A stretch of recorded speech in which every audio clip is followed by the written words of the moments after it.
Tantor Audio, a division of Recorded Books, presents The Gambler by Denise Grover Swank, narrated by Shannon McManus. Chapter 1. No one had ever accused Libby St. Clair of being a practical woman. Not that she cared.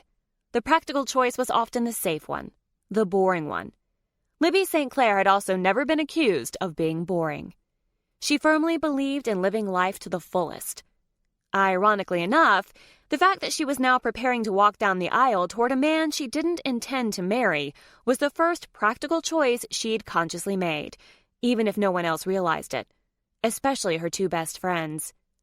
"Libby," Megan gushed, staring at Libby's reflection in the mirror. "You look gorgeous." Blair gave her a warm smile. "She's right, Libs. You're stunning." "And just think," Megan said, fluffing Libby's tulle gown. "Not a single mishap." That was the part that shook Libby's faith in her plan. Why was her wedding going so perfectly? Blair put her hand on Libby's arm and stared into her eyes in the reflection. "I confess, when you called last month and told me you were marrying Mitch 3 days before your 30th birthday, I had my doubts. I thought this might be some scheme related to that stupid wedding curse, but I'm happy I was wrong. Mitch seems like a great guy." She cringed. "Even if he's gone a little overboard with the football theme." Libby gave her a weak smile. "He is pretty great." There was no denying it. Mitch was a fantastic guy in social situations. Of all the many boyfriends who'd come and gone in the past 15 years, he was the only one who was both fairly dependable and accepting of her quirkiness. He even tried to understand her close friendship with Megan's brother-in-law, Noah McMillan, which was more than she could say for Megan and Blair. That had to count for something, right? But something was missing with Mitch. It hadn't really mattered at first. She'd never intended to marry him. It hadn't taken her long to figure out that the woman in his life would always take a distant second to his sporting activities. But she'd needed a date to Megan's wedding, and then Blair's, and the fact that her friends kept expecting her to break up with him, that they were always so utterly shocked she was still with the same guy, started to chafe. And so she stayed with him. At first wanting to save face and prove she wasn't as flighty as they thought. Then, because she had seen the curse come to life with her friends' weddings, and she fully expected it to do the same with hers.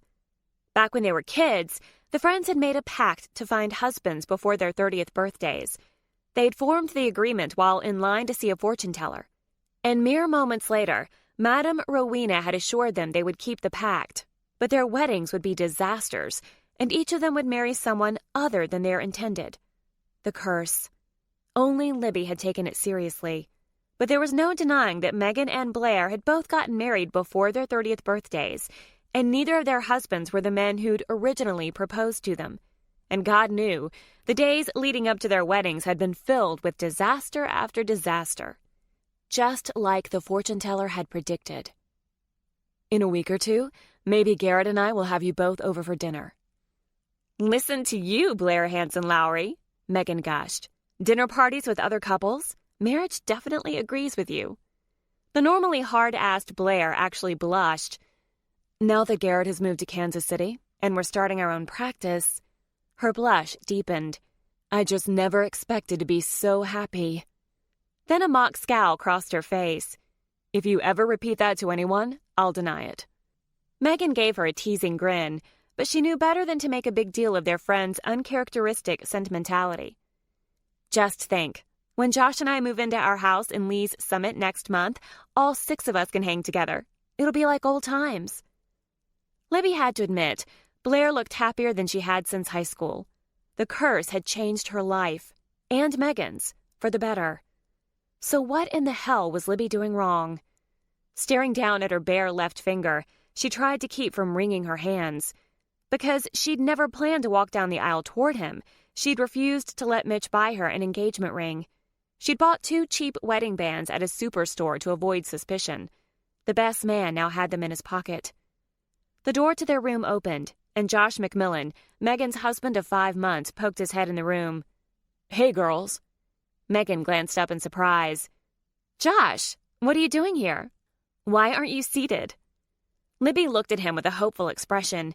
Since Mitch had a tendency to tune out anything that wasn't directly related to the Arkansas Razorbacks or the high school football team he coached and the school where he taught phys ed, Libby had put Josh in charge of making sure the groom's side of things ran smoothly.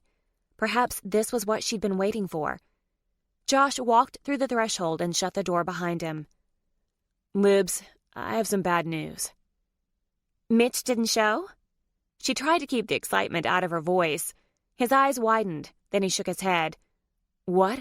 No, nothing like that. Mitch is in the church office watching the Arkansas football game." "Figured."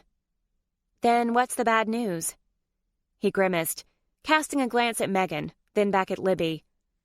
"I'm sure you're wondering why we haven't started yet." "You mean it's not because Mitch doesn't want to miss the end of the game?" Libby asked wryly. "Not entirely." He looked concerned. "It's because we've been waiting on one of the groomsmen to arrive." There were only 2 groomsmen, and she could account for the best man, having seen Mitch's cousin only a few hours earlier. That left one person, Josh's brother. "Is Noah's plane late?" "Not exactly." She waited for him to continue, trying not to get upset until she had all the facts. "He's not coming at all." The blood rushed from her head. "What? Why not?" "Libs, I don't know. He said something about Donna needing him this weekend." His girlfriend of 4 weeks? Back in June, Libby and Noah had become instant friends in the lead-up to Megan and Josh's circus of a wedding, and the two had schemed to make sure the new couple's marriage was legit.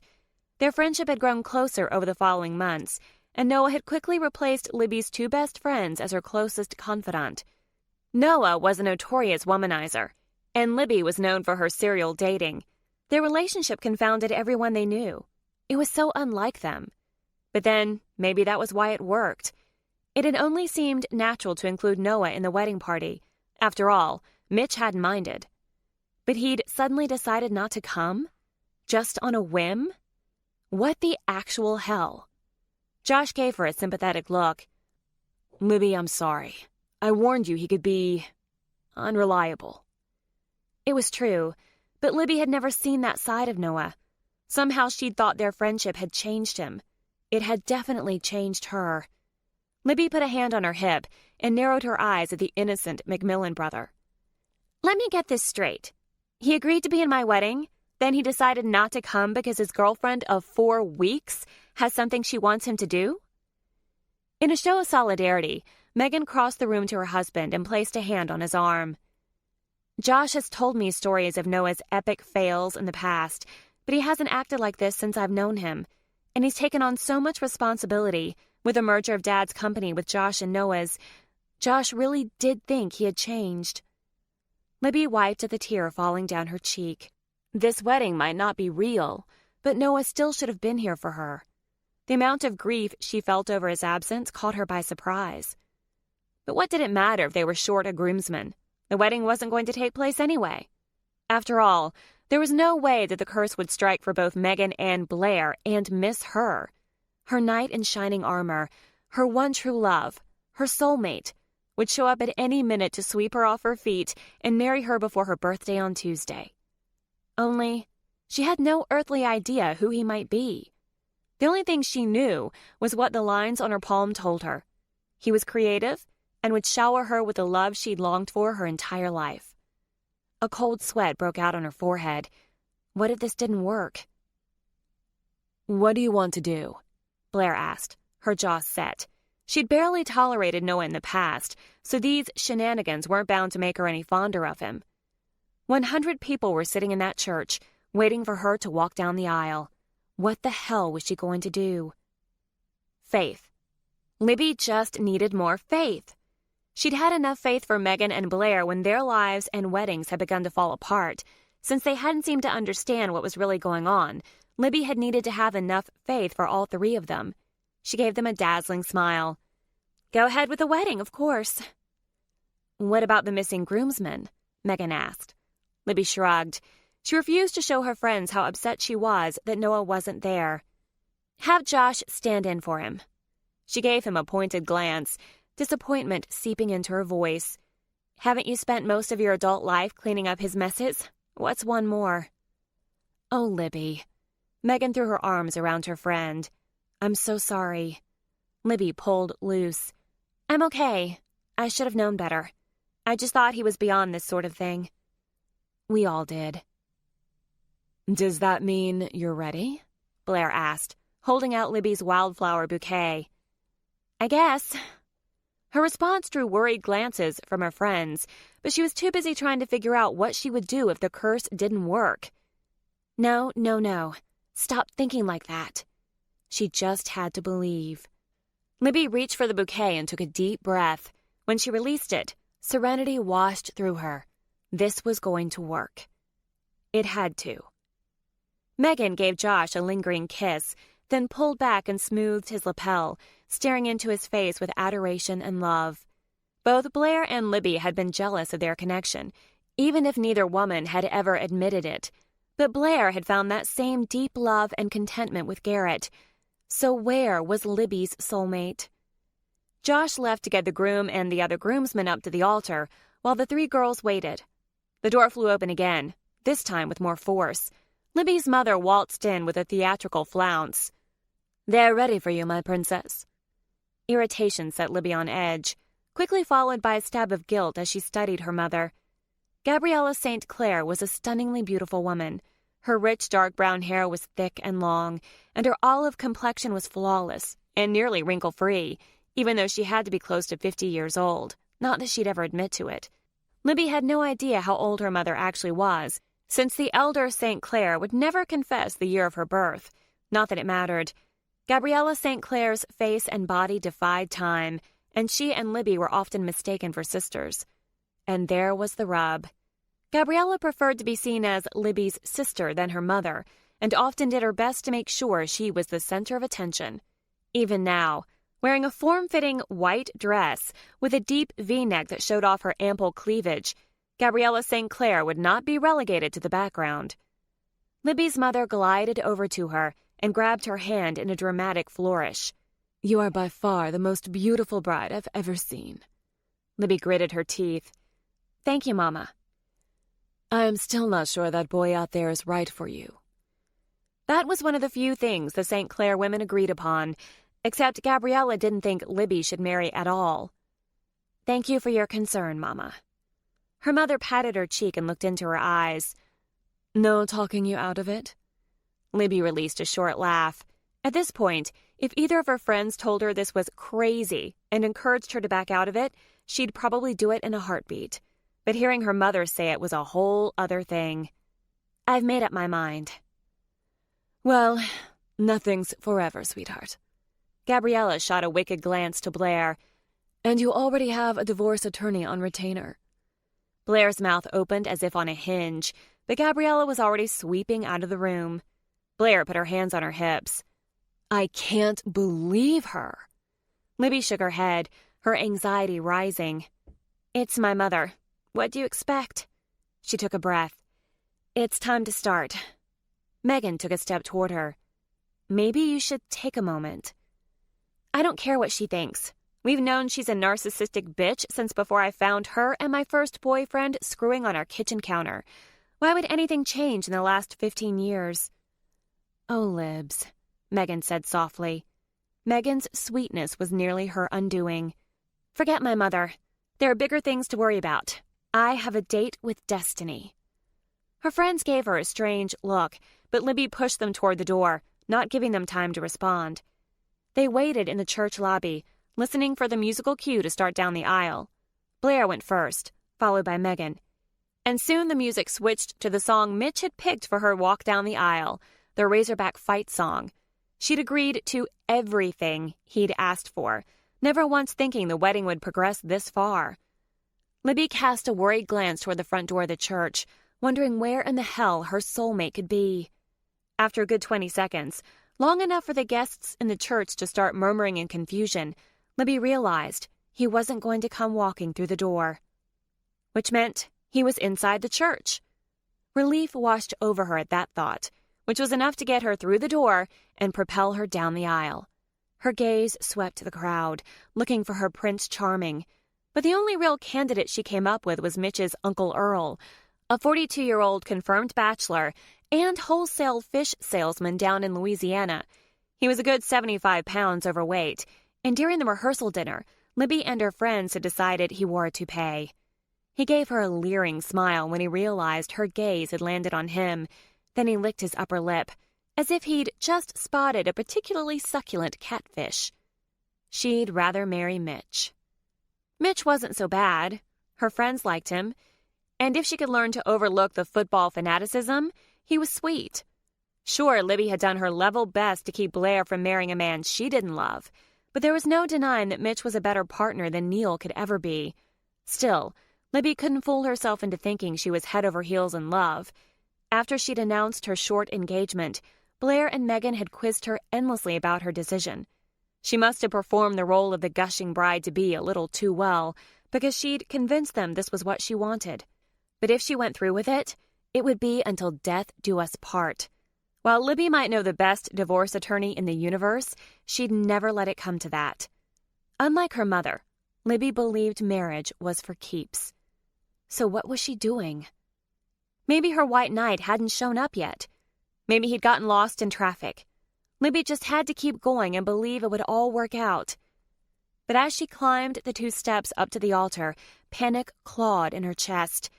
"Have faith," she repeated in her head. "Just have faith." Mitch waited for her, wearing his black tux with his University of Arkansas tie. He lifted his pants legs to reveal his razorback socks.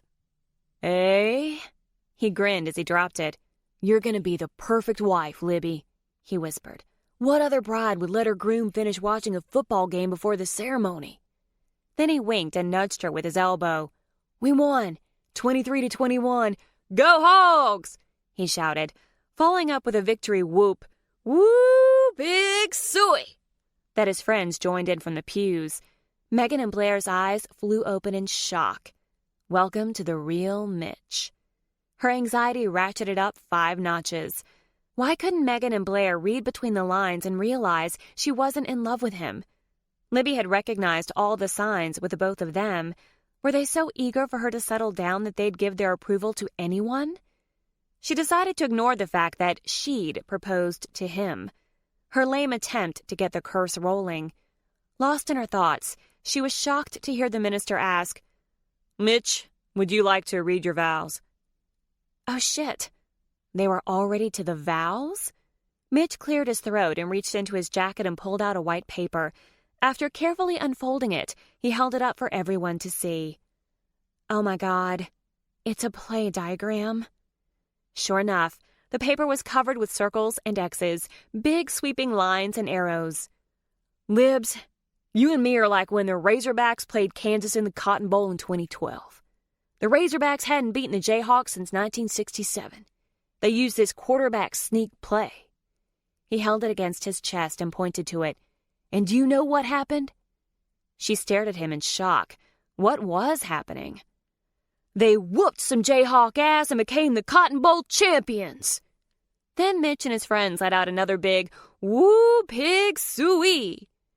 Had it been possible to die from embarrassment, she would have collapsed to the floor at that very moment. "That's us, baby. You and me. We'll whoop ass and lead our team to victory. You, me, and all our little halfbacks." When she didn't answer, he mistook her horror for confusion. "You know, our kids," he added with a wink. His friends in the audience let loose another hog's call. The minister gaped for several seconds before closing his mouth and swallowing. Libby, do you have vows?" Oh my God. This was way past cold feet. This bordered on insanity. "No." Mitch lowered his paper, confusion in his eyes. "No?" The minister's eyebrows shot up. "Would you prefer to recite the traditional vows after me?" She glanced back at Megan and Blair, who stood frozen in shock, then turned to face the minister. "No." Mitch blinked. "What's wrong with my little running back? Did you forget your vows?" Running back. Run! If she didn't get out of here, she was going to jump out of her skin. "I'm sorry, Mitch. I can't do this." She grabbed her full skirt in one hand and took off down the aisle for the exit. "Libs," Mitch called out. "Are you going out for a pass?" She glanced over her shoulder, ignoring the horrified stares of the guests. "I'm passing all right." She ran out the doors, Megan and Blair fast on her heels as she fought her rising hysteria. Oh God, the curse had failed her, and she'd just run out of her own wedding. "Libby!" Megan called after her, but she raced toward the parking lot without slowing. Guests had begun streaming out the double doors, Mitch in the lead. "Libby, where are you going?" he called after her. What was she going to do? She had no purse, no car keys. In fact, her mother had driven her to the church. She had nowhere to hide. Humiliated beyond belief, she was like a rat trapped in a maze, only there was no piece of cheese waiting for her, no perfect soulmate waiting in the wings, only more humiliation. A car pulled into the parking lot, and before she could stop to consider what she was doing, she bolted for it. The car slowed down, the driver probably stunned by the spectacle. She saw an opportunity and took it. Opening the passenger door, she glanced down at the bouquet in her hand. Without thinking, she tossed it toward the wedding guests congregating on the lawn. Megan's grandmother's eyes lit up. "That bouquet's mine, bitches!" She leapt for it just as one of Libby's college friends grabbed it too. Graham tackled the younger woman to the ground and a wrestling match began. Her eyes still on the melee, Libby slid into the car. "I'll pay you $100 if you get me out of here right now." Half the guests had spilled out onto the lawn now, and Mitch stood in the front, looking dazed and confused. What had she done? She'd been so certain activating the curse would lead her to the man of her dreams that she'd ignored the little voice in her head whispering that she was callously using Mitch. But now the proof of her selfishness was literally staring her in the face. "Only 100? An amused voice answered. "My plane ticket costs more than that." Libby gasped in relief when she recognized the voice of the driver next to her, but then she remembered he'd stood her up. Noah McMillan was a dead man. Chapter 2. Noah McMillan had known more than his share of women. He'd dated plenty in high school, but it wasn't until college that he started plowing his way through too many women to count. And while his easy-come, easy-go lifestyle had continued after graduation, it wasn't until his younger brother Josh joined the family business that he gave up all pretense of giving a shit. Why should he bother, when Josh gave a shit enough for the both of them? He knew he was a disappointment to his brother and mother, but he couldn't find it in himself to make an effort. The truth was, he'd stopped caring about much of anything after his father died a week before he graduated college. So he'd fumbled along for more than a decade, knowing that he and his brother both had their roles. Josh was the responsible one. Noah was the joke. And Noah played his part well. Perhaps too well. He was the one who'd almost made them lose their business. There was no denying that Noah had lost the plans for an esoteric part that Josh had created for solar panels after indulging in a one-night stand at a conference. A part that would breathe new life into their flailing business. But he hadn't given it another thought until their patent was denied and their big investor threatened to pull his funding unless the McMillan brothers sorted out the problem within a week. It didn't take much tracking to figure out which firm had submitted an application for the same patent a mere week before they did. Ever responsible, Josh decided he'd do everything in his power to save the business. So he bought a last-minute ticket to Kansas City, Missouri, to confront the engineering firm and prove they'd stolen the plans. Noah wished him well, then went on a bender, never once thinking his goody two-shoes brother could pull it off. Less than 12 hours later, Josh called to say he'd not only met one of the partners in the rival firm, but he was currently pretending to be his daughter's fiancé, all in an effort to get closer to the firm and find proof of their wrongdoing. Noah hopped on a plane the next morning, expecting to bail his squeaky-clean brother out of his unsavory situation. Instead, Noah teamed up with one of the bride-to-be's best friends in an effort to keep the couple together. Granted, he and Libby had started off with completely different motivations.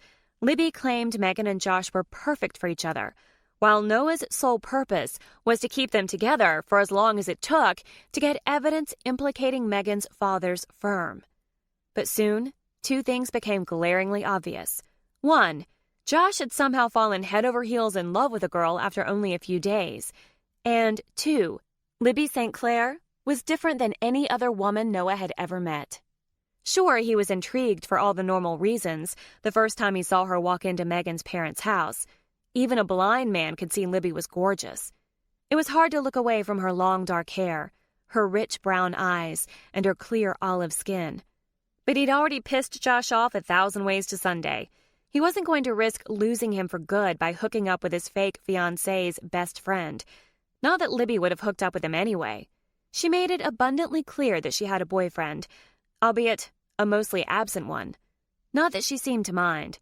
But because of their mutual goal, Noah and Libby spent enough time together before the wedding to become real friends. After Noah went back to Seattle, he was surprised to realize he missed her.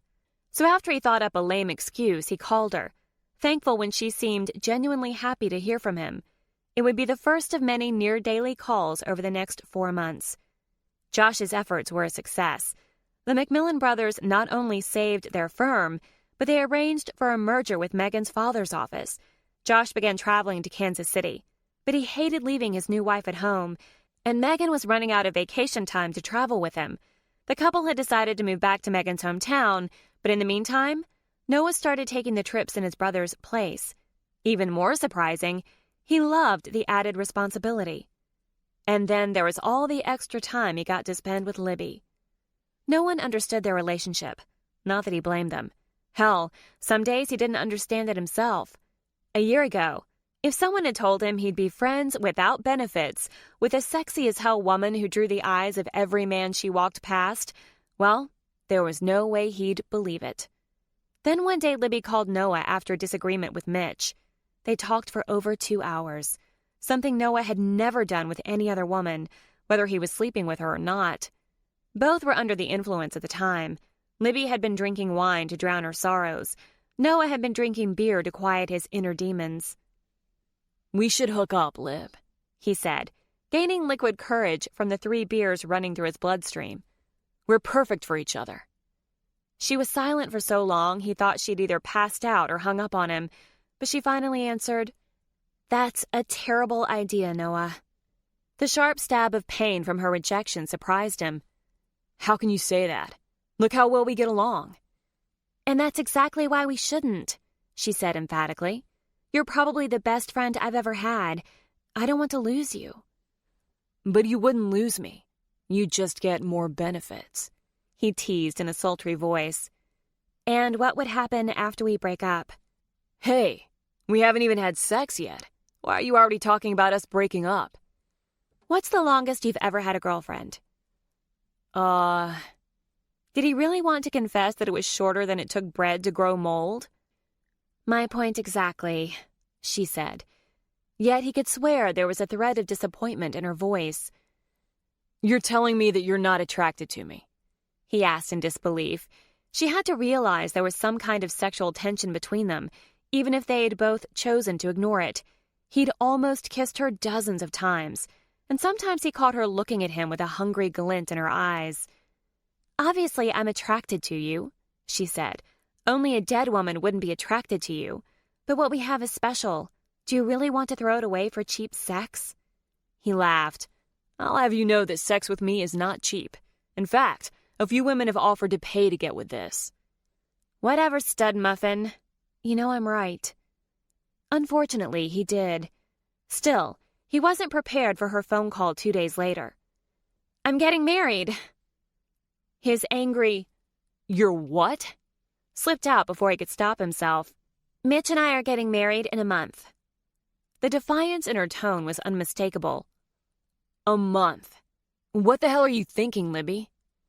"Megan and Josh were married after knowing each other for only 4 days. I've been with Mitch for 6 months. Why shouldn't we get married?" "How about because you called me 2 days ago telling me what an ass he is?" "It was a fight, Noah. If you stayed in a relationship long enough to discover what type of toothpaste the girl uses, you might understand." He knew what type of toothpaste she used, and a whole lot of other things besides, but he decided now wasn't a good time to bring that up. Still, he wasn't sure how to handle the swirling emotions in his head, let alone put a name to them. "What do you want me to do, Libby?"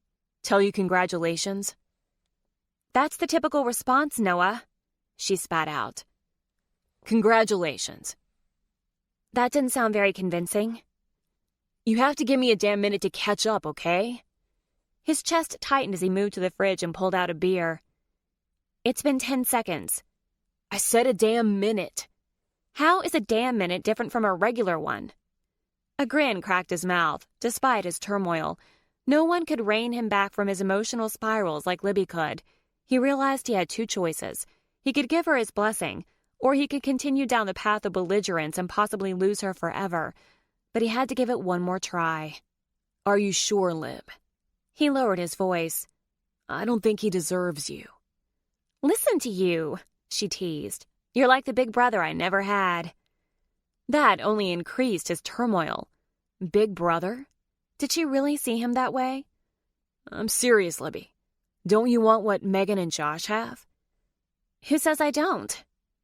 A rush of anger flooded his head, burning his filter to ash. Are you serious? You can't possibly believe what you have with that guy is love. He's more enamored with football than he is with you. I can't believe you just said that. The proof is right in front of you, Libby. Hell, you spend more time with me than you do with him, and I live 2,000 miles away. Then maybe I should spend less time with you. Most normal women who actually loved their fiancés would. She hung up on him then, and he stewed in his sorrow and unease, telling himself that he'd call her the next day to apologize and they'd be fine. And as far as her impending marriage went, surely her two friends would help her see the light. Noah might not be an expert on love, but he knew Libby didn't really love Mitch.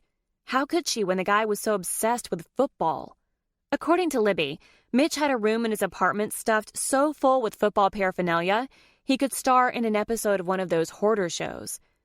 What semi-intelligent man could be with Libby St. Clair without being infatuated to the point of distraction over her?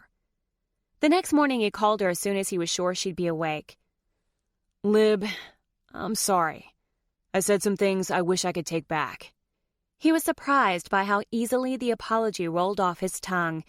The first apology he could remember making was the one he'd been forced to give to his mean next-door neighbor after cutting her flowers to make his mother a bouquet. He was 4 at the time. Apologies had been soured for him ever since.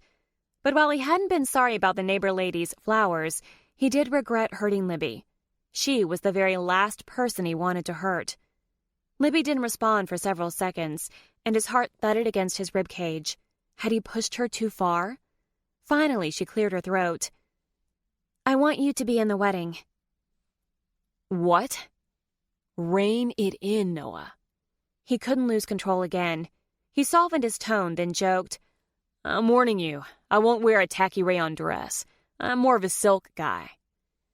Very funny, she chuckled. But it wasn't her genuine laugh, the one that made him feel good inside just from hearing it. You'll be one of the groomsmen. Does Mitch know about this? He thinks it's a great idea. That didn't surprise him. Mitch was one of the most laid-back, albeit clueless guys he had ever met. So, will you? Sure. Not that he ever expected the wedding to take place. Libby had stepped up twice to keep her friends from making mistakes with their marriages. They owed her big time, and surely they would see what he did. That while Mitch was a good guy, he wasn't the type who could snare Libby's heart. Only, it didn't happen that way. When Noah brought it up to Josh at the office a week later, Josh played it off. Megan and Libby had a good heart-to-heart talk, and Megan thinks Libby's happy. Noah frowned. She's taking Libby's 2 years of acting in college into account, right? Josh had looked up from his computer. Why would she pretend to be happy?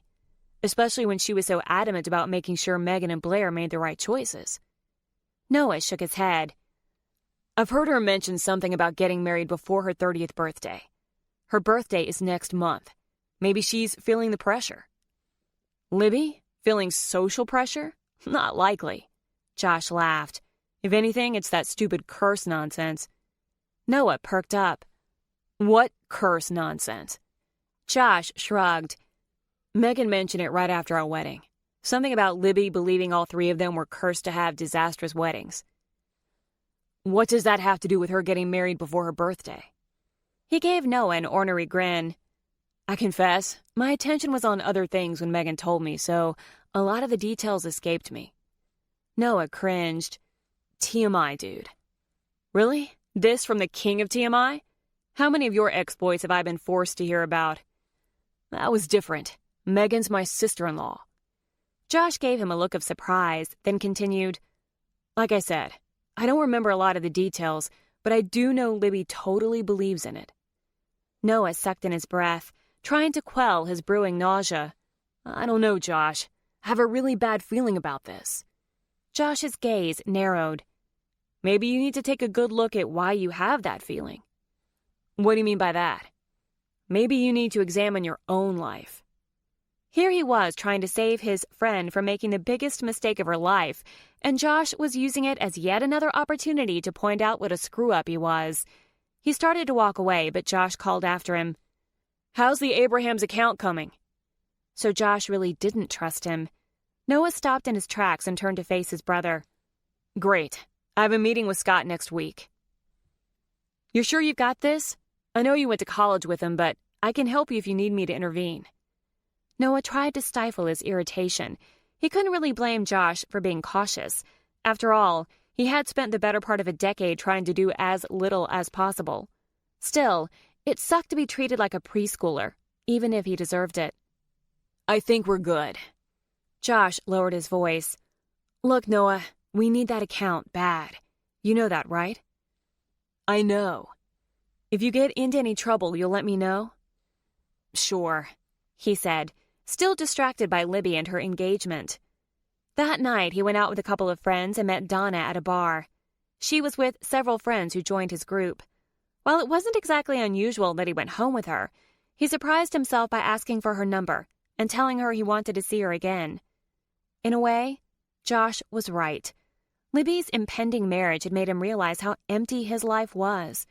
Now that she was preparing for her wedding, or more likely because of their disagreement, she no longer called him as frequently, which made him acutely aware that once she was married, he would hear from her even less.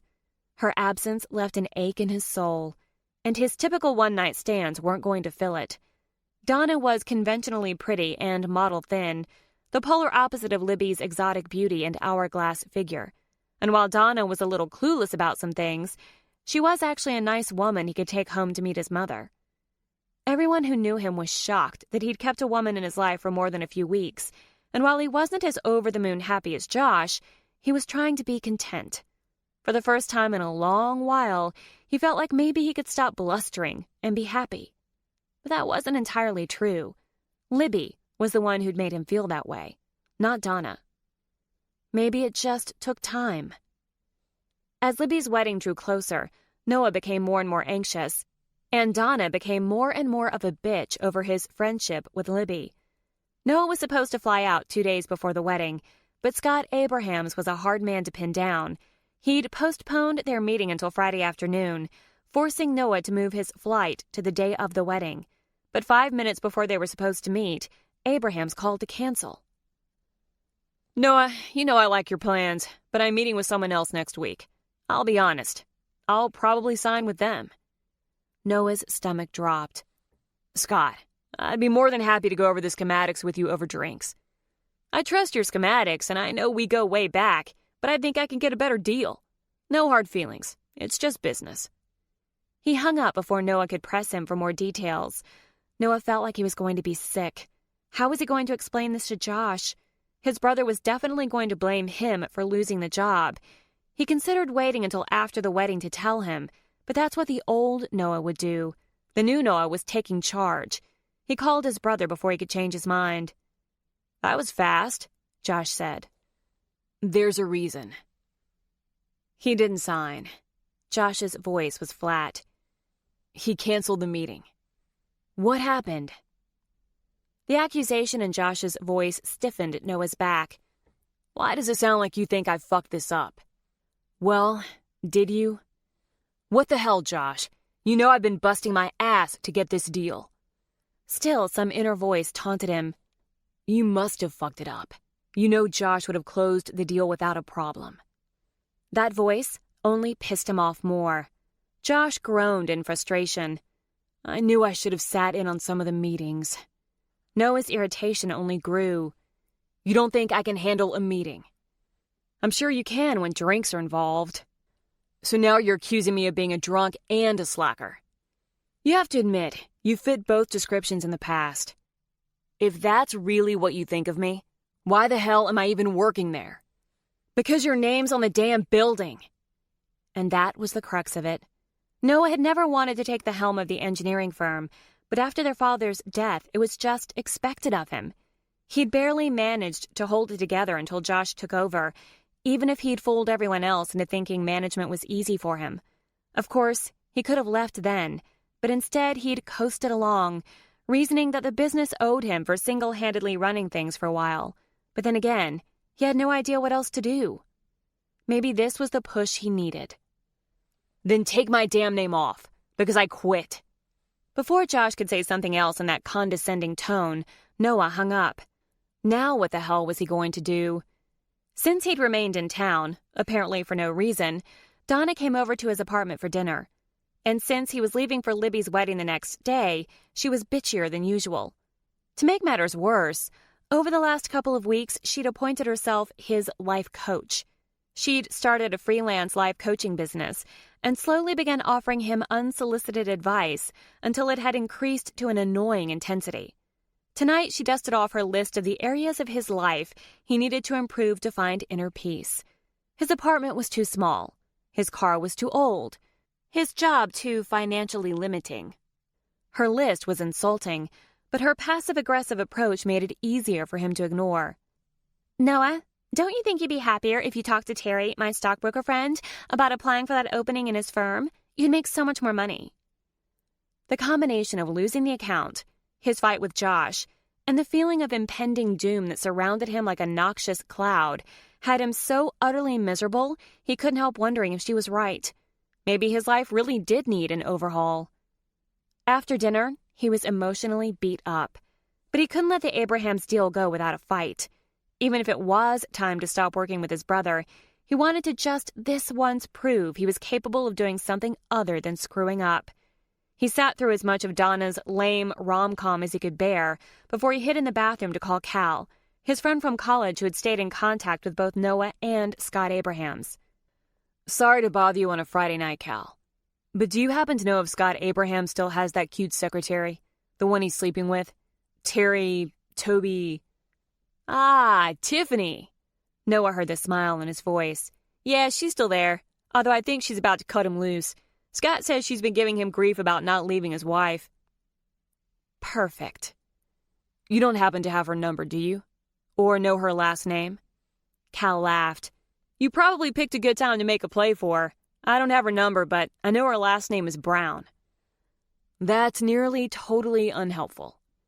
She went to college at Oregon State. She went to college? Noah always assumed she'd landed her position on the basis of her physical appearance alone. Cal laughed again. She quit her sophomore year. She's on Facebook. Look her up there. Will do. Thanks. Noah! Donna shouted from the living room. Did you fall in the toilet? No, coming. He flushed, to corroborate his cover story, and ran the water in the sink before returning to the living room. He considered searching for Tiffany on his phone, but how was he going to explain to Donna why he was looking up another woman on Facebook? That would likely get him strapped to a burning stake. He'd have to wait. Are you even listening to me? Donna asked, sounding huffy, as he sat down next to her on the couch. What? You're busy thinking about her again. Did you go hide in the bathroom to call her? It took him a second to realize she was talking about Libby. Ironically enough, the last 15 minutes had probably been the longest length of time in days that he'd gone without thinking about her. The realization only added to his growing tempest of anxiety. You're either with me or you're not, Noah. This had also been a repeated topic of discussion between them. He wrapped an arm around her back and pulled her close. Donna, you're the one I want, sweetheart. I'm here, aren't I? Only because you had that stupid meeting with that stupid man. She knew how important the meeting had been, yet she'd never once asked about it. But this was how normal people functioned, right? He didn't remember his dad going home and discussing the specifics of his job. Normal people had responsible jobs and significant others. But he couldn't help thinking that if he and Libby were still close, it would have been the first thing she would have asked him. Noah suddenly had a craving for something more. He'd convinced himself that normal was what he wanted, what Josh had. But if this was it really enough? "I mean it, Noah," she pouted. "It's not normal for a guy to be friends with a girl." "Hey, all those people did it on Friends." Her eyebrows lowered into a scowl. "They all ended up sleeping with each other like some exotic swingers club." Noah wondered how he'd missed the X-rated version of the series and where he could find it, but he suspected she wouldn't appreciate the question. "Why does it have to be either or?" he asked in frustration as he jumped to his feet, his anxiety rising to an all-time high. He didn't need this in addition to everything else. "Why can't I be friends with her and have you too?" "It doesn't work that way." "If you met her, I'm sure you'd change your mind. Come to the wedding with me tomorrow.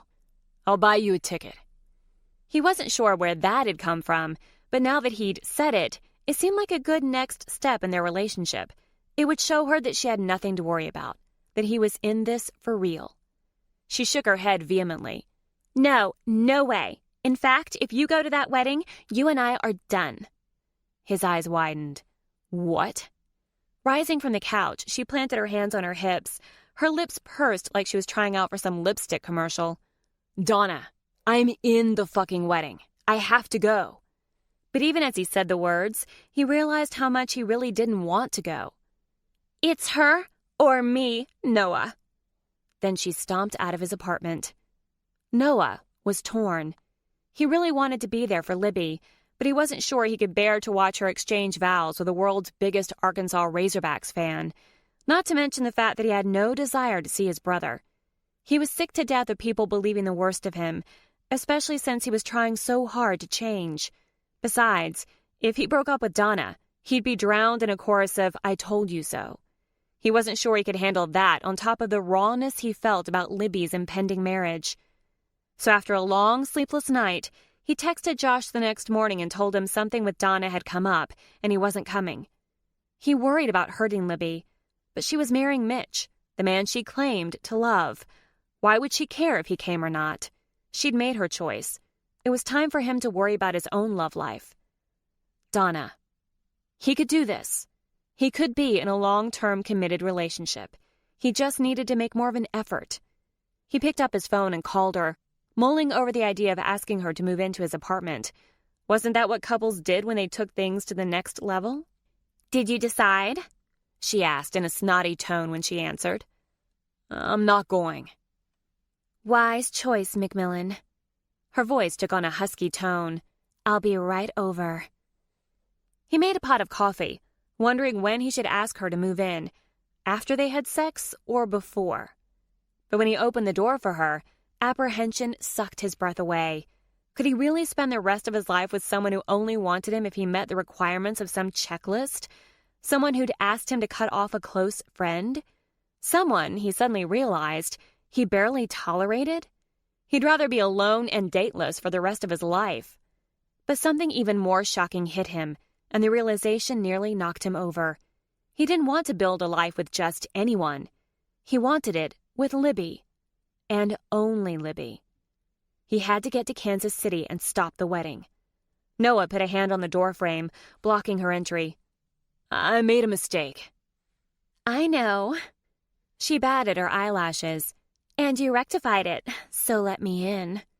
She opened her trench coat, revealing a sexy outfit of black lingerie.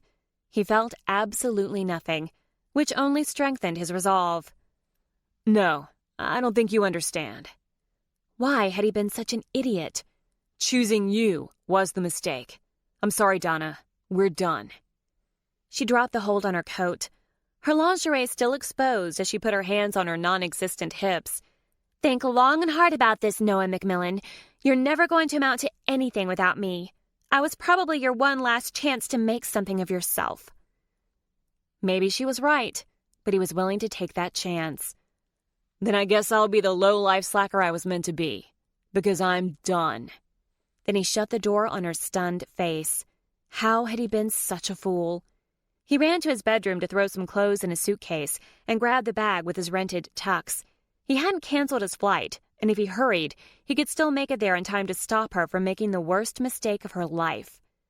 Thankfully, Donna had left by the time he ran to his car and sped to the airport, only to discover his flight was delayed.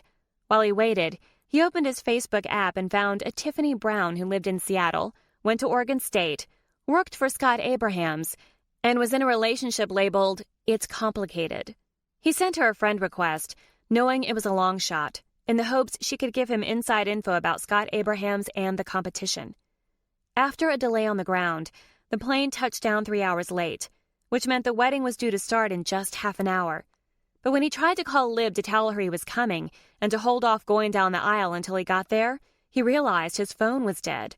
The night before had been so intense, he'd forgotten to charge it. The rental car process seemed to take forever, especially since he had to take a shuttle to get there, but he finally headed out, following sketchy directions from the rental car agent who looked all of 15. Amazingly enough, the directions were good, and when he saw the church up ahead, he went over his options. It was 5:15, which meant the wedding had already started. Maybe he could go inside and object, like everyone had done at Blair's wedding. He'd boarded the plane with the aim of interrupting the wedding, but now he couldn't help wondering what Libby would do if he objected. Would she be relieved? Would she kill him? He pulled into the parking lot and discovered the decision had been made for him. Libby was running out the church doors, Megan and Blair hot on her heels. Noah slowed down and drove toward them, his heart in his throat. Then Libby bolted again, running straight for his car. He hit the unlock button, watching in disbelief as she threw her bouquet into the crowd and then opened his passenger door. The sudden frenzy of women vying for the flowers reminded him of feeding time in a Shark Tank. Amazingly enough, Megan's gram was front and center. The door opened and Libby scrambled into the passenger seat. The crowd streaming out of the church was growing by the second, and Mitch stood in front of all of them, like he was their disgraced quarterback. She kept her eyes on the crowd as she shut the door. "I'll pay you $100 if you get me out of here right now." She was here, in his car, and from the look on Mitch's face, she wasn't married. "Only 100?" he asked, purposely trying to keep his tone light. "My plane ticket costs more than that." Libby sucked in a breath and turned to look at him, anger in her eyes. Oh, shit. Chapter 3. Noah's grin faltered, probably because he realized he was in deep shit. But getting away took precedence. She could kill him later. Mitch raced toward the car, and even the older guests had streamed out onto the lawn. "Libby!" Panic spiked her pulse. "What are you waiting for? Go!" The car lurched forward and the tires squealed on the asphalt. "Where are we going?" he asked, clearly confused. "I don't care," she shouted. "Just drive." He barely stopped at the street corner before skidding around it. Oh God, what had she done? "Libby," he asked, sounding worried. "What happened?" "Shh," she hissed loudly, covering her face with her hands. "Just give me a minute." Thankfully, he knew her well enough to keep quiet. What the hell had she been thinking? Why had she been so certain the stupid curse would work for her? Megan and Blair had been right. It was a coincidence that both of their love stories fit the fortune teller's prophecy. Nothing more, nothing less. She was a fool. And now, because of her idiocy, she'd wasted several $1,000s, broken Mitch's heart, and humiliated herself in front of 100 people. She'd done plenty of stupid things in her day, like the time she ran off to Monte Carlo with a mechanic who swore he was becoming a Formula One racer, only to return a week later with a sunburn and a $7,000 balance on her Visa card. Or the time she was arrested for painting a mural with amazing anatomical detail of her ex-boyfriend's penis, right down to the bump near his testicle on the side of his new girlfriend's house. But she wasn't so sure she'd live this one down. "Where to, Lib?" Noah asked, his concern evident. Where to? She couldn't go home and face all those wedding presents stacked in the corner of her living room. She couldn't face her friends, or, God forbid, her mother. She definitely couldn't face Mitch, although she owed him the apology of all apologies, and it still wouldn't be enough. The truth was, There was nowhere she could go that would make her feel any better than she felt right now in this car. It felt like the entire world had melted away, leaving behind only her and Noah, the one person she could trust to understand. Just keep going. Okay. His warm hand covered hers, and that simple comfort brought tears to her eyes. She blinked them back. There would be no tears allowed for her stupidity. She leaned her head back on the seat and closed her eyes. She'd had several sleepless nights, so the lull of the car soon had her dozing. Libby? Something dark and heavy pressed on her mind. But how could it when she was with Noah? Noah always seemed to lift her burdens. I'm hungry. Let's eat. She opened her eyes and gasped when she realized it was now dark and they were parked in front of a cafe. Then the whole nightmare came rushing back. Where are we? The exit sign said Junction City, Kansas. What? She looked around, taking in the sight of cars in the lot and the street behind her. How did we get here? He lifted his shoulders into a lazy shrug. You said to keep driving, so I did. She slumped back in the seat. What did it matter where she was, as long as she wasn't staring into the face of her humiliation? But apparently Junction City wasn't far enough, because it was still there, staring back. Come on, Noah said. I'm hungry. She sat up and turned to face him. You want me to go in there? She pointed to the restaurant. Dressed like this. She waved her hand up and down the front of her sleeveless silk dress. Beading and sparkles covered the edge of her sweetheart neckline, and the skirt flared at her waist, creating a sea of crinoline and silk around her. He shrugged. I told you, I'm hungry. Then he opened the car door and walked around the back of the car and opened her door. She glared up at him. Go to a fast food drive-thru. No, I'm tired of driving, and you have a bladder the size of a thimble. I know you have to pee. She did have to pee, but there was no way she was going inside. I can't go in there wearing a wedding dress. He leaned his forearm on top of her door. Sure he can. You'll give them a thrill that they'll talk about for years. That makes you a giver. Come on. No, I've endured enough public humiliation for one day. He slid his arm off the door and squatted in front of her. I don't know what happened, and I want to hear about it as soon as you're ready. But don't think I forgot the stories you told me about your college days. The Libby St. Clair I know didn't bat an eye about walking into a restaurant wearing a boa, a bikini, and a tiara. Wearing a wedding dress is way classier than that. She scowled.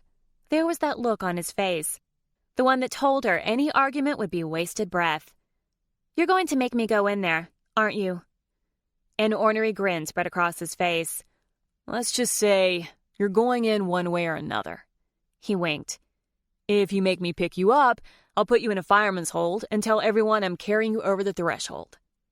She groaned as she climbed out of the car. I hate you. You're an ass. His grin spread.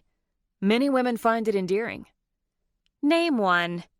She picked up her skirt so it didn't touch the dirty sidewalk, although she wasn't sure why it mattered now. Well, there was Christy last week, and Tina the week before that. What about Donna? The thought of his girlfriend stirred anger in her gut, catching her by surprise. Aren't you supposed to be back in Seattle taking care of her thing? Isn't that why you couldn't come to my wedding? Wow, you're in rare form. He moved around her and opened the door to the restaurant. Somebody must be hangry, he teased. I'm not hangry. Apparently you are. She walked through the door and stopped in front of the hostess stand. I have to pee. The teenage hostess had a phone pressed to her ear. Her eyes widened at the sight of Libby's dress, and she muttered, I've got to go, into the receiver. She hung up and stared at them for a long moment, her mouth hanging open. This was proof enough of the odd pair they made right now. Noah in his jeans, tight-fitting olive green t-shirt, and athletic shoes, and Libby in her ridiculously opulent dress. And it was all the confirmation she needed that this was, in fact, a terrible idea. She started to turn around, but Noah grabbed her shoulders and turned her back to face the hostess. We need a table for two, Noah said, wrapping an arm around her back and holding her firmly in place. Something romantic, if you have it. It's her wedding night. Libby jerked her gaze up to meet his. He only grinned. And you're eating at the Golden Cowboy Cafe? The hostess asked in disbelief. Well, yeah, Noah said. Libby here has been talking about it ever since she heard about this place.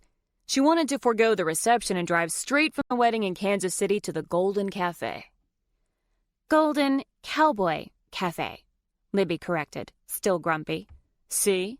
Noah held out his hands. But first, she has to pee. The restrooms that way. The hostess pointed to a short hall close to the entrance. Moments after she entered the restroom, Libby realized she had a dilemma on her hands. There was no way she could maneuver her dress on her own in the tiny stall, and even if she wanted to take it off, which she didn't, it was laced up the back. Groaning, she peeked out the bathroom door. Noah? He stood in the hall, his back against the wall. When he turned toward her, her breath seemed to stick in her throat. How many times had she looked at him, up close and personal even? But this was the first time he'd taken her breath away. She knew other women found him attractive. How could they not? His dark brown hair was slightly unruly, giving him a just-out-of-bed look, and his long-lashed dark brown eyes were usually sparkling with mischief. But now, tonight, there was something different about him. He raised his eyebrows, and she remembered he was waiting for her to tell him why she'd called him. She resisted the urge to close the door and hide. What if he realized she was checking him out? He'd never let her forget it. I need help, she forced herself to say. Confusion flickered in his eyes. How so? She cringed. God, this was embarrassing. I can't deal with this skirt. She lifted handfuls of the full fabric and then dropped it to demonstrate its bulkiness. Fear replaced confusion in his eyes. What do you want me to do about it? I need you to hold this up so I can pee. He took a step back. You want me to do what? She reached for him. Get over yourself and help me before I pee myself. And if you dare to try and tell me it's my problem, just remember you'll have to ride in the car with my pee-soaked skirts. He rushed over and pushed her back into the bathroom. What do you need me to do? She laughed at how quickly he was moving now. I don't know exactly how to do this. We'll have to wing it. You didn't pee earlier? No, I held it, which is why I really have to pee now. Aren't you the one who said I had a thimble-sized bladder? Well, yeah. She turned to face him, her back to the stall door. I'll back up and lift the skirt in the back with one hand, and you hold it up in the front. Aren't you worried I'll see something down there? She snorted. It's highly unlikely, given the fact you'll have about 10 yards of crinoline in your face. Why are you only using one hand to hold up the skirt? So I can pull down my panties. What's with all the questions? My bladder's sphincter's about to give out. He squeezed his eyes shut. That's disgusting. Hey, it's biology. Let's do this. She backed up, pushing the door open as she reached around her back. Why aren't you lifting?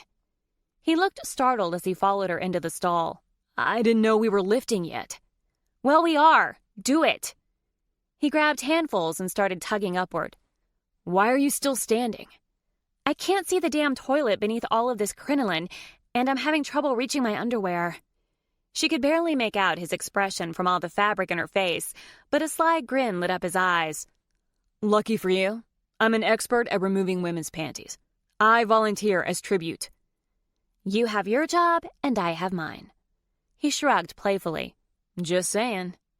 Libby reached under her skirt and got her panties to her knees, but she felt unbalanced as she started to lower herself to the seat. I'm afraid I'm going to miss. You think you're going to pee on my foot? He asked in horror. No, I'm afraid I'm not going to land on the toilet. What if I miss the seat? You've got to be kidding me. The stall is barely wide enough to hold the toilet. How could you miss it? She put one forearm on the side of the stall and inched herself down. What the hell are you doing? He asked. Now that she was in a crouched position, she could no longer see his face. I told you, I'm trying to find the damn toilet. Would you hurry already? Someone's going to walk in here and think I'm some pervert molesting a bride. And this bothers you? Her voice trailed off suggestively as she connected with the toilet seat. Mission accomplished. You've peed already? No, I'm on the toilet seat. You haven't even started peeing? His voice rose in dismay. I'm working on it. Libby heard the bathroom door hinges squeak open, then Noah's voice. Oh, hello. Don't mind me. The door slapped shut in an instant. Libby released a chuckle. Noah chuckled. I think we traumatized that poor woman. Are you finished? No, I haven't even started yet. Why the hell not? You're listening. I can't pee knowing you're going to hear it. What the hell do you want me to do? Cover my ears? I can't exactly do that without letting go of your dress. Then hum. Or sing. What do you expect me to sing? He asked in disbelief. I don't know, she groaned. How about 99 bottles of beer on the wall? If I sing the damn song, will you pee already? Yes. Do it. This is getting painful. He groaned, but then began to sing. 99 bottles of beer on the wall. 99 bottles of beer. Libby felt herself relax and began to pee. Take one down, pass it around. He stopped singing. Oh my God, I think you've ruined beer for me forever. You're listening to me pee? She shrieked. The door opened again, and this time Noah oozed in a pseudo-cultured voice. Good evening. I'm the Golden Cowboy Cafe bathroom attendant, and I'll be happy to help you with your personal hygiene needs as soon as I'm done with the current customer. There was a several-second pause, the sound of the swooshing door, and then Noah said, That's the second woman who has run off in horror. If I get arrested, you better bail me out. Unfortunately for you, I don't have any money. Or toilet paper. She felt along the wall of the stall. I think the stall is out, but my dress is hiding the dispenser anyway. What do you want me to do about it? I'm holding up the front end. Do you want me to drip dry? She asked, annoyed. That's what I do, he protested. Newsflash, Noah. I can't just give it a tiny shake and be done with it. That's not how the female anatomy works. I'm very familiar with the female anatomy. The door hinges squeaked again. Oh, hello, ma'am. That's not as bad as it sounds. But while you're here, could I ask a small favor? Would you mind reaching into that stall and grabbing us some toilet paper? The bride can't find hers. Are you in some kind of trouble, dear? A phlegmy voice asked. Is this some kind of sex slave kidnapping? Were you forced to marry an old man against your will? Old man? Noah asked in horror. Libby tried to push down her rising giggles.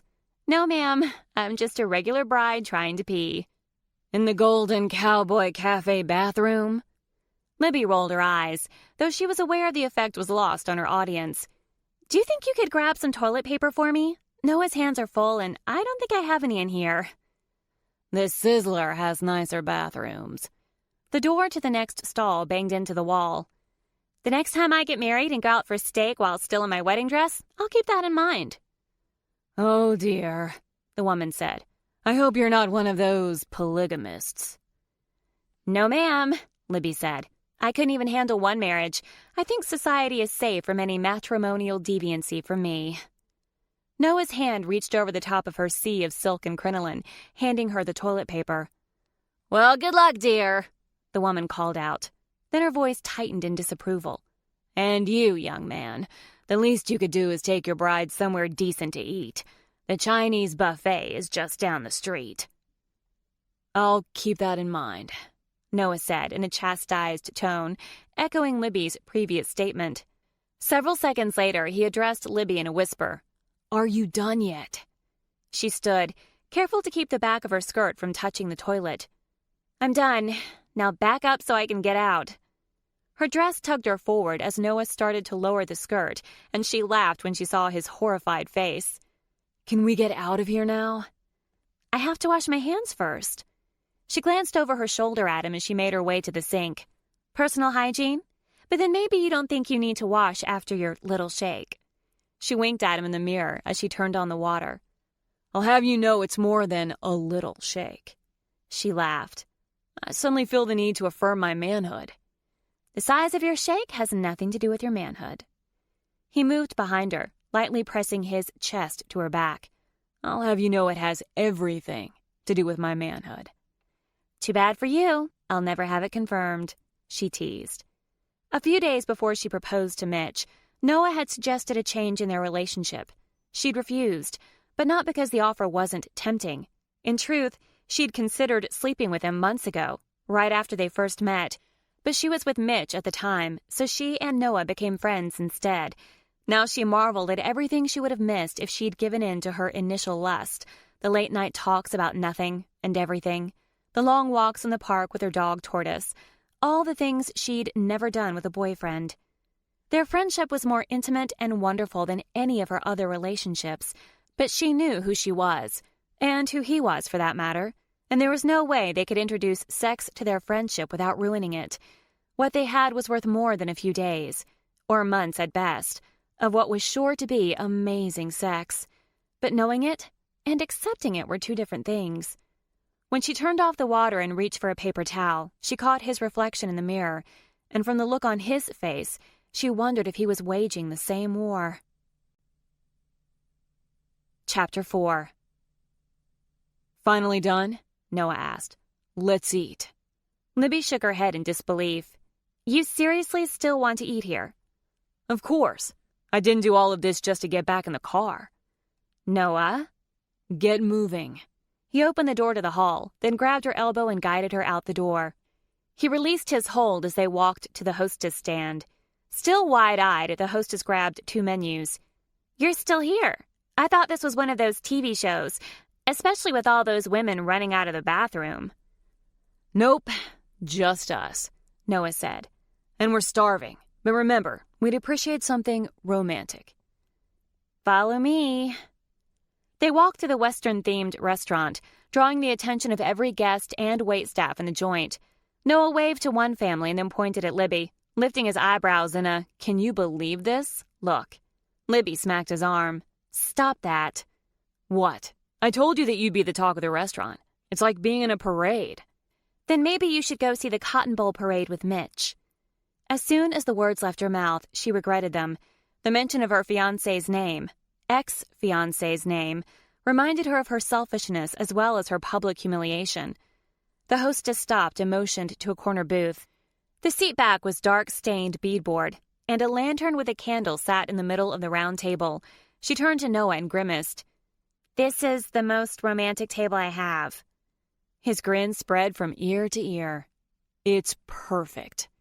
He motioned for Libby to slide in, and she glared up at him, waiting for him to change his mind, but his grin widened even more. Rolling her eyes, she surrendered, and he scooted around the opposite side.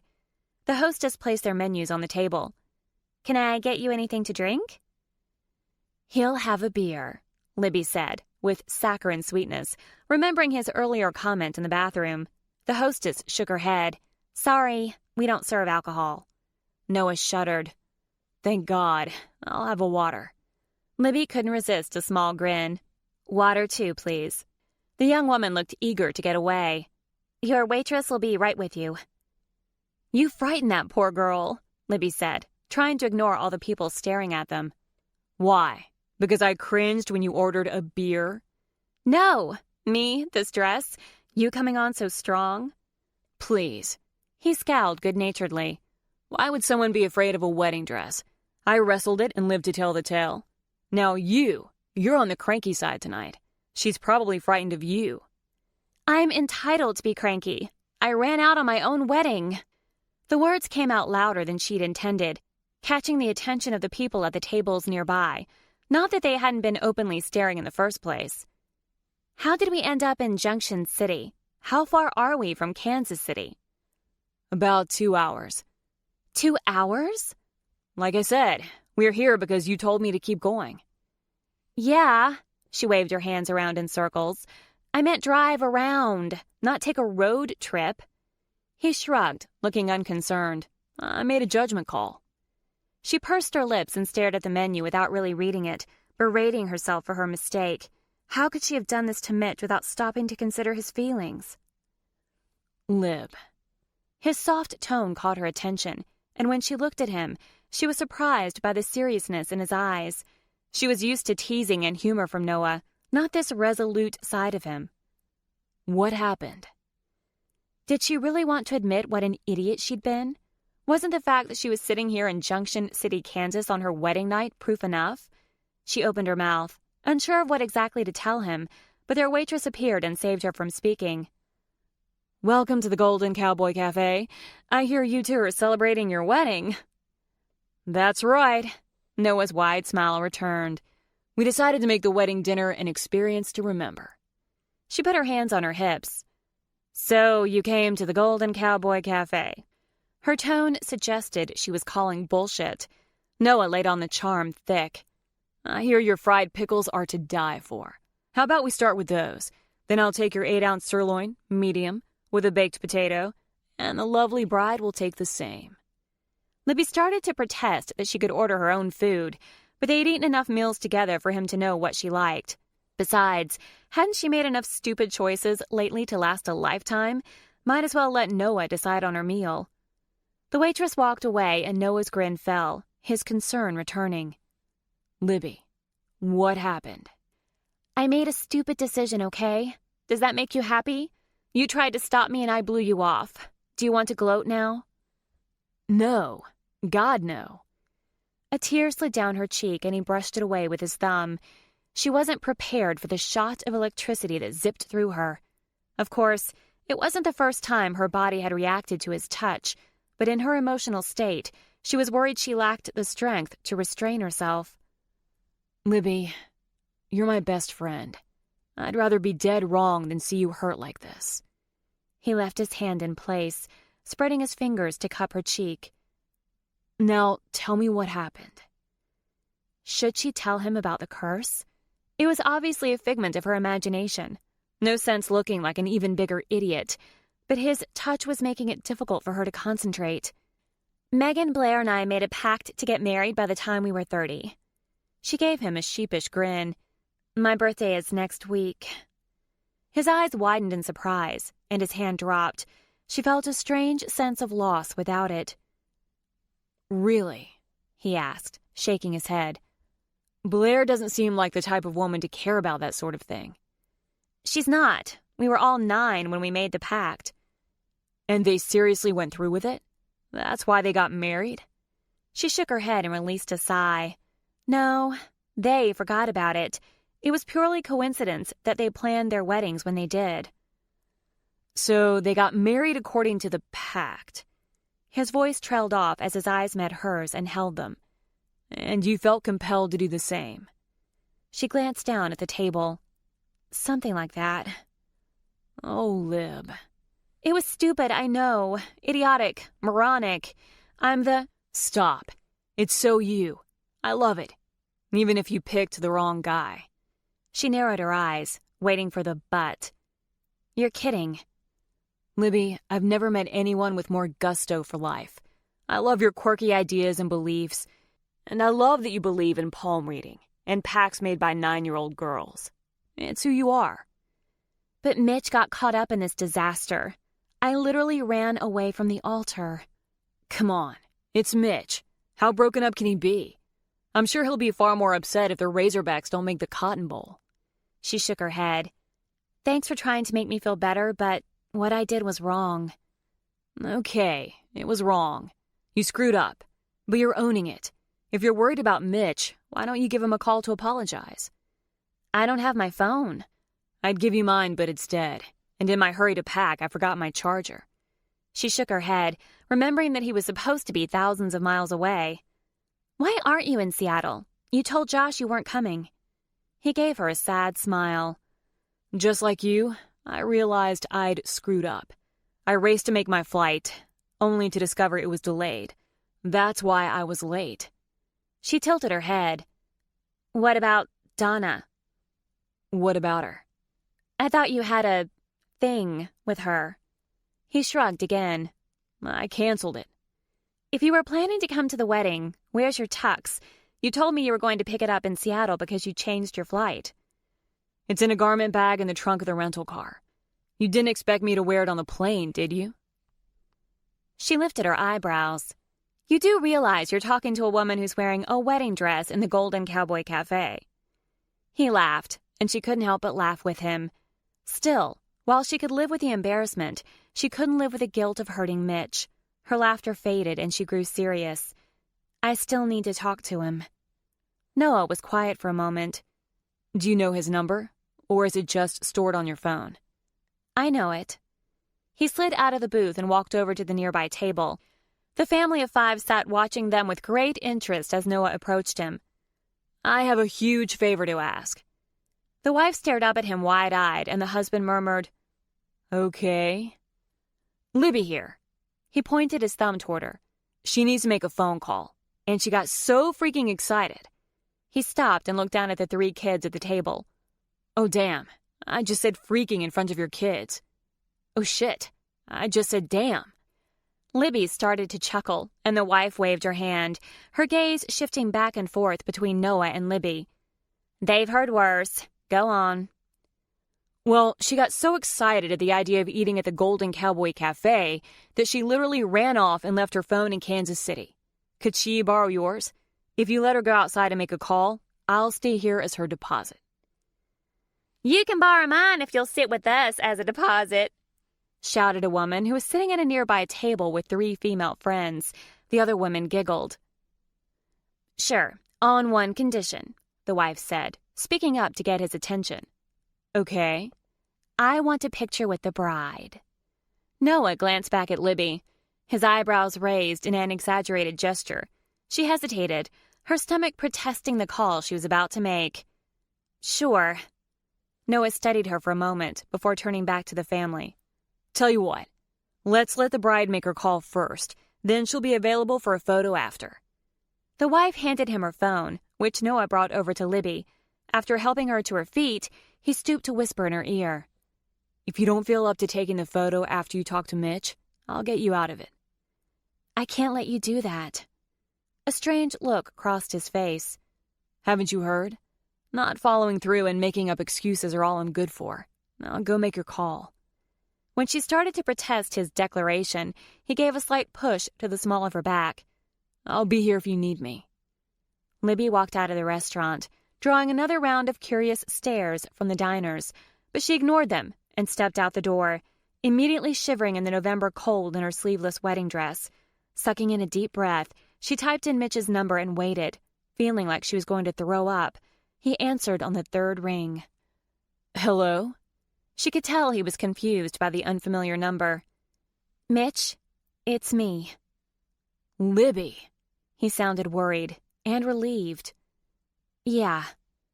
Where are you? Are you okay? When no one heard from you, we all worried you got kidnapped after you hopped into that stranger's car. She shook her head, feeling like the world's biggest bitch. How can you be so nice to me after I ran out on you like that? Libby, I still care about you. Your running out doesn't change that. I'm sorry. She choked on the words. Was it the Razorback call? Or the play from the Cotton Bowl? Oh, Mitch. It's okay, Libs. Really. There was a pause on the line, and then he added, I was having doubts this week, but I didn't want to be that asshole who broke up with his fiancée before the wedding.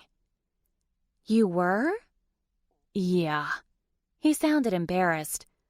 Remember me telling you about my old college girlfriend? Sheila? Yeah, that's the one.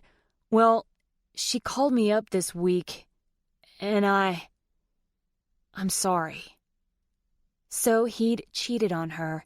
She could hear it in his voice, yet she didn't care. It would have been hypocritical to care given that she'd only arranged to marry him in the hopes that another man would come along and destroy their wedding. Mitch, believe it or not, I really do want you to be happy. So, this worked out for both of us? He asked, sounding like he didn't quite believe it.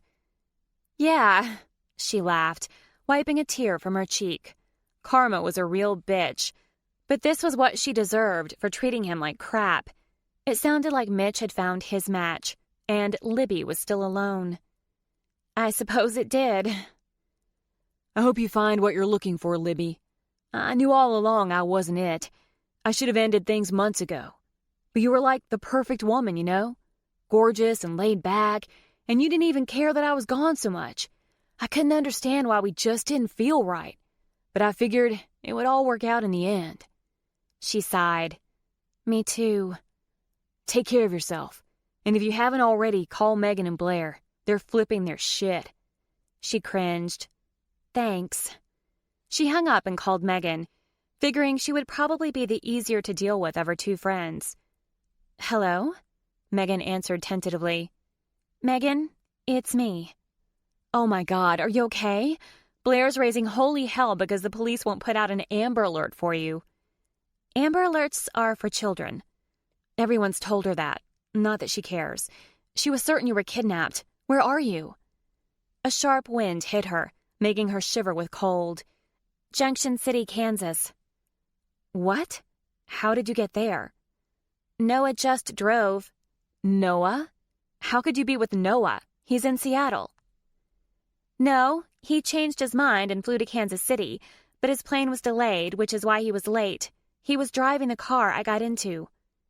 There was a long moment of silence. Then Megan said, "So you planned this?" There was a sharp edge to her voice now. What? No. Megan was silent for another beat. Why did you run away, Libby? She finally asked. What should she say? I was scared. It was all too much. Both true. You never intended to marry Mitch, did you? Oh, God. She'd figured it out. Libby's face burned with embarrassment. How can you say that? Because you believed in the curse more than any of us. And after what happened to Blair and me, of course you'd think the same thing would happen to you. How could she respond? Megan was right, but that didn't mean she wanted to own up to it. I'd ask how far you were willing to let it go, but I guess we all got front row seats to that answer. The condemnation in her words stabbed Libby in the heart. In all the time she'd known Megan, she'd never sounded so judgmental. Why shouldn't I believe in the curse? Libby asked, wrapping an arm across her chest in an effort to block out the cold. It worked out exactly like the fortune teller told us it would for you and Blair. She said the curse covered all three of us. It should have worked. The curse isn't real, Libby. Megan lowered her voice. You've pulled some crazy things before, but this? Think about what you did to Mitch. You left that poor man at the altar when you had no intention of marrying him at all. I've already talked to Mitch. His old girlfriend called him this week. Turns out he didn't want to marry me either, but he felt bad about breaking up with me right before the wedding. Libby, that doesn't make it right.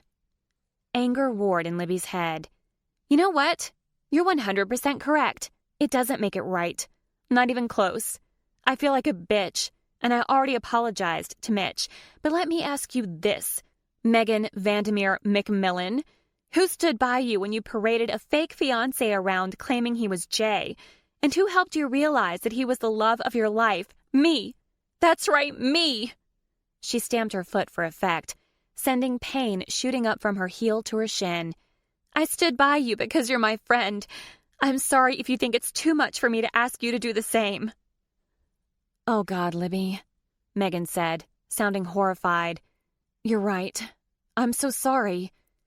Too little, too late. Then she hung up and sucked in a deep breath of cold Kansas air. Megan's words had stung, but there was no denying they were true. She'd been irresponsible and self-centered, but there wasn't anything she could do about it now. She felt a sudden need to see Noah. He'd make her feel better. He always did. Turned out, he really was her best friend. Chapter 5. Noah anxiously glanced at the door for what had to be the 100th time, wondering if he should go outside. Calling Mitch had to be difficult for her. What if she needed support?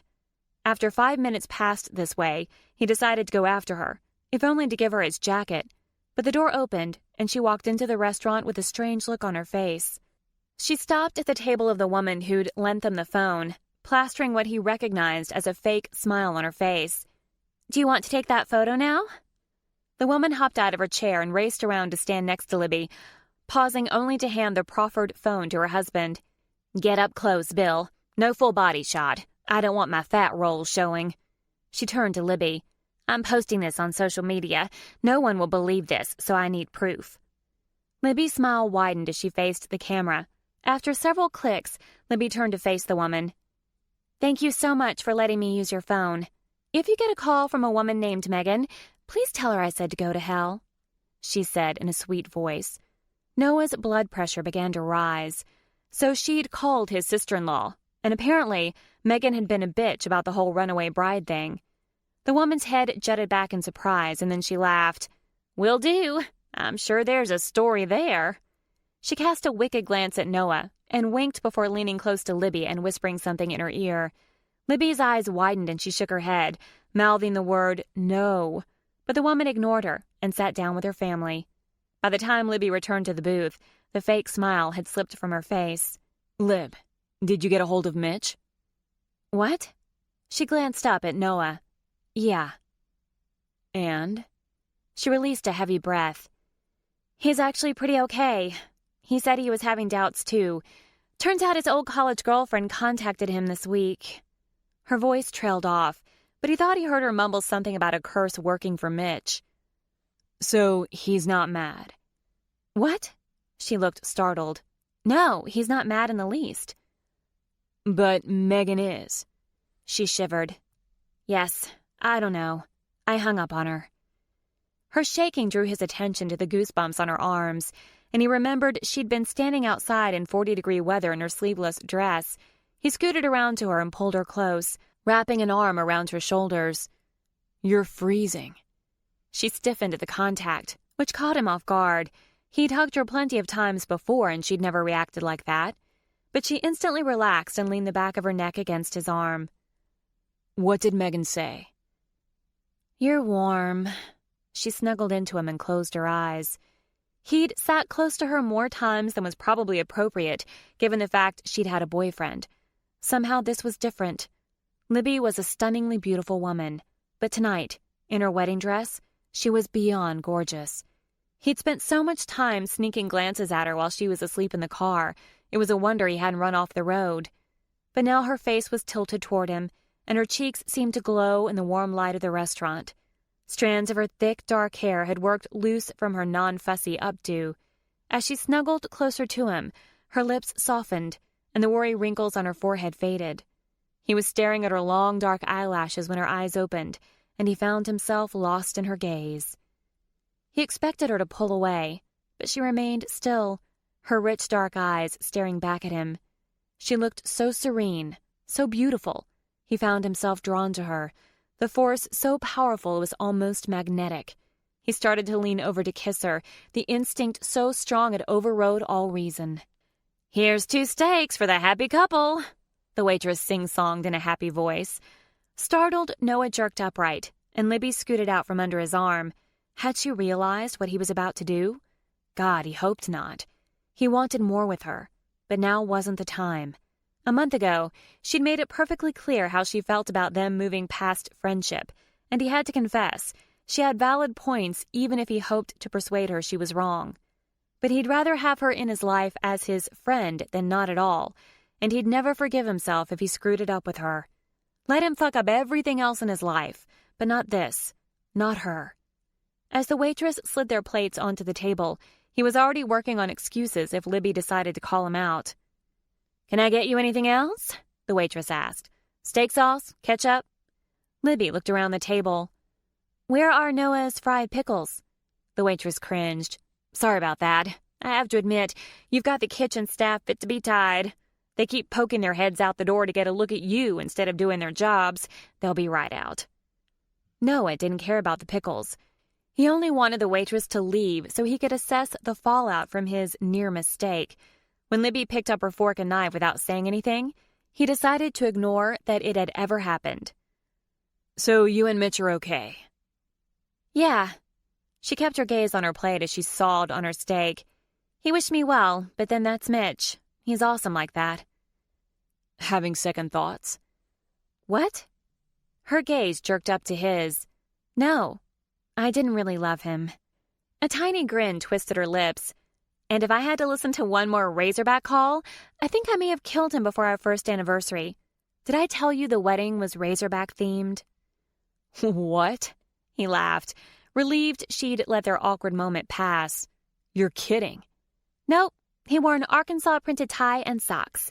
Megan and Blair wore red dresses, and he had a hog groom's cake. Grinning, she stabbed a piece of her steak. In his vows, he used a play from the 2010 Cotton Bowl game. "Why in the world did you agree to that?" He couldn't imagine her going along with any of it. She shrugged. It's what he wanted. Doesn't the bride typically get what she wants? He couldn't understand why she'd proposed to Mitch, but it absolutely astonished him that she'd let him plan the entire wedding.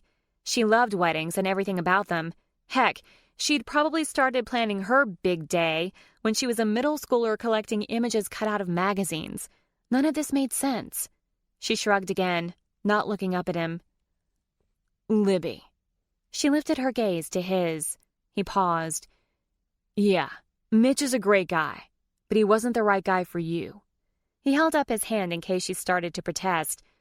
And no, this isn't me gloating. Something like regret filled her eyes. You have every right. He gave a small shake of his head. Nope, not even a little. He turned serious. But one day, you'll meet a guy who can give you the kind of love your friends have found. Because that's what you deserve, Libby. A guy who will stand by your side no matter what, then sweep you off your feet while he's giving you the stars and moon. He hoped that guy was him, particularly since a band of jealousy coiled around his heart at the notion of some other man giving that to her. The feeling was unsettling. He'd never been jealous like this before. Tears filled her eyes. I don't think I'm going to find that, Noah. It's too late. Bullshit. You're not even 30 yet. It's not that. Then what is it? A soft smile lit up her face. You're the only man who's ever liked me for me. What does that mean? Guys always see the outside. They rarely pay attention to the inside. Guilt washed through him. How many times had he been so dazzled by a woman's beauty, he'd ignored everything else about her? And while he'd seen firsthand how many men openly gawked at Libby, it had never occurred to him to ask how she felt about it. Not every man is like that, Lib. Look at Josh. And me. But he couldn't tell her that. She was still raw over her breakup with Mitch. He didn't want to be her rebound. She pursed her lips and didn't answer. He decided to change the subject, although he wasn't sure the one he was moving on to was any safer. So you called Megan. She sighed. Mitch said she and Blair were freaking out. A grin cracked her lips. Blair thought I'd been kidnapped and wanted the police to issue an Amber Alert. Wait, isn't that for... Yeah, for kids. Megan says she was irritated when they wouldn't do it. Noah chuckled. Sounds like Blair. He paused. What did Megan say about you running off? She scowled. Nothing good. I gathered that from the fact that you suggested a complete stranger tell your best friend to go to hell. She grinned up at him, a new playfulness in her eyes. Relief spread warmth through his veins. She had every reason to be upset, but it killed him to see her that way. He'd do anything to keep her happy. He gave her a cocky grin. Since you were supposed to get married, I take it you've got a few days off for your honeymoon. Well, yeah. I postponed all my photo shoots for the next couple of weeks. Where were you going for a honeymoon? We were supposed to go to Santa Fe, New Mexico, but then Mitch's high school football team made it into a playoff game, so we canceled the trip. But you still have time off. Yeah. Why? Let's go on a road trip. Her eyes widened. You're kidding. No. We're already in Junction City. Why not just keep going? How about the fact that I don't have any clothes on me besides this wedding dress? So we'll buy you more clothes. No, I don't have any money, or a cell phone, or a form of ID for that matter. Then I'll pay for the trip. When she started to protest, he held up a hand. Consider it a non-wedding present. Or if you'd like, consider it your kidnapper providing for your basic needs. And you can take off work just like that? I thought you guys were in the middle of a merger that was sucking away all your free time. He considered telling her the truth. In fact, he was dying to tell her the truth. She was the one person who would understand how he felt. She knew how hard he'd been trying with the family business. But this was about Libby right now, not him. His problems weren't going anywhere. He could wait.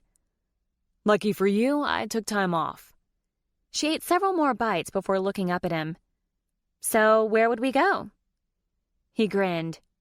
Wherever we want. In fact, I declare tomorrow Libby St. Clair Day. Does that mean I get to pick where we go? His eyes narrowed. Where do you want to go? She laughed. I don't know. I'm just trying to learn the rules. The rules are we don't do anything responsible. We just have fun. Her lips pursed as she considered it. Then she grinned and held out her hand. Deal. Deal.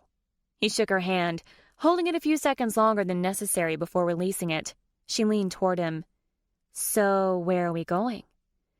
Then he knew how to make it really fun for her.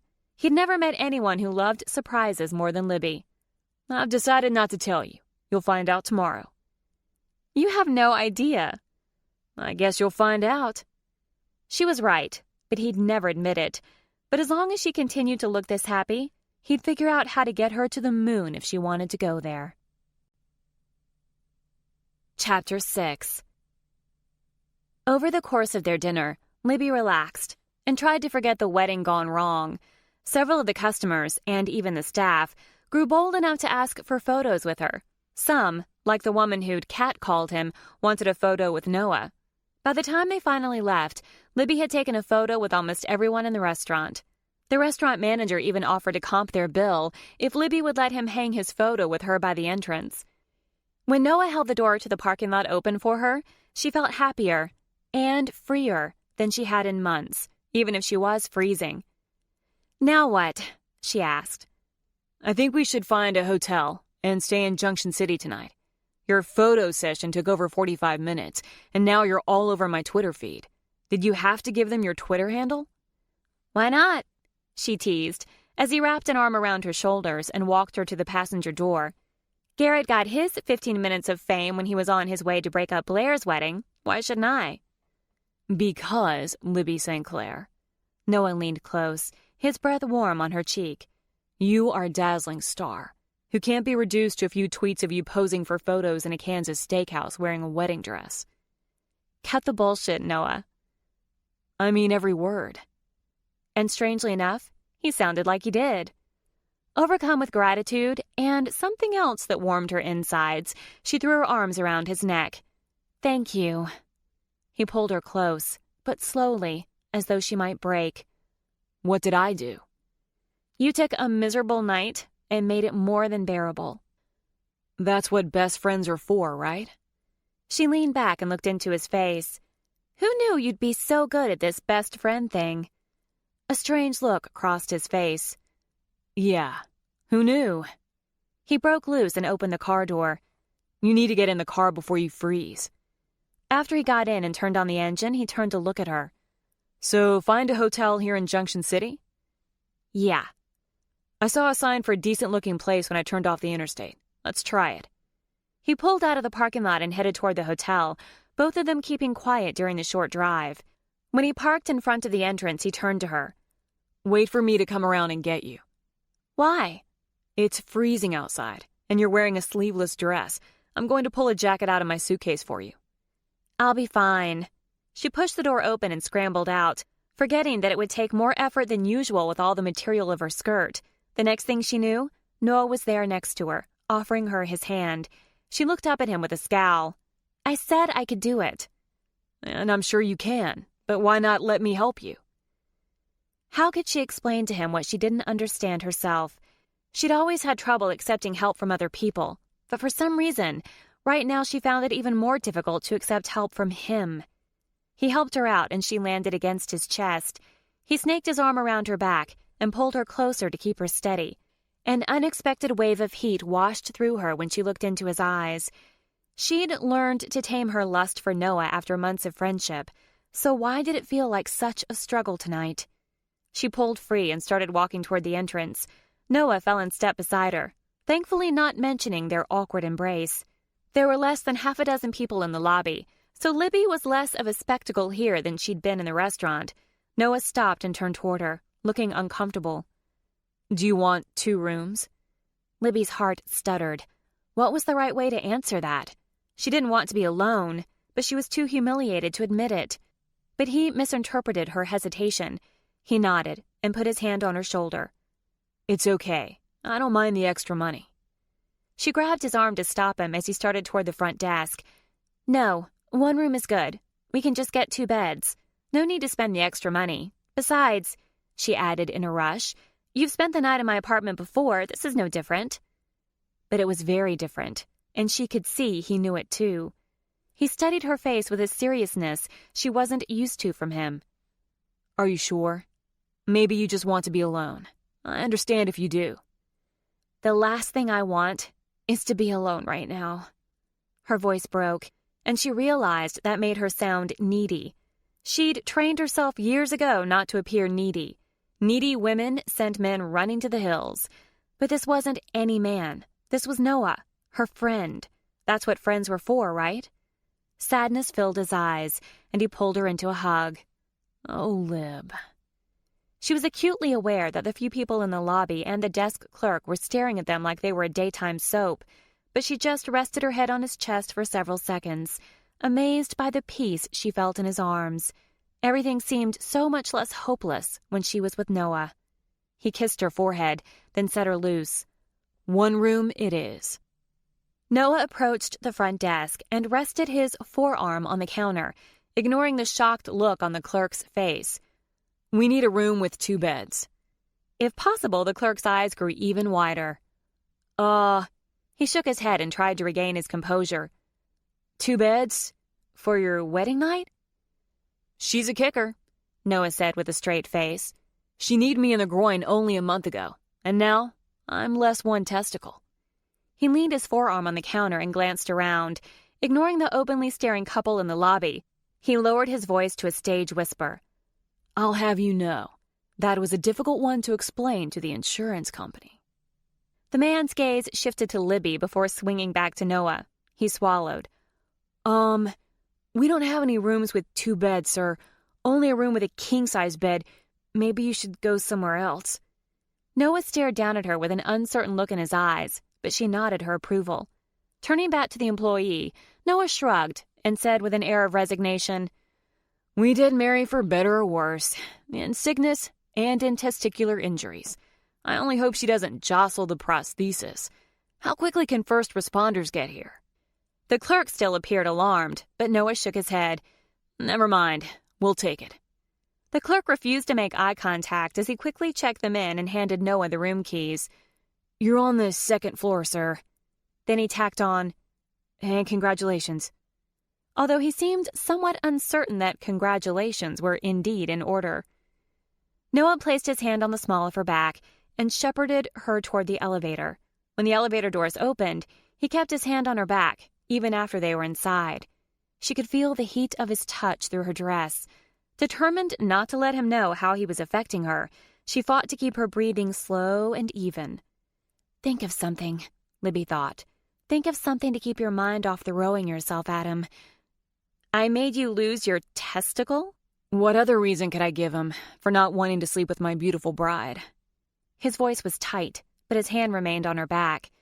That certainly didn't take her mind off her hormones. Think of something else. You forgot your bag, she said. I'll get it once you're settled in the room. She looked up at him in surprise, but he kept his gaze on the elevator doors. Then the doors opened, and he was ushering her out of the elevator and leading her down the hall to their room. She couldn't help noticing how he'd taken charge tonight. She hadn't seen him this focused once in the 5 months they'd known each other. He pushed the door open and waited for her to walk through. The first thing Libby noticed was the giant king-size bed, which didn't seem so giant when she thought about sleeping in it with Noah. As she'd reminded him downstairs, he'd stayed overnight at her place multiple times, yet the closest they'd ever come to sleeping together was snoozing on the opposite sides of her sofa. She wasn't sure she could spend the night in that bed with him without acting on this whatever was happening to her tonight. If Noah was affected by the sight of the bed, he didn't let on. I'll be back. Are you okay here? His attentiveness made her smile. I don't need a babysitter. Go already. He paused in the doorway and glanced back at her, the warmth in his eyes catching her off guard. I just want to make sure you're okay. Part of the best friend gig, right? Yeah, right. He pulled the doors shut, and she sat on the edge of the bed and heaved a loud sigh. She may have napped earlier, but she was weary. She laid back on the bed and covered her eyes with her arm. What was she supposed to do now? She'd believed in the curse, hook, line, and sinker. What reason would she have had for doubt? Megan and Blair's weddings had both gone according to the curse plan, but hers. If the curse was wrong, it threw everything else in her life into question. The only way she'd gotten through her childhood was by believing in magic and fate. That she was like Cinderella, and some man would finally love her. But if magic didn't exist, and fate was coincidence, how was she supposed to find her happily ever after? What if she never found someone to love her, really love her? Her father had left when she was a baby. Her mother cared for her in her own way, but she was always too busy finding her next lay to spend much time with her. Maybe she was just unlovable. Lib? She moved her arm, surprised to see Noah was already back. That was fast. It's colder than a witch's tit out there. I didn't waste any time. He sat on the bed, looking down at her. You okay? Sighing, she sat up. I'm fine. He grinned. Liar. I am. Only a true narcissist could be fine after what you've been through. And I've always had you pegged as only half a narcissist. Don't tell me I've had it all wrong. She laughed, and then before she realized what was happening, she started crying. Noah pulled her to his chest, rubbing slow circles on her back. When she finally settled down, he said, Let's get you out of that dress. I don't have anything to wear. I was about to suggest you wear nothing, he teased. But given the situation, how about you wear one of my t-shirts, okay? She nodded, hating that she'd broken down like that. She'd brought this on herself, which meant she didn't deserve to cry. She sucked in a deep breath, then stood. I need help getting my dress off. His smile was a touch self-deprecating. Lucky for you, getting women out of their clothes is my specialty. Save the tales of your exploits for another time. She knew he'd undressed plenty of women, but for some reason the thought irritated her. She turned and presented her back to him. He tugged on the laces at the rise of her ass. Good God, is this a wedding dress or a chastity belt? He groaned as he fought to work the laces loose. Megan might have been overly aggressive in pulling them tight. I guess she didn't want Mitch to have easy access. His hand stilled as he groaned. God, Lib, I'm sorry. She shook her head. Don't be. It is what it is. What would he think if he found out she'd never intended to marry Mitch at all? Would he judge her like Megan had? She couldn't take the risk. Once he got the bottom strings free, the rest unlaced more quickly, loosening the dress enough for her to take it off. Do you want to take a shower? He asked. I'll pull a t-shirt out of my bag and leave it on the counter while you're in there. Holding the front of her dress to her chest, she turned and looked up at him. Why are you being so nice to me? She blurted out. Surprise washed over his face. I thought we'd already been over that. You've had a shitty day, and I'm being a good friend. When she didn't say anything, he continued, Look, today and tomorrow are your days.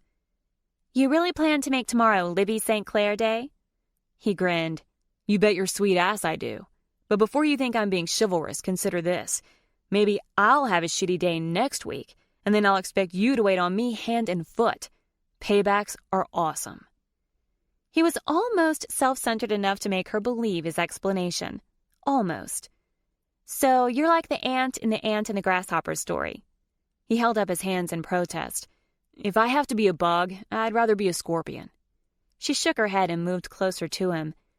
A scorpion is more like a spider than an insect, and even so, you're not a spider.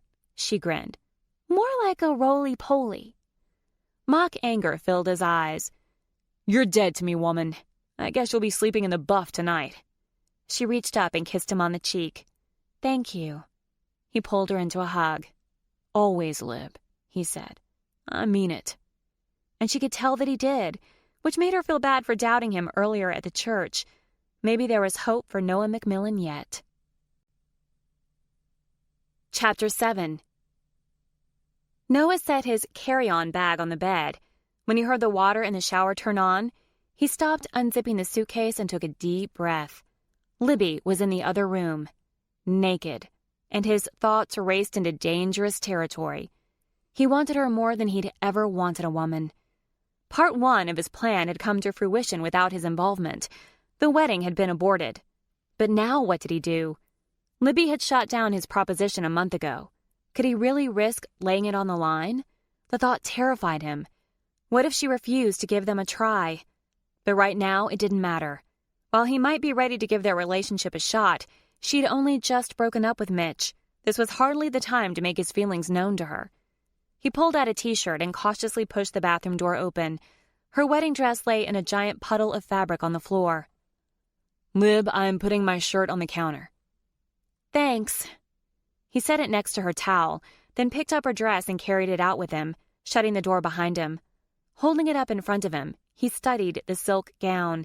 Based on what she'd told him about her football-centric disaster of a wedding, this was probably the only part of the whole affair that had truly been her. Unsure of what to do with it, he laid it across the back of the desk chair, the skirt billowing everywhere, then pulled out another t-shirt for himself. The bed loomed in the middle of the room, teasing him. He had no clue how they were going to handle sleeping together. For one thing, Noah usually slept in his briefs, which meant he had no pajama bottoms. He'd have to settle for wearing a t-shirt over them. But the feelings of protectiveness she'd stirred inside of him were also rousing other feelings that might not be so easy to hide if they were nearly naked and close together in bed. He'd think about that later. Right now, he had to figure out where they were going for Libby St. Clair Day. What would make her the happiest?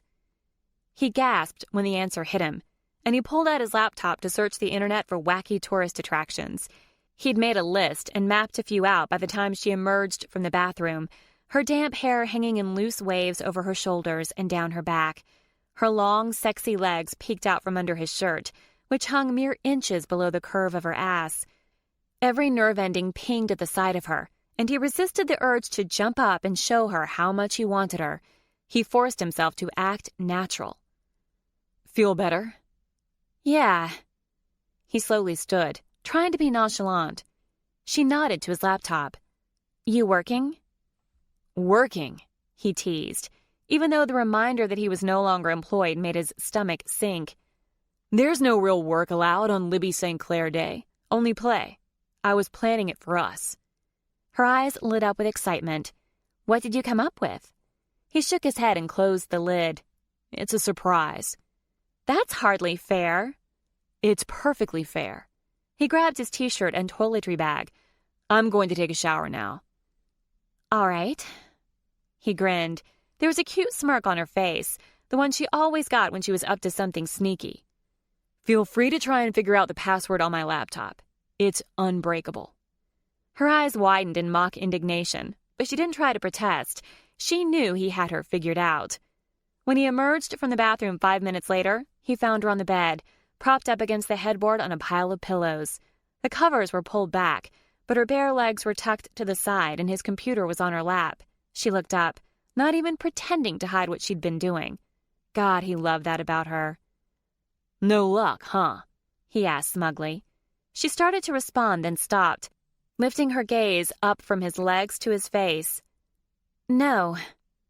Was she bothered by his lack of pants? The shirt he'd picked covered all the essential parts in the front, but left his briefs-covered ass exposed in the back. Libby wasn't the kind of woman to be offended by naked bodies. If anything, her art background made her appreciate the human form more than most people. So if it wasn't his body in general, did that mean she was affected by him? Could she want him too? His pulse quickened at the thought, but he told himself that he had to take this slow. She needed time, and right now she needed him to be her friend. And while it was no secret that Noah had slept with more women than was respectable, Libby had her own more than healthy share of short-lived relationships. Lately, he'd found himself in the strange situation of offering others advice in matters of the heart, so he made himself take a step back and fill that role for himself. What advice would he give another person in his situation? He'd encouraged Garrett to go for it, but Garrett had only had days to convince Blair to cancel her wedding. Libby had already run out of hers. He'd gotten to know Libby well enough to realize she was vulnerable now. It wouldn't take much to convince her to sleep with him, but he also knew her well enough to realize that if she did sleep with him, it would be as a short-term emotional Band-Aid.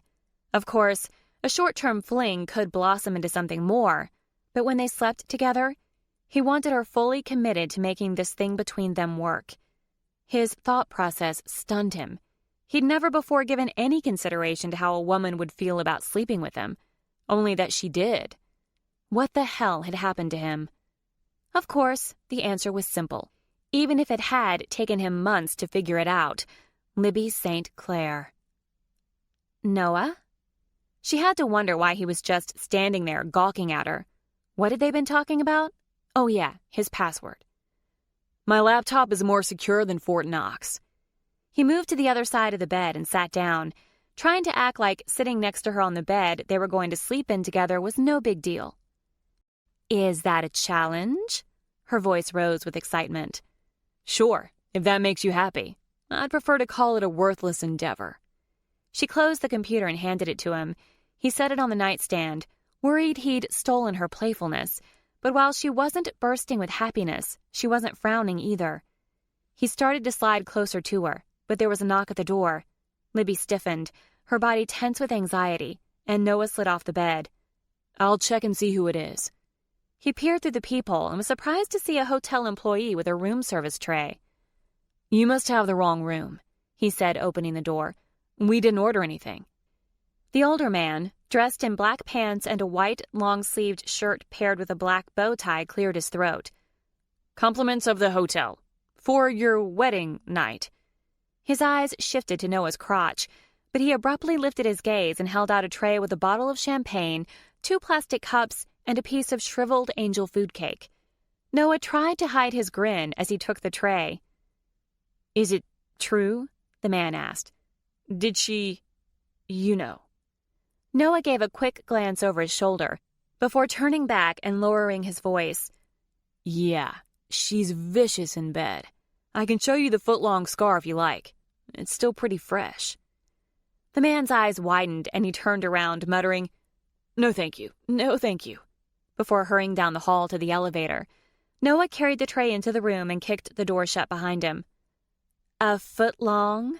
Libby commented with raised brows. I'm sure there's some psychological delusion of grandeur there. Noah grinned as he set the tray on the dresser, trying to think of things other than his exaggerated 12 inches and the woman on the bed. His t-shirt wouldn't hide much. How about some champagne? Her smile fell. Champagne is for celebrating, and there is nothing to celebrate. I disagree. Noah twisted off the cork and quickly filled the plastic cups, then carried them over to the bed and sat down, one leg still dangling off the side. Here. She refused to take it. No, I told you we have nothing to celebrate. Of course we do. How about the fact you dodged a bullet today? You could have married a man you didn't really love, but you came to your senses at the last minute. He held it out to her again, and she reluctantly took it this time. That doesn't seem like something to be proud of. He looked her in the eyes. It took guts, Lib. Do you know how many people would have just stood there and gone through with it? Some emotion washed over her face, but it passed too quickly for him to register. She looked up with a smile. How about we celebrate the fact I haven't kicked you in the other ball? Yet. He burst out laughing. I'll drink to that, although I resent the tacked on yet. She clacked her glass against his, then took a healthy gulp. He took a sip of his own champagne and said, Looks like we'll need more of this. He got up and grabbed the bottle and the cake, setting the bottle on the nightstand before sitting down again. Do you want the cake? Angel food? She asked. Doesn't sound appropriate for either one of us. You and I are more like devil's food, don't you think? Her teasing tone removed the sting. Maybe it'll be a good influence on us. He picked it up off the plate and held it up to her mouth. Hesitation flickered in her eyes for a few seconds, but she leaned forward and took a bite. She grabbed the cake out of his hand and held it up to him, lifting her eyebrows playfully. As she held the cake in front of his face, he realized why she'd held back for a moment. Without realizing what he was doing, he'd reenacted the cake part of a wedding reception. She put the cake on the plate, then finished off her cup of champagne. He grabbed the bottle and poured more for her. What do you want to do? He asked. Watch some TV? Go to sleep? TV. I don't think I can sleep. He reached for the remote and clicked on the TV, scrolling through the channels until he found an episode of Friends. The goal was to put her at ease. They'd watched plenty of movies together at her apartment, and sometimes he'd sit behind her and rub her back. I'll rub your back if you like. Really? Yeah, turn around. She drank the rest of her champagne and handed him the cup before scooting closer. Why don't you lay your head on my legs, close enough for me to reach your back? Okay. She maneuvered so that she lay sideways, her head resting on his upper thighs. His hand rested on her back. It should have been no big deal. They had watched TV on her sofa before, but never this intimately. He stayed still for a moment, letting her relax on him before he began to rub over her t-shirt, shifting slightly so she couldn't see his arousal at the sight of her sexy legs and barely covered ass. She sighed with contentment, and soon her breathing evened. Her body sagged into his, and he realized she'd fallen asleep. To his surprise, his arousal faded, shifting to something deeper, the need to make sure she felt protected and comforted. He realized even if she made a move, he would turn her down. That so wasn't his style, but he didn't want to blow their chance on what she could potentially see as a one-night fling. The episode ended, and he turned off the TV, then tried to decide if he should disturb her to turn off the light. She shifted slightly, then lifted her head to look at him. "I'm sorry, I fell asleep." "It's okay. I'm tired too." He reached up and flipped the switch, flooding the room with darkness. She scooted off him but stayed close. "Noah, can I ask you a favor?" "Anything. Well, except for buying you tampons. A guy has to draw the line somewhere." She laughed. "You're safe there. For now." He grinned in the dark. "What's your favor?" She paused, and when she finally answered, her voice sounded unsure. "Will you hold me?" He didn't answer, just rolled onto his side and reached for her, pulling her back to his chest, bending his hips back in case touching her aroused him again. She put her hand over his. "You're the only one who stood by me today." The thought sobered him. How could that be? He was the least responsible of all her friends. He instinctively pulled her closer. "Oh, Lib, I'll always be there for you. I promise. I'm sorry I said I wasn't coming. If I'd kept my original flight yesterday, maybe I could have helped you change your mind." Her head rubbed against his chest as she shook it. "No, you couldn't have. I was sure I knew what I was doing." The sadness in her voice wrecked him. "It's over. Tomorrow is Libby Day, and we won't mention any of this at all, okay? Just fun." "Okay." Soon her breath evened again, and he drifted off to sleep too, wondering if this was what contentment felt like. If it was, he knew he wanted it with her. Chapter 8. Libby woke facing Noah, their legs intertwined. For a few moments she was confused and horrified. Had she had sex with him? But the thought barely had the chance to form before she remembered everything. He'd only held her. She'd slept in a bed with Noah, and he hadn't made a move on her. She wasn't sure whether to be relieved or insulted. She settled on disappointed. Another surprise. But sex with Noah was bound to ruin everything, she reminded herself. Yesterday he'd proved himself to be a loyal and supportive friend. She couldn't let her hormones screw that up. She untangled herself, making him stir, then propped herself up on one elbow. "Good morning." "What time is it?" he muttered, keeping his eyes closed. "I don't know. I can't see a clock." "Go back to sleep," he grumbled. "Whatever time it is, it's 2 hours earlier in Seattle. For me, it's like the middle of the night." "It's not the middle of the night. The sun's out." Groaning, he rolled over and looked at the clock on the nightstand, then groaned again. "So what time is it?" 9:13. He didn't sound very happy about it. "I'm hungry." He lay on his back, looking up into her face. He blinked as his eyes adjusted to the light. "You're worse than Tortoise." Then his eyes widened. "Hey, where is Tortoise?" "Did you seriously think I was irresponsible enough to leave my dog alone overnight?" "Well, no." "Liar." He looked relieved when she laughed. "He's with my friend Steph. She treats him like a little prince." "I miss him." That surprised her. Then it didn't. She'd adopted Tortoise while Noah was in town. They'd gone to the dog shelter together, and he'd teased her to no end about the name she'd given him. But he'd grown attached to the animal too, and often asked about him, as infrequent as his calls had become these past weeks. "Hey," she said, giving his arm a shove. "Why haven't you called me very much over the last month?" "That's a two-way street, Libby." It was true. She'd pulled away from him after telling him about her engagement. She realized now it was because his disapproval had smarted. Even though she hadn't intended to go through with the wedding, she'd known all along he was right about marrying Mitch. "None of that," he said, pulling her close again. "Yesterday happened in a vacuum." It hadn't, not really, but it was nice to pretend it was true. Maybe so, but today has its own very real problems. He frowned. "What problems could you possibly have on your special day?" Remember, the only thing I have to wear is a wedding dress. I see your point. Should I go out and pick up an outfit for you? Are you kidding? She asked in mock horror. I don't care to spend my special day dressed like a hooker. He leaned to the side to catch her gaze. I'm slightly insulted by that. Only slightly? Well, I admit, it's a legitimate concern. She lifted her eyebrows in mock surprise. I have a pair of sweatpants in my bag. You could wear those. So, I'm going to pair your sweatpants and t-shirt with my white beaded shoes? Only so we can go out and find you something more suitable to wear. Unless you want to go in the buff. Or in your dress. Sweatpants it is. Thought so.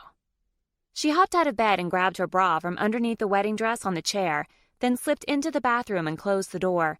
She was in the process of putting her bra on under Noah's t-shirt when she saw his toothbrush on the counter. Oh, God. She'd been talking to him with morning breath. She could get a toothbrush while they were out shopping, but she didn't want to go that long. Looking over her shoulder, she turned on the water and grabbed his toothbrush, quickly putting toothpaste on the bristles. She'd been brushing for half a minute when Noah knocked on the door and pushed it open a crack. Are you decent? She said with the toothbrush in her mouth. He opened the door the rest of the way and stared at her in the reflection in the mirror for a moment, his forehead wrinkling. Here's the pants. Thanks, she mumbled, still brushing. His mouth dropped open. Is that my toothbrush? She pulled it out and spat in the sink. Yeah. Oh my God, he said in horror. That's disgusting. Come on, she said, cupping water into her hand and slurping it into her mouth. You're telling me that you've never shared a toothbrush with someone before? Absolutely not. Now that thing is covered in your germs. She rinsed off his toothbrush under the running water. It's no different than kissing. But at least I get something out of kissing. What am I getting out of this? She turned around to face him, lifting her eyebrows in a playful manner. My charming personality without halitosis? Something happened in his eyes then, the annoyance shifting to something she didn't recognize. But it was gone just as quickly as it had appeared. Just remember, paybacks are a bitch. A grin spread across her face as she stalked closer to him and rested her palms against his chest. Am I supposed to be scared, Noah McMillan? His eyes narrowed. You have no idea what I'm capable of. His tone was teasing, but the combination of their proximity, their playful banter, and the suggestive words he'd just uttered sent an unexpected wave of heat coursing through Libby. That was the thing. She wanted to find out what he was capable of. Her hands were still in his chest, but her fingertips were on fire now. She inhaled sharply, trying to make sense of the war being waged in her head. Her body demanded she grab the back of his head, pull his mouth to hers, and drag him to the very available bed less than 10 feet away, so they could have what she was sure would be the most amazing sex of her life. But her head commanded her body to stop. She had too much to lose with a spontaneous fling. It wasn't worth the risk. Even if she let herself think they might have the potential to have something long-term, she had a hard time ignoring what was plainly written in her palm. She was destined for a man who was creative. She was certain an engineer who worked in an office didn't qualify.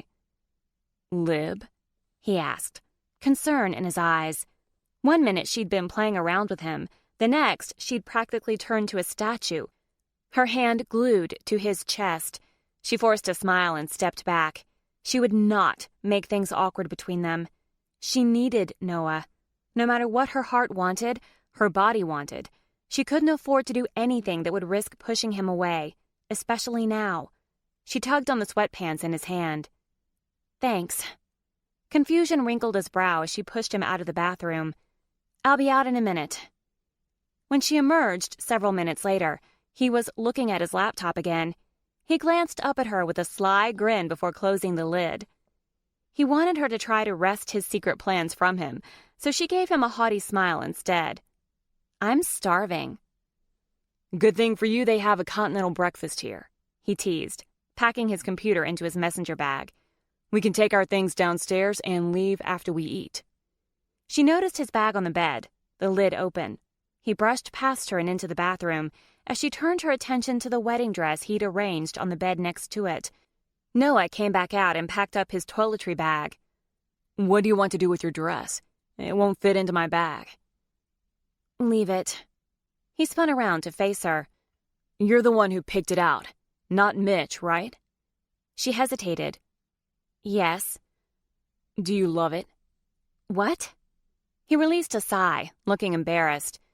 "Megan's mother picked out her wedding dress, but she had her heart set on another one. Josh bought it for her."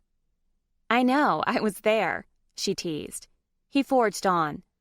"Libby, do you love the dress?" She tilted her head to the side and gave him an ornery grin. "If I say no, does that mean you're going to buy me a new one?" Groaning, he grabbed her shoulders, then enunciated his words slowly. "Do you love the dress?" She did, but she couldn't very well wear it again. What man would tolerate her wearing a dress she'd bought for her wedding to another man? She could hardly explain that her reasons for almost marrying Mitch weren't exactly honorable. Noah grabbed the room key and walked out the door without another word. Had she pissed him off? She couldn't figure out what she'd done other than borrow his toothbrush. But she didn't have long to contemplate it. The door opened a few seconds later, and Noah walked in with a clear trash bag. "Hold this open." He shoved it toward her. There was no denying him, so she did as he'd asked. He folded up the gown and crammed it into the bag. When he finished, she looked up at him with an inquisitive gaze, and he shrugged. "We couldn't leave it. If nothing else, you can sell it on eBay, or make an art piece out of it." She sucked in a breath, then released it, thrown off by an unexpected rush of emotion. "Thanks." She slipped on her wedding shoes, then stood in front of the full-length mirror. Noah's black t-shirt hung to her thighs, and his gray sweatpants were rolled up to her ankles. The drawstring in the waist was pulled so tight it looked like she had a life preserver hidden under her shirt. The beaded 2-inch wide heels topped off the ensemble. "I look like I'm about to join the circus." Noah grinned. "You look better in that shirt than I ever did." She'd seen him in this shirt before, and she had to admit he filled it out quite nicely. It swam on her. "You liar. You're loving every minute of this." "Okay. You look like a homeless person who stole a bride's shoes. Happy? Let's go eat." He insisted on carrying his bag and her dress down to the lobby. The obvious wedding dress crammed into a trash bag drew strange looks from other guests at the breakfast buffet, but they flat out gawked at her. She was used to getting attention, but not like this. A couple of younger women sat at a table together, snickering as they watched Libby pick up a tray from the counter and follow Noah in the food line. "Is this some new fashion craze?" a woman behind her asked. "Yes." Noah leaned toward Libby with a serious expression. "It's taken over Lesser Mongolia and Kurdistan. It's all the rage." "Kurdistan?" she asked in amazement. "I had no idea it was a high-fashion country." "Until a few months ago, they had no fashion at all. They used to go around naked. Do you know how cold it gets there?" Noah asked, heaping his plate with bacon. "Let me tell you, it's not pretty. I had to draw the line when Libby tried that one." He shook his head with mock disapproval. "You can only imagine how many times I had to bail her out of jail." The woman eyed Libby up and down. "I can see what you're thinking. What with her swimming in these clothes," Noah said, moving to the next food station. "But I can assure you she has the figure for it. She used to walk around town and cause massive car pileups from all the men gawking at her. In fact," he winked at her with a conspiratorial grin, "she wasn't arrested for indecent exposure. She was arrested for breaking up so many marriages. Those men got one look at her, and they knew no woman could ever compare to such a goddess." The woman's mouth dropped, and she stared at Libby wide-eyed before she realized what she was doing and jerked her gaze back to Noah. "I had no idea someone could be arrested for that," the woman said. Noah nodded. They had to make an emergency law. It's called the Libby Law. In Hedonista, Iowa. Noah shot Libby a wide grin and moved to the other side of the room to get some coffee. The woman kept sneaking glances at Libby, but Libby ignored her, trying to keep a straight face as she walked over to join Noah. "Walking naked in public?" Libby whispered. Noah shrugged. He started to say something to her when one of the seated young women snickered, then stage whispered, "She's so tacky. There's no way she could break up a marriage." Noah's back stiffened as he glanced over his shoulder, but Libby simply reached for a mug and poured herself some coffee. "I have no idea what that fine-looking man is doing with someone like her," the woman continued. The second woman giggled. "Must be charity work. Girls like her make guys feel sorry for them, which is why they never give us a chance." Noah's eyes hardened, but Libby put her hand on his arm. "Ignore them. They're not worth it." He stood still for several seconds, but then he set his coffee cup on the counter and handed Libby his plate. "Could you take this to the table for me? I'll bring your coffee over." She tilted her head and narrowed her gaze. "Why? What are you going to do?" His eyes twinkled with mischief. "Trust me on this one, okay?" "Okay." "I'll join you in a minute." Libby took the two plates to their seats and watched as Noah wandered over to the table with the two women. He grabbed a chair and pulled it over to their table, angling it between them. "Good morning," he said, pouring on the charm. Their eyes widened, and one of the women held back a giggle. "How are you two lovely ladies this morning?" "Good, we're good," they mumbled, their words slurring together. If Libby had known better, she would have thought Noah had gone over there to flirt with them. And even though he'd clearly stood in line with her, they were falling for it hook, line, and sinker. He placed his forearm on their small table and leaned forward. "I couldn't help overhearing what you said about my lovely bride over there." He tilted his head toward Libby, and they at least had the grace to blush. "Now, I have to ask you two. Do I look like a fool?" One of them turned from pink to scarlet, while the other shook her head and mouthed, "No," horror in her eyes. Noah's voice took on an air of condescension. "I can assure you that Libby has more class in her pinky finger than the two of you put together. And even if I had never been lucky enough to meet her, I wouldn't have given either of you the time of day. I don't care for mean, gossipy women." He stood and grabbed the back of the chair. "Now that we've got that clear," he added, his charm restored, "you ladies have a good day." The other hotel guests stared at Noah, and several began to clap as he replaced the chair at a nearby table. The two women hastily gathered their things and headed for the elevator. Noah grabbed his coffee, and Libby's, and headed back to their table. She pursed her lips in disapproval. "Noah, you didn't have to do that." He picked up his fork, concentrating on his food. "Of course I did. Those two imbeciles were trash-talking you. I had to set them straight." "You could have just let it go." He glanced up in surprise. "I'm your friend, Libby. I can't stand by and let you get hurt. Why do you think I changed my mind about coming to Kansas City?" His question caught her off guard. "I thought you came because you were supposed to be in my wedding." Something unreadable flickered in his eyes, and he looked down at his food. "I thought you were hungry." "You're hiding something from me." He hesitated for a long moment, then met her gaze and held it. "You wanted me at the wedding. I couldn't let you down." Tears stung her eyes. "You're the only person in this whole mess who hasn't let me down." She shook her head, once again reminded of her humiliation. "I'm an idiot." "You're not an idiot, Lib." His voice was soft and understanding. "You just got blinded by what you thought was love." Love? The wedding had never been about that. Her quest for love, sure, but she'd never loved poor Mitch. She was beginning to doubt she'd ever find true love. Maybe someone like her was incapable of it. People modeled what they grew up around, didn't they? If so, she was doomed. They ate in silence for a minute, but then Libby found herself thinking about Noah's nudist story and snorted out loud.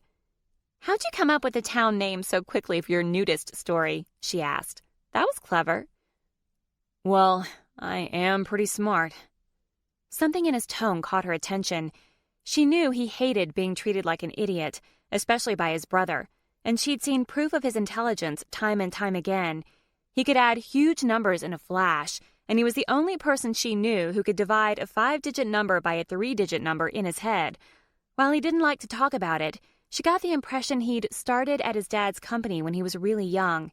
She'd always wanted to ask about it, so she wasn't surprised when she heard herself blurt out, "When did you graduate from high school?" He gave her an embarrassed shrug. "Right before my 17th birthday." She gasped. "You're kidding. I always wondered how you got your degree so young.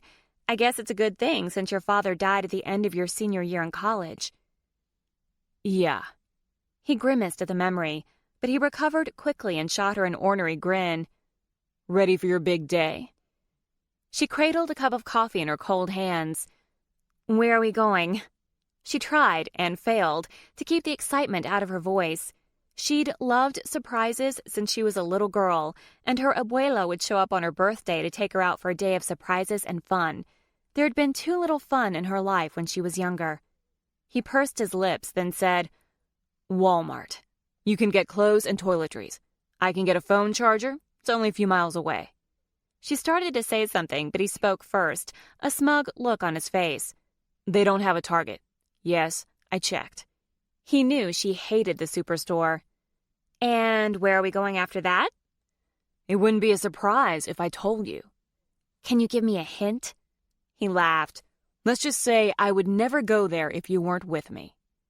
She wondered what could be so repulsive to him, and her eyes flew open in horror as an alarming possibility occurred to her.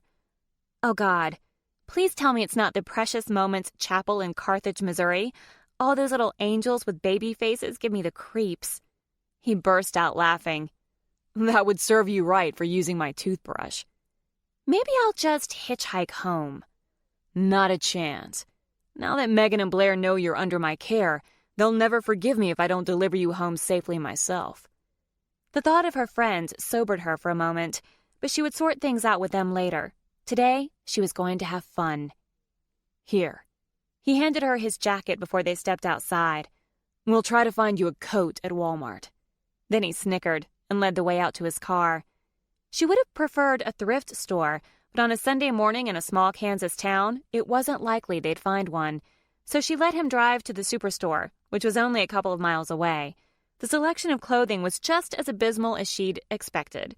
She grabbed a pair of jeans and a couple of shirts, along with some panties, night clothes, and a pair of canvas tennis shoes. Noah laughed when she opted for a bulky sweater instead of a coat. He headed off to find a phone charger cord while she picked up some toiletries. A few minutes later, he found her in the deodorant aisle, holding a new toothbrush in his hand. She laughed. "Is that for you or me?" He shuddered. "Me." "You big baby." They checked out, and she felt guilty when she saw the total, knowing most of it was for her. "I'll pay you back." "Consider it payment for all the meals you've provided me," he said, keeping his gaze on his wallet. They'd eaten plenty of meals together, sure, but they'd always split the cost of restaurants and pizza delivery. She didn't say anything, figuring she'd pay him back when she got home. She took the bag of clothes to the restroom at the front of the store and changed. When she came out, Noah was holding the charger cord in one hand and the empty case in the other. He looked up at her, his eyes narrowed. "You didn't use my toothbrush, did you?" "Geez, if you were so concerned, you should have taken it out of the bag and kept it with you." She grinned. "But now that you mention it, I need to go back." She made a play of turning around and heading to the restroom, but he grabbed her arm. "Not a chance. Let's go." He grabbed his toothbrush out of the bag as he ushered her out the doors. "What's the deal with the toothbrush phobia?" she asked. "There has to be a story there." His eyebrows rose. "If you're a good girl, maybe I'll tell it to you." She turned around and walked backward. "Are you suggesting I'm not?" Asks the woman wearing a shirt that says, "I should come with a warning label." She laughed, feeling happier and lighter than she had in weeks. "I figure it's true." A cocky grin spread across his face. "Good call." He plugged in his phone as soon as they got into the car, and after they gassed up, he headed west on I-70. "Thank God," she said in a gush. Carthage was in the opposite direction. No demonic cherubs. "Lucky for you, Libby St. Clair Day doesn't involve torture." They were quiet for a few moments. Then she asked, "Shouldn't you check in with Donna?" Just saying the woman's name filled her with irrational anger. He grimaced. I suspect I'd get cussed out if I called Donna. Ah, she cringed, trying not to feel guilty about how much his answer gratified her. That bad, huh? Let's just say I don't have to worry about her using my toothbrush. What happened? You find someone else to replace her with? A grin tugged at his lips, but it looked off. Something like that. She wondered if she should offer him sympathy. Donna was a rare exception to his parade of women. She'd lasted nearly a month. Did that mean she had meant something to him? The thought sent an unexpected wave of jealousy through her, but she reminded herself that she and Noah worked better as friends. She had no right to feel jealous, yet that ugly emotion simmered inside her nevertheless. Today was about fun, not this guilt and jealousy, so she decided to change the subject. What about Josh? Shouldn't you call him? I'm not his favorite person at the moment either. Pissing people off right and left, aren't you? It's what I do best. Only there wasn't any humor in his tone now. That got her attention. Want to talk about it? He turned to look at her. Want to talk about why you asked Mitch to marry you and then let him plan your entire wedding? He could have sounded condemning, but it was more conspiratorial. Yes, they both had baggage they'd rather not bring on this trip. Touché. She kicked off her new shoes and sat cross-legged. Any other taboo subjects? I refuse to discuss fracking, Obamacare, and the Dalai Lama, he said, without missing a beat, then turned to look at her. In that order. She laughed. God, it felt good to be with him, on the road to some new adventure. Fair enough.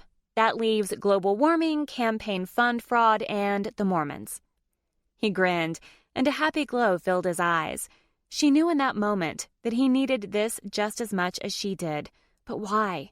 She knew he'd been working a lot lately, something he wasn't used to doing. Maybe he was relieved to have the time off, or maybe he was more upset over Donna than he was letting on. Where are we going? She asked, unable to stop herself from asking again. His grin told her that was exactly what he wanted. It's a surprise. Are we going to Colorado? He shook his head. If I tell you yes, will you leave me alone? No, I wouldn't believe you now. Good call. They fell into a comfortable silence before he asked, What's going on with your photography project? The one with the shadows? I stopped working on it. She'd used him as a model in some of the photos, putting him in various poses with his face in the shadows. The idea was to capture the interplay of light and darkness with the angles of his face. He had the face of a god, with his well-defined nose and strong jaw, and the way the light loved his features made the project exciting. Since he hadn't been back in town for a while, she'd tried to use Mitch, but his features weren't as pronounced, so the images hadn't turned out as well as Noah's. She'd given it up. So what are you working on? Nothing. He frowned.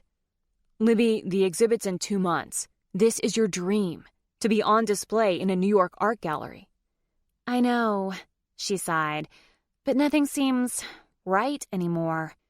The invitation to display her photographs in the gallery had been a dream come true, and the project had progressed much better than she'd expected until her somewhat fallout with Noah. After that, well, she'd lost touch with the heart of it.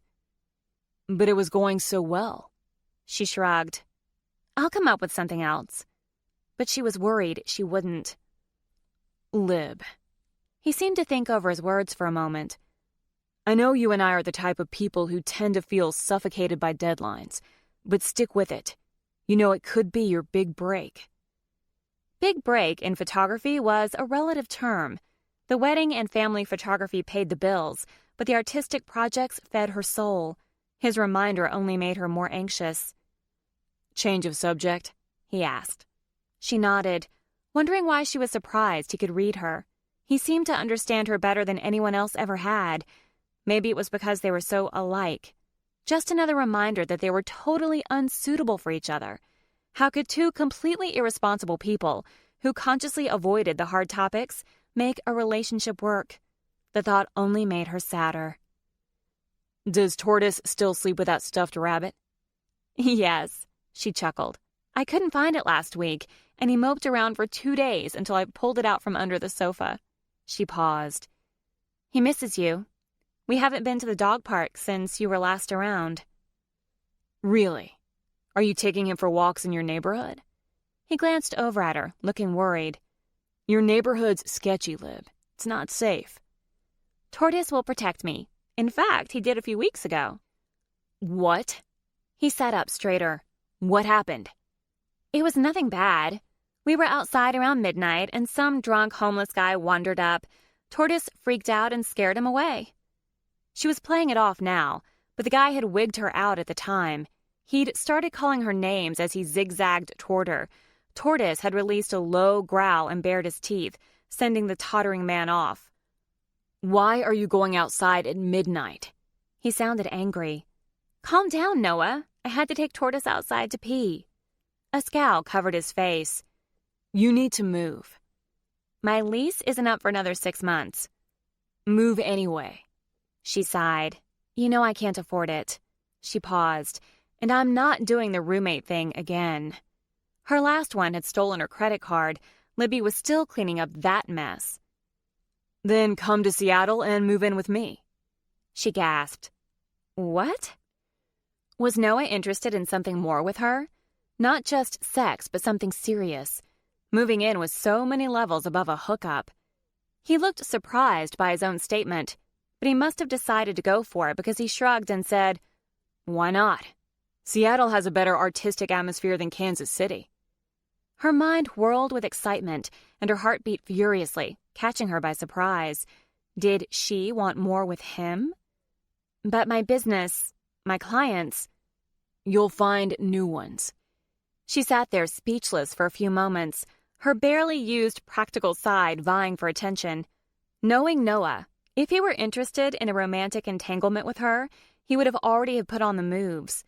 Last night they'd shared a bed, and he'd acted like a eunuch. Still, something unfamiliar glowed in her chest, a spark of hope, and she decided to dig deeper. Noah, how's this gonna work? Am I supposed to hide in my room when you bring a girl home? Not to mention the fact that you have a 1-bedroom apartment. He scowled. I don't like the idea of you being in that condo alone, Libby, especially since Mitch isn't around now. So he hadn't contradicted her. She gave herself half a second to get over it before moving on to her next shocker. While she knew he cared about her, he'd never been this protective before. What was going on with him? If it's money, I can help, he said. I don't have much, but I can help you get out of your lease so you can move. Noah, I can't let you do that. At least think about it, okay? He asked quietly. Okay, she agreed, if no other reason than because he sounded so worried. They rode in silence for several minutes before she asked, Where are we going? A big grin spread across his face. Crazy. Chapter 9. The hour-and-a-half drive to Wilson, Kansas was awkward for the first 30 minutes, and it was entirely his own fault. He had no idea why he'd burst out with his suggestion that she move to Seattle, but there was no reeling it back in now. Even more alarming, he'd meant every word. He wanted her to move to Seattle with him. He wanted to try a real relationship. What the hell did he do with that? Libby was right, of course. There was no way she could move into his 1-bedroom apartment with him as a friend. Would she be willing to try it if he moved to a bigger place? Maybe living together would help convince her they had what it took for a long-term relationship. He just needed to show her how compatible they were. Besides, now wasn't the time for her to think about a new relationship. She was still devastated over her non-wedding to Mitch. She might not have gone through with it, but she was the one who'd proposed in the first place. Her heart had to be hurting. But if he was patient, if he showed her that he didn't want to date other women, surely she'd be willing to give them a try. What was he thinking? He'd quit his job less than 48 hours ago. He might be inexperienced with relationships, but he did know he needed to be gainfully employed to prove to her that he was a grown-up. Why had he gone off and quit? Part of it was that he felt he could never be taken seriously at the firm after all the goofing off he'd done over the years. Up until a few months ago, the job had never been more than an obligation to him. and his own father had made it clear to him how poorly he would fulfill the family legacy. But the crazy thing was, he'd recently learned he liked responsibility and took pride in a job well done. The problem was that he needed to convince other people of that, and now he'd left the company on a whim, and he had no idea what to do with his life. He wallowed in his thoughts until the atmosphere in the car mellowed, and soon he and Libby were chatting easily, as if nothing had happened, as if he'd never mentioned Seattle. Libby was looking down at the radio, trying to find a station in the middle of nowhere, when Noah spotted a billboard advertising the place he was taking her. "Could you check my phone?" he asked. It had been charging for over an hour, and while he'd felt it vibrate on the seat next to him, he hadn't bothered to check it. He was sure it was full of texts and voicemails from his brother, admonishing him for his irresponsible behavior, and while he didn't exactly care to deal with that right now, if Libby was busy reading over the list, she wouldn't look up and see the sign. Okay. She left the radio on a Latino station and checked the phone. A text from Donna, 3 from Josh, 2 from Megan, and 1 from Blair. 10 missed calls, 5 voice messages. Oh, and a Facebook notification that Tiffany Brown has accepted your friend request. She glanced up at him. I didn't think you used Facebook. She sounded irritated. I don't. Yet you friend requested her. Her mouth pursed. You haven't even friend requested me. Because I'm never on there, Lib. You know that. It's a work thing. On Facebook? She sounded skeptical. It doesn't matter now anyway. I don't need it anymore, he said, not wanting to share the whole sorry story of how he'd lost the account and promptly quit. This is our exit. He turned off, thankful he had an excuse to dodge the conversation. She looked around. Where are we? Wilson, Kansas. Why are we here? It's your first surprise. He was suddenly nervous. This had seemed like such a good idea last night. Now it seemed incredibly stupid and lame. Close your eyes. What? Just do it. She covered her eyes with her hands. He glanced over at her. No peeking. She grinned. You're not planning to slow down and dump me on the side of the road, are you? I'll pretend I prefer Iron Man to Thor if it means that much to you. He laughed. I already told you. I can't go back to Kansas City without you. It would be a death sentence. What you failed to mention is that you don't have to go back to Kansas City at all. Her words sobered him. She was right. His only excuse for his frequent trips to KC was the work he'd been doing on the merger of his and Josh's firm with Megan's father's firm. If he didn't work there anymore, he would have no reason to come. No reason to see her. Libby continued grinning, unaware of his emotional turmoil, and he planned to keep it that way. I promise you won't come to any harm on this stop. No guarantee for the next one. He found what he was looking for and flipped on his turn signal. We're almost there. No peeking. Hurry, she said, squirming in her seat. He parked the car and turned off the engine, his stomach twisting with anxiety as he looked at the object he'd just driven nearly 100 miles to show her. It was ridiculous. She was going to think he was crazy. Okay. Open your eyes. She dropped her hands, and a moment later, her mouth dropped open too. Then she climbed out of the car. He followed her, watching her closely as she tucked her hands under her armpits to keep warm. She stared at the giant black object that towered over them. What is that? He swallowed. It's the world's largest Czechoslovakian egg. The what? Oh, God, she hated it. It's a 20-foot tall and 15-foot wide fiberglass egg, he explained. The town has a large Czechoslovakian community, but it was dying off, so they built the egg to bring in tourists. A guy somewhere in Kansas made it for cost, and the whole town came together to paint it. He pointed to the black egg with a white and yellow pattern adorning its sides. They decorated it by hand. She stood in silence. Horror stole his breath when he realized there were tears in her eyes. You hate it. She shook her head as the first tears slid down her cheek.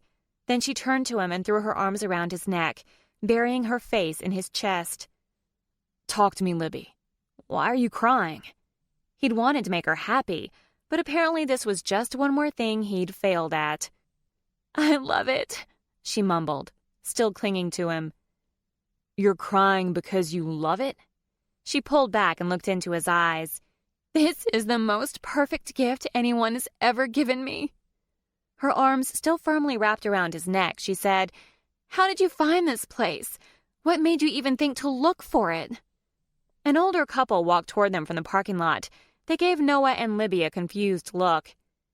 "She's so overcome by the symbolism of this piece," he said over the top of her head in mock seriousness. "It's moved her to tears." The elderly man's eyes narrowed as he looked up at the giant egg, then back at Libby. Noah shrugged with a "who can explain it" expression. Libby broke free and wiped her eyes. "I told you, it's Libby Day," he said. "So I look for things that I thought would make you happy." "Like a giant black egg?" "Not a giant black egg, the world's largest Czechoslovakian egg." A grin lit up her face, and something warm and comforting spread through his chest. He had made her happy after all, and the complete satisfaction that gave him took him by surprise. "So you like it?" he asked. "I absolutely love it. It's perfect." She wiped her cheeks and sucked in a breath. "I want a photo." "Then a photo you shall have." He walked back to the car and grabbed his phone. "You stand over there," he said, pointing to the sign in front of the egg. She moved closer to it, but before he could snap the photo, the elderly woman gestured for him to stop. "You go on over there with your wife," she said, walking over to him. "I'll take a picture of you two together." "Wife?" He started to correct her, but then he glanced over at Libby, and the word soaked in. "Wife." Last night and this morning, he'd pretended to be her groom, but today there was no wedding dress to give them away. "Oh," Libby spoke up, "I'm not—" "Don't be silly, Lib," he said, handing the elderly woman his phone. "Let's get a photo together." Libby gave him a strange glance, but he just wrapped an arm around her back, his hand resting on her hip. They fit together perfectly, and Noah didn't want to let go of her after the woman finished snapping several photos of them. "You two are so cute," the woman gushed, her face beaming as she handed the phone back to Noah. "How long have you been married?" "We're not," Libby started to say. "We just got married," Noah interrupted. "We're on our honeymoon." She clapped her hands in excitement. "Howard!" "What?" the elderly man asked, sounding annoyed as he walked around the giant egg and stared up at its apex. "These cute young things are newlyweds." Libby gave Noah a confused look, but he just grinned. "Mealy heads?" Howard asked. "What the hell are mealy heads? Is that some kind of cult?" "Newlyweds," his wife shouted in disgust. "Turn on your hearing aid." He fiddled with his ear. "What?" "They're newlyweds. They just got married." "Married? Well, why didn't you say so?" "I just did," she groaned, then smiled at Noah and Libby. "You two look very happy." Noah smiled and glanced at Libby, who still had that same strange expression on her face. "Are you on your way to your honeymoon?" the woman asked. "Yes," Noah answered, before Libby could respond. "I had to bring my Libby to see the giant egg. She's a huge fan of omelets." The woman's brow lowered in consternation. Libby started to giggle. The woman shook her head and wandered off toward her husband as Noah glanced down at Libby, aware that he was still holding her close. "Do you want to walk around the egg?" A mischievous look filled her eyes. Why not? He could have pulled away, but decided to see how she'd react if he continued to keep his arm around her as they began to walk. She snuggled closer. "It's cold." He rubbed her upper arm with his hand. "You should have gotten a coat instead of this sweater." She shrugged and walked around the back of the egg, happiness lighting up her eyes. "So they made this as a draw for tourists?" "According to what I read on the internet." "Is it working?" He laughed. "We're here, aren't we?" They walked around to the opposite end. "I like omelets. Was that the best you could come up with?" She laughed. "Well, you do." "So, what's next on the agenda?" she asked, her eyes dancing. He stared down at her in wonder. How could he have spent the better part of 5 months with this woman without realizing how perfect she was for him? But he hadn't been ready back then. He'd still had some growing up to do.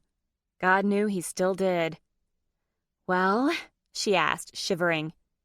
"You look like Rudolph," he said, tapping the end of her red nose and wrapping his coat around as much of her as he could. "You really should have gotten a coat." "I thought keeping me warm was part of your job description. Isn't that why you have your arm around me?" she asked. "So you don't deliver me home with a raging case of pneumonia?" He forced his smile to remain in place. "Yeah, that's exactly it." They walked back around to the front of the Egg. "It's really kind of incredible, don't you think?" she asked, "that an entire town came together to create something so impressive?"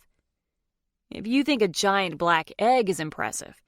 She turned, her chest pressed against his as she looked up at him. "Of course it is. It's the world's largest egg." "World's largest Czechoslovakian egg." But that's not what makes it impressive. People cared enough about their town to try to save it. Someone dreamed it up and designed it. A man donated his time to make it. Then the town came together and painted it. She pivoted and stared up at it, thoughtfulness in her eyes. "Have you ever cared about anything enough to devote yourself to it like that?" Yes, and it killed him that he was just now seeing it, especially when he wasn't sure she could take him seriously. "Have you?" he asked, deciding it was safer not to answer. She sucked in her bottom lip, sadness flickering across her face. "No, I don't think so. But I'd like to." "You'll find it," he said. "Maybe it's right under your nose." Her forehead wrinkled. Maybe. Some of her happiness faded, and he couldn't have that. "Are you hungry?" he asked, sounding excited. "I hear they have great Czechoslovakian food here." She laughed. "I had no idea you liked Czechoslovakian food." "Never had it, but today is all about adventures. We need to hurry and eat, though. Demonic cherubs await you in Carthage, Missouri." She cocked her head and laughed. "I'm feeling pretty safe considering we're headed in the opposite direction." "Maybe I was just trying to throw you off. You better be careful not to fall asleep in the car. We might just be there when you wake up." "I'm warning you, if you take me there and a demonic angel jumps out at us, I'm pushing you in front of me," she teased, then turned more serious. "No heading back east. At least not today, okay? I don't think I can handle going back yet." He pulled her into a hug. "No heading east." He gave her a squeeze, then chuckled, saying in a commanding voice, "Go west, young woman, into the unknown frontier." She stepped away from him and headed toward the car. "Let's go get some Czech food." Their lunch was leisurely, and their food delicious. While he'd always loved being with her, something felt different today, in a good way. Was it this realization that he wanted more with her? Was it that they were on an adventure? Or was it that the universe had finally shifted and made Noah care about someone other than himself? As he watched her over lunch, he realized it was true. For the first time in his life, it was more important to him that someone else was having a good time than that he was enjoying himself. And weirdly, he was having a better time because of it. They headed back into the car after lunch, and Libby fell asleep halfway to Garden City, which gave Noah time to check his messages on his phone. Donna had told him to go to hell and rot there, adding plenty of other colorful language. Megan and Blair's texts were frantic messages that had been sent before Libby spoke to Megan. He paused before moving on to the texts from Josh. He could only imagine the things his brother had accused him of. Sure enough, the first text had been sent while Noah was on the plane the day before. It accused Noah of being irresponsible and self-centered, citing Noah's loss of the account and his subsequent resignation as the perfect examples, then went on to add that if there was anyone he needed to consider in all of this, it was Libby. The next text had come later that night, after Libby had told off Megan, and it denounced Noah's decision not to let anyone know he'd taken her from the parking lot. The third said Josh was giving Noah until Tuesday to change his mind about quitting, or he'd tell their mother when she came home from her cruise. Damn, how had he forgotten about his mother? Last was the friend request from Tiffany Brown. Not only had she accepted his request, but she'd sent a message. Hey, stranger. I never expected to hear from you again after our crazy night at the Super Bowl party last year, but that doesn't mean I'm unhappy I did. Call me. Then she'd listed her phone number. Oh, shit. Where are we? Libby's drowsy voice interrupted. He locked his phone and set it down beside him. We're almost to Garden City. Garden City? Where's that? Close to Colorado. Colorado? He grinned as she spent the next 10 minutes trying to guess what they were going to see. A Hungarian waffle? No. A Greek taquito? He laughed. No. She was amused when he parked in front of a newer-looking red brick building. The Finney County Historical Museum? Are you trying to bore me to death? Is this your payback for using your toothbrush? Guess you'll find out. He was more nervous this time, not only because what he was about to show her was disgusting, at least in his eyes, but he suspected Libby would appreciate its eccentricity. He got out of the car and stuffed his phone into his jeans pocket while he waited for her. I'm not about to get a history lesson, am I? She asked, sounding skeptical. He laughed, motioning for her to follow. You'll find out when we get inside. She tagged along until she was beside him, her arms tightly wrapped over her chest. We need to stop and find you a real coat, Noah said, watching her shiver. There's a Target in this town. You just need to take me somewhere warmer.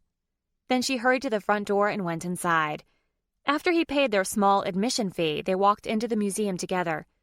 Of course, she immediately made her way over to a genuine human skeleton nestled in a coffin and covered in plexiglass. Oh my God, she gushed, leaning closer to it. Is this why you brought me here? Noah laughed. Strangely enough, no. She read the sign next to the display and cringed. They used to carry this through the town in parades? He crossed his arms over his chest and shook his head. So it claims. That's disgusting. You love every minute of it. She grinned up at him. I do. Then you'll love why I really brought you here. The museum was small, but it took him a moment to find the purpose of their visit. A brown ball nearly the size of a basketball that sat on a table. He swept his arm in an arc, pointing to the sphere. This is it. Her eyes widened as she read the sign. The world's largest hairball? She looked up at him. Is this a Guinness World Records tour? He grinned and lifted his shoulder into a half shrug. She read parts of the sign out loud. It had been removed from a cow's stomach and had originally weighed over 50 pounds instead of its current 20 pounds. I'd like to remind you, he teased, pointing to the bottom line of the sign, that you are not to play with a giant hairball. Ew, disgusting. She cringed and giggled at the same time, and Noah felt a fizzy happiness float through him. He'd been with literally countless women, but while those easy dalliances had been fun, they'd left him feeling empty and unfulfilled, ready to look for the next bright young thing. He'd only ever felt this contentment with her. How did you find this place? Her question pulled him back into the moment. He unfolded his arms and let them hang at his sides. The internet. You can find anything there. They parted ways and wandered around the museum. Noah was checking out an exhibit about some old cowboy at one side of the museum, while Libby was squatting in front of the skeleton again. A young woman approached Libby with an apologetic grimace. I'm so sorry. My associate should have told you that we're closing soon. You and your husband will need to leave in 10 minutes when we close. Libby stood. That's okay. We're almost done. The woman leaned closer and winked. Your husband is really hot, she said, in an undertone he could just barely hear. Libby's face reddened. Oh, he's not my husband. He's just a friend. The museum employee looked stricken. Is he gay? Libby laughed. No, definitely not. But Noah, he's not husband material, if you know what I mean. The woman nodded. Too many of them aren't nowadays. Libby flashed him a smile before returning her attention to the skeleton, but Noah was too caught up in her words to even pretend to pay attention to anything else. Not husband material. Somehow it was worse that she hadn't hesitated to say it in front of him. Well, it was sort of true, wasn't it? Up until recently, that's exactly how he'd wanted it.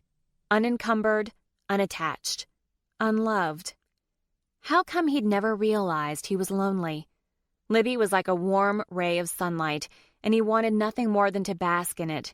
He wanted more than one night stand after one night stand, but he didn't want just anyone.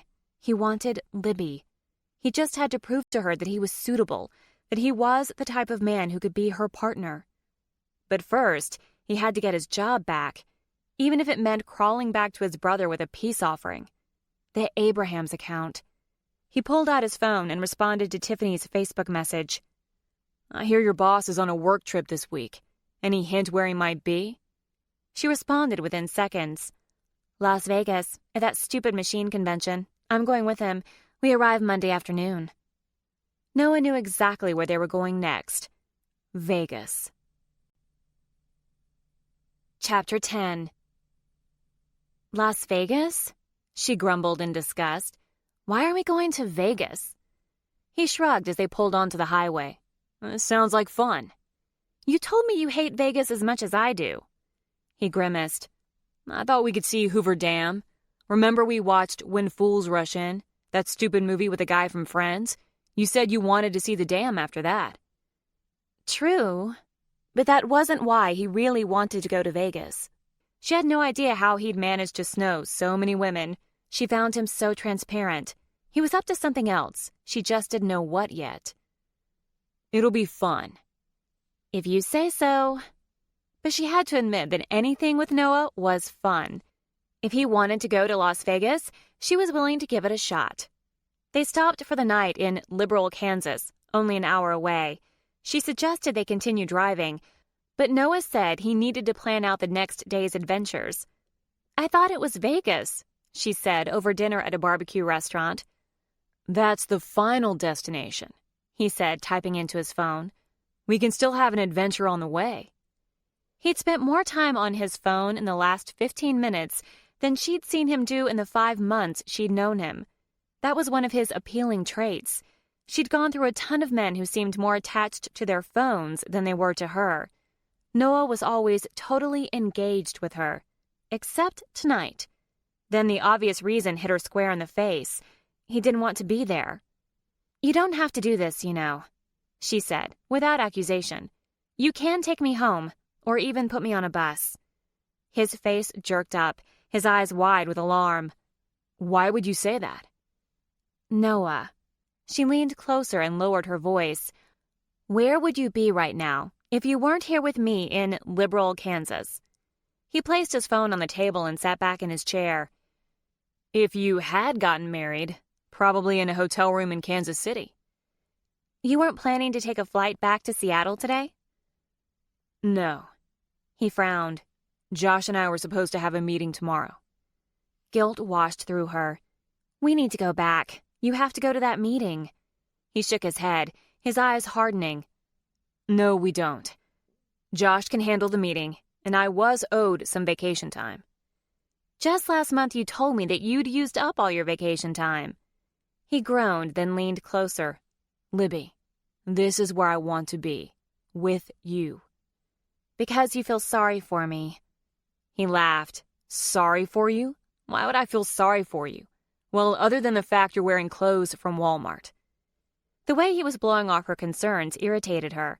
Noah, I'm serious. Libby, so am I. He sighed, then put his hand over hers.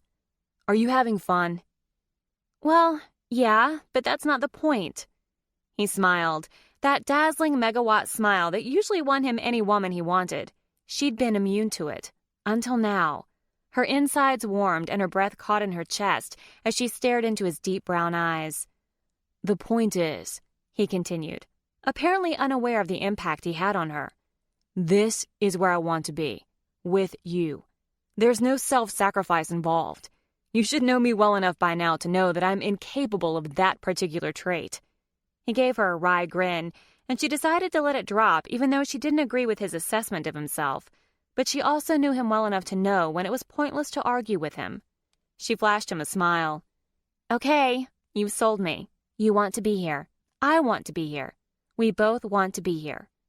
What are we doing tomorrow? He pushed out a breath, looking more relaxed. It's a surprise, of course. Why? Today was my day. Tomorrow can be yours.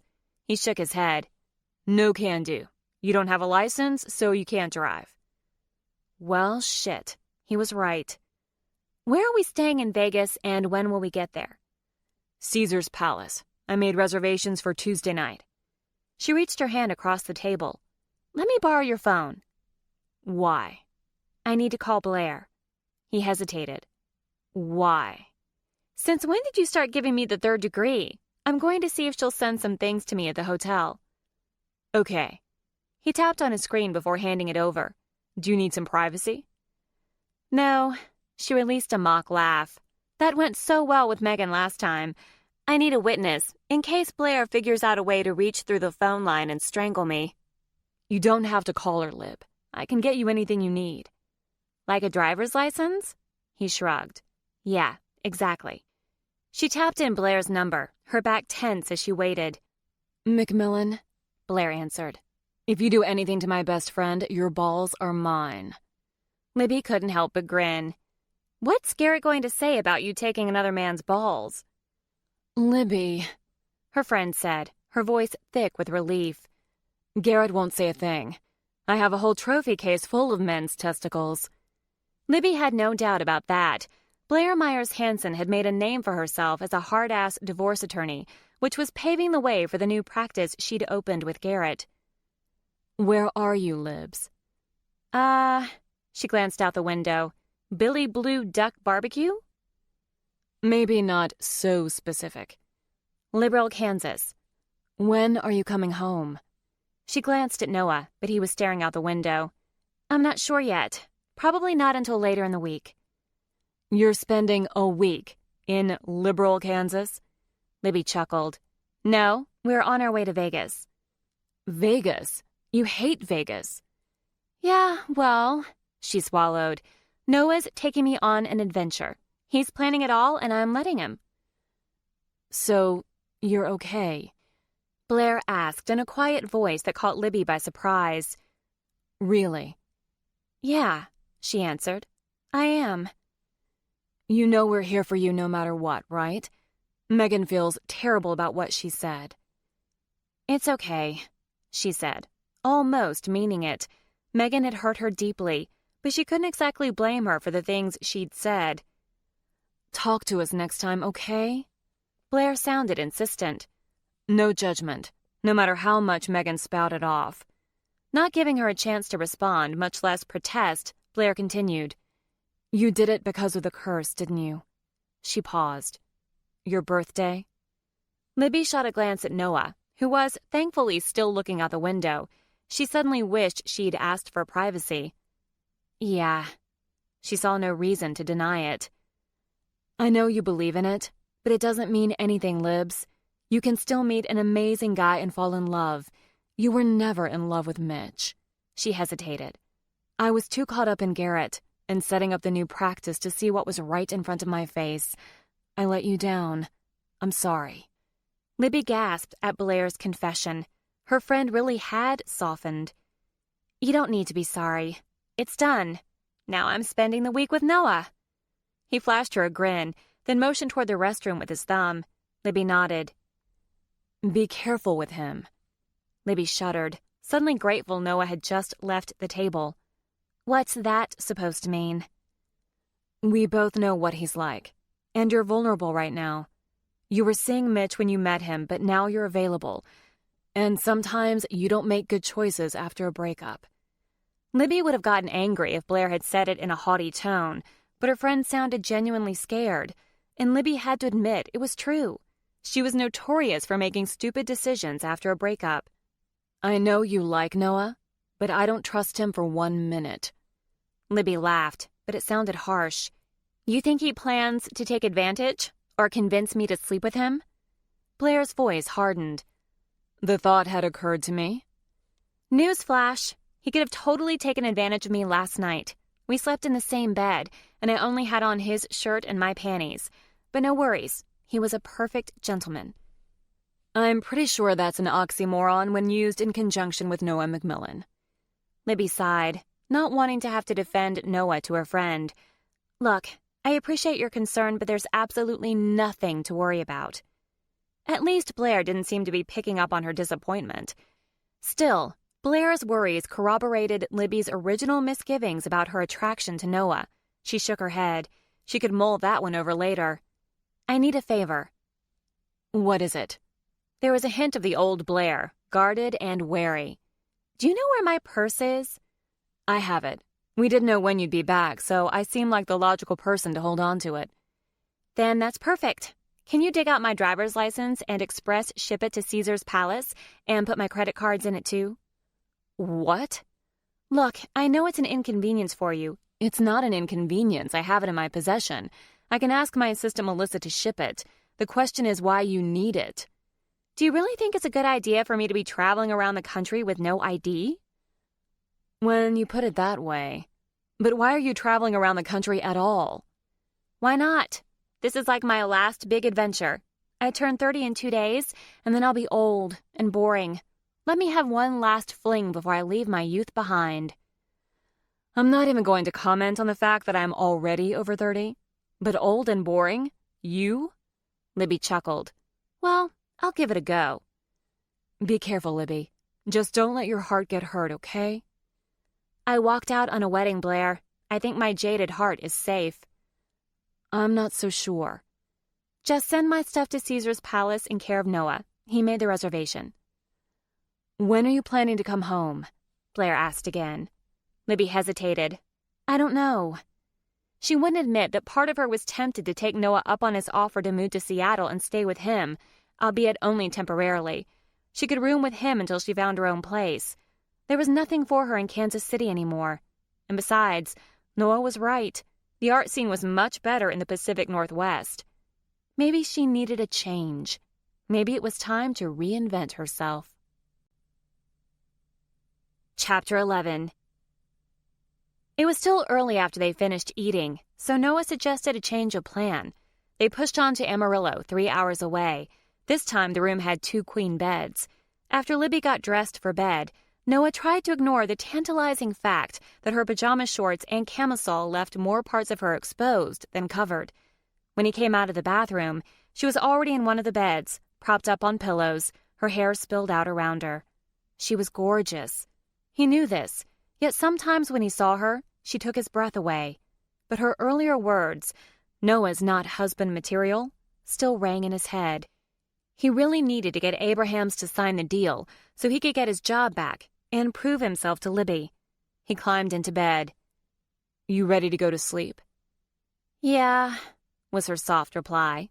He flipped off the light and let his eyes adjust to the dark as he put his hands behind his head. Thank you. Her words were so quiet he almost missed them. He laughed. For taking you to see a hairball? Most women would have taken off running. Just goes to show how much you really know me. And he did know her. He knew that she liked her coffee with several tablespoons of hazelnut creamer, and that she hated to wear socks, even in the winter. That she sucked at parallel parking and had accrued a whopping 7 unpaid parking tickets. He knew she often got so absorbed in a photography project she'd go all day without eating. But when she did eat, she didn't pick around her food. She had a healthy appetite. He knew she had a kind and loving heart and that she'd do anything for her friends. And he knew that he loved her. He expected to be more surprised by that revelation, but perhaps he'd been warming up to it since the moment he'd laid eyes on her. A part of him had guessed at the truth for months. The real question was how he could make her see that they were meant for each other. It was a perfect day. I don't think anyone else would have guessed what I truly needed today. So yes, a giant hairball and world record egg were perfect. One day, when you finally decide to settle down, you'll make some woman very happy. What about you? He asked, deciding to go for it. His pulse quickened, and he forced his breathing to remain steady, every sound amplified in the dark. She released a soft chuckle. I think maybe it's time for me to re-examine my life. He mentally kicked himself. Obviously, he'd posed the question the wrong way. Like what? I've been thinking about your offer. She rolled onto her side to face him, propping her head on her upraised hand. He could see her profile in the light filtering through the cracks of the draperies. It reminded him of her photography project, and he suddenly wished he had a camera to preserve this moment, but he knew he'd never capture it the same way she would. Oh? What was she talking about? He couldn't remember making any offer. And what did you decide? He asked, hoping her answer would jog his memory. I think I want to move to Seattle and stay with you. Blood rushed to his head as he fought his emotions. Could it really be that easy? It wouldn't be for long, she added. What? Then he remembered how he'd posed the offer. He'd suggested that she move in as his roommate, not his partner. He struggled to form a response, finally settling on, You can stay as long as you want, Lib. Stupid. That was stupid. She laid back down on her back. I know you'd let me stay as long as I want, but you and I both know that wouldn't work long term, and your future girlfriends wouldn't appreciate me living there. Is that what happened with Donna? I noticed you two were together until right before my wedding. Should he tell her the truth? Was it time to lay his heart on the line? Besides, she continued, I've decided turning 30 alone is a good thing. I think I should give up men for the year and work on my project. If I'm in Seattle, it will be easier to use you as my model. Alone? He forced out. God, karma sucked. He knew he deserved this ironic twist, but it didn't mean he was any less horrified. Well, I won't be totally alone. I'll have you. But not in the way he wanted. What do you think? She asked. About you moving to Seattle? Well, yeah, all of it. What should he say? I think moving to Seattle is a fan-freaking-tastic idea. You know I'll help you any way I can. And you don't have to hurry to find a place. You just said you don't have enough money for the security deposit for a new place in Kansas City. The cost of living is higher in Seattle. That's the part that concerns me. I'll be starting from scratch with my clients, but I can supplement my income with a part-time job to save for deposit. She sighed with disappointment. Maybe this isn't such a good idea after all. No, it's a great idea. But you should just focus on moving to Seattle and settling in with me. Then you can work on your project and build your client list without the stress of making ends meet. There's no need for you to hurry to move out. You have a one-bedroom apartment, Noah, she said skeptically. That will never work long term. I've been thinking about moving, he lied. The real estate market is improving, so it makes sense for me to invest in a bigger place. You could have the second bedroom and stay with me until you're more established. What about Tortoise? I've been thinking about a house. Another lie, but he felt no guilt.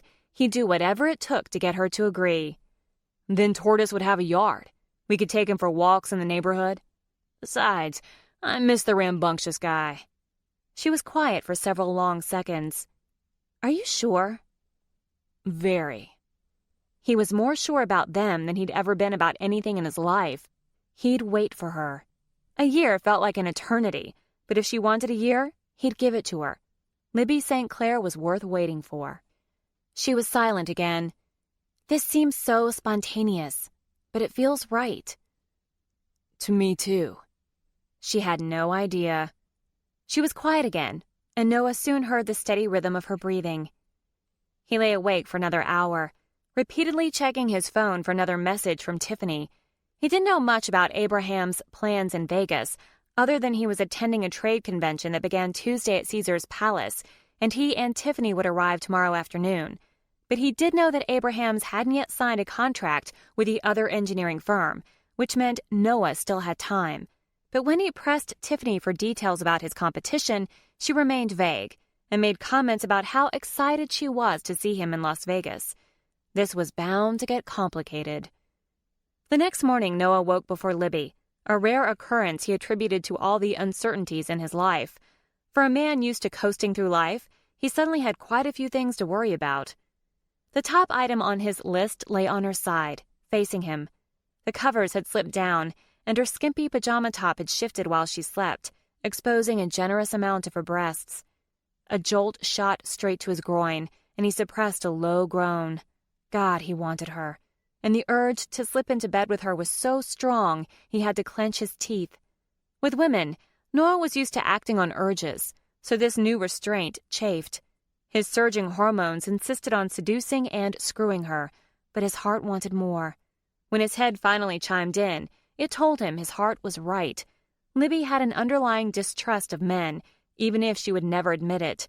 She expected men to screw her and leave her. He had to prove he wanted more.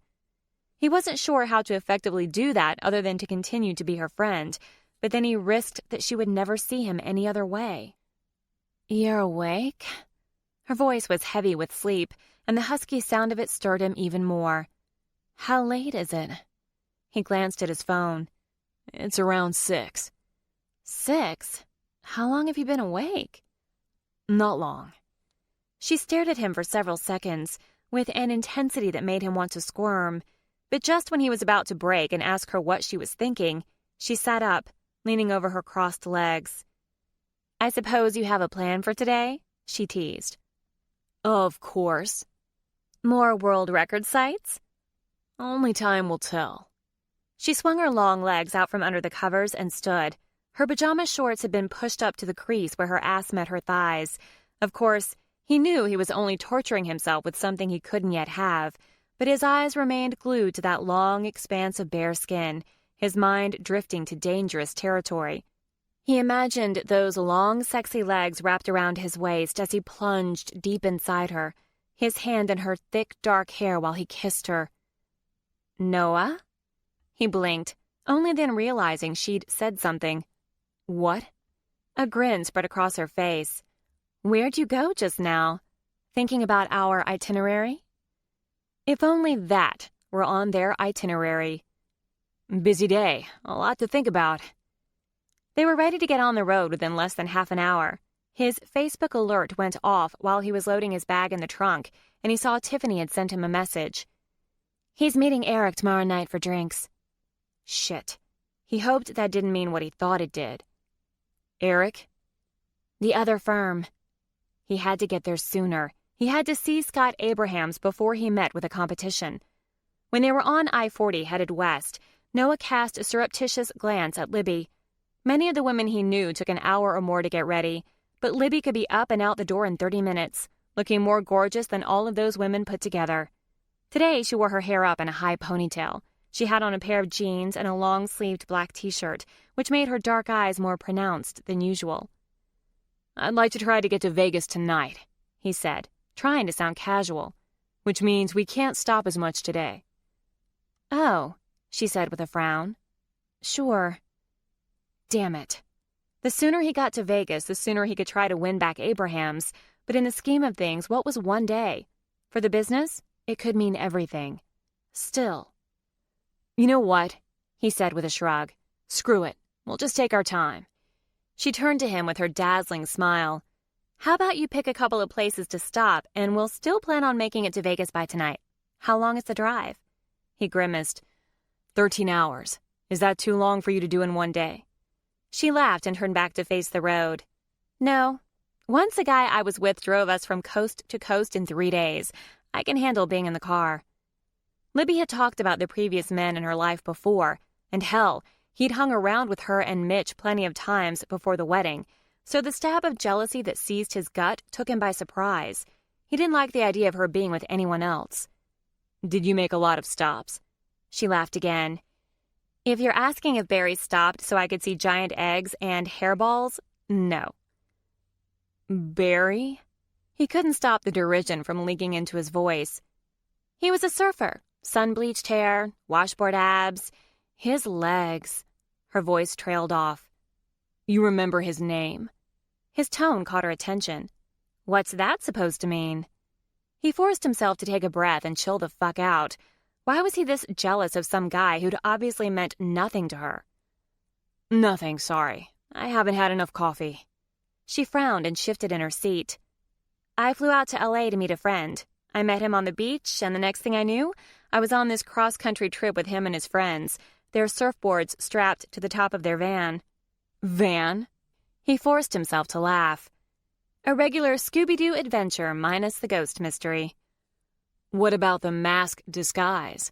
he asked, teasing. Oh, there was a mask. He wanted to ask her more, but her own tone had changed. Let's just say it was one more hard lesson learned. His hands tightened on the steering wheel. What lesson was that? That most men only want one thing from me.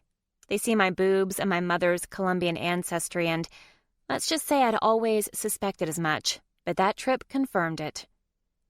What had Barry the bastard done to her?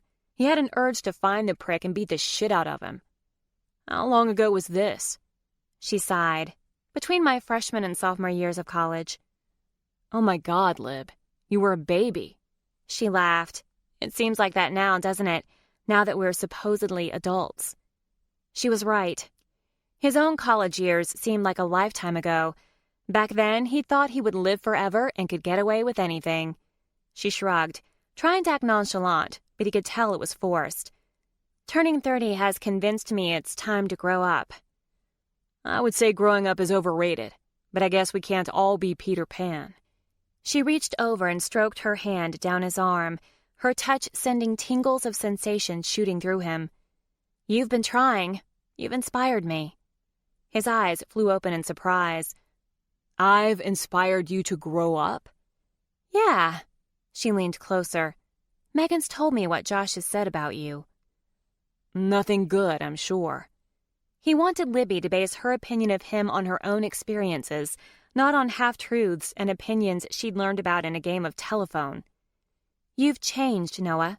You're taking responsibility. You're helping your brother. You've inspired me.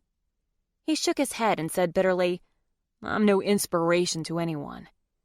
Who would have thought Noah McMillan was capable of humility? She teased. But it wasn't humility. The kicker was that he was still the screw-up, even after his temporary foray into responsibility. Who was he kidding? This trip to Vegas was a huge waste of time. He was out of a job, and the company was out of a lucrative contract. He'd lost the respect of his brother, again. He didn't have a shot at winning the woman next to him, and no matter how hard he tried, he'd never quiet his father's last words to him. You'll never amount to anything. He'd spent the last 15 years proving just that. Why stop now? He was exactly where he deserved to be. Chapter 12. Talking about Barry had put Libby into a bit of a funk, but now Noah seemed to be stewing in some emotional mess of his own. She realized she might have given him the wrong impression about what happened on the trip, but it seemed too late to clear it up now. No one had physically harmed her or even coerced her into anything against her will, but it had shaken her to her core nevertheless. Normally, it was easy to leave her ugly memories in the past where they belonged, so why had she even thought of Barry? The whole cursed debacle was dredging up all kinds of things, it seemed. She was sure she'd said something to trigger Noah's bad mood, so she went over their conversation, trying to figure out where it had gone wrong. He'd reacted to her story, but he hadn't retreated into silence until she'd told him that his change was inspiring her own. Was Noah the type of guy who wanted to hang on to the bad boy persona, even if he was changing for the better? She was trying to figure out how to fix the problem when Noah slowed down and pulled over to the side of the road. What? She asked, but then she looked up. Right there in front of them, on the other side of the highway, stood multiple old-school Cadillacs. They were arranged vertically, their hoods partially buried in the ground and covered in splotches of multicolored paint. Cadillac Ranch, Noah said, resting his hand on the steering wheel as he turned to face the cars. She'd heard of it, but had never seen it in person. I wish I had some paint. Noah laughed. I read about that online. The people just go into the pasture and paint the cars. How about we stop on the way back? You're not going to dump me by then? He swung his head to face her, looking startled. What's that supposed to mean? Aren't you irritated with me? Isn't that why you're so cranky? What? Noah shook his head. No, I'm not mad at you, Lib. It's all on me. I'm sorry for being an ass. He released a long breath. I'm not going anywhere, okay? Yeah. She leaned back in the seat with a sigh. No matter how much she wanted to believe him, history had taught her that no man ever stuck around. But to be fair, she'd done her own share of bailing. Let's go. Noah took a long look at her before he pulled back onto the road. We'll paint one when we come back. Unless we go straight to Seattle from Las Vegas. You can help me pick out a new place, and then we can fly back to KC to get tortoise and pack your things." She wasn't sure why his suggestion filled her with so much happiness, but the idea of moving to Seattle felt so right. Of course, it was also incredibly dangerous. Now that her lusty feelings for him had made an appearance, she wasn't sure how well she could hold them back. Seeing Noah for several days every 2 or 3 weeks was manageable, but living with him every day? How was that going to work? Common sense told her that their relationship was like a carefully constructed house of cards. One wrong move, and the entire thing could come crashing down. Was she really willing to risk it? But the thought of not going filled her with disappointment. When she added it to her disappointment over the curse, her mother, her friends' blindness to the true nature of her relationship with Mitch, not to mention their own ridiculous happiness courtesy of the curse, and her inability to finish her photography project, she felt like she was drowning in it. At the moment, moving to Seattle felt like her only lifeline in her sea of loneliness. It turned out there wasn't much else to see along I-40. All the fun tourist sites were miles off the highway. Since they didn't have time to stop, they decided to push through and try to make it to Hoover Dam before sunset. The drive through New Mexico was long and eventless. Noah was still subdued, though he clearly didn't want to talk about it, and Libby didn't feel much better. But they'd had so much fun the day before, Libby decided to push her negative feelings aside and try to regain some of their lost joy. She made him play several rounds of the alphabet game, which instigated a good-natured 5-minute argument about the rules. "Using license plates is cheating," she insisted. "Libby!" He spread out his hand and waved it in an arc. "We're in the middle of the desert. We have to use license plates or this game will last until we reach Las Vegas." Next, they resorted to keeping track of states on license plates. After Noah found Alaska, he grinned. "This reminds me of the trips my family took when I was a kid." Somehow, despite all the time they'd spent together, they'd never delved much into each other's pasts. She wasn't proud of her relationship history, and she presumed Noah felt the same way about his own, but it felt strange they'd never shared much about their childhoods. "Tell me a story from when you were a kid." His eyes lost some of their sparkle. "You mean growing up as Josh McMillan's big brother?" The pain in his voice made her suck in her breath. "Noah." "What?" He glanced at her. "It's true. He was 4 years younger than me, but it didn't take long for me to fall into his shadow. He was like the most perfect child ever born." He shot her a grin. "But I'd made it easy for him. It couldn't be too hard to look good in comparison to me." "We don't have to talk about it." She should have known by now that there was a reason neither one of them had volunteered information about the past, their childhoods included. Libby's past was full of regrets and betrayals. Why would she want to dredge it all up again? Obviously Noah felt the same way. He was silent for so long she assumed that was his answer. Then he swallowed, as though he were preparing himself. "No." He turned to look her in the eye. "I think you should know. I don't want to keep anything from you, but I need to work up the courage to tell you some of it, okay?" She knew he was referring to something other than his childhood now, but damned if she knew what. But he was obviously trying to build a deeper level to their friendship, and she wanted that too. "Yeah." She gave him a warm smile. "Okay." He sighed and sank back into the seat, his left arm gripping the steering wheel. "I was a pretty wild kid. My mom has videos of me literally bouncing on the furniture." She laughed. "I believe that." "When I was older, I was diagnosed with ADD, but not until grade school. So I went through the first 10 years of my life trying so hard to be good, and never succeeding. I just couldn't pay attention, or even remember to behave. Schoolwork was a nightmare. Night after night of me trying to finish my spelling and math homework. My mother was more understanding, but my father..." His voice trailed off. His right hand lay on the seat next to him, and Libby covered it with her own. He took in a deep breath and let it out, keeping his eyes on the road. "My father was a good man. He just didn't understand me. But Josh, he understood. Josh was like a clone of my father. So when Josh started school, and of course excelled at everything, I think my father slowly disengaged from me." "Oh, Noah." "But my mother, The affection in his voice warmed her heart. My mother stood by me no matter what, even as I single-handedly fucked up my life in middle school. How could you fuck up your life in middle school? He tilted his head and gave her a wry grin. You didn't see my grades. You're obviously intelligent. You graduated from high school early and started college when you were 16, so it couldn't have been that bad. Weren't you on medication? Oh yeah, 2 daily doses of Adderall. But what most people don't realize, especially my father, is that medication isn't some magic spell that kills ADD. It only temporarily tames it. So while I could focus, I was still unorganized and late and left my homework at school almost daily. My mother tried to help me create systems to remember things, but my father wasn't as understanding. Noah, how could he have been so blind and short-sighted?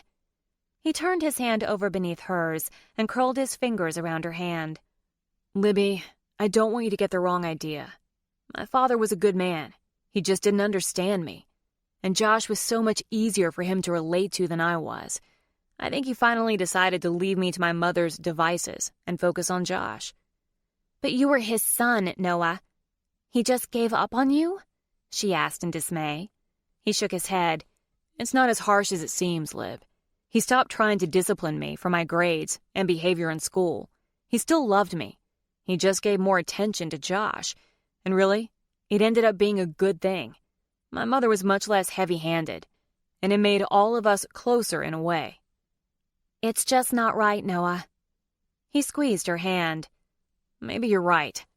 Because even though we got along better after he took a hands-off approach, I was still jealous of what he and Josh had.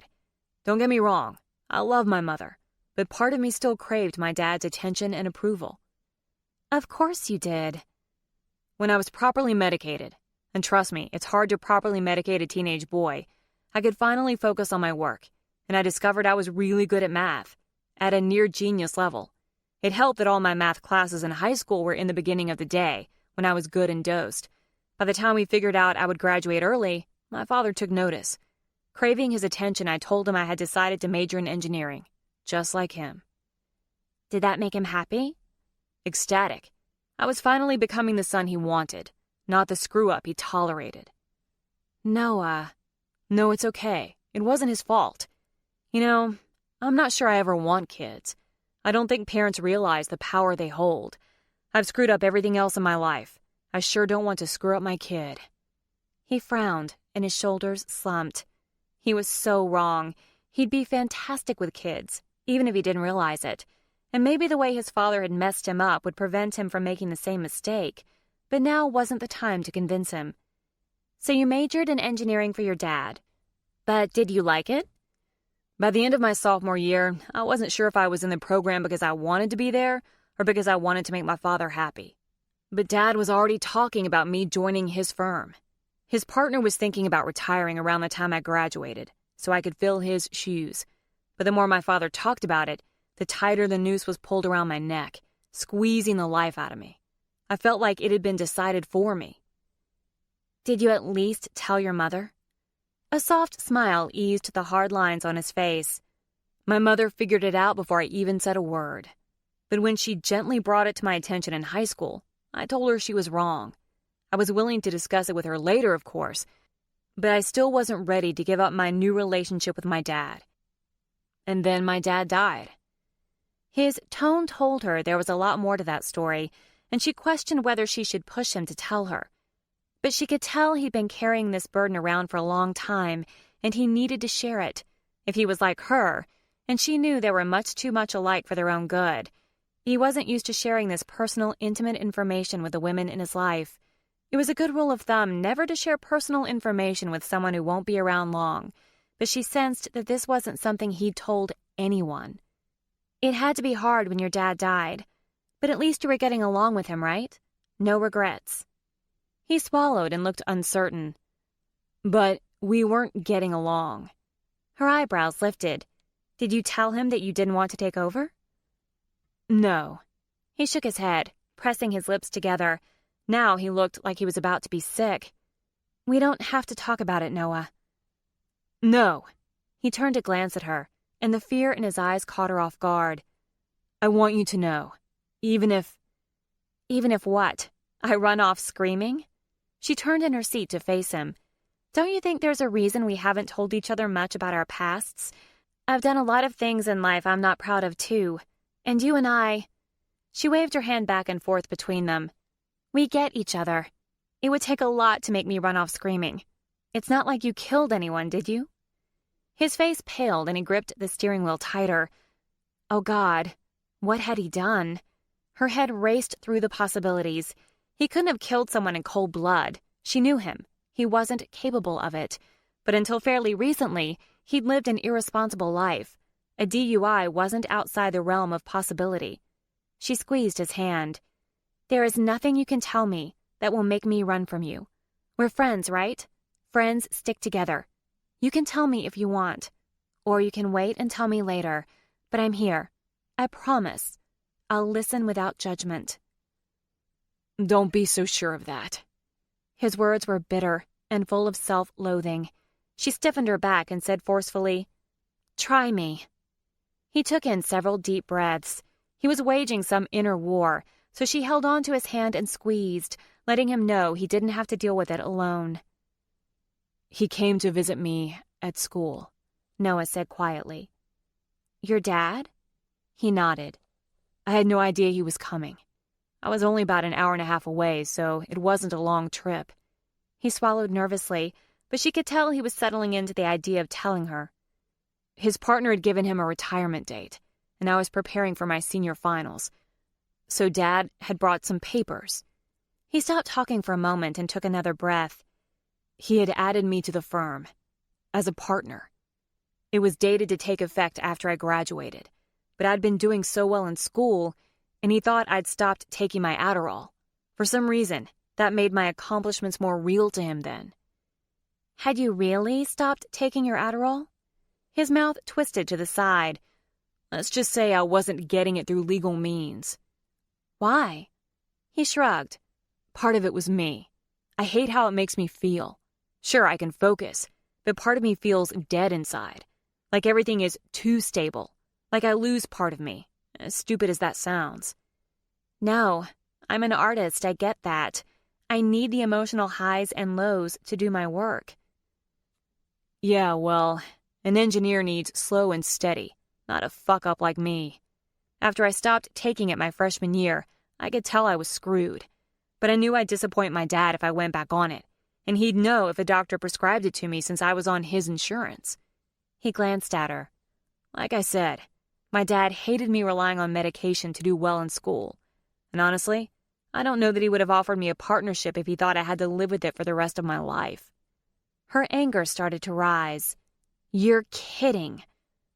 I wish I was. I think he considered it along the same lines of being an alcoholic or a drug addict. My need for medication to remain on task was a weakness to him. And your mother stood for that? There was a lot of hidden context, Lib. We compartmentalized things. My mother and I had our relationship. My father and I were mending ours. We all kept things purposely separate, probably in case my progress crashed and burned. And it was a good thing, too. It's the only thing that kept my mother from turning her back on me after he died. Oh, God. The person he'd killed was his father. But Josh had told them all last June that his dad had died from a heart attack. What happened, Noah? She asked softly. Like I said, he came to see me. Just dropped by. Noah pulled his hand from hers and ran it through his hair. But I'd set up a meeting that afternoon. In my dorm room. He stopped, and she realized he needed encouragement. You were buying drugs. Yeah, Adderall. But they weren't cheap. At that point, I no longer took it every day. But I had finals, so I needed more. My source told me he'd sell me 20 pills on credit, and he'd give me a discount if I sold some myself. It wasn't hard. I knew guys without ADD who'd buy it, so it was a no-brainer. But Dad was there when Vic showed up. And although none of what I just told you was even mentioned that afternoon, my father figured it out pretty fast, even if he didn't have all the facts. He thought you were a drug dealer. He didn't answer, but he didn't have to. Libby thought she was going to be sick. Poor Noah had only wanted his father's love and attention, But part of her was pissed at his dad, pissed that he'd allowed Noah to go to such desperate lengths to please him. I'd never seen him so angry, Noah said so quietly that Libby had to strain to hear him. His face turned red, and his veins bulged, and it didn't take a genius to see he was about to stroke out. What happened next? He ripped the document to pieces, telling me what a bitter disappointment I was, and how stupid he'd been to believe I could change. He told me no drug dealer would ever be part of his business, and he was still considering whether he'd disown me as a son. Then he stomped out, and I never spoke to him again. The muscles in Libby's back knotted. The rest was obvious. When did he die? 3 days later. Oh, God, only 3 days? No wonder he felt responsible. And your mother? What did she say? I don't think she even knew. Like I said, we compartmentalized our relationships, but some nights I wonder if I should tell her that I'm responsible for killing her husband. Would she forgive me? I know Josh never would. You didn't kill your father, Noah. He didn't answer, but then what did she expect him to say? He'd lived with this guilt for well over a decade. She wasn't naive enough to think that her absolution would make it all go away. Is that all you've got, Macmillan? She asked. Hell, my past is more riddled with shit than that. He spun to look at her then, the desperation in his eyes breaking her heart. Maybe he thought she could give him absolution for his wrongs, but she'd learned years ago that she couldn't give anyone what they needed. She was incapable of it. But for the first time, she wanted to change. She wanted to have more with him. She wanted to share everything, past, present, and future. But it was a huge risk. They were both fuck-ups. There was no disputing that. The chances were far greater that they would break up, and when they did, it would all burn in an epic crash. Libby was a survivor, but she knew she'd never survive a breakup with Noah. Chapter 13. For the first time since his father died, Noah felt like some of the crushing weight had been lifted from his shoulders. The guilt was still there. He wasn't sure that would ever go away, but it had eased a bit. Before today, he'd never considered telling anyone his deep, dark secret. In fact, he'd planned to take it to his own grave. But somehow, he had found himself wanting to tell her. He suspected she was the only person who might truly understand. Someone else might have wanted a different reaction from her. Hugs and murmurs of semi-sincere sympathy. But Libby had given him exactly what he needed. She'd insisted his father's death wasn't his fault, and she'd put his experience into perspective. Her admission that she'd suffered hardships of her own wasn't a surprise. Based on the stories she'd told him about her past, he knew she had a tendency to push men away. Or more accurately, she would hold them at arm's length and dump them when things bordered on serious. In retrospect, it wasn't surprising she'd stayed with Mitch for so long. He was totally different from her usual type, good-looking, emotionally distant, somewhat narcissistic bad boys. In a nutshell, guys like Noah. But there had to be some reason she would consistently pick men who were destined to never last more than a few weeks, and he suspected it had something to do with her cougar mother and her absent father. Noah only wished his admission had triggered Libby to open up, but it had the opposite effect. She clammed up for over an hour after that, only talking again when they stopped for her to pee while he got gas, about an hour outside of Hoover Dam. The glances she gave him let him know that she was wrestling her own demons. His confession had stirred them up. She started to warm up as the dam got closer. I want to park in that area where Salma Hayek is sitting when Matthew Perry finds her. You're not planning to sit on that ledge, are you? He asked in alarm. That's a several 100-foot drop. She shrugged, wearing a faint grin. Maybe. He wasn't sure he could stand back and watch her do that, and he was once again surprised by his protective instincts. Noah Macmillan was a self-centered man. He was fully aware of it. It had ruled his life for nearly 15 years. If he let his instincts toward Libby take full reign, what would happen to him? Would he lose himself entirely? But given the life he'd lived, was that really a bad thing? They would have never worked out in real life, she said. He blinked, realizing he'd missed part of what she'd said. Salma and Matt? Why? What Hollywood gossip do you know? Not the actors, the couple in the movie. Isabel and Alex, they were just too different. His heart lightened. So if too different is bad, then similar is good? Yeah, she looked confused. Maybe. He let it drop because a sign for the dam appeared and Libby perked up and begged him for a coin. I want to throw it over the side when we reach the middle of the dam, just like in the movie. Grinning, Noah dug out a quarter and handed it to her. He would have given her a $20 bill to toss out the window if he'd thought it would bring her out of her sullen mood. But when they pulled into the entrance of the dam, Libby's enthusiasm waned when she realized they couldn't drive over the dam. National security. A security officer who guarded the entrance told her when she asked. You can thank 9/11 for that. She was quiet when they walked out of the parking garage and toward the blocked-off road. It's okay, Lib. It's only slightly different. You can stand in the middle of the dam and toss it over. She nodded, still lost in herself. He wrapped an arm around her back, pulling her to his side as they walked.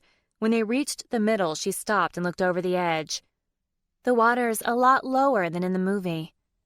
Drought, Noah said. I've heard the lake is at a record low. So nothing's as I expected. To anyone else, Libby would appear to be sulking over something trivial, but he knew how her mind worked. This was connected to something bigger, and he suspected it had to do with her aborted wedding. Sometimes that's not a bad thing. She looked up at him, her eyes filled with sadness. He wasn't used to seeing her so down. That was one thing he loved about her, her ability to find the good in the bad. He just needed to remind her of it now.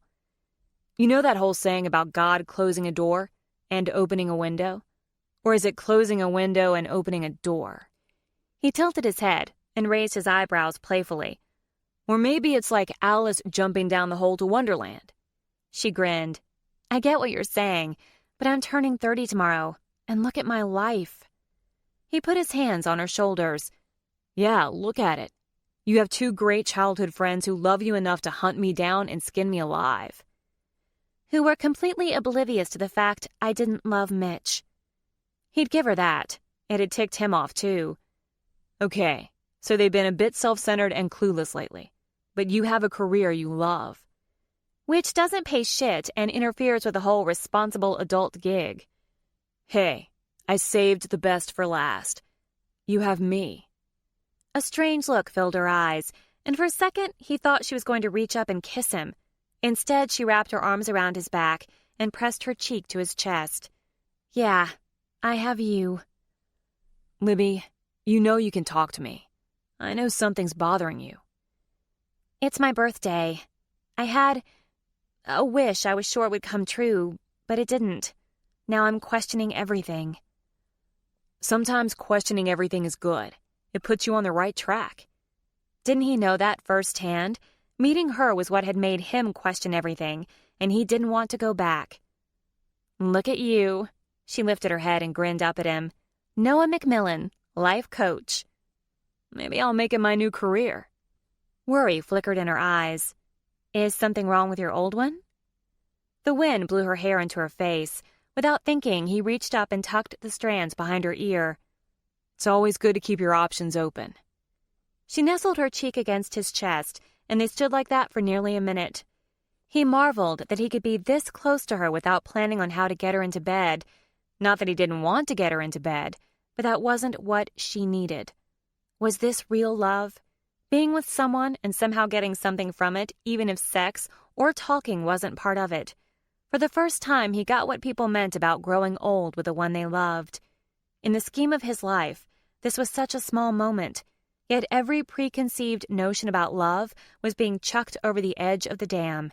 He'd always thought true love, a love worthy of a lifetime commitment, was full of fireworks and passion. He had never suspected there could be more. His love for Libby was like a river of peace threading through his troubled soul. She quieted his demons and made him believe he could be a better person, that he had purpose in the world. And while he wanted fireworks and passion, he now realized he needed both.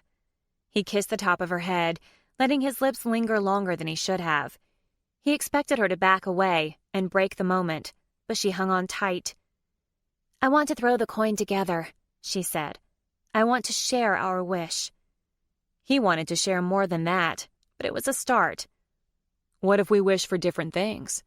She shrugged, a grin lighting up her face as she looked up at him. Then I guess the one who wishes the hardest will win. Challenge accepted. She laughed. It wasn't a challenge. It most certainly was. If you tell a guy something's a test of strength or will, you better believe he'll try his damnedest to win. Fine. She grinned as she dug the coin out of her pocket and held it up. How do we do this? How about you hold it, and I'll cover your hand with mine? I think both of us should touch it, she said. Then we can just drop it. He shook his head. He knew how superstitious she could be. He wasn't superstitious at all, but he'd agree to anything she wanted. How about you hold out your hand? He grabbed her hand and turned it palm up, spreading out her fingers, then placed the quarter on her palm. Her body stiffened slightly as she sucked in a tiny breath. Noah had been around enough women to know when one had a physical reaction to him. Could she really want him? With his index finger, he lightly traced around the coin in her palm. Do you know what you're going to wish? He asked, his voice huskier than he'd intended, but now that he knew she might want him physically, his body was ready to go from 0 to 60 in less than 2 seconds. Yes. Her voice was low, and she kept her eyes on her hand. Now what? Was she talking about them or the coin? But even if she was talking about them, he knew he had to take it slow. Now I put my hand over yours. He did just that, lacing their fingers together and pressing the coin between their palms. Then we hold our hands over the edge, and on the count of 3, we let it drop. Okay. They maneuvered their arms over the edge, and she looked up at him, the sadness in her eyes replaced with hope. 1, she whispered. Her chest was still pressed to his, their hands linked, and Noah realized he'd never felt more connected to anyone in his life. 2. What was she going to wish for? Was it fair to hope his was stronger than hers? All he knew was what his heart wanted. Her. He'd heard love was stronger than any force in existence. His wish might prove if that was true. 3. By unspoken agreement, they kept their fingers linked and opened their palms. The coin dropped, but they continued to look into each other's eyes for several seconds. Libby finally lowered her hand and released his, looking over the edge of the dam. I need to go to the bathroom. The change of subject was so abrupt he chuckled. I told you that you have a bladder the size of a thimble. I do not. I'd challenge you to prove it by holding your pee until we get to Caesar's palace, but I don't want to pay for the rental car to be detailed. She laughed and smacked his arm. You're a cruel man, Noah McMillan. You like me that way. They stopped outside of the restroom and she looked up at him, her eyes twinkling. I'll never admit it. I'd never expect you to.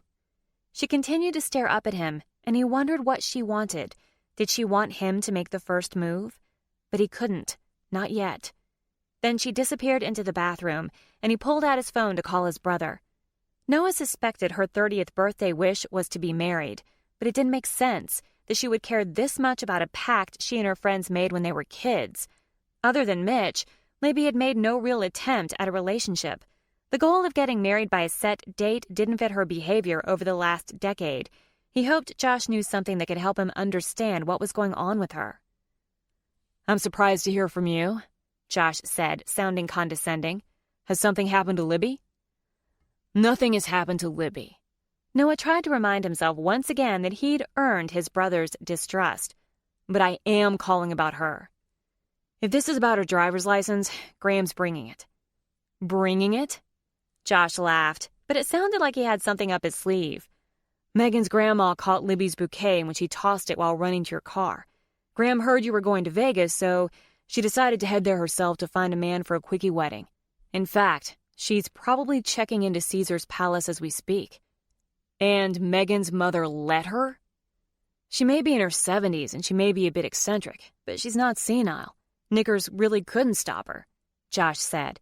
Besides, when Megan realized she couldn't be talked out of it, she convinced Graham to act as your chaperone.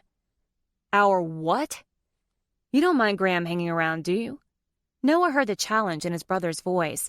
If Noah was up to no good with Megan's friend, he wouldn't have reason to protest. While Noah appreciated Graham's eccentricity more than most people, he wasn't sure he wanted her hanging around. Josh had him. That works out for us. In fact, we're checking in tonight instead of tomorrow. So she came by herself? No, believe it or not, she's brought Garrett's Nana with her too. Oh, God. Everyone knew they'd hit it off at Blair's reception for the wedding that didn't happen, but a trip to Vegas together? How'd they arrange it so quickly? It's Graham. That says it all. I'll text you her number so you can arrange to meet her somewhere. Yeah, he said absently. Thanks. Now, what were you calling about? Noah hesitated, wondering how much to tell him. Something's going on with Libby. She's not herself. Well, she did just dump a guy at the altar.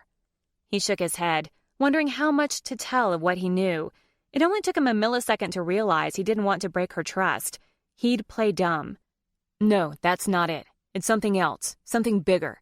She's upset that she hasn't reached some goal by her 30th birthday. Do you have any idea what it is? Josh groaned.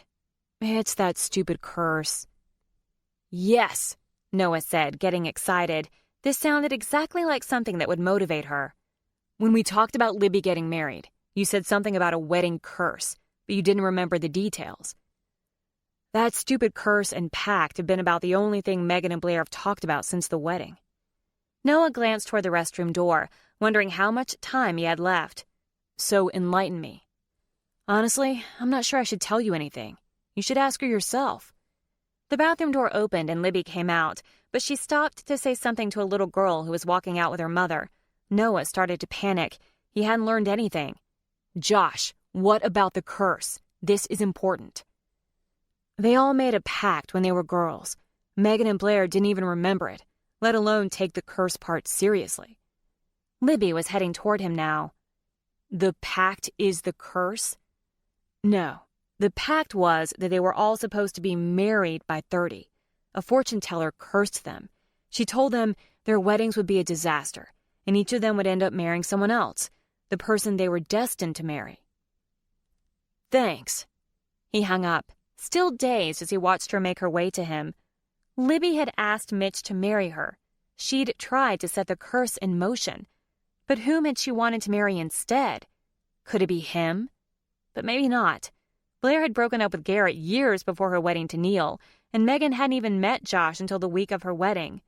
Both men had needed to convince their now wives that they were meant to be together. Libby stopped in front of him, and a smile lit up her face. And suddenly, Noah had hope that they could work out after all. Chapter 14. Libby practically shrieked with happiness when Noah told her the news about Graham. "So Graham's really coming to Vegas?" she asked as they walked toward the car. "And Garrett's Nana, too?" "That's what Josh said." Libby heard the hesitation in his voice, not that she blamed him. While Noah seemed to love Graham, the older woman was always trying to talk him into being her nude model in her senior citizens art class. Lord only knew how wild she might get in Vegas. But Libby was thrilled she was coming. After Libby's abuela died when she was 7, Graham became a loving substitute grandmother. Libby was just as fond of the older woman. Knowing Graham, she won't be that tired when she gets there. I bet she'll want to do something tonight. Noah turned to face her as he opened the passenger door of the car. He seemed to be studying her more intently than usual. "You're really happy about this, aren't you?" His question surprised her. "You aren't?" He shook his head. "This isn't about me, Lib. It's about you." "No, it's about both of us, right? It's our road trip." Libby was surprised to discover she meant it. She was willing to give in to Noah's wishes, without resentment, if being with Graham wasn't what he wanted. A smile spread across his face. "You know I love Graham, and it's a riot to watch her and Nana Ruby together. They're like the Geritol odd couple. It'll be fun." "Are you sure?" He sounded convincing, which should have been enough. Noah McMillan never did anything he didn't want to do, but she wanted to be certain. The wind gusted and blew her hair into her face again, and Noah reached up and brushed it aside. The touch of his fingertips on her cheek shot lust straight to her core, but something else warmed inside her, and she wasn't sure what to make of it. She stuffed it down, along with her rising libido. "I'm very sure. How about we see if they even want to hang out with us? For all we know, Megan and Knickers concocted this whole thing for us to be their chaperones, and they'll try to ditch us." She laughed and couldn't stop herself from throwing her arms around his neck. "You're brilliant." He held her close. "Just tell my brother that." Surely he knows by now. But he didn't answer, and when she looked up at him, he just flashed her a smile. "We have 2 silver foxes waiting for us at Caesar's palace, ready to have a good time. We can't leave them hanging for too long, can we?" "I love you," she said jovially as she climbed into the car. "You're amazing." Noah stood beside the open door for a couple of seconds, as if frozen in place, then teased, "That's me. Amazing. I wish more people would recognize that." He shut her door and moved around to get into the driver's seat. She was excited to see Graham, not to mention the no-nonsense Nana Ruby, but the sun had set and her early funk had worn her out emotionally. She closed her eyes and let the lull of the car soothe her jagged nerves. It hardly surprised her that her thoughts immediately went to Noah. Libby was glad he told her about his father. It explained so much about him. A part of her longed to make a confession of her own, but she couldn't bring herself to tell him about her childhood. She couldn't place her finger on the reason for that hesitation, which upset and confused her. She had no doubt Noah would be just as understanding of her situation as she had been of his, but she couldn't let it out of the lockbox of memories. It was something she hadn't even shared with Megan and Blair, and she'd known them since kindergarten. She was still lost in thought when Noah touched her shoulder. "Libby, we're here." She blinked in surprise. "Where?" "Caesar's palace." "What? How'd we get here so fast?" "You fell asleep." "But I wanted to see Vegas." He laughed. "Trust me, you can see as much of it as you want, but not in this car. While you slept, I made arrangements to drop it off here at the hotel, which means we have to get all of our things out." That wouldn't be too hard, considering everything she had with her was either on her person, in Noah's suitcase, or stuffed in a clear trash bag. "You know we're going to have to carry a wedding dress stuffed in a trash bag through the hotel?" she asked, reaching for the door handle. "Hey, it's Vegas. I doubt anyone will even notice this time." He had a point. She got out of the car and waited while Noah talked to the rental car attendant. When she reached into the trunk for the bag with the wedding dress, Noah, still talking to the agent, moved toward her and handed her a gray garment bag with the name of a tux rental place in bold letters. He really had brought a tux. Why had she questioned him before? Noah and Libby bullshitted the rest of the world, but they were always real with each other. He grabbed his carry-on bag and the trash bag and flashed her a smile. "Let's go." She followed him down several long halls until they entered a large marble-clad foyer with a giant statue in the middle. Noah checked his phone, then handed it to Libby. "Josh texted me Graham's number. Why don't you call her and tell her we're here? Maybe we can meet up with them somewhere. If nothing else, you can get your ID." She took the phone and wandered closer to the statue, staring up at the painted ceiling. It surprised her that Noah had picked this place with its grand extravagance. He seemed more like a Bellagio guy. Graham answered on the first ring. "So you ran off with my Libby, did you?" she asked with a chuckle. Her chest warmed at the sound of Graham's voice. "Graham, it's me, the Runny herself, Libby." "Libby, my girl, did you run off to Vegas to get married too?" "Too? Who's getting married in Vegas?" "Me, of course. I caught your bouquet." Then the older woman grumbled, "Ruby, stop getting your panties in a wad. If I want to get married, I'll damn well do it." Good Lord. Even Graham, a 70-something-year-old woman, was having better luck in the love department than she was. Noah hadn't mentioned this part of Graham's plan. "I didn't even know you were seeing someone." "I'm not. I'm hoping to meet him here." "In Vegas?" "It seems like a great place to start. After I snag him, I can take him to an Elvis wedding chapel before he changes his mind." Libby grinned to herself. "Elvis? I didn't know you were an Elvis fan, Graham." "I'm not, but going through a drive-through chapel seems tacky." Libby chuckled. "I won't argue with you there. Noah said you brought my driver's license?" "I brought more than that, my girl. Why don't you come up so I can show you?" Libby laughed. "That sounds like a bad pickup line, Graham." "Maybe I'm trying to help you get picked up. I'm in room 1835, and you better get up here soon. Don't bring Noah." That caught her off guard. Why not? The older woman laughed. "I don't think you want him seeing some of it." Her voice was muffled when she spoke again. "Ruby, give it a rest." Libby had no idea what Graham could have brought that she wouldn't want Noah to see, but it couldn't be good, especially if it had something to do with getting picked up. "Noah's checking in now. I'll come up to see you and then meet him in our room." "Perfect. I'll see you in a few minutes. And on second thought, bring that boy up with you after all. I need to see if he looks just as good as the last time I saw him at Blair's wedding. I've been talking him up to my sculpting class." Noah was walking toward her as she hung up, trailing his suitcase and the trash bag stuffed with her wedding dress. A few people gave him strange looks, but for the most part, everyone ignored them. "You get a hold of her?" "Yeah, she's in room 1835, and she's up to no good." He laughed. "It's Graham. That's a given." "She says she's brought," she made air quotes, "more than my license. At first she told me not to bring you, but she changed her mind." His grin spread wider. "That does sound like trouble." "Especially since the main reason she wants you there is so she can make sure you look as good as you did at Blair's wedding. I suspect she's about to proposition you to sit for her sculpting class this time." He burst out laughing. "That old woman is bound and determined to see my bare ass. Perhaps I should just drop my pants and show it to her." "Graham isn't the only one who wouldn't mind seeing your bare ass," sprang into her mind out of nowhere. What in the world was wrong with her? If she couldn't control her raging hormones, she might have to ask to sleep in the grandmother's room. "How about we go up to Graham's room first and get your surprise? Then we can drop everything off at our room." "Sounds good." Noah was quiet in the elevator, but Libby wasn't feeling very talkative herself. She realized things were about to change. It had been easy to pretend the outside world didn't exist when it was just her and Noah. Perhaps Noah felt the same way, and that's why he'd reacted so strangely to the news that the older women were crashing their party. But before she knew it, she was knocking on the door to Graham's room, and as soon as Graham answered the door, any hesitation fell away.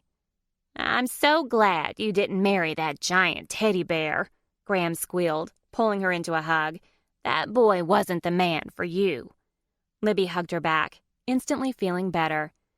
"Turns out you were one of the few people who thought that way. Noah was against it from the moment I told him." Graham chuckled as she stepped back and pinned her gaze on Noah. "Of course he was. He's in—" "Standing right here," Noah quickly interrupted, putting a hand on Libby's shoulder. "And I'm eager to hit some blackjack tables. So how about we grab Libby's things, drop our things off at our room, and then the four of us can head out." Graham's gaze narrowed on him. "Impatient, are you? I didn't take you for a gambler, Noah McMillan." "Sometimes you have to play the hand you were dealt," Noah responded. "As long as you don't fold too soon," Graham winked. Libby looked back and forth between the two, wrinkling her nose in confusion. "What are you two talking about?" Noah flashed her a tight grin. "Nothing." Then he returned his attention to Graham. "You up for blackjack?" Graham shook her head. "You two will have to hit the tables without us. We're about to head out to see a show." "Oh, that's too bad," Noah murmured, half-heartedly. "What are you seeing?" Graham scowled and waved her hand. "Some old geezer's rock group Ruby wants to see. I hope they put enough denture adhesive in this time. Last night they spat their dentures out onto the stage. It was all over Twitter. You try singing a vibrato like that without spitting out your dentures," an older woman's voice shouted from inside the room. "And that wasn't a rhetorical question." Graham looked over her shoulder. "It wasn't a question at all." She turned back to Libby and Noah, shaking her head. "We'll do what she wants tonight and what I want tomorrow." She had a wicked look in her eyes, and Libby wondered if Nana Ruby knew what she was getting herself into. "I heard that," the older woman, who could only be Nana Ruby, shouted. "Then how about after the show?" Noah asked. "After the show, I'm going to bed," Nana Ruby called out from behind Graham. "And let those poor kids in, Maud. They've been driving all day."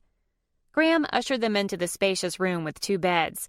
As soon as she caught sight of Nana Ruby, sitting on the edge of one of the beds in a sparkly shirt and a pair of jeans, Libby's mouth dropped open. "I told you this shirt was a bad idea," Nana Ruby grumbled, getting to her orthopedic shoe-covered feet. "You keep your shirt on, Ruby O'Donnell," Graham said. Then she burst out laughing at her pun. "You look amazing, Nana Ruby, honestly," Libby assured her. "I'm just not used to seeing you look so colorful and sparkly." "Maud said if we went to see the crooners, I had to wear this shirt." The gray-headed woman scowled as she sat back down. "At least only 3 people know me here." "What happens in Vegas stays in Vegas," Graham said with an over-exaggerated wink. "Ain't that right, kids?" Noah laughed. "I promise not to spread word of your exploits once we get home, Graham." Her eyes widened. "What? I was counting on it, especially if I get you drunk enough to drop your drawers. I bet your hiney's as firm as the sculptures all over this hotel." She turned her sharp gaze to Libby. "Am I right?" Libby gasped in shock and sent an embarrassed look to Noah, but her mind was now preoccupied with wondering how firm his ass actually was. "No, don't go there." "I would know, Graham. Noah and I aren't like that." She shook her head, her lips pursed.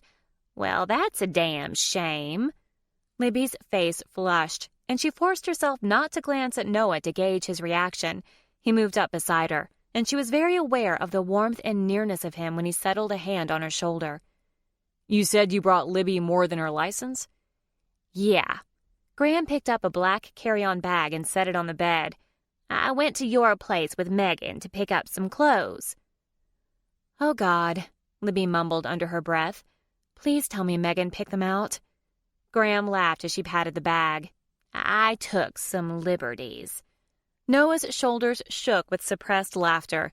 "I can't wait to see what you chose, Graham." She started to unzip the bag and then pointed at him. "You wait in the bathroom." "Why?" He sounded defensive, like a chastised little boy. Libby found it adorable. "This isn't for your eyes." She pointed to the door. "Go." Noah waggled his eyebrows, pleading with Libby to let him stay, but she shrugged and smirked. "You heard the woman." Ordinarily, nothing in that bag could have embarrassed Libby, but with her out-of-control hormones, or whatever was going on with her, she'd rather not have Noah around if Graham was about to pull out something risque. Noah grumbled about missing all the fun, but he winked at Libby as he shut the door. "Make sure to talk really loud so I don't miss anything," he said from the bathroom. Graham lifted the lid and Libby sighed with relief when she saw perfectly ordinary items: rolled jeans, some rolled t-shirts, a cosmetic bag. It was far neater than she usually packed. It had Megan's touch all over it. "Megan grabbed your makeup bag and some shampoo and shower gel." Libby broke into a huge grin. She didn't usually mind going so au naturel, but she had a sudden urge to look her best for Noah tonight, which would require her full arsenal. "What else did you bring?"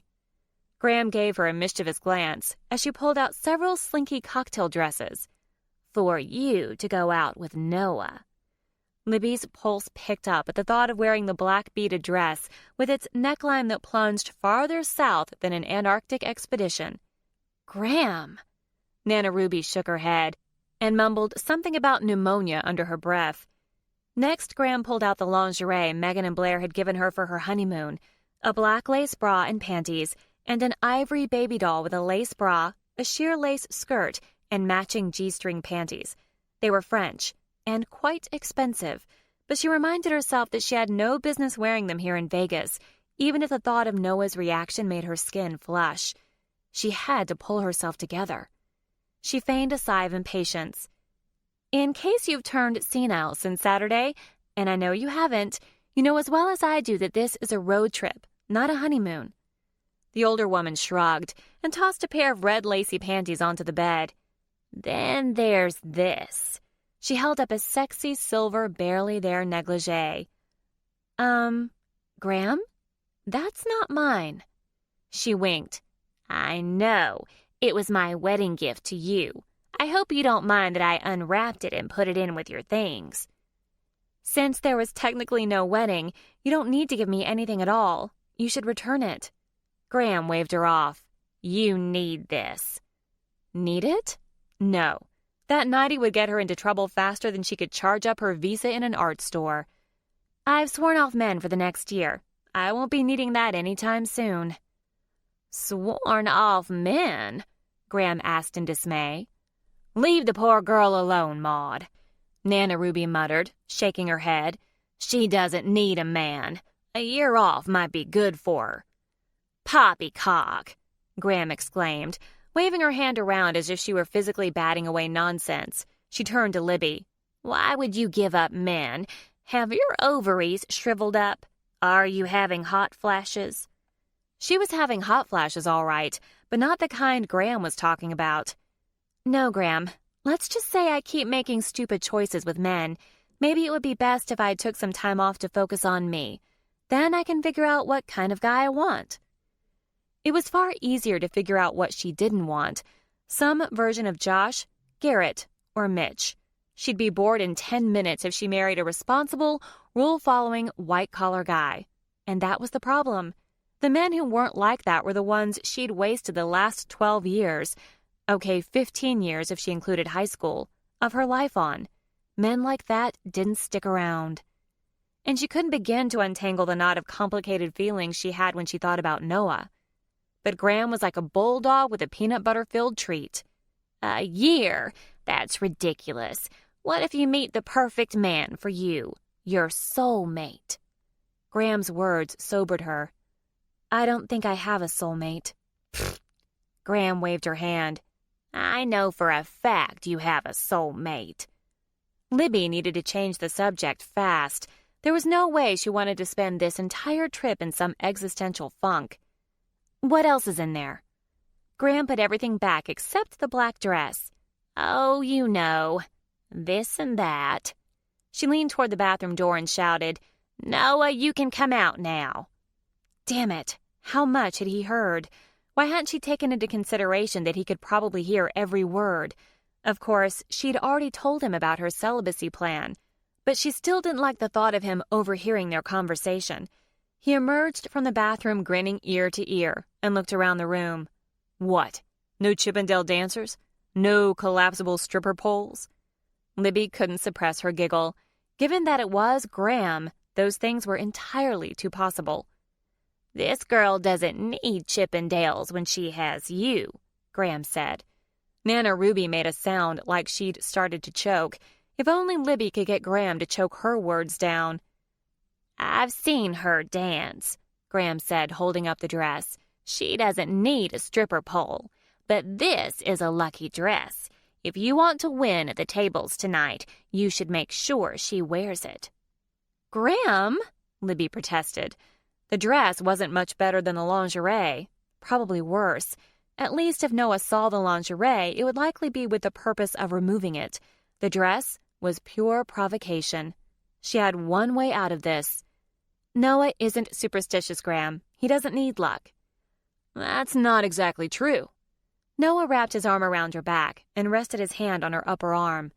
"Libby's my lucky charm. But if the dress makes her even luckier, then it's a deal." Graham smiled like she'd just stolen the crown jewels. Nana Ruby muttered under her breath, but Libby barely even noticed because Noah's hand slid down her arm, sending flutters through her insides. This was bad, bad, bad. He wasn't even touching her bare skin, yet his touch was igniting a fire inside her that refused to be doused with a blanket of common sense. But Noah seemed totally oblivious to her struggle, and his hand continued to make a lazy trail up and down her forearm. "If you and Ruby are going to the show, you better get going. According to the signs downstairs, it starts at 7:30, and this place is huge." Given the state of her surging hormones, Libby wasn't sure losing her chaperones was a good idea, but it gave her an excuse to escape Noah's hold without looking suspicious. She bolted for the door and jerked it open, her hand slipping on the handle in her haste. Graham chuckled as she closed the suitcase and started to zip it. "That eager to ditch us, huh? I get it." She'd forgotten all about the suitcase, and she'd never even asked about her license. Good God, Libby, get it together. Graham, did you bring my wallet too? The older woman snickered as she patted the case. It's all in here, Libby, my girl. She started to lift it off the bed, but Noah slid over and pulled it from her. I'll take it from here. Graham pointed a finger at him. You owe me a drink later, and I plan to collect. Mischievousness filled Noah's eyes. Just text me and I'll tell you where we are. She gave him a brisk nod and then tilted her head toward the door. Come on, Ruby. Let's go see some old fogies spit their dentures into the audience, but I'm warning you, I'm not throwing my Depends up on that stage. You don't even wear Depends, Nana Ruby grumbled as she walked into the hall. Damn straight I don't, Graham said as she grabbed her purse and followed her friend out of the room. I got on a black piece of cloth that looks like dental floss riding up the crack of my ass, and nobody wants to see that flying anywhere. Graham was wearing a G-string. Libby couldn't let herself picture that. Noah burst out laughing, and his eyes were twinkling when he glanced at Libby on his way out of the room, rolling both bags and carrying the dress. Tonight was going to be a long night. Chapter 15. Noah paced the room, waiting for Libby to emerge from the bathroom. She'd been in there for 40 minutes. And while she'd taken a shower, she didn't usually spend much time on makeup or fixing her hair. She didn't need to. Libby was a natural beauty, inside and out. He hated that most of the men she'd known hadn't looked much beyond her beautiful face and body. Had he done the same thing at first? He gave himself a serious self-examination and concluded that while her physical appearance had grabbed his attention, it was her personality that had made him want to see her again. He'd never met a woman like Libby St. Clair, and he was positive he never would again. He sure as hell hoped this plan to make her see him in a different light worked. Lib, he called through the door. How much longer are you going to be? I'm not feeling well. I think I should stay in tonight. You go ahead without me. A momentary twinge of concern seized his stomach, but he pushed it away when he took into account that she'd protested vehemently about wearing the black dress. He had no idea what it looked like. Graham had held it in a wadded-up ball, but Libby, who was never embarrassed about anything she wore, wedding dress and a steakhouse aside, didn't want him to see her wearing it. There was no way in hell she would get away without showing him. You're a terrible liar, he answered. Get out here. The blackjack tables are calling our names. She didn't answer, but the door cracked open an inch. Come on, Lib. How bad could it be? If you look like a clown, you can change. I promise. It might make me look like I've made an unwise career choice, but I don't think it's a clown you have to worry about. The door opened more, and she stepped out into the doorway. She stood still, shifting self-consciously. Something in his brain registered that she was acting out of character. Other than the wedding dress, he'd never seen her self-conscious. But all the blood that usually went to the reasoning part of his brain had rushed to his crotch. She grimaced. That bad? He still couldn't answer. He couldn't do anything at all except stare at her. From Libby's reaction to Graham's demand, he'd suspected it was a sexy cocktail dress, but nothing could have prepared him for this. A sleeveless black dress that clung to every sexy curve, the hem hitting her mid-thigh. And the neckline? Oh, God, the neckline. The V dipped below her breastbone, cradling the sides of her breasts like he longed to do with his hands. Something in his head signaled him to lift his eyes from her cleavage to her face, but that view was just as enthralling. She'd put on more makeup than usual, and had made her eyes smoky and her lips red and shiny. Her hair was in a loose updo, similar to the one she'd worn on her wedding day, but a few tendrils hung next to her cheeks, showing off the small diamond solitaire earrings she always wore. A groan escaped her parted red lips. I'll change. No, he barked without thinking. The only way the dress was coming off was if he stripped it off for himself. But I look like a hooker.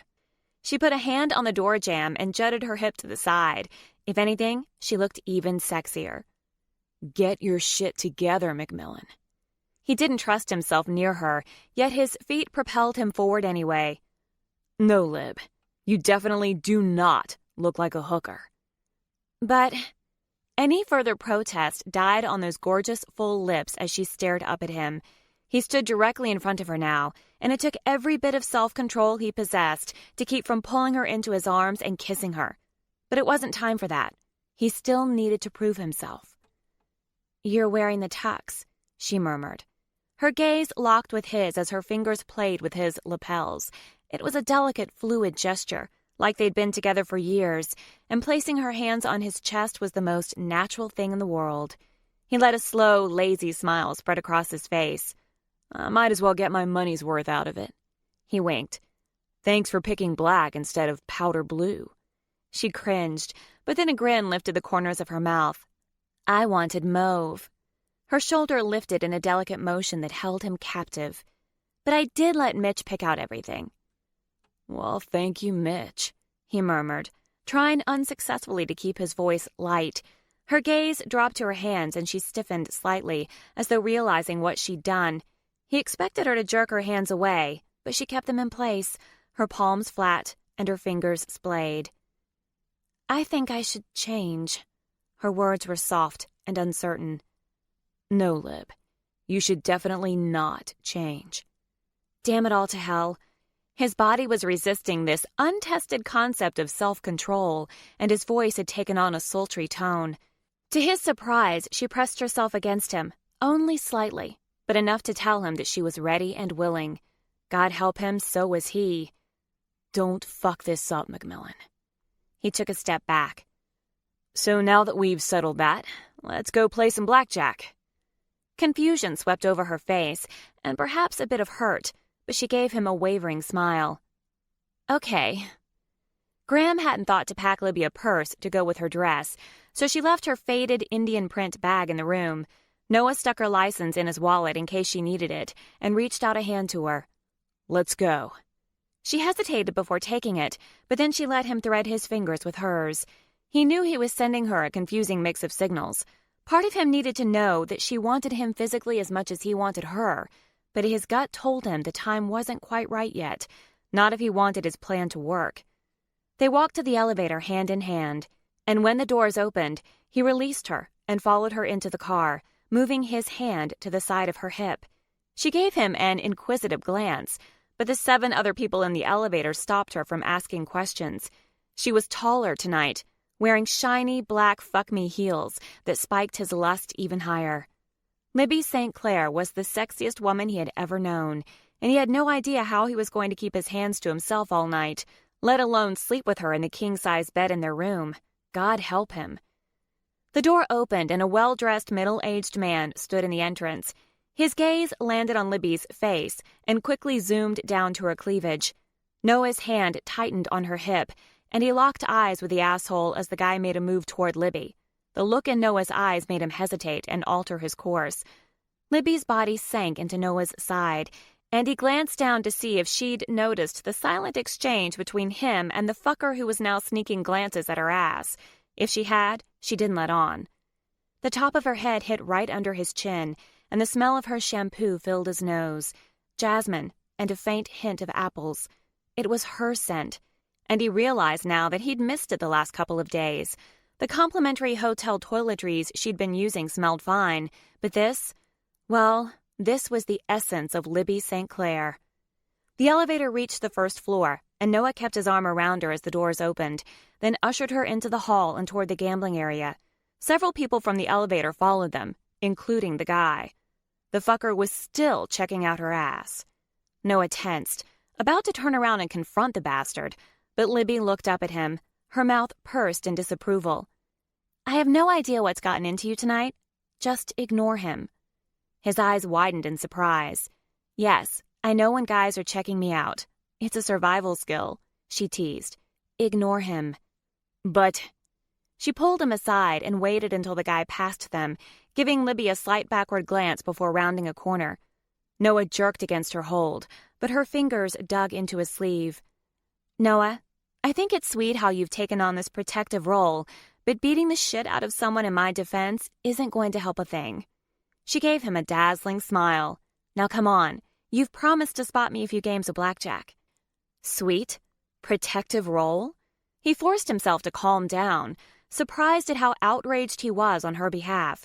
How many times had he himself checked out a woman? It had to be equivalent to the number of breaths he'd taken since his birth. But this was his Libby. She was a person with feelings, not some mannequin to be ogled. Damn it. Taking a good look at himself in the mirror sucked donkey ass. She reached up and kissed his cheek, and then rubbed the spot with her thumb. Don't let this ruin our night. You said you hate to gamble. She stared into his eyes for several seconds. It depends on what I'm gambling on. Before he could respond, she grabbed his hand and pulled him along. Could she be talking about him? Them? Was she thinking about a quick fling, or something more? Maybe she was talking about moving to Seattle, or even choosing a new deodorant. The possibilities were endless. He barely registered where they were going. The truth was, he hated Caesar's Palace, but Scott Abrahams was staying there, and as massive as Vegas was, it made sense to stay in the same place. He hadn't heard from Tiffany, and that had him more than a little worried. He still hadn't let her know he only wanted information from her, but he'd deal with that when the time came. Libby headed for one of the blackjack areas, but Noah pulled her back. We should eat first. You have to be starving. She shook her head. No, I'm not hungry. We have to eat sometime tonight, and we're all dressed up. How about I make a reservation somewhere? We can play for an hour or two and then have a late dinner. She pondered it a moment. That's a great idea. Maybe Graham can join us. Graham. He'd almost forgotten about her. So much for a romantic dinner. Not that it was going to be one. His current plan was to woo her until they got to Seattle, then tell her how he felt. Her 1-year celibacy plan was an issue, but he was pretty sure it was only a protective measure. If she insisted on following through with it, he'd respect her wishes and wait. He pulled out his phone and looked up a contact. How about if I make reservations at Blue Willow for 4 at 11?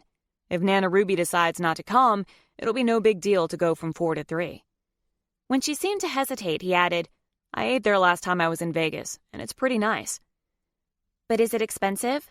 With the hotels and the food, I know we're splitting the cost, but I spent a lot of money on the... Her voice trailed off, and he knew she was talking about the wedding. She'd mentioned that she'd paid for most of it herself, without her mother's financial or emotional support. She'd barely let Mitch pay for anything, which seemed odd considering she had given him everything he wanted. But she hardly had any money in the first place, so she had to be broke now. Don't worry about the cost. Tomorrow's your birthday. You only turn 30 once. Consider it my birthday gift to you. The mention of her birthday sent a dark shadow over her face, and she turned toward the gaming area again. I need a drink. What do you want? I'll get you one. I can get my own drink, she said defensively. You take care of getting chips. The memory of the asshole in the elevator was still fresh in his mind. I think we should stick together. She laughed, but the sound was devoid of any humor. I know how to handle men, Noah. Just like you know how to handle women. It's what we do best. His mouth gaped open.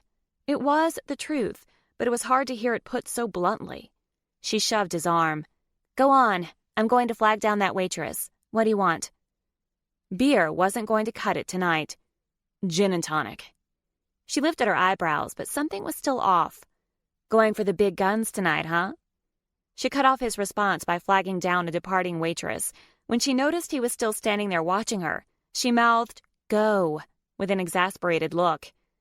After he made the reservation for the restaurant and bought $100 worth of chips, he found her sitting at a blackjack table. She had the rapt attention of the two men who sat to her right. They looked to be in their 30s, and both were fairly good-looking and obviously interested in her. Libby was playing with a small stack of chips in front of her, picking them up and letting them drop into a stack with a rhythmic clink. Mississippi, you say? She asked, her voice sultry. I've never been to Mississippi. Is it as hot as they say it is? She was flirting with them. He stuffed down his anger and jealousy. As far as she was concerned, they were nothing more than friends. Still, he'd never tried to pick up women when they were together. He'd told himself it was out of respect for her, but now he knew it was because he'd loved her all along. Apparently, she didn't feel the same limitation now that she wasn't with Mitch. Noah stood back and watched her, surprised she didn't realize he was there. It was obvious the two guys hadn't put it together that they knew each other. She leaned forward, batting her lashes, and put her hand on the hand of the man closest to her. He'd never seen her this way. She'd always been real with him, even that first weekend before Josh and Megan's wedding. Still, he'd always suspected she was an accomplished flirt. Her current performance confirmed it. This wasn't the woman he knew, and damn it, it was hard to see her this way. "Libby," he said, trying to keep the tightness out of his voice. "Where'd you get the chips?" He already knew, but damn it, he wanted her to admit it. She turned and flashed him a brilliant smile, but there was something dark in her eyes. "Craig here was kind enough to loan me a few. Wasn't that sweet?" The two men were now giving their full attention to Noah. He glared at the man on the end, whose reddening face identified him as Craig. Craig slid off his stool. "We didn't know she had a boyfriend, man. She told us she was waiting for a friend. We thought her friend was a she." Both men grabbed their chips, and Noah said, "Hey, don't forget this." He tossed a $25 chip across the table toward them. They scurried away, and Libby looked up at him with a lazy grin that didn't reach her eyes. She pushed a glass toward him. "Here's your drink." He reacted before he had time to think it through. "What the hell was that?" "What?" she asked innocently. "Are you going to play or not?" The dealer's eyes narrowed, waiting to see how this played out. This wasn't how he'd hoped things would go at all. "I thought you'd sworn off men for a year." A sheepish look covered her face. What had made her go from welcoming his touch minutes ago to practically blowing him off for two strangers? Then it hit him. She was terrified. She was scared to admit she wanted something more with him, so her instinct was to prove she didn't need him by finding some guy for a meaningless one-night stand. He was still upset, but he forced himself to see this as progress. He smiled, even if he didn't feel like it, then reached for her chips and slid them away. "These are luckier," he said, replacing them with part of his stack. There was worry in her eyes when she met his gaze, but it vanished in an instant, replaced with another performance.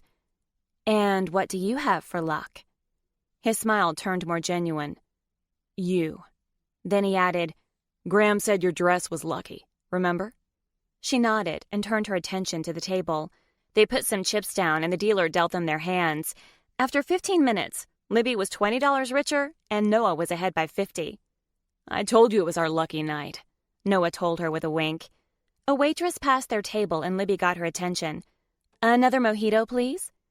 Libby shot Noah a questioning glance and he shook his head. "I'm good." They spent the next 30 minutes at the table, both of them winning some and losing some. Then Libby finished her drink and stood. "Let's go do something else." They scooped up their chips and moved away from the table. Libby wobbled slightly, so Noah took her arm. "Why don't we get something to eat?" "What time is it? I thought you made dinner reservations for 11. "It's around 9:30, but we haven't eaten since this afternoon. I'm hungry. Let's get a snack." "I thought you wanted to gamble." "Let's sit at the slot machines. We can grab something to eat while we play." "Okay, but first I have to go to the restroom." "Of course you do," he chuckled. "I'll go get something to eat and meet you at the slots right here, okay?" She studied him for a moment. "Afraid I'll ditch you?" His breath caught. "Should I be?" A small smile lifted the corners of her mouth. "No, you're safe for now."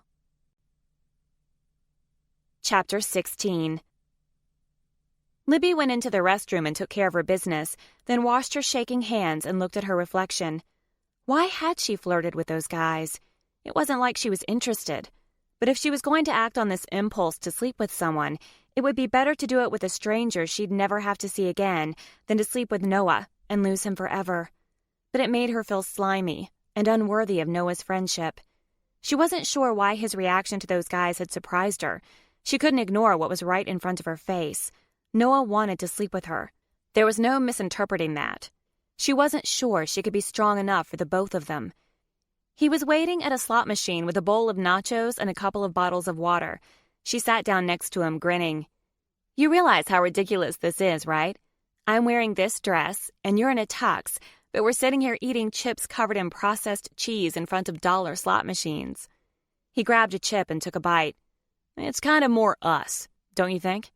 He held up the container toward her. "The nachos, not the machines." She took a chip and leaned over the container so she didn't drip cheese on her dress. Yeah, I suppose. How come you've never read my palm? The question came out of nowhere and caught her off guard. I don't know. But that wasn't true. She realized that now. She'd been worried about what she'd see. Or more aptly, what she wouldn't see. He took another chip and looked into her eyes. You've read the palms of just about everyone we know, yet you've never asked to read mine. First of all, we hardly have any friends in common, and second, you've never asked me to read your palm. He set the tray of nachos down and held out his palm to her. Libby, he said in a husky voice, I want you to read my palm. Her heart began to race, and she fought to keep her breathing even. She started to reach for his hand, then stopped. What was she so afraid of? Confirmation of what she already knew? Noah McMillan wasn't the man destined for her. You don't believe in it. Maybe I do. You do. And you were right about Josh. I thought you said it was a lucky guess. What difference does it make if I believe it or not? I want you to read my palm. She took a deep breath and grabbed his hand, the contact sending a jolt of desire straight to her core. Trying her best to ignore it, she cradled his hand in hers, using her right index finger to trace the lines. What does it say? Her nerves were on edge, and she could hardly concentrate on the grooves in his hand. You have a deep lifeline. You're very healthy. True. Her eyes were still on his hand, but she could hear the grin in his voice. It's also very long. You'll live a long life. So you're saying I can take up dangerous sports without fear, like skydiving or rope-free cliff climbing? She grinned and snuck a look at him. No. His eyes held hers, and she felt a new connection to him. What was it? It was at once deep and unnerving, and comforting. Then it hit her. Love. She loved him. Not just, you're my best friend, love. She was head over heels in love with him. Go on, he coaxed softly. I want to hear about my love line. Oh God, this was terrible. What did she do with this knowledge, this yearning for him? Noah was bound to freak out if he knew she felt anything for him other than friendship and primal lust. If he even got an inkling, he was sure to take off running. That's what he'd done with all of his past relationships. Get it together, she told herself. Don't let him see anything's wrong. She took a breath, trying to steady her nerves. I'm not done with your lifeline. All right. With great difficulty, she tore her eyes from his and looked down at his palm. There are several hash marks on your lifeline indicating major life events. She lifted his hand closer to her face. The first was in your very early 20s. My father's death, he murmured, when I took over the company. Another in your mid to late 30s. She paused and took a closer look. Several, actually. Bad things? She pursed her lips. No, not necessarily. The way some of these are smaller and close together suggests they might be marriage and children.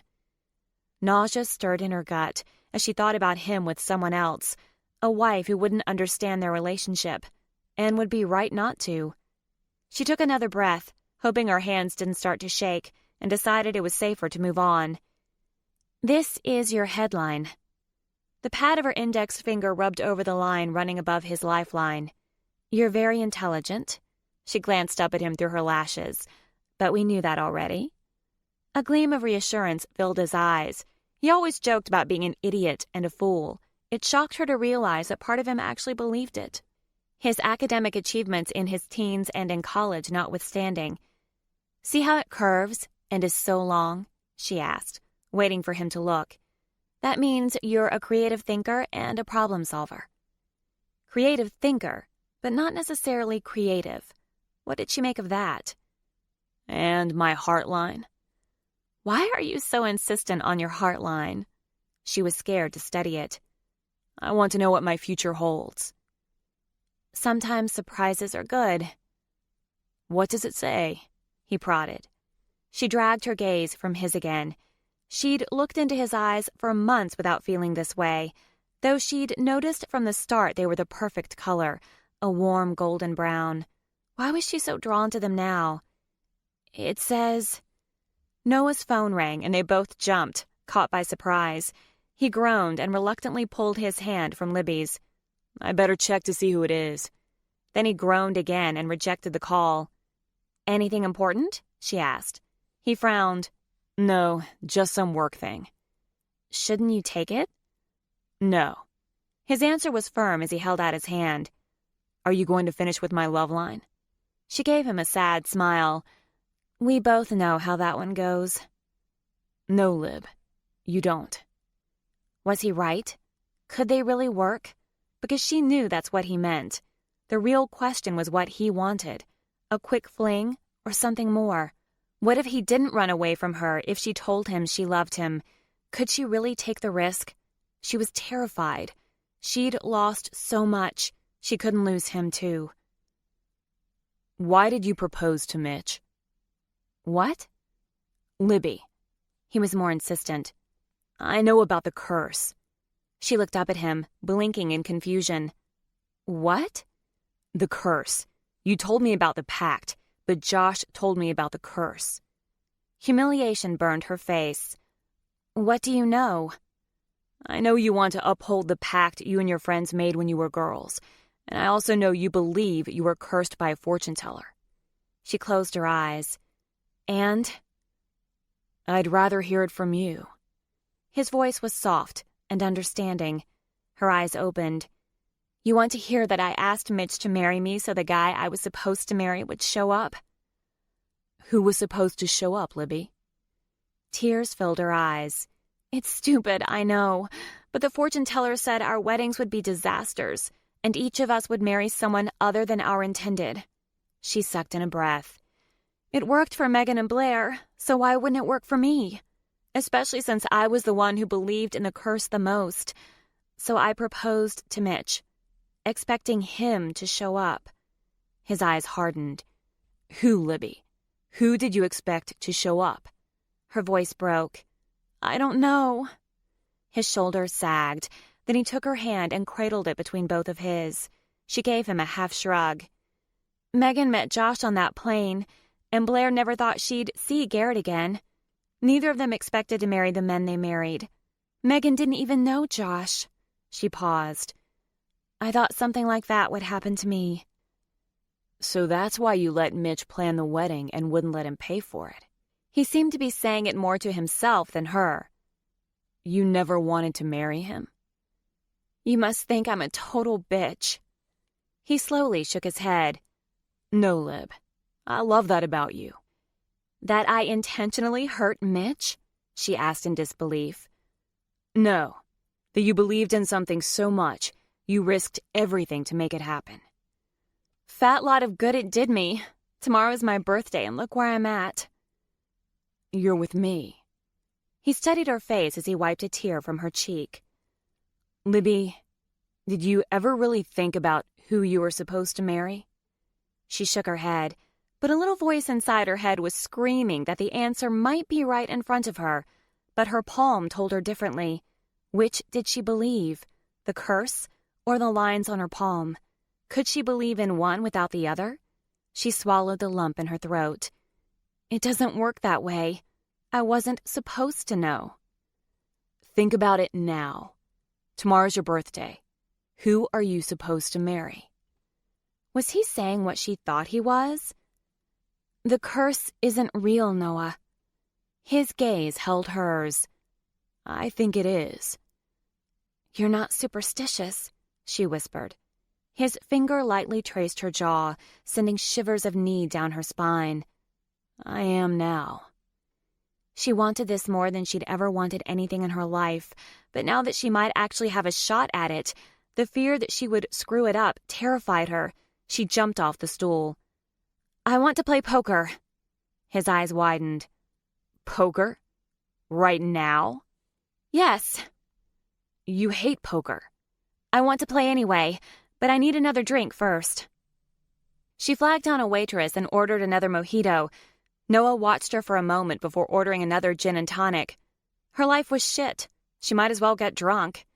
She knew it was stupid and irresponsible, yet that's what she was. Irresponsible. Just ask anyone. No wonder the curse hadn't worked for her. She didn't deserve it. Chapter 17. I need to go to the bathroom before we play poker.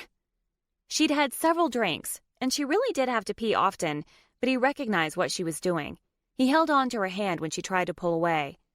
"Don't run away, okay? Promise me you won't run away." She looked into his eyes. "You're still safe." For now, hung in the air as he dropped her hand and watched her walk into the restroom. Noah's phone rang, and he reluctantly pulled it from his pocket. Tiffany had called earlier. He knew he needed to set up a time to meet her, but he didn't want to think about Tiffany when he was with Libby. It might have been different if he hadn't slept with Abraham's assistant earlier in the year. It felt disrespectful to call her while he was with Libby. But how could he hope to make a life with a woman he loved if he didn't have a job? He needed to talk to Tiffany, as much as it killed him to do so.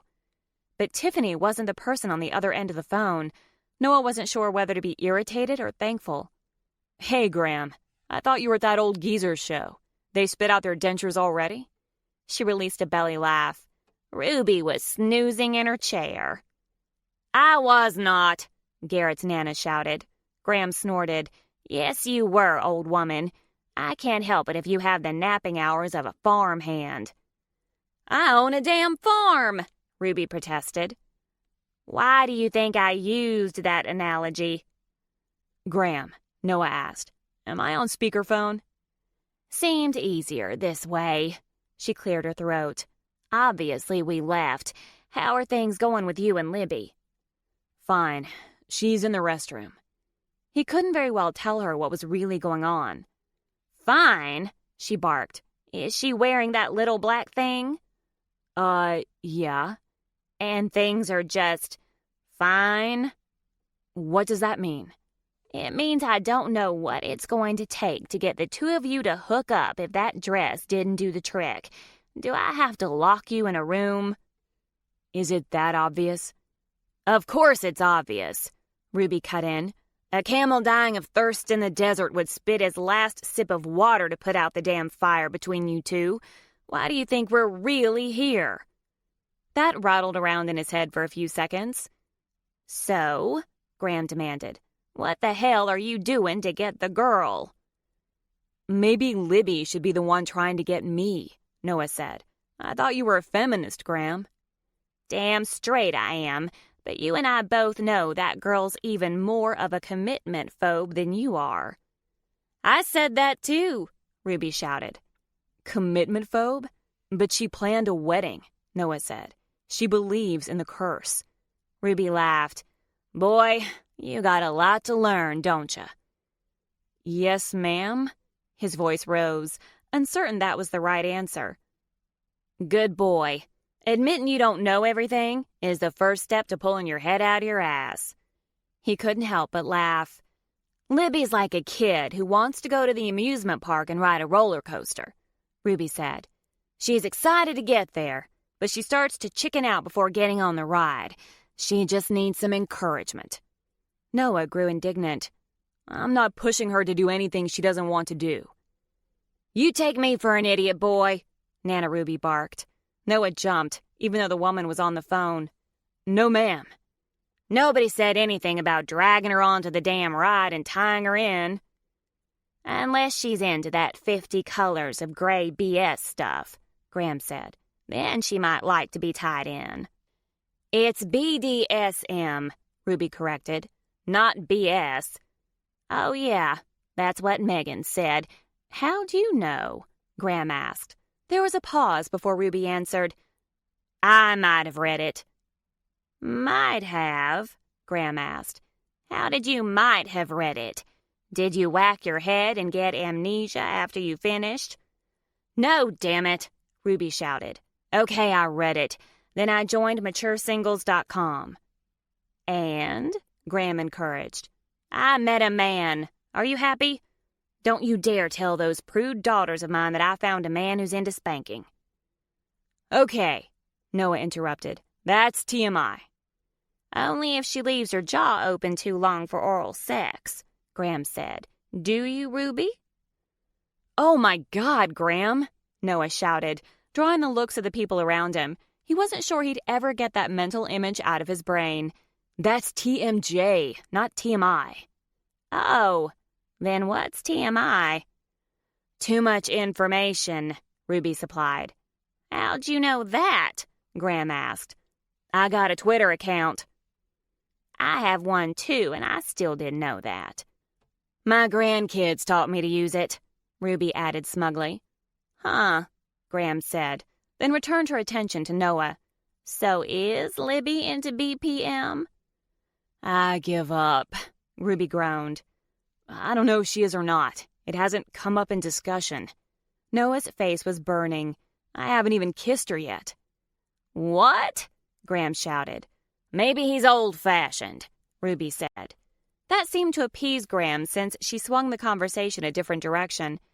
Are you like those fundamentalist Christians who think they should fill their baskets full of kids? What? They're quivers, Ruby said. How do you get everything so wrong? Quiver? I bet those kids are quivering with lust. They can't even hold hands or hug before they get engaged, and they don't kiss until the wedding. I bet they don't last 30 seconds on their wedding night. You don't want that happening with Libby, do you? Noah stifled a groan. How was he having this conversation with two grandmothers? Look, I appreciate the advice, but I know how to handle women. Both women started cackling. What? He asked defensively. There's a difference between handling tarts and handling the woman you want to marry, Ruby said, and it's plain as day that Libby's scared to make a commitment. Now how are you going to deal with that? My plan was to give her all the space she needs, but that dress... Graham chuckled. That's why I called it a lucky dress. It'll help you two get lucky. But he still didn't think that was what she needed from him. She needed to know he was going to stick around. I just did everything short of flat out telling her I love her and want to marry her, and she jumped up like I'd shot her and said she wanted to play poker. Libby hates to gamble, Graham murmured. I know. She's gonna go looking for another man, Graham said. That's what she does. She already did, Noah said, trying not to sound defeated, but she didn't do anything. That's good, Graham encouraged. That sounds like progress. She told me she wants to take time away from relationships. If that's what she wants, I'm going to give it to her. While you play with your strumpets? Ruby asked. No, Noah said firmly. I'm going to convince her that she's the only woman I want. Ever. Graham chuckled. There may be hope for you two yet. Chapter 18. Noah was stuffing his phone into his pocket when Libby emerged from the restroom. He must have noticed her questioning glance because he said, Graham, I told her about dinner. They'll meet us at the restaurant. Okay. But Libby's anxiety was making her skin feel too tight. Noah seemed more reserved as they made their way to the poker tables, yet his eyes never left her, making her more and more anxious. Don't blow this, Libby. Don't lose him. She still had no idea what he wanted. A fling? Something more long-term? Their earlier conversation had insinuated he was interested in the latter, maybe even in marriage. But this was Noah, a man who'd informed her months ago that he was allergic to marriage.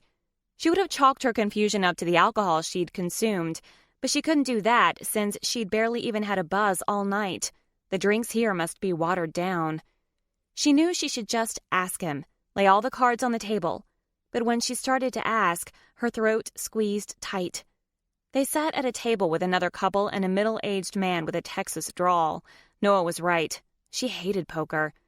But you couldn't really talk to your table mates, so she had some time to think. But half an hour later, she was $100 poorer, totally sober, and ready to move on. What do you want to do? He asked. Tomorrow is your birthday. My birthday, she sneered. A pox upon my fucking birthday. He looked amused. Someone's been binge-watching Game of Thrones. She curled her upper lip and looked for another waitress. Getting drunk sounded like an even better idea than before they sat down at the poker table. She'd gotten sidetracked with her plan by the game. Turning 30's not so bad, He shrugged and grinned. I survived it with very little scarring. I was supposed to have my life together by now, Noah. What do you think is missing? I wanted to have an exhibit. You're working on it. You just need to get back on track. Once you get to Seattle, you'll be able to devote all your time to it. Seattle. Over the last few hours, she'd forgotten about moving to Seattle. If she moved to Seattle, what if they tried this, and it epically failed? She couldn't bear watching him sleep with woman after woman. Now she was even more depressed and confused. What else you got? He asked. The pact. The curse.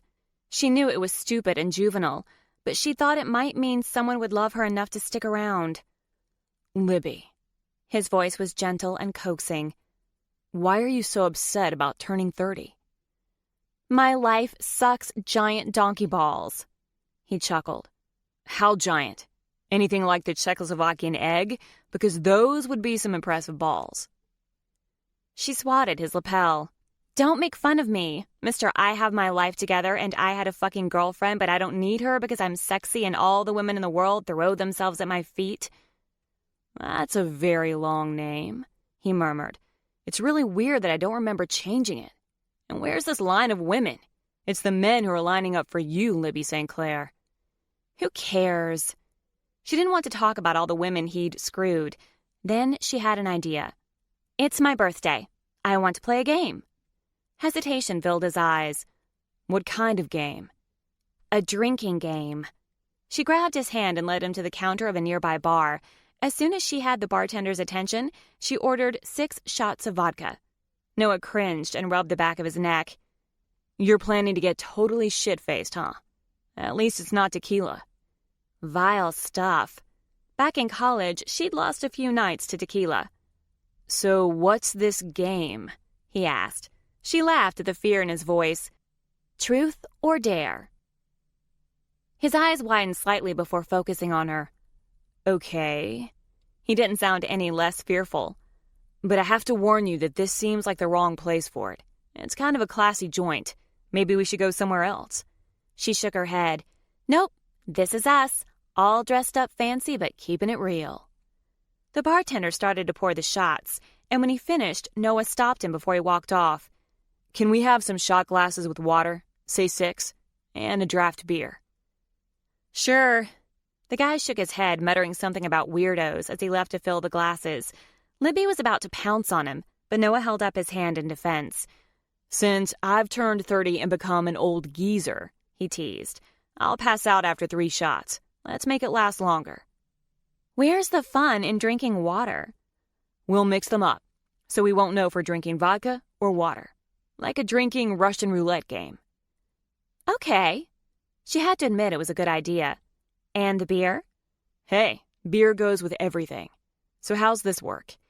We get to ask each other a question. If you answer my question, I have to drink the shot. If you pass, you do. What can we ask? Anything. He pondered it for a moment, then the corners of his mouth lifted slightly. What about the dare part? Drinking the shots is the dare. He shook his head. Nope. I'll only play if daring is an option. What was he up to? What did it matter? She was the one who'd suggested the game, and she'd done it because she wanted answers. After the bartender delivered Noah's draft and their shot glasses of water, Noah mixed up all the shot glasses, then gave her a wink before he took a sip of his beer. She squared her shoulders. Okay, I'll go first. Noah grinned. I'm ready. Truth. She gave him a sexy smile and leaned forward. Why did you break up with Donna? She studied his eyes, but he gave nothing away as he rested his forearm on the counter. Many reasons. She was a bitch. She tried to change me. She hated my apartment. She wanted me to get another job, preferably investment banking. And she hated you. She hated me? She didn't even know me. She was jealous of you. I think she knew that she and I would never be as close as you and I are. The giddiness she felt over Noah's misfortune filled her with guilt, yet it was undeniable. But she could understand why Donna hadn't understood their friendship. Right now, she struggled to understand it herself. Better to focus on the other reasons. She wanted to change all those things about you? What a bitch. She had her moments, he said with an air of self-deprecation. My turn. Okay. She picked up a glass and drank, feeling it burn down her throat. Vodka. Do you have any birthmarks or interesting freckles? She set the glass on the counter. Really? That's your question? Hey, we're just getting started. Gotta start with the easy ones and work my way up. So, do you? You already know I have that brown spot on my leg. He leaned forward, his hand resting on her exposed right knee. His fingertips made a slow path up her inner thigh, then under the hem of her dress and up a couple more inches. Right here. His hand stopped, his fingertips gently caressing her skin. I saw it last summer, when you were wearing that pair of jean shorts you love, the ones with the frayed ends, the ones that make your ass look amazing. He checked out her ass that long ago? Focus, Libby. But it was hard with his hand so close to the other parts of her that wanted to be touched. You said it looked like a map of Australia. For the record, I was referring to your birthmark at the time, not your ass. Any more marks? One. His fingers stroked a lazy pattern on her inner thigh in the area of the mark. He must have studied it extensively to find it so accurately without looking. The thought that he'd spent time studying her legs turned her on even more. Go on. It's on the underside of my left breast. A red spot. His gaze dropped to her cleavage. You know I want proof. Maybe later. His eyes smoldered with desire.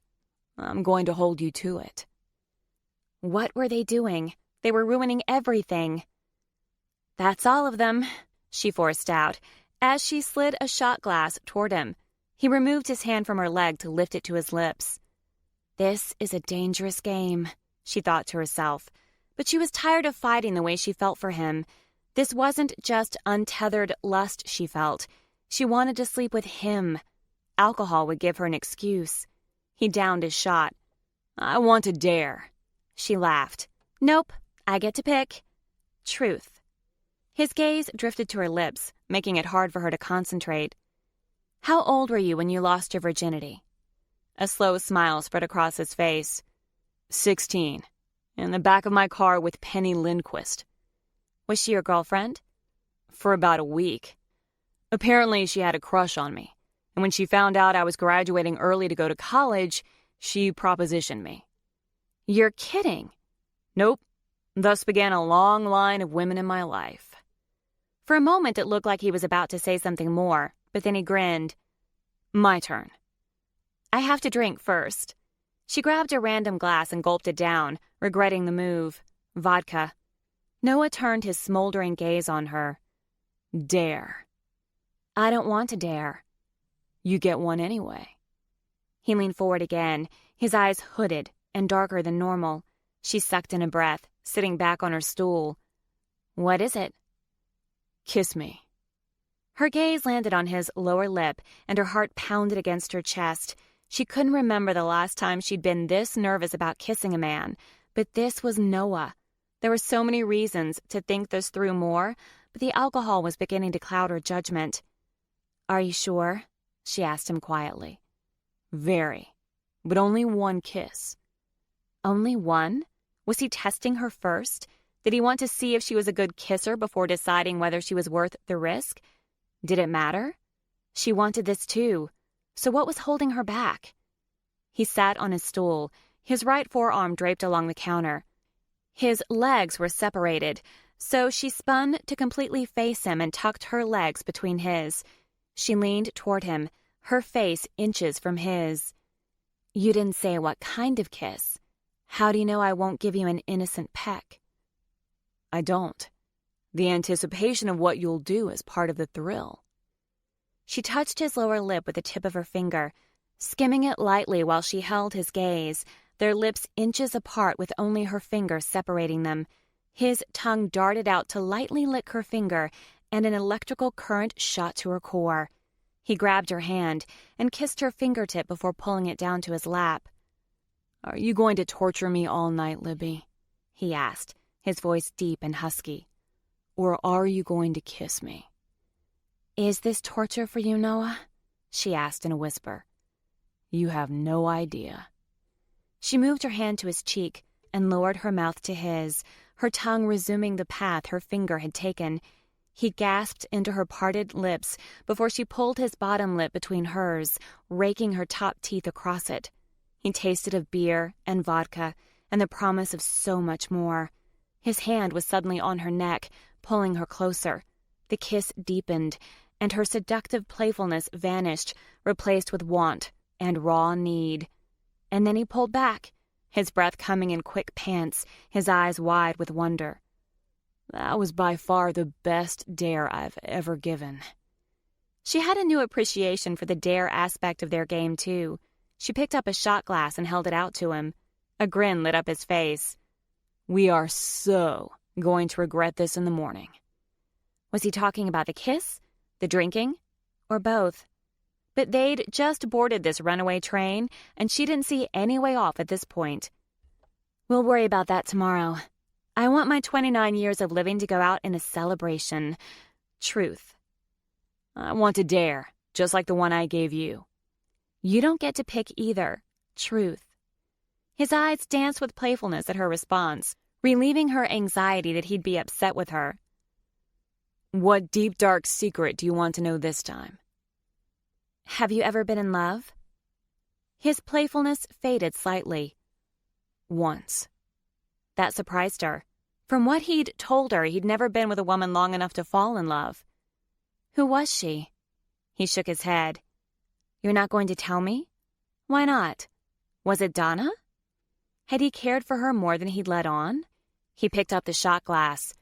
I haven't had near enough of these to tell you yet. He downed the drink, slammed the glass down and pounded the counter, then turned his attention back to Libby. Have you ever been in love? She didn't need to consider her answer. She just picked up a glass and downed it. Vodka. There was no way she was admitting she loved him and only him. Damn, he murmured, his gaze drifting from her mouth down her neck and hovering at her chest. That bad? Not enough of these.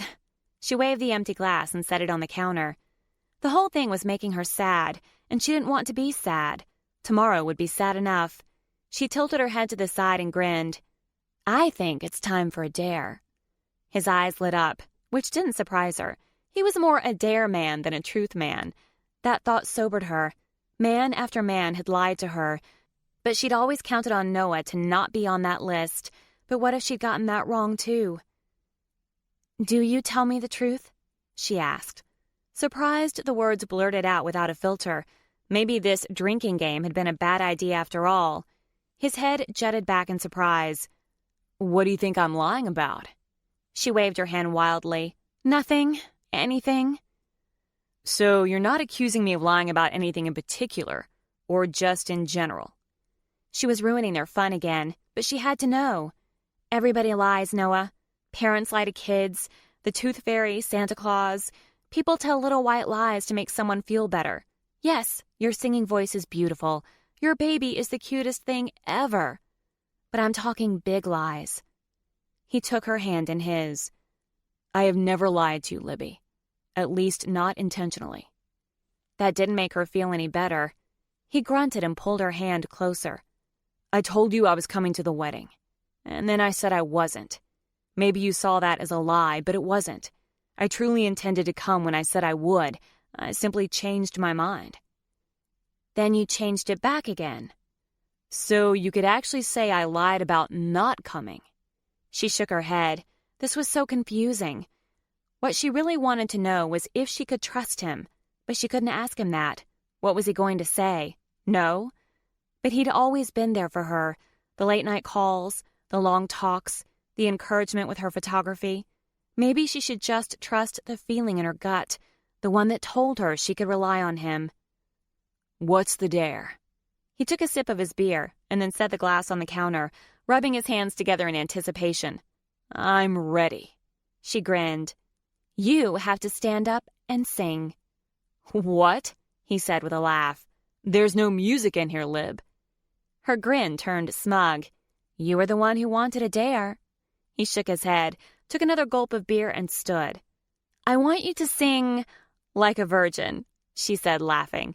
Oh, no. He rolled back his shoulders, smiling. You only said to sing. I get to pick. He grabbed his phone and tapped on the screen. I'm not really an a cappella singer, he explained, glancing up at her. Karaoke's more my style. He leaned over the counter and grabbed an empty glass, then pressed play and tucked the phone into it. She could barely hear the music over the murmur of voices in the bar, but she burst into laughter when she recognized the tune. Dog goes woof, cat goes meow, Noah belted out in a loud tenor. Oh my God, she said, trying to catch her breath. He was singing, What Does the Fox Say? He continued, grinning ear to ear. He nailed most of the lyrics in the first stanza and only stumbled over a few animals. I have to admit, it frightens me that you know the words, she shouted at him. He just beamed and launched into the chorus, What does the fox say? He shimmied his shoulders and his hips and continued to sing. Libby could hardly catch her breath from laughing so hard. The bartender came over with a frown, shaking his head. Sir, I'm afraid we'll have to ask you to leave. Libby continued giggling as Noah feigned indignation. Why? Are the other guests jealous of my performance? The employee's frown deepened. There are other places to go if you want that kind of entertainment. He took Noah's phone out of the glass and pressed the screen, turning off the music. The patrons in this lounge prefer a less rambunctious atmosphere. Several couples were shooting them condescending glares, but a few were laughing. Not a problem. Noah winked at Libby and stuck his phone in his pocket. The bartender brought the bill and Noah signed for it, still grinning. He picked up 2 shot glasses and handed one to Libby, then clinked it with his. To getting kicked out of bars. Hear, hear. She downed the shot and slid off the stool, nearly falling on her ass. Water. Noah grabbed her elbow and pulled her upright. He kept her steady as they walked out of the bar. Let's go sing karaoke, Libby said, holding on to his arm. Without warning, he leaned over and kissed her, his tongue coaxing her lips open before it plunged into hers. His lips made her almost delirious, and the alcohol only added to the effect. When he lifted his head, he looked into her eyes. Marry me, Lib. Her eyes flew open. What? We can go right now. Get married in a chapel. We still have time to do it before your birthday. Noah. She shook her head. The 3 rapid shots, or was it 4, were all slamming into her bloodstream at once, making it even harder to focus. Just say yes. There were reasons she shouldn't, but damned if she could come up with any right now. She'd never had as much fun with a man as she did with him. Besides, what if the curse had worked? What if Noah was the man she was supposed to marry? God knew she loved him, but did he love her? Yes. Yes? He asked in disbelief. Yeah. He kissed her again, much shorter this time, but just as passionate, then lifted his head and shouted, We're getting married! A few people stopped to stare at them, and a group of women in cocktail dresses started clapping. One of them catcalled, Snatch him up, honey. He's hot. Isn't that sweet? An older woman asked the man next to her. A young couple in love. Her husband squinted in disgust. Them and half the people in this damn town. The crowd added to Libby's giddiness. This had to be a dream. She was marrying Noah. This was happening. Let's go get a taxi. He tugged her toward the hotel lobby, but she dug in her feet. Wait, I need my dress. He stopped and eyed her, his hand skimming from her waist down the curve of her hip. Why? You look absolutely perfect. If I'm getting married, I need my wedding dress. I can't get married in black. It's bad luck. The girl needs her dress, the older woman tisked. Lib, it's 10:30. We'll have to hurry if we're going to make it by midnight. And we still have to get a marriage license. What? Of course they needed a license. How could she have forgotten that? It's open late. We can still get it, but we have to hurry. He pulled her down the hall to the elevator bank to their wing. She looked up at him, blinking to make him more in focus. I can't believe we're really doing this. Neither can I. Chapter 19. Something in the back of Noah's head told him to slow down and think this through, but the alcohol encouraged him. He loved her. This was what he wanted. Why wait? When they got to the room, Noah pushed her against the wall and kissed her again. "Maybe we should get married tomorrow," she said in a breathy voice, bringing him to his senses. He took a step back and rubbed the top of his head. "No, we have to do this tonight." He grabbed the trash bag off the floor and dumped her dress onto the bed. "How do we get this back on you?" Her eyes widened in disbelief. "I'm not putting it on now." He shook his head. "What are you talking about?" "You can't see me in the dress before the wedding. It's bad luck. I'll change there." "But I've already seen you in it." "You haven't seen me in it before I walk down the aisle to you." If this was what she wanted, he'd make it happen. "Okay." She started stuffing the dress back into the bag. "Come on, help me." They crammed it back into the bag and then ran to the elevators. The doors to a car opened, and a group of men stared at them, then at the bag in Noah's hand. He lifted it a few inches in greeting. "We're getting married." It must have been the shocked looks on their faces that made Libby giggle as she leaned against him, resting her head on his upper arm. The love and joy in her eyes sucked his breath away. He couldn't believe this was actually happening. A parking attendant greeted them at the entrance of the hotel. "Where to?" Then he looked down at the clear trash bag and his eyebrows lifted in understanding. "Oh, which chapel?" "We don't know, but we need to get a marriage license," Noah said. "And we need to be married before midnight." "Okay, here's what you do," the man said. "You get your license, then you go to Little Heaven. My Aunt Angelica owns the place. I'll tell her you're coming so they'll be ready for you. Sound good?" Noah looked down at Libby for confirmation. Beaming up at him, she nodded. He grinned. "Sounds perfect." The parking attendant nodded and led them to a cab and opened the back door. He leaned his head into the open front passenger window. "This young couple needs to get a marriage license. Take care of them for me, will you?" "Sure thing, Ned." Noah helped Libby into the back seat and climbed in beside her. "But stick around and wait for them. They're on a tight deadline. They need to go to Little Heaven afterward. They have to make it before midnight, capiche?" "Got it." The bag was still outside the car, but when Noah tried pulling it in, he couldn't fit it through the door. He gave it a tug, then fell backward, his head on Libby's lap. He looked up into her surprised eyes. "Your wedding dress is kind of a bitch." She burst out laughing. "Here, let me take that," Ned, the Caesars employee, said, unprying the bag from the door. "We need that," Libby shouted, shoving Noah off her lap. He righted himself before he fell to the floorboards. The man leaned over and grinned. "I'm only putting it onto the front seat, miss. My friend Paul here will make sure nothing happens to it. Right, Paul?" "You got it, miss." Ned shut both doors and banged on the roof. The taxi driver pulled out of the Circle Drive and headed toward the Strip. "Where are you kids from?" "Seattle." "Kansas City," Libby said. "But I'm moving to Seattle." "Aw," he chuckled. "A long-distance relationship. How long you two been together?" 5 months, she said. "But I was with another guy until last weekend." The driver shrugged. "Hey, this is Vegas. You wouldn't be the first cheaters to get married." "Oh, no," Libby protested. "I didn't cheat. We were just friends." She turned to Noah. "You wouldn't cheat on me, would you?" His eyebrows rose in shock. "Cheat on you? God, no, Lib, never. I respect you too much to hurt you like that." "Are you going to ask me the same question?" she asked. He slowly shook his head, a soft smile on his lips. "I already know the answer." "Hey, no worries," the driver said. "No judgment from me. I've seen crazier things happen in this city." He handed them a bottle of water and winked. "You kids look a little thirsty." Noah screwed off the cap and handed the bottle to Libby, watching her mouth as she drank down several gulps. He was still in shock that she'd kissed him. He'd kissed her, and it was even better than he could have hoped. How much better would the rest be? The ride to the courthouse was faster than Noah expected, but they'd finished the water as Paul pulled up to the curb. He glanced at his phone to check the time, 11:05, and he'd missed text from Graham. Oh, shit. He'd forgotten all about the dinner reservation. He helped Libby out of the car and quickly called Graham. "I'll be waiting right here," the cab driver said, starting to pull away. "My dress!"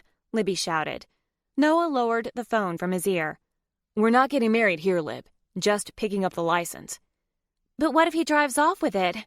Worry filled her eyes. "I can't get married in black." He gave her a quick kiss. He won't. I haven't paid him yet. Come on. He heard Graham's muffled voice. Noah, did you butt dial me? If so, I hope that butt's naked. Shit. He put the phone to his ear as he held the door to the office open for Libby. Sorry, Graham. No, I didn't butt dial you. And no, I am not naked. That's a pity, she grumbled. Still haven't made progress with our girl? Actually, we're walking in to get a marriage license, then off to Little Heaven Wedding Chapel to get married. You're what? A woman at the counter pointed to her ear and shook her head at Noah. Graham, I've got to go. Thanks for all your help. He hung up and stuffed the phone into his pocket, ignoring the new round of vibrating. He'd deal with Graham later. There were two couples ahead of them. The first couple at the counter looked barely 18. The girl kept glancing around, as if she was waiting for her parents to show up and ground her. Maybe she was. He looked down at Libby, his chest burning with love. He couldn't believe he'd proposed. He couldn't believe she'd accepted. Could it really have been this easy all along? No, neither one of them had been ready until now. Next was a gay couple. They looked like total opposites. The man who did the talking was stylishly dressed and had a take-charge personality, while his soon-to-be husband wore jeans and a soft sweater. But when they looked at each other, the love in their eyes was unmistakable. Is that what people saw when they looked at Noah and Libby together? He glanced at the clock on the wall. 11:15. He tapped his foot impatiently. He had to make sure her dreams came true. Getting married before she turned 30 was important to her, and he was determined to make that happen. Finally, it was their turn, and Libby practically bounced to the counter. "We're here for a marriage license," Libby said, the excitement in her voice unmistakable. "We're getting married." She looked up at Noah with wonderment on her face, like she couldn't quite believe this was happening. He knew exactly how she felt. The clerk rolled her eyes. "Then you're in luck. Marriage licenses are what I do here." They filled out the form, showed their IDs. Noah paid the fee, and then they were climbing into Paul's cab. The clock on his dashboard read 11:22. "We're going to have to hurry." Paul looked over his shoulder, sporting a huge grin. "Don't you worry. I never back down from a challenge. I'll get you there with plenty of time to spare." "It's okay if we don't make it," Libby said, leaning her head on his shoulder. "If we're off by a few minutes, it's okay." Noah turned to her and lifted her chin so he could look into her eyes. "No, it's not. We'll do this. We'll make it work." He kissed her to show her how much he loved her, but then he realized he'd kissed countless other women. It hadn't meant anything to him other than a prelude to getting laid. Could Libby tell the difference? He could. Just holding her hand gave him more of a thrill than he'd felt with any other woman. "Noah?" she asked softly, and he realized he was staring at her. "You okay?" "Never better." "Really?" she asked hesitantly. Her eyes were more focused. She was obviously sobering up a bit. "Are you sure you want to do this?" Was she about to change her mind? Had she agreed only because her judgment had been impaired? "Yes." He kissed her again, partially in desperation, and partly because he couldn't believe he could, that she was so willing and accepting. "We're here," Paul said cheerfully. When Noah looked up, he saw they were parked in front of the Little Heaven Wedding Chapel. He fumbled with the door handle and scrambled out, pulling Libby with him. He dug out his wallet and handed the driver a handful of cash. "Thanks for the ride. You've been a lifesaver." Noah started to turn away, but Paul called after him, "Hey, don't forget the dress." Libby gasped and wrestled the bag through the door. If they had time, he'd love to watch her try to wrangle the dress that was nearly as large as she was, but the clock was ticking, so he took it from her, grinning. "Let me wrestle with it now. You can wrestle with it after you get it on." There was a saucy grin on her face as she handed it to him. "Then we can wrestle it together when we get back to the room." The thought of taking it off her again was distracting, shuttling blood away from his brain to his other thinking appendage. But he had the rest of his life to think about taking her clothes off. Now he needed to make sure they made the midnight deadline. The rest of his life. With every other woman, Noah had considered marriage akin to a prison sentence. He hadn't been able to fathom committing to one woman, until Libby. He hoped to spend the next 50 or more years with her, and he was certain it wouldn't be long enough. But what if he was rushing her? In the cab, she'd asked him if he was sure. He'd never asked that same question of her. He grabbed her hand and pulled her to a halt. "Lib, wait." Worry flickered in her eyes. "You asked me if I was sure, but are you sure?" Her eyes lit up. "Yes, very." "Then let's get married." He put his hand on the small of her back and guided her to the door. As soon as they entered the lobby, she stopped in her tracks. "Oh, my God," she whispered. "You really did bring me to demonic cherub hell." He wasn't going to argue with her assessment. Cherubs were everywhere, painted on the walls, the ceilings, the doors, and even the floors. Cherub statues lined the walls and sat on pedestals. A cherub statue cheerfully peed in the pool of the fountain standing in the corner. A counter with a glass display case was on their left. Noah gawked in horror. Oh, my God. "I guess we know why it's called Little Heaven." Noah had started to turn around when a woman called out with a thick accent he couldn't place. "You must be the couple my sweet Ned told me about. Welcome, welcome. We have everything already prepared. I am Angelica. I hear you're in a hurry." She emerged from the dark hallway directly across from them and glanced down at Libby's impossibly flat stomach. "A little one on the way? You need today's date to match a due date?" "What?" Libby gasped. "No," Noah said, with more force than he'd intended. "We want to be married before Libby's birthday, which is tomorrow. But she needs to put on her dress. Is there somewhere she can change?" Libby glanced around the room, pressing her back to his chest, then looked up at him with a hesitant look in her eyes. He leaned down and whispered in her ear, "We don't have to get married here." "We don't have time to go anywhere else." She was right. He turned her around and put his hands on her shoulders, bending at the knee so he could look in her eyes. "I know this probably isn't how you imagined it." He gave her a sly grin. "But you're probably the only woman in history to have 2 themed weddings. Now we'll have plenty of material for cocktail parties when people ask us about our wedding. No boring stories for us." "Oh, Noah." She threw her arms around his neck and buried her face in his chest. "How do you always know just what to say to make me feel better?" He had no idea. It was probably the only thing in his life that had ever come naturally to him, only further confirmation they were perfect for each other. "Come, come," Angelica said, tugging on Libby's arm. "We must get you dressed." The woman snagged the bag from Noah and grabbed Libby's arm. "I'll get her ready," she said, tugging Libby down a cherub-lined hall. "You pick out the extras." "Extras?" The door to the dressing room closed, and Noah jumped when a man's voice sounded behind him. "Flowers, rings, the like." He had a deeper accent than Angelica. It sounded like a bizarre mix of Italian and the Deep South. Noah spun to see a plump, bald man walking through a curtain behind the counter.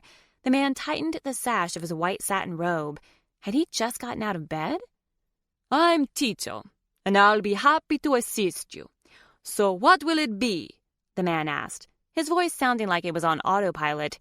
His head bobbed as he spoke, drawing Noah's attention to the tufts of thick chest hair peeking above the V of his robe. "We offer several flower options." He led Noah to a refrigerator full of bouquets and boutonnieres. "What does your bride like?" Nothing too fussy." The bouquets in the case looked like the ones Megan and Blair had carried, roses and lilies in formal arrangements. That wouldn't work. "What about those?" He pointed to a pile of flowers at the bottom, a mix of yellow daisies, pink rosebuds, and some other flowers in pinks and purples covered the floor of the cooler. "Those?" Tito shook his head, chuckling, then explained slowly as though Noah were a simpleton. "Those are the leftovers. The ones that weren't good enough to be in the bouquets." Didn't that describe him and Libby, never feeling like they were good enough? He knew these were the flowers she'd want. "We'll take those." "You don't understand," the bald man said, enunciating each word. "Those aren't for sale. They're at the bottom because they were the leftovers." "Then why are they in a case?" The man groaned. "Because Angelica gives them to her mother to make sachets." Noah gave him a blank look. "You know, those little bags full of flower petals that stink up drawers." "I still want them." "They're just loose." He opened the door and snatched them up. "See? They're not even in a bouquet." Noah reached around him and grabbed a roll of twine. So just bundle them together and wrap this around them. The man lifted his hands in the air in defeat. Take them if you want. You can have them for free. But your bride is going to walk out on you the minute she sees them. You don't know my Libby. His Libby. He marveled at his words. She was his. She was actually his.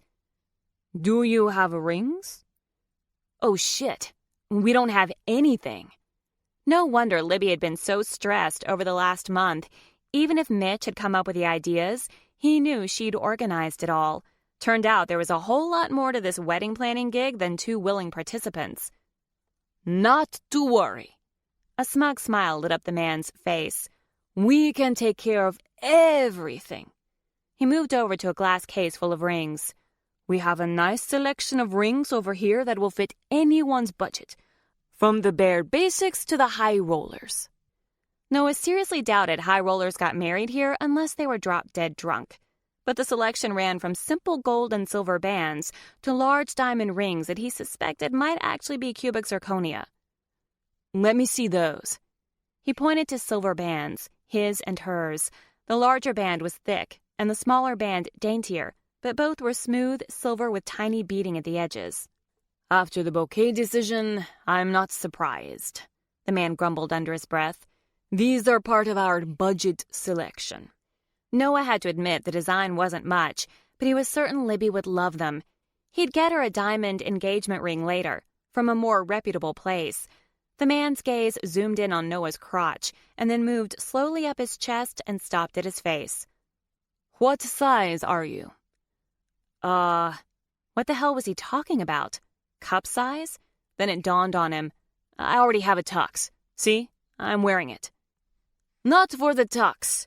The ring. He pointed to Noah's left hand, which rested on the counter. What size ring do you and your bride wear? I don't know. Noah hadn't bought a ring since his class ring in high school, and ring sizes had never come up in conversation with Libby. The man rolled his eyes and reached over to grab Noah's hand.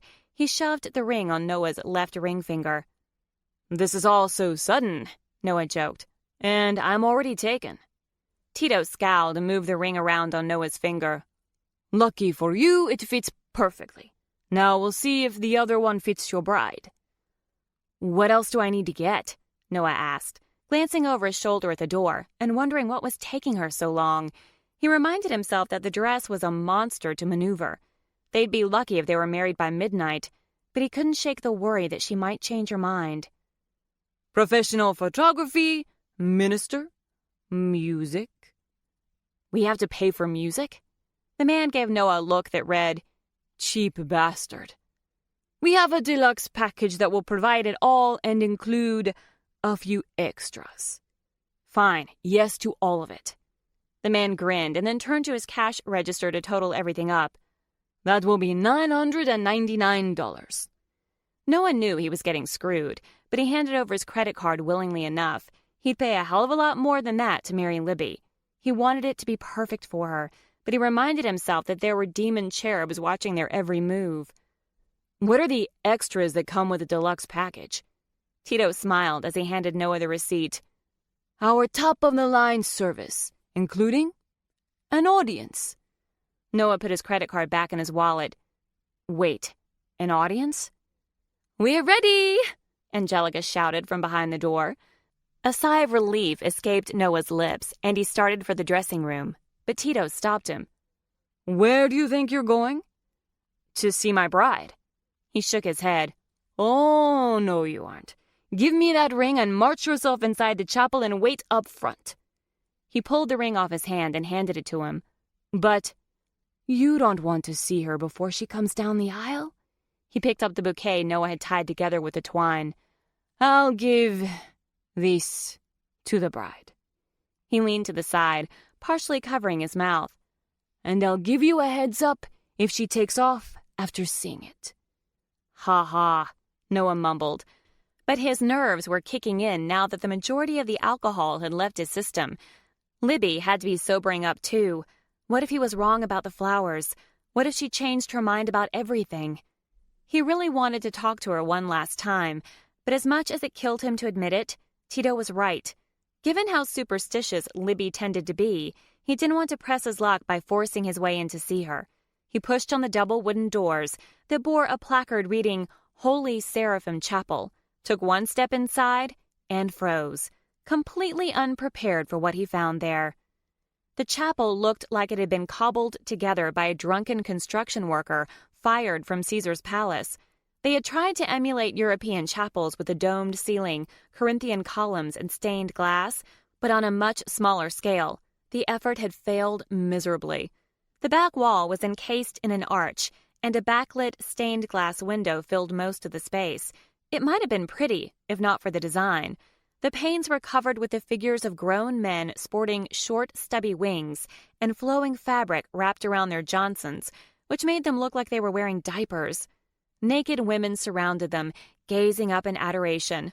All the male figures were identical, as were the female figures, and to make matters worse, they had clearly been modeled after Angelica and Tito.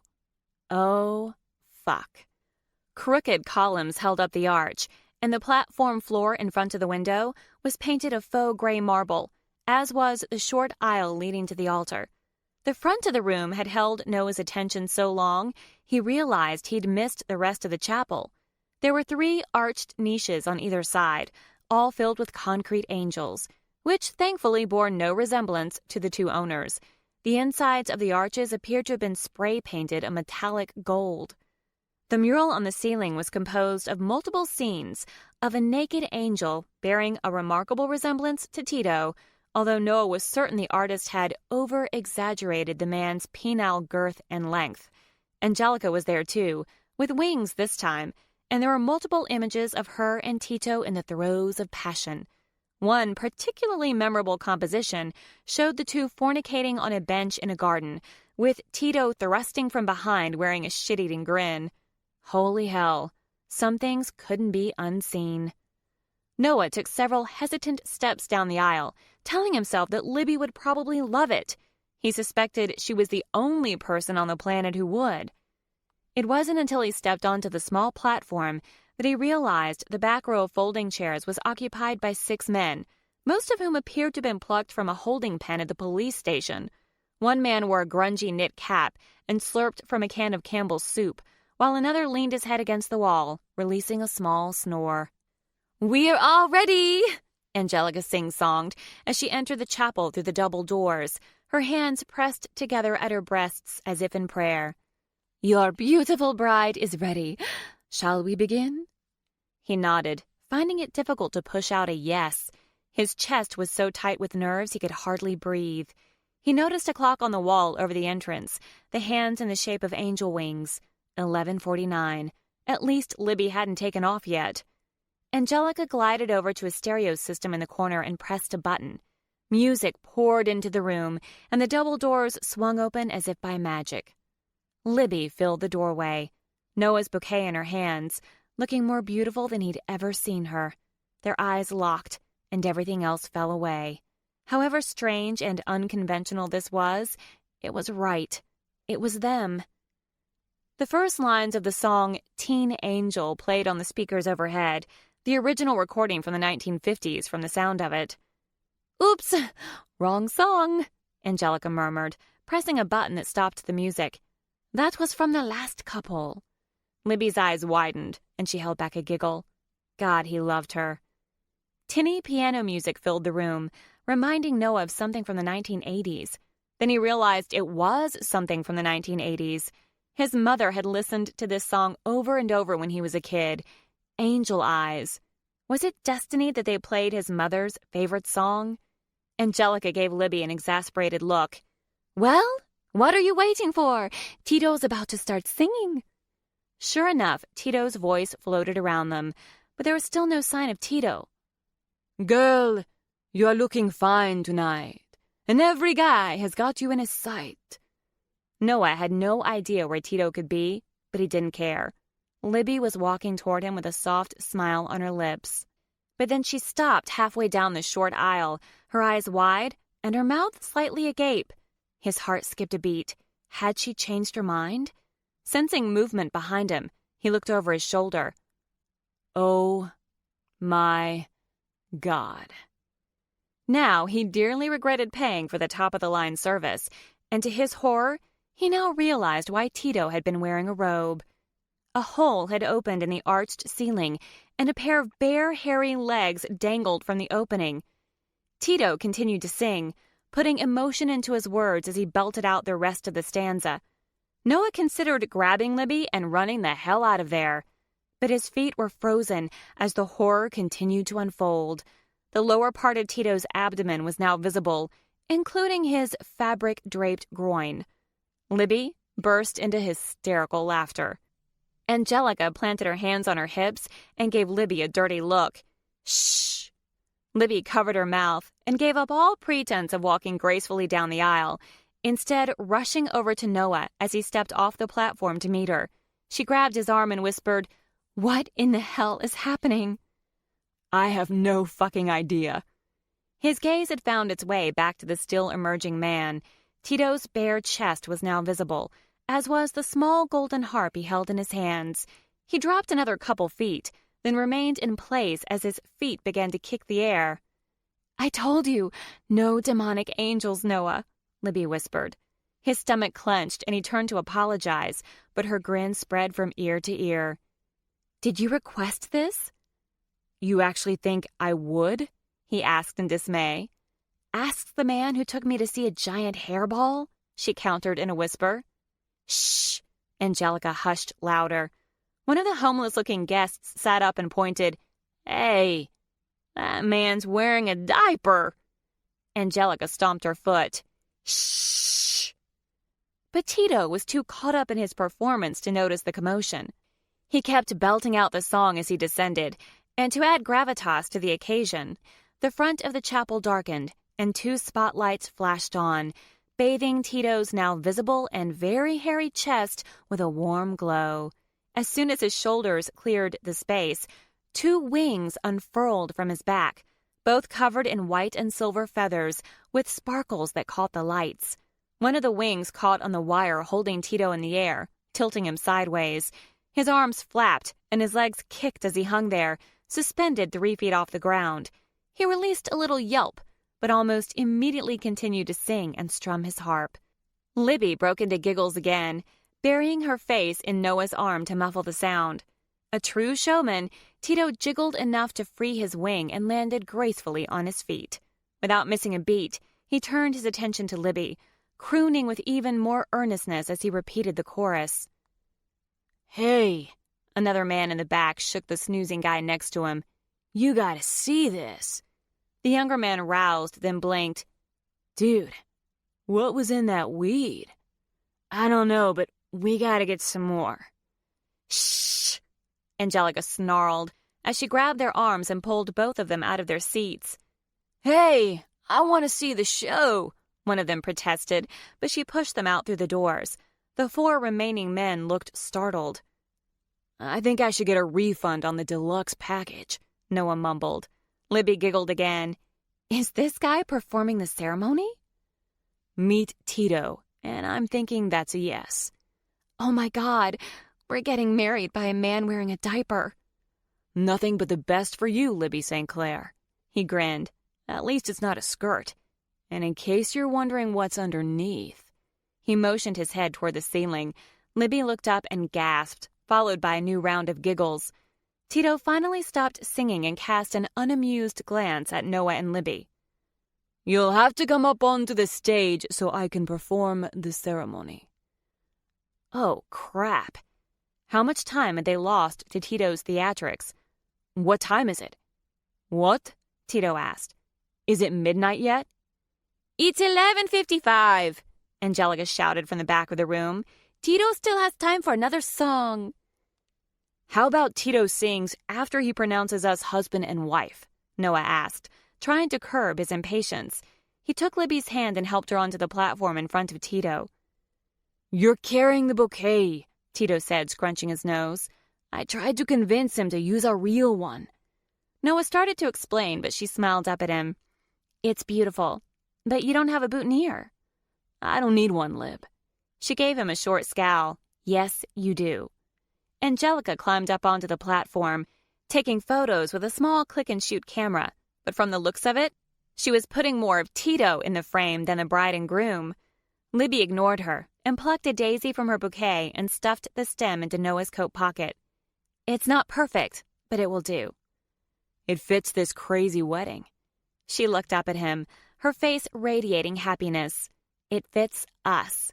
He beamed with his own happiness. Yeah, it does. Are you ready for the vows? Tito asked, sounding annoyed. I have a beautiful service prepared for you. I'm kind of curious what he's got, she whispered to Noah. Then by all means, let's do it. Libby bit her upper lip, probably to hold in her laughter.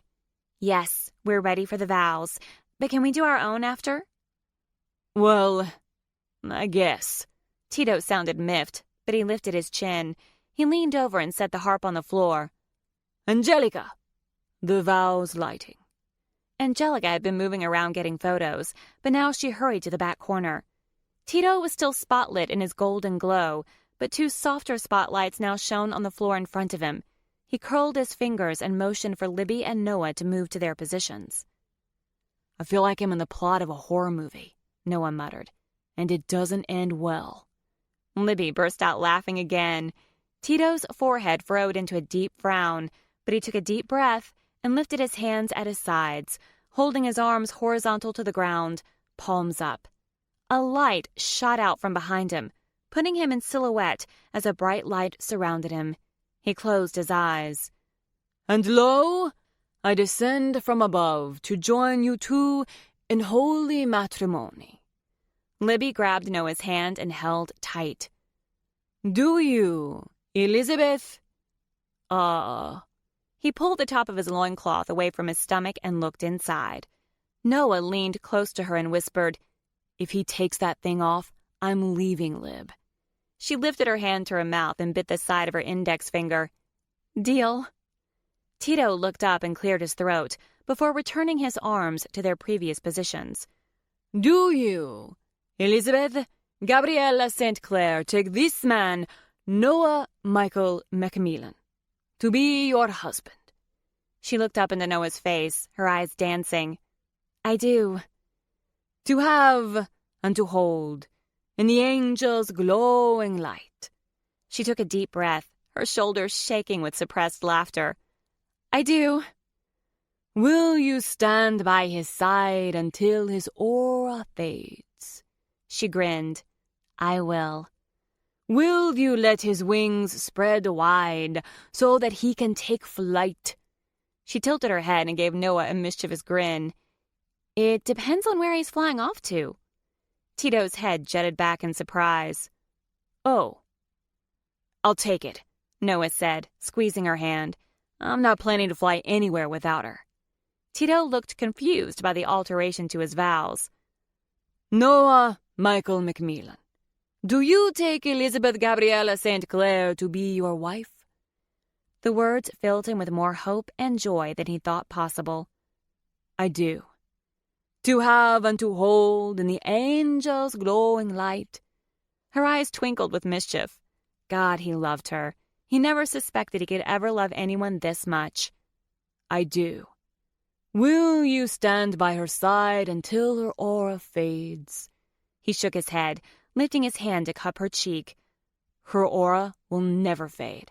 Impossible. Her eyes glistened as she looked up at him with unabashed love. Oh, Noah. Okay. Tito fumbled, clearly unsure what to do. I've got this, Tito. Noah reached for Libby's hands and held them gently in front of him. Libby, I'm so grateful Josh tricked Megan into letting him be her fiancé. Tito's eyes widened. Huh? If he hadn't tried to steal information about her father's business, we might never have met. Tito's eyes widened even wider. I've had more fun with you in the last 5 months than in the previous 410 combined. But more importantly, I've found my best friend. You make me a better man, Libby St. Clair. And I can't wait to start our lives together in Seattle. You, me, and Tortoise. She smiled up at him, tears in her eyes. Noah, you've been there for me when everyone else almost gave up on me. Thank you for the last 2 days. which were exactly what I needed. You're the only one who's ever really understood me. But more importantly, you're the only person in this world I can completely trust. Thank you." "Oh, Lib." He brushed away a tear. "I promise I'll never let you down." "I'm counting on that." Tito studied them for a moment and shrugged, then picked up his harp. "The rings." Noah tilted his head and grinned. "If he pulls them out of his diaper," he whispered into her ear, "I'm not using them." "We have rings?" Tito began strumming an unrecognizable tune on the harp, then said in a theatrical voice, "Release the doves." Angelica opened a small cabinet door on the wall, and 2 white birds flew out and swooped around the room. Noah's mouth dropped open. "You have got to be kidding me." Libby started laughing again. "It's perfect." "Hey!" one of the men in the back shouted. "It pooped on me." The birds swooped around the room a few times, before finally landing on the top of Tito's harp, the rings dangling from their feet with strings. "Come get your rings," Tito said, nodding toward the doves as he continued playing the instrument. "Is now a bad time to mention I hate birds?" Noah grumbled, inching his way forward. "I'll do it," Libby said as she stepped around him, slowly reaching for the string on the first dove.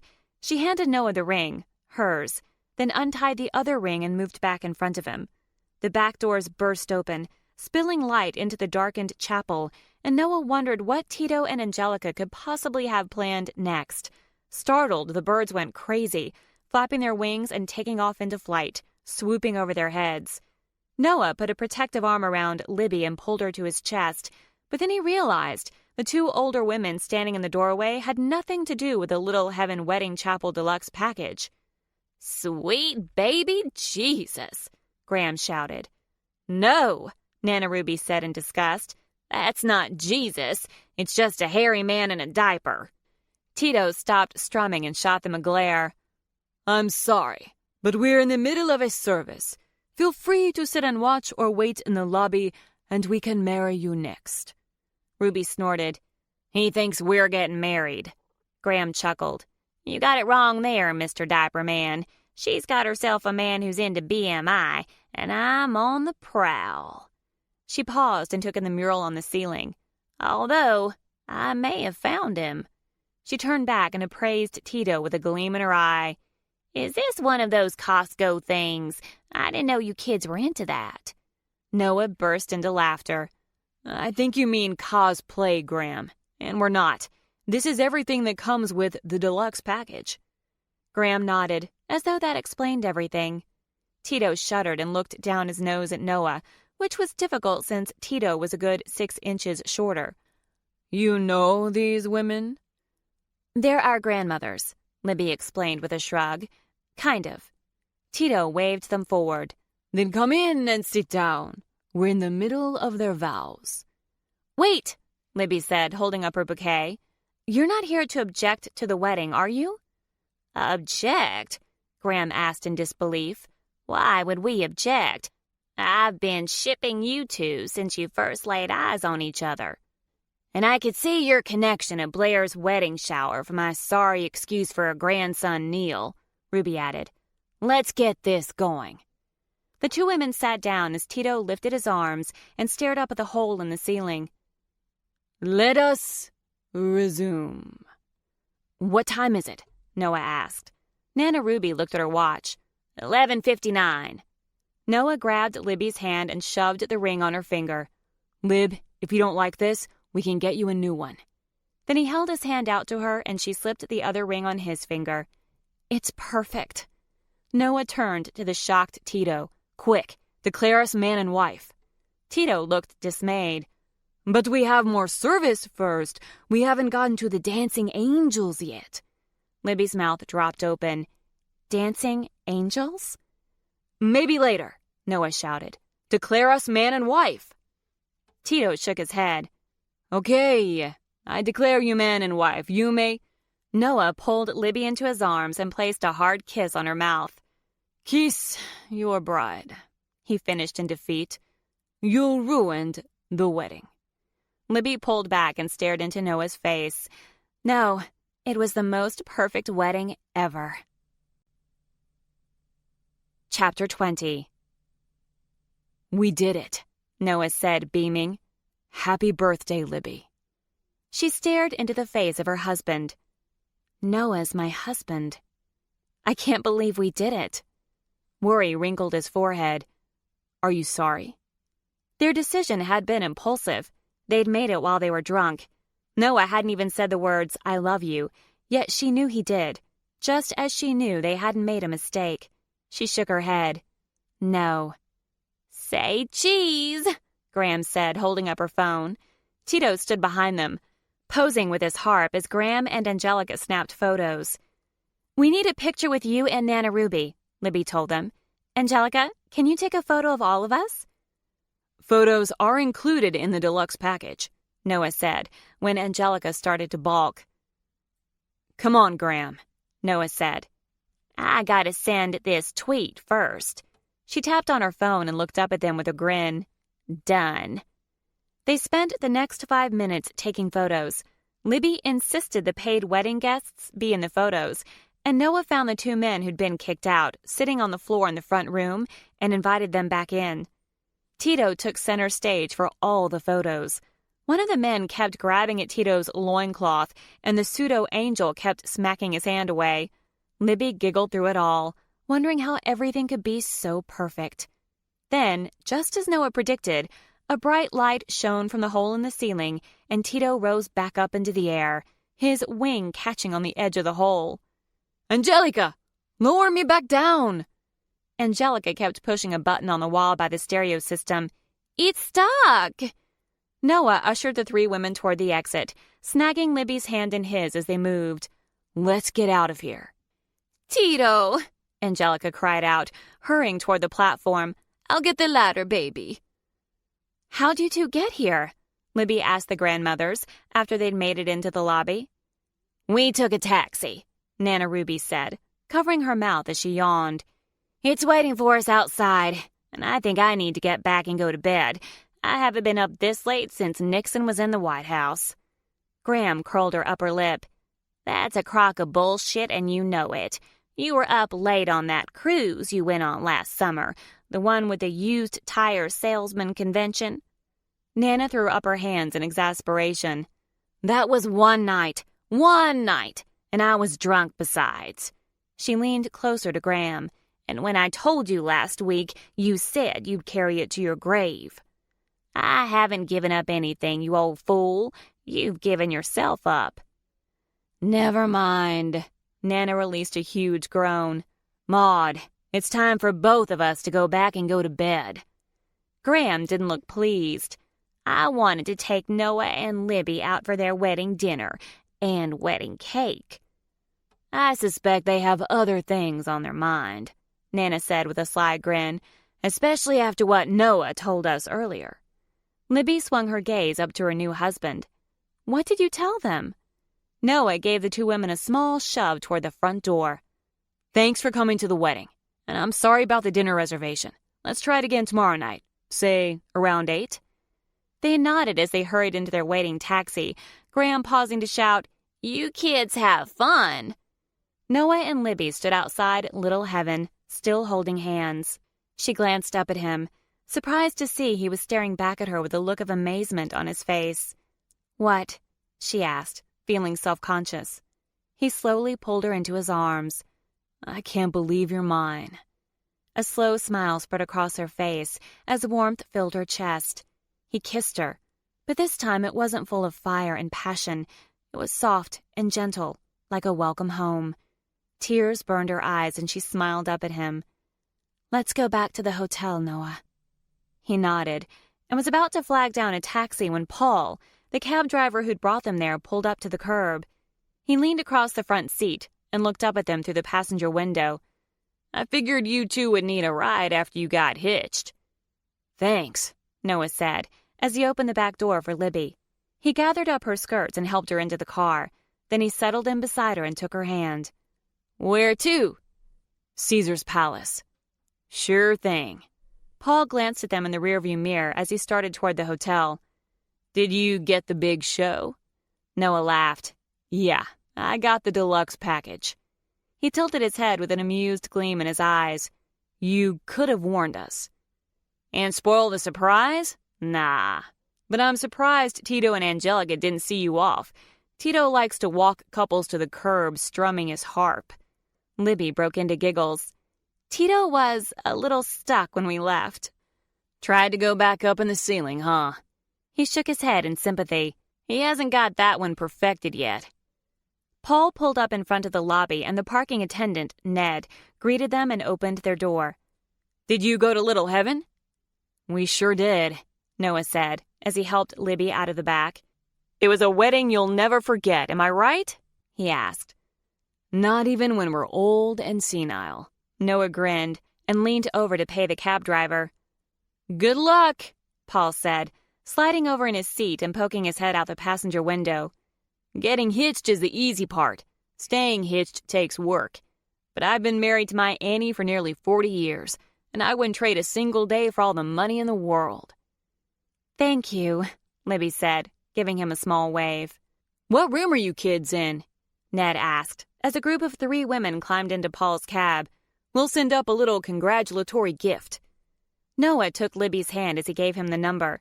Ned winked and sent them off with more good wishes. They didn't say a word as they walked into the hotel lobby, although Libby's dress drew quite a bit of attention.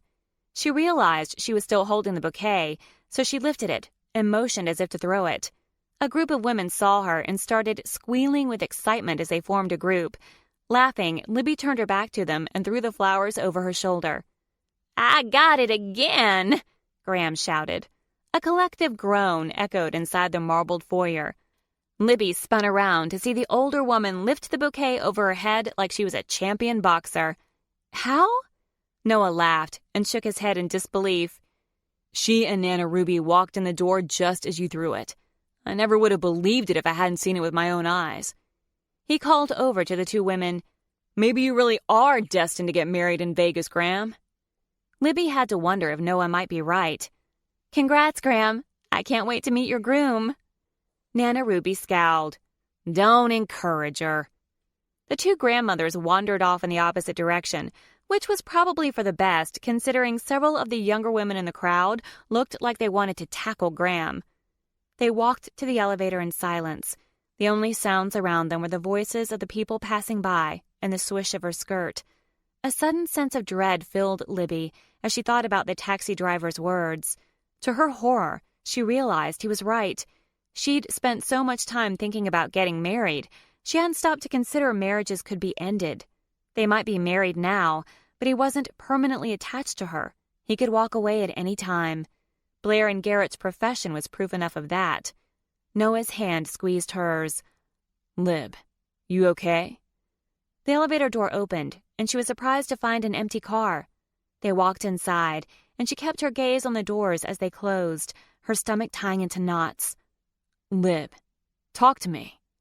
The anxiety in his voice caught her by surprise. What should she tell him? That she was still scared to lose him? Did she really want to sound so pathetic on their wedding night? She put her hand on his cheek and looked into his eyes, searching for answers to the questions she was too scared to ask. She lifted up to kiss him, and he covered her hand with his. Lib. He was more insistent this time, and his face was pinched with worry. I just can't believe you're mine. She repeated his words. He pulled her into his arms, kissing her so senseless that it took her several moments to realize the doors had opened and an older couple was waiting to get into the car. Sorry, Libby said, as Noah pulled her to the side. He grinned down at her. I'm not, he whispered. She smiled back. This was Noah. Her Noah. She knew they were perfect for each other, that she couldn't find a man who would suit her better, even if her own palm told her differently. Sometime between Megan and Blair's weddings, she'd fallen in love with him. She'd been too foolish and scared to admit it to herself, but some part of her had known for a while. Now that the curse had worked out after all, should she worry about the destiny on her palm? Was their marriage already destined to fail? The elevator stopped at their floor, and Noah tugged her off the car and toward their room. She had a choice. She could let her worries consume her and ruin their night, or she could let it go. and consummate her marriage to the man she'd never thought she could have. She chose to celebrate her new life. Noah held the door open with his foot, and with a wicked gleam in his eyes, he bent down and swooped her up into his arms. "Noah!" she squealed, laughing. "You're going to break your back." "Not a chance," he grinned, looking down. "The bigger threat is me tripping on your dress and crushing you." She pulled up the fabric and shot him a wicked look of her own. "I prefer to have you on top of me in bed." The intensity of his kiss caught her by surprise. So much so she barely noticed Noah swinging the door shut behind them and lowering her until her feet touched the floor. Her arms still clung to his neck, and he pulled her so close she couldn't catch her breath. She dropped her hands and unbuttoned his jacket, spreading her palms across his chest, the cotton of his shirt rough under her fingertips. She wanted to feel his bare skin. She wanted to taste it. She wanted to feel it pressed against her own naked body. He groped at the rise of her ass, and she realized he was fumbling with the lacings of her dress. He cursed under his breath, and she couldn't help laughing. "You'll never get it like that." She turned around and presented her back to him. "It'll go faster if you can see what you're doing." He paused for a moment. Then she felt his hands at her lower back. "You and this dress are going to be the death of me, Libby St. Clair. I'll die from oxygen deprivation because all the blood that goes to my brain has gone somewhere else." "Maybe it's Libby McMillan now." "Not helping," he grunted as he turned her around and kissed her again. One of his hands cradled the side of her face as the other worked on the strings at the base of her spine. She pulled back, grinning. "Who knew changing my name would make you so happy?" "You can keep St. Clair if you want, but I have to admit I like the idea of you taking McMillan." "Why?" "Because it would be just one more piece of proof that you're mine." She gave him a gentle kiss and then spun around to show him her back. "Let's get this off so you can see more proof of what's yours." He sucked in a breath, and within moments his hands were at her ass again, tugging on the strings, but he moved slower than she expected. She was about to ask why when he bent down and placed a kiss over the skin exposed by the loosened dress. It was her turn to suck in a breath of surprise as he continued to loosen the laces, his mouth following the trail. When it was halfway up her back, he stood and slipped his hand into her dress, reaching around to her abdomen, his fingers light on her skin. The tips skimmed down to the top of her panties, making slow circles, before dipping slightly underneath the lacy fabric and rising back up to her stomach. "I think you're trying to kill me now," she murmured, her eyes closed. "No dying yet," he said, his tongue tracing circles on her back. He rose, and his mouth found the base of her neck and moved up to her ear. His one hand was still inside her dress, but the other had abandoned its task of loosening her lacings. The hand in her dress rose to the underside of her breasts, as high as the fabric would allow. He blew cool air below her jaw, then licked and kissed the spot. "Noah, I've studied this spot for months. Did you know that?" His voice was rough-edged with desire. "When you wore your hair up this summer, I wanted to lean over and taste it. And now I can." "You can taste a lot more if you get this dress off of me." His hand stilled under her breast, then moved to her breastbone and slowly slid down over her belly button, continuing its descent over her panties and between her legs. His mouth concentrated on her neck, finding the spot that made her squirm, as his fingers concentrated on gently stroking the cleft between her legs. She gasped. Intense heat spread throughout her body, burning hottest between her legs. Her knees weakened, and his free arm circled around her front and cupped her breast, his thumb brushing her nipple over the fabric of her dress. His mouth stilled. "You're not wearing a bra." "I didn't have one," she gasped, while his fingers between her legs focused on the spot that drove her crazy. "My black dress? The front? I couldn't wear one." Something in the back of her head reminded her that she'd left the dress at the wedding chapel, but she didn't care. She had more important things to worry about. The hand between her legs slipped inside her panties, and she moaned at the direct contact. "You're so wet," he murmured against her neck. Rather than answer, she reached behind her and found his erection, rubbing the heel of her hand over the zipper of his pants. He pressed himself against her and released his own moan. She fumbled with his zipper, and then the button on his pants, finding it hard to concentrate with the sweet torture his hands were performing. "Noah, dress, now," she panted as she climbed higher. "Not yet. I rather like making you squirm." "So you're a sadist," she teased. "Maybe this should have come up before the wedding." "No, I just like knowing I can make you so wet." His fingers slipped inside her as though to prove his point. She gasped again. "I don't want to come on your hand. I want you inside me." "You can come over and over again tonight, Lib." His teeth nibbled on her earlobe. "I'll make you come as many times as you want." His words turned her on even more. "Not the first time." She moaned as his finger moved in and out of her, the heel of his hand pressing against her mound. "I want you inside me the first time I come with you. I want you to make love to me." His hands stilled, and his mouth stopped. For a moment she worried she'd somehow offended him, but then he pulled his hand out of her dress and gently turned her to face him, and the adoration and love in his eyes was undeniable. He cradled her face with both hands and kissed her, his thumbs brushing her cheeks. The love in his eyes, in his touch, was nearly her undoing. This seemed like a dream. She was married to Noah. He was hers. She clung to him, worried she'd lose this perfect moment with him, worried she'd lose him, that he'd come to his senses and realize this was all a terrible mistake. His hands glided down her neck and over the thin lace on her shoulders, and then reached behind her and started loosening the laces, all while they continued the kiss, his tongue performing a slow dance with hers. Suddenly she felt cool air hit her naked back as he pulled down the dress to expose her shoulders, but it stopped at her upper arms. He lifted his head to look down at her. "You have to let go, Lib."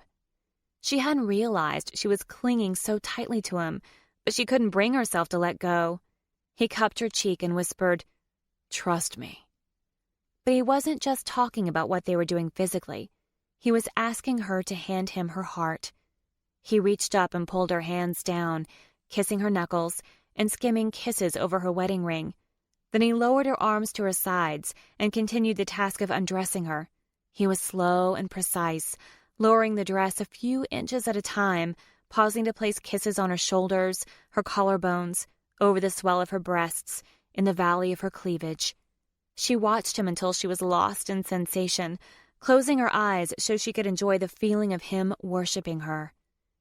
The edge of the dress brushed over her bare nipples, making them even more erect.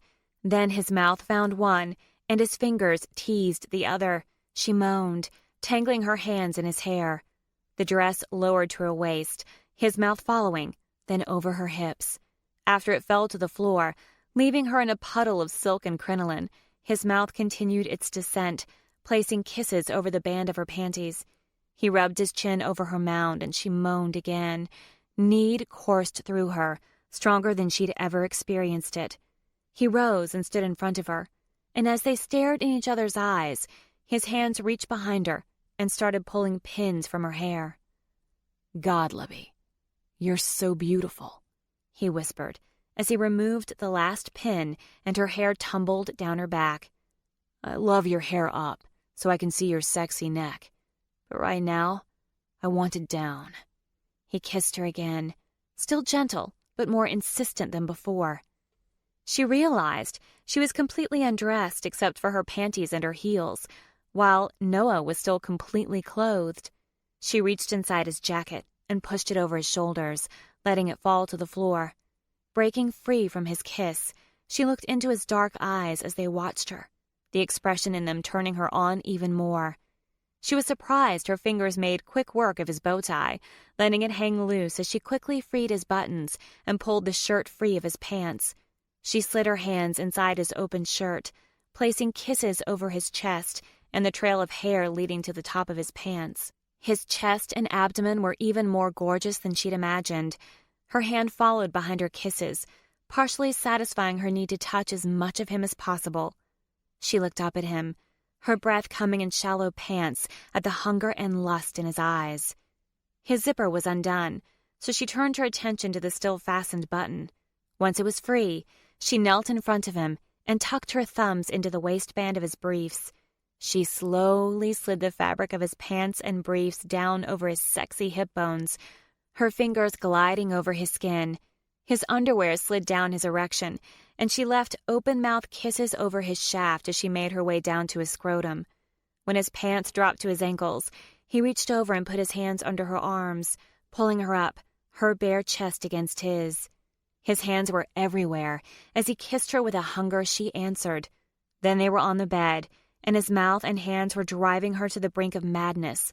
He grunted and rolled off her, then practically ran to his suitcase to pull a condom out of his toiletry bag. When he sank down next to her on the bed, she took it from him and quickly opened the package and rolled it over his shaft, taking him in her hand and stroking. He grunted again and rolled her onto her back, moving over her as he grabbed her leg and wrapped it around his back and plunged into her with one stroke. She cried out in pleasure, arching up to take him. He looked down at her as he took her higher and higher, the hunger in his eyes lifting her even more. They met each other stroke for stroke, a frenzy of passion and fire, need and hunger, until she was sure if she climbed any higher, she would pass out from the lack of oxygen. And then she fell apart, letting her love and her need for him overcome her, vaguely aware that he had found his own release. She called his name as she came, wave after wave, carrying her somewhere she'd never been before and had never thought she'd ever find. Home. Chapter 21. He stared down at his wife in amazement. His wife. Her gorgeous dark hair lay in a puddle on the pillow behind her head. Her eyes were closed as she caught her breath, but they fluttered open to reveal the rich dark brown pools he loved to stare into. She was the most beautiful sight he had ever seen, and she was his. His chest burst with emotion. That was... How did he describe the most perfect moment he had ever experienced? I've never... She smiled. Me too. I love you. How was it he hadn't told her yet? Tears filled her eyes. I love you too. It seems a little backward to tell you that now. She didn't respond, only watched him with hesitation in her eyes.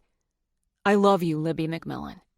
When I told you I'd only been in love once, I was referring to you. I've loved you for months. I was just too stupid to see it. She lowered her gaze for a moment before her eyes found his again. I knew it too, deep down, but I was so afraid to lose you if it didn't work out. He shook his head and gave her a soft smile. You don't have to worry anymore, Lib. I'm here. I'm yours. A shadow of doubt crossed her face, but before he could ask her about it, there was a banging on the door. That must be whatever Ned was sending up. She continued to smile, but something was off in her eyes. Lib? The pounding continued and she pushed his chest. You better get that. No. What's going on inside your head? I'm fine, she sighed with a soft smile. I'm just overwhelmed. I never knew it could be so perfect. He felt the same way, but he couldn't help thinking there was something she wasn't telling him. Go. He pulled out of her and grabbed his briefs. After throwing the condom in the trash and pulling on his briefs, he opened the door. A special gift for you and your bride, Mr. McMillan, the employee outside his door said.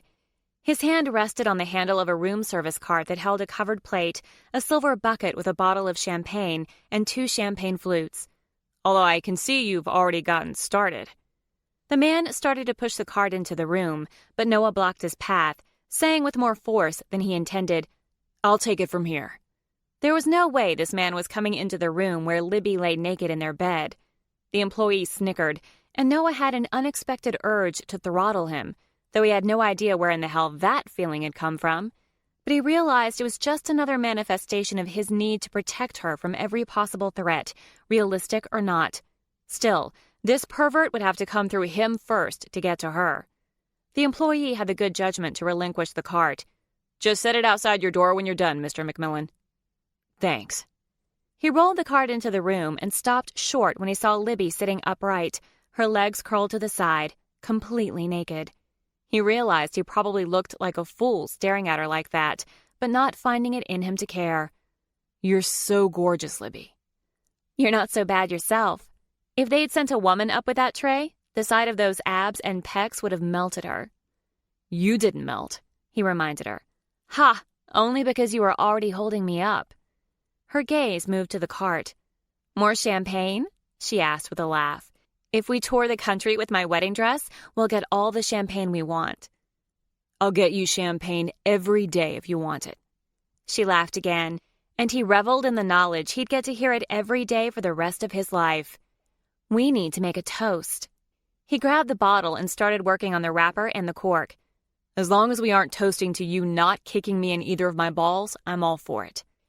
The cork popped off, and he held the bottle over the cart in case it spilled out. Her laughter filled the room, and his heart, and in that moment, he was absolutely certain this was what he'd been waiting for his entire life. Her. "So," he said with a sly grin as he poured a glass and handed it to her.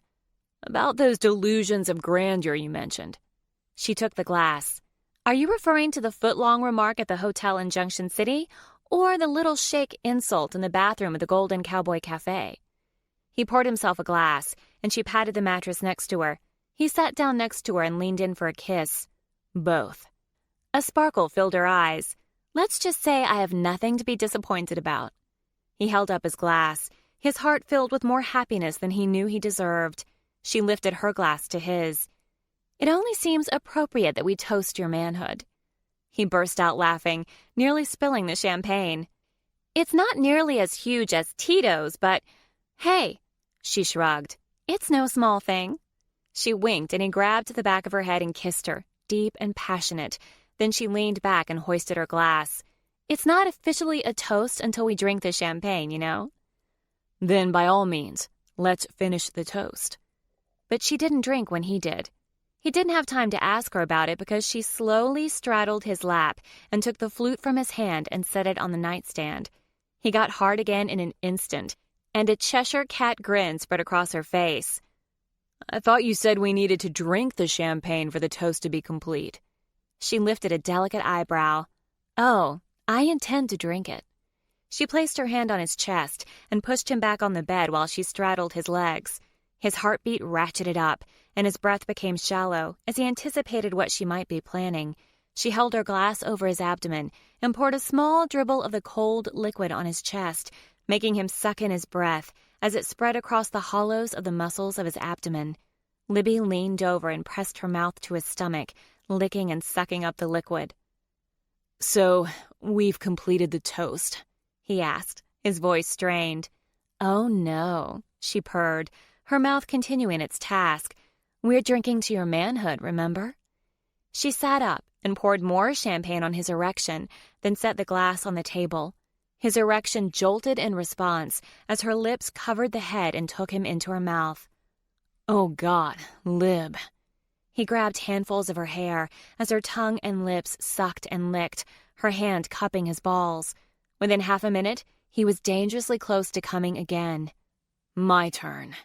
He pulled her off him and rolled her onto her back in one fluid movement. Laughing, she started to sit up, but he pushed her back down and knelt between her legs. After picking up his flute of champagne, he poured the liquid on her right breast, letting it dribble down to the hollow of her cleavage. She gasped, and her nipple hardened the instant before his mouth covered it, licking and nipping. She moaned as he licked the sticky liquid down to the pool. "If we're toasting my manhood, we need to toast your glorious breasts." She smiled. "They're glorious, are they?" "You have no idea, do you?"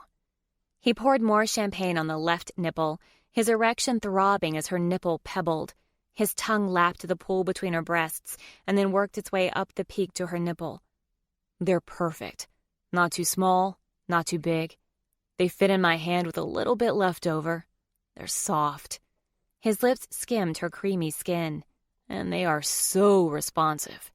He took her nipple between his teeth and she gasped, her hips lifting on the bed. "Your observation is based on very little hands-on experience," she teased, as his mouth worked its way down the crest. "How many times do you have to look upon a beautiful painting to know it's glorious?" he asked in mock disbelief. "You see it, and you know. Your breasts are exactly the same. Perfection brought to life. If I could sculpt, I'd make a statue of your beautiful breasts. Now I have a lifetime to enjoy their perfection." He leaned up and kissed her, the taste of champagne on both their lips. She pushed on his shoulders to sit up, but he guided her back down. "I'm not done toasting yet." "I don't see how you could toast my breasts any more than you have." His eyebrows rose playfully. "It's not your breasts I'm toasting this time." Her eyes darkened with desire and anticipation as he picked up the flute and slid down her body. He held the glass over the V of her legs and released a slow drizzle, watching as the trickle flowed over her folds and then leaning down to clean it up with his mouth. "Noah." He looked up at her, his erection getting harder at the sight of her, her head thrown back, her fists gripping the pillow beneath her head, her nipples peaked on her full breasts. He brought her to the edge of an orgasm before she pulled him up and rolled him over onto his back. "Condom?" she asked breathlessly. "My toiletries bag," he answered just as breathlessly. She left him to get the bag, and it seemed like an eternity before she straddled his legs and ripped open the package. "You need to be more prepared, Noah McMillan. This is your last one." "Jesus," he mumbled in panic. "That will never do." She rolled it on him, poised over him. "No, it won't." Then she lowered down and took the length of him inside her, moving slowly and purposely, the evil grin on her face telling him that she intended to torture him. He sat up and scooted them to the edge of the bed. He cupped her delicious ass and lifted her up before bringing her firmly down on top of him again. "I want to kiss this next time. Your ass and so many other places." "Yes, next time," she murmured, her eyes closed and her head thrown back as she rode him, her movements letting him know she was close to coming. He was sure he'd never seen a more beautiful sight in his life. His Libby, unhinged and wild, taking what she wanted from him. Then she released a cry and moaned his name as her fingers dug into his shoulders and her climax washed over her. He pulled her close, and she sagged against him, her forehead resting against his. He kissed her gently, softly, wanting to show her how much he loved her, adored her, worshipped her. He scooted backward on the bed, still inside her as he rolled her onto her back, moving in and out slowly, all the way in and nearly all the way out, again and again. He reached his hand between her legs, rubbing her. "Do you have any idea how much I want you?" "As much as I want you?" Her breath hitched, her eyes on his. Her words triggered something inside him, unleashing a tidal wave of passion and desire. She locked her legs behind his back as he pounded into her with an intensity that caught him by surprise. Worried he was hurting her, he slowed down. "Don't stop," she gasped out. Instinct took over, and he lifted her hips to drive deeper, inflamed by the feeling of her tightening around him. She cried out and lifted her hips to take him as deep as she could. No longer able to hold back, Noah came hard and fast. After he caught his breath, he rolled her to her side, facing him. "You're going to kill me," she murmured, her eyes closed. He kissed her forehead, her cheeks, her nose, and finally placed a gentle kiss on her mouth. "You are everything I could have ever hoped for." "I love you," she whispered, drifting off to sleep. Noah held her in his arms, overcome by the knowledge that he had never fathomed what love could be like until he'd held this woman in his arms. Chapter 22. Libby awoke on her side, Noah's stomach pressed to her back. Their nakedness was proof enough that last night hadn't been a dream. She was married to Noah. Never in her wildest dreams could she hope to have what she'd shared with him last night, and this was only the beginning of so much more. She shifted and freed her left arm from underneath his, wanting a better look at the wedding ring. "We can get you another if you don't like it," he murmured, sounding like his mouth was buried in his pillow. "I love it. It's perfect. What does yours look like?" He placed his left palm on top of hers and splayed his fingers so she could see their rings together. "They match." "I never took you as a matchy-matchy guy," she teased. "Ordinarily I'm not, so don't expect me to wear matching t-shirts." "How about wearing matching t-shirts with tortoise?" "Maybe." "What about matching Halloween costumes? We can go as Fred and Wilma Flintstone." "Only if I get to be Wilma." She laughed and rolled over to face him, as he propped himself on his elbow to look at her. "Good morning, Mrs. McMillan." Happiness flooded her heart. "Good morning, Mr. McMillan." Then she covered her mouth. "Oh, God, I have morning breath." He pulled her hand down. "So do I." He kissed her, making her forget all about morning breath. When he lifted his head, she grinned. "Does this mean I can use your toothbrush now?" "No." "We've done much more intimate things that have involved the exchange of just as many germs as me using your toothbrush," she said in a sultry voice. "Enough of your vixen ways," he chuckled. "You're tempting me when you know we're out of condoms." She turned serious. "We don't have to use a condom, Noah. I have an IUD. I was with Mitch for 5 months and no one at all for 3 months before him." He shook his head. "I want to get tested first to be safe. I'd never forgive myself if I have something and gave it to you." "Have you really been with that many women?" Some of the happiness left his eyes. "Yes. I'm not proud of it, but I realize now I was searching for this, for what we have. Only I went about it the wrong way. Not one of those women meant even a fraction of what you mean to me." "What about Donna?" He brushed his stray hair from her forehead. "Donna was a very poor substitute for what I thought I couldn't have. You." "But why were you so sure you couldn't have me?" "You shot me down, Lib, remember? Right before you proposed to Mitch." Her face grew hot. "We had both been drinking and I thought—" "That I was just hitting on you. Yeah, I know. To be fair, I wasn't really sure what I was doing. Only that I craved you in a way I didn't understand." He tilted her chin so he could look into her eyes. "Honestly, if we had hooked up then, I don't think it would be this, what we have now. I wasn't ready yet. Does that make sense?" "Perfectly. I don't think I was ready yet either. You've inspired me." He laughed. "Are you going to photograph me naked?" "That's not what I was talking about, but hold that thought." She climbed out of bed and dug through the bag Graham had brought her, emerging with her camera bag. His eyes widened. "You're serious?" She unpacked the camera and gave him a mischievous grin. "We can swaddle you like Tito if you'd like." "No fucking way." She laughed again and attached a lens. "I won't take photos of your celebrated manhood, or at least not many photos. After all, we've toasted it, so we should capture it in its glory, but those will be just for me." "Does that mean I get to photograph your breasts?" She shrugged. "If you'd like." "You're serious?"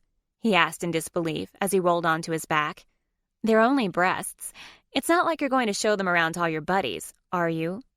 "God, no. I don't share well." She flashed him another grin as she stood up and moved to the window. Bright daylight flooded the room when she pulled the drapery to one side. She turned to study him. "I knew the morning light would work well with your angles." "Is that photographer dirty talk? Because it's working." "Be a good boy, and I'll tell you all about ISO speeds." "I knew it was dirty talk. You've given me a hard-on." She snorted. "You already had one." "It doesn't take much. All I have to do is think of you." "Down, boy. No condoms, remember?" "It's all I can think about." She laughed.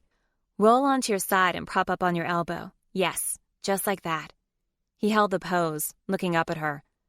"Libby, my manhood's hanging out in all its glory." She held up her camera to frame the shot. "Your manhood's not in the photo. I'll let you know when it is." For the next 20 minutes, she had him pose in multiple positions. With each shot, she got more and more excited. After she and Noah had had their disagreement over her engagement, she'd lost all spark for her art. But now it was back full force. Noah was her muse. "The camera loves you, Noah." "I'm more interested in the photographer loving me." "She does, especially since you're the perfect model." "So you're basically just using me for my body." "Do you have a problem with that?" "God, no. But if you're going to take photos of my manhood, you'll never find it more impressive than it looks now. You have no idea how sexy you are photographing me. Both of us naked." She laughed as she sat down next to him. Leaning in as if to kiss him, she instead held the camera sideways and took several rapid-fire shots of his crotch. "Hey!" he protested. "You told me to," she said with a sly grin. "Besides, you're right. It's very impressive, and oh so tempting." He kissed her slow and gentle, his teeth nibbling her lower lip. It was impossible to imagine being happier than she was at this moment. Could life really be like this? Noah took the camera from her and slowly pushed her back onto the bed. He guided her onto her side, her back to him as he lifted the camera to his eye. "You do realize you can't see my breasts," she teased, looking over her shoulder at him. "I don't want to take photos of your breasts with your camera." He snapped several shots as he moved around her. "That's for my phone, and my eyes only." He took several more shots before she leaned back against the pillows. "Get your phone. If you're going to photograph my breasts, do it now before I shower." He slid off the bed and dug around in his suit jacket, then pulled out his phone. "Oh shit, my phone has blown up in the last 12 hours. "Why?" He stood and scanned the screen. "Graham." Libby sat up, her breath catching with worry. "What about Graham?" "She tweeted a photo of us at the chapel." It took Libby a moment to put it together. "Megan and Blair saw it." "Yeah." His voice was tight. "Why do you sound so upset?" He sighed and put the phone on the nightstand. "You need to call them." Anger simmered in her chest. Why are they upset? Because they weren't invited? He sat on the bed and picked up his phone again, opening his Twitter app. "You need to see the tweet, Lib." He handed her the phone and she looked at the photo on his screen. It showed the two of them in their wedding attire with Tito in his costume behind them. Diaper, wings, and harp. Oh, shit. "They're pissed at me and they're worried about you." "Why?" "Look at it, Libby." He held the phone up in front of her. "They think we got drunk and I took advantage of you." "That's the stupidest thing I've ever heard. You've been like the poster boy for anti-marriage." "Well, maybe they think you only married me because of the curse." "Why would they be angry with you?" He shook his head and took several steps toward the bathroom before turning around to look at her. "Because no matter what I do, I will always be the sleazy bastard." Libby stood. "Noah." Some dark emotion covered his face. "I'm going to take a shower." He went into the bathroom and shut the door. The water turned on seconds later. Her temper raging, Libby grabbed his phone and scanned his messages. Megan and Blair had both sent him texts accusing him of taking advantage of her. They clearly did not take her marriage seriously. Undecided on who to call first, she settled on Blair, who answered on the first ring. "You have some explaining to do, McMillan." "He doesn't owe you a damn thing." "Libby," Blair said, sounding surprised. "Why are you calling from Noah's phone?" "Because I left mine at home, remember?" "Graham was supposed to bring it to you." "Well, shit. It was probably in her purse, although it was undoubtedly dead. Look, it doesn't matter which phone I'm using. What matters is you're harassing my husband." "Libby, listen. I think we can get it annulled." "Why would I want to get it annulled?" "You're obviously not thinking clearly. I saw the photo of your wedding. Did you get married in a circus? How drunk were you?" "I wasn't drunk at all. Not by the time we got to the chapel, anyway." "So you're admitting there was alcohol involved? That's good. We can use that as evidence." Libby groaned. "Blair, what do you want?" "I want to make sure you're okay." "I was fine until Noah found the texts from you and Megan." "What did you expect us to do? You wouldn't answer your phone." "Here's an idea. How about you try congratulating me?" Blair was silent for a few moments. "Libby, I know you're confused right now. I know you believed in the curse, so I'm sure you jumped at the chance to make it come true, especially with the bad influences around you." "You mean Noah?" She remained silent. "Okay," Libby said, her voice tight. "So let me get this straight. You think I was so desperate to make the curse come true, I would have married anyone who came along?" "You were going to marry Mitch." "Only because I expected my soulmate to show up." "Like that sounds any better? Are you listening to yourself? You didn't even know who it was, so then you married Noah." "I love Noah." "You love Noah," she repeated in a monotone. "Since when? You two are friends, like two rule-breaking kids who found a co-conspirator in each other. You never once said you thought Noah was your soulmate. When did you figure this out? Last night when you were drinking? Everything's so much clearer when you're drunk." "I thought you were my friend, Blair." "Believe it or not, I am." "No, you just want to lord it over me." "What does that mean?"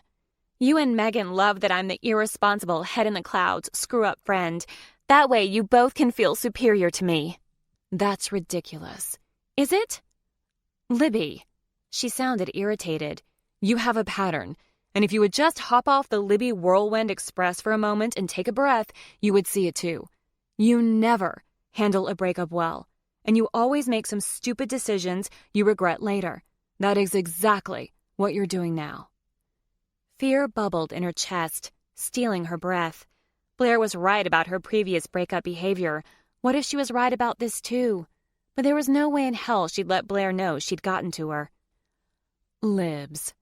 Blair's tone softened. I love you, and I don't want to see you get your heart broken again. Noah is a user. He'll take what he wants and move on, if he doesn't cheat on you first. How can you say that? You know he never stays with one woman for more than a week. And yeah, I know he was in a month-long relationship with that woman in Seattle, she said dismissively. But that only proves my point. He's in a relationship with some woman and then he just up and marries you? It won't last. I've had my own share of men, Blair. I'm not exactly the Virgin Mary. True, but you were always looking for love deep down. He's just looking for his next lay. So, if Noah is just looking for his next lay, and we both know I'm an easy conquest, why did he marry me? I didn't say you're an easy conquest. Why did he marry me, Blair? She repeated with more force. She paused. I don't know yet. I'm still trying to figure out his angle.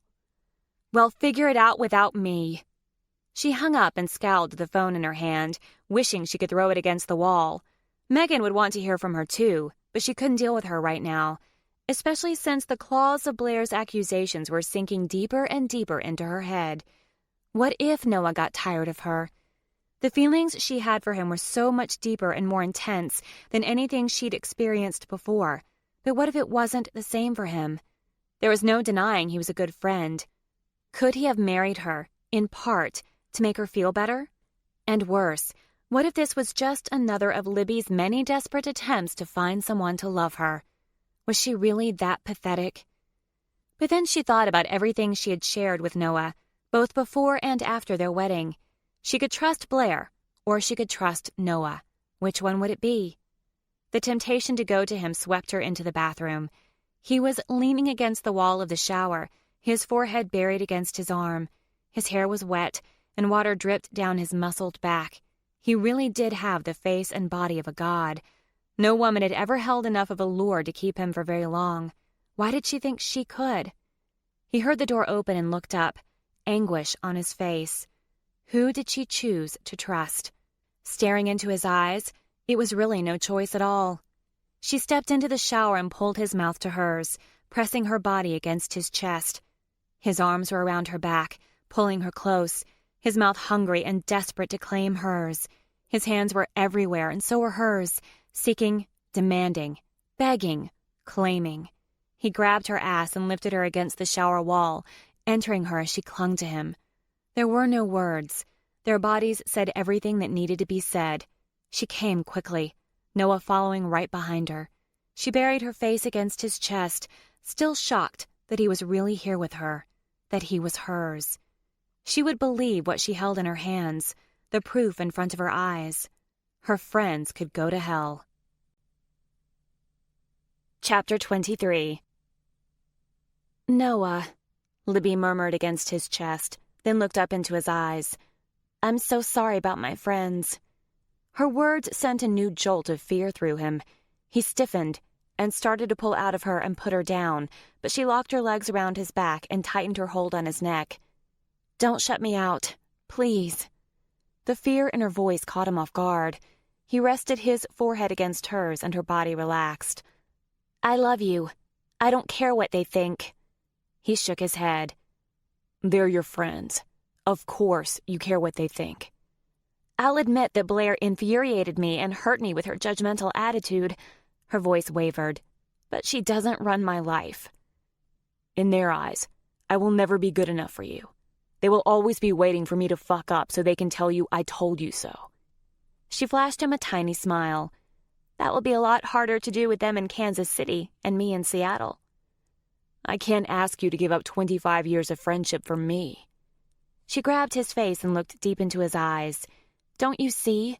You're not asking me to choose. You're giving me the freedom to make my own choice. Blair sees me as an incompetent toddler incapable of making a responsible choice. She took a breath. I don't think I can ever become the responsible person I want to be, because it still won't fit in with their vision of a responsible adult. They're always judging me against their standards. Libby, I can't be the person who comes between you and your friends. Don't you hear what I'm saying? You aren't coming between them and me. They are coming between us. She kissed him, a gentle brush of her lips against his, her touch full of so much love it took his breath away. I love you, Noah McMillan. And I love you, Elizabeth Gabriella St. Clair McMillan. He forced a grin. You never told me your name is Elizabeth. Something flashed in her eyes. Doubt? Did it bother her that he hadn't known her real name until their wedding? You never asked. I hate it. It's so stuffy. He kissed the corner of her mouth. You're much more of a Libby to me. My Lib. She closed her eyes. Yes, your Lib. His hold on her tightened. He was surprised by the possessiveness rushing through him. He'd thought he would feel more secure about their relationship once they were married, but he was more worried than ever. Now he was aware of what he risked losing. Her eyes opened, and he stared into their rich brown depths. Would he really get to stare into them every day for the rest of his life? The hope and contentment that thought gave him calmed his soul. Let's finish washing up, then get breakfast, she said, grinning. I've worked up quite an appetite. Her hold loosened and she was sliding down his body, slow and sultry, when a new horror hit him. We just had unprotected sex. She shook her head dismissively. It's okay. I already told you I have an IUD. No, it's not. I wanted to get checked out first. God, Libby, I'm sorry. I should have been more responsible. Then it hit him. Maybe he would never be responsible enough to be a good husband. He wasn't sure he could bear it if she joined the long list of people he'd failed. Noah, stop. She said it with more authority than he was used to hearing from her. You're my husband. The smile she gave him was so sweet and soft, his throat tightened. We can have sex without condoms, but if it makes you feel better, we'll use them until you know for sure, okay? Her words soothed the sting of his pain. I love you. Please don't feel any guilt about making love to me. It doesn't belong there. Okay, but we have to use condoms until I know. She grinned. I won't let your manhood near me until it's sheathed, but to be safe, perhaps I should get a chastity belt. He kissed her again, pressing her against the shower wall as a tidal wave of love and gratitude overcame him. She always knew just what to say to pull him from his dark places. Give me your shampoo, she said. I'll wash your hair. They were more subdued than usual as they washed each other. The overwhelming fear he'd still lose her was almost enough to drown him. Here, in this moment, it was easy for her to want to stay with him. But what about when they got back to real life? When her friends were with her in person? They'd always see him as a fuck-up. He had to prove them wrong and show them he was worthy of her. He had to close the Abrahams deal. Something deep inside him told him to tell her what was going on. If anyone would understand his decision to impulsively quit his job, it was Libby. But she was so proud of him and the progress he'd made, and he felt like everything between them was precarious enough. He didn't want to risk it. If he could set up a meeting with Abrahams, he'd tell her that he was working on a business deal. But if he couldn't get the meeting, he'd tell her the truth and let everything fall where it would. He watched her get ready, longing to stay in the cocoon of their room, where they were safe from the rest of the world. When she started blow-drying her hair, he told her he was going to get ice and took the ice bucket and his phone into the hall. Tiffany answered on the second ring. I thought you were blowing me off, Noah. No, of course not, he said, feeling slimy as he ran a hand through his hair. I just got tied up. He took a breath. So, about Scott. Can you set something up? Yeah, but I'm more interested in setting something up between you and me. Tell her. Just tell her you're married. But he couldn't. He needed this deal so he could start his life with Libby. And he wasn't sure Tiffany would set it up if she didn't think she had a shot with him. When Libby moved to Seattle, they'd have nothing. She deserved more from him. What's gotten into you, Noah? You don't sound like yourself. Oh, just fighting a cold. I can bring you some chicken soup and then feed it to you. Before Libby, he would have been ready to go just thinking about it, but now it made him feel dirty. That's okay, it's just a small one. So about that meeting. You are one persistent boy, aren't you? That's something I loved about you, she said, with so much innuendo a deaf man could hear it. He ignored her last statement. My business really needs this. And I really need you. Her voice was low and seductive. Shit. What was he going to do? Tell her. I'm not in town for very long. We only need a few hours, a lover boy. I thought you were seeing Scott. She giggled. Come on, like that stopped you before. I'm seeing someone. Another giggle. Like that's stopped me before. Besides, everyone knows you don't really see women. Lucky for you, I'm not looking for more than a few hours at the most. You know what they say? What happens in Vegas? Her voice trailed off with seductive promise. He swallowed, knowing he was at a crossroads. If he led her on any more, he'd be cheating on Libby, and he refused to do that. He'd support her some other way. Hell, he'd get a job as a janitor if need be. Tiffany, I'm married. You're what? She couldn't have sounded more shocked if he'd told her he was an alien from Mars. He leaned his back against the wall by the ice machine and heaved out a breath. I'm married, and I love my wife very much. I don't want to deceive you or lead you on any more than I already have. I need this account, but I won't sleep with you to get it. If you don't want to set up a meeting for me with Scott, I understand, but I really hope you can help me out. Well, I'll be damned, she mumbled. You're married. Has hell frozen over? He released a nervous chuckle. It very well might have. So you love her, huh? You have no idea. Please. Yeah, sure. Why not? If you can fall in love, get married, and be so adamant about remaining faithful, it gives the rest of us single girls hope. She still sounded dazed. When are you free? My day is flexible. Just tell me when and where, and I'll be there. I'll text you when I know something. Tell your wife congrats. Thanks. But if we run into each other later, can you not mention the meeting to her? I want to surprise her with a closed deal when it's done. Yeah, sure. He was already on his way back to the room when he realized he hadn't filled the bucket. He turned around and completed that task, then went back to the room. When he walked in, Libby was leaning over her suitcase, stark naked. He grinned.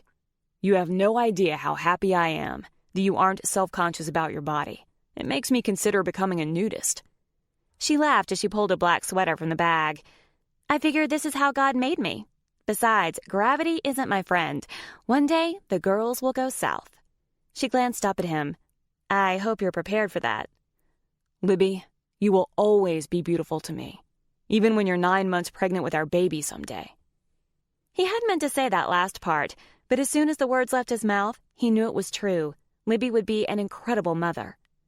Her mouth parted as she turned to look at him. I thought you didn't want kids. I didn't think I did either until you. I love kids. Perhaps unsurprisingly, I seem to have a lot in common with them. He winked. I just don't want to screw up my own kids.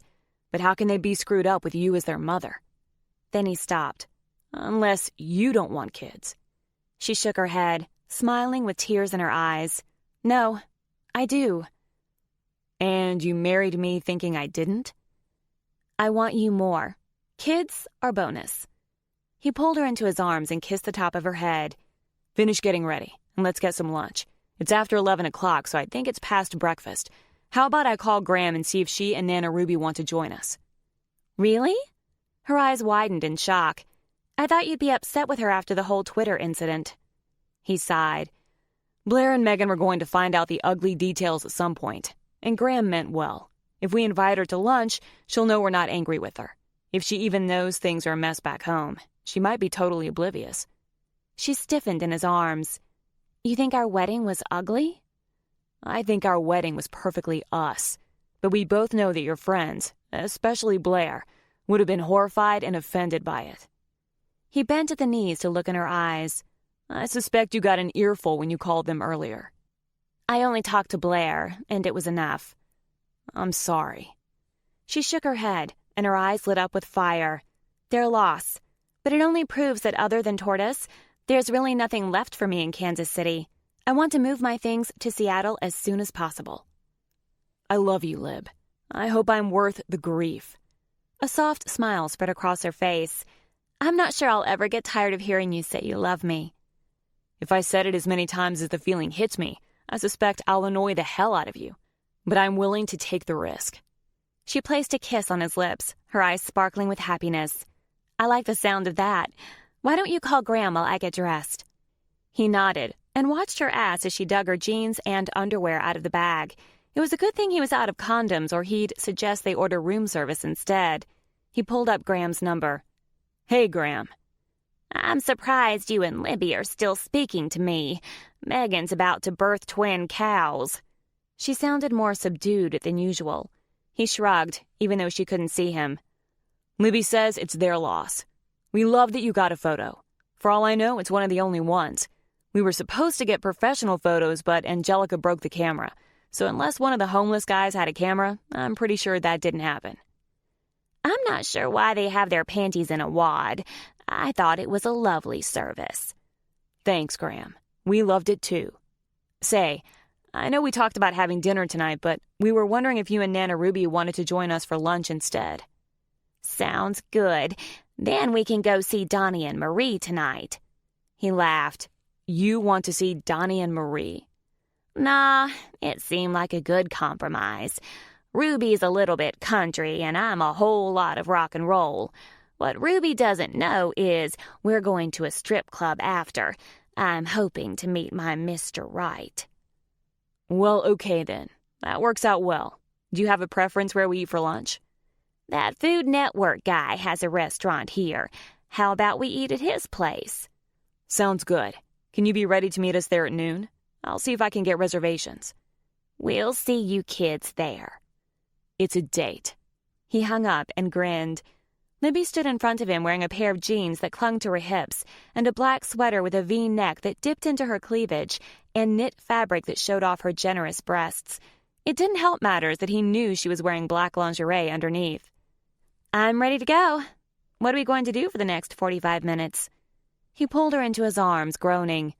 Not what I'd like to be doing. You're gorgeous. She laughed. How about we find some condoms for later, then wander around until it's time to meet them for lunch? That sounds like a fabulous plan. We better get the jumbo package. I hope your purse is big enough. Chapter 24. Graham and Nana Ruby were waiting for them at the entrance to the restaurant. Nana Ruby had ditched the sparkles for a red sweatshirt that said, "My grandkid can whoop your grandkid's ass." Graham wore yoga pants and a t-shirt. Her face was red and she was huffing and puffing. Graham, are you okay? Libby asked, worried. You don't look so good. I'm still sweating from that hot yoga class. She pointed her finger at Libby. And for the record, hot yoga is not full of hot men. I stayed long enough to break a sweat, then hightailed it out of there. Noah laughed and wrapped his arm around Libby's back, resting it on her hip. She glanced up at him with a smile. You girls are stealing all the hot men, Graham teased. There are none left for me. She pointed over to Nana. Even Ruby has a man. You'll find one, Noah assured her with a wink. He could be right under your nose and you're too blind to see it. She wrinkled her nose. More like I would have to be blind to look at any of them naked. All the fat rolls and floppy skin, not to mention it's too hard to get to the good stuff. She held her hands in front of her, mimicking holding the fat rolls.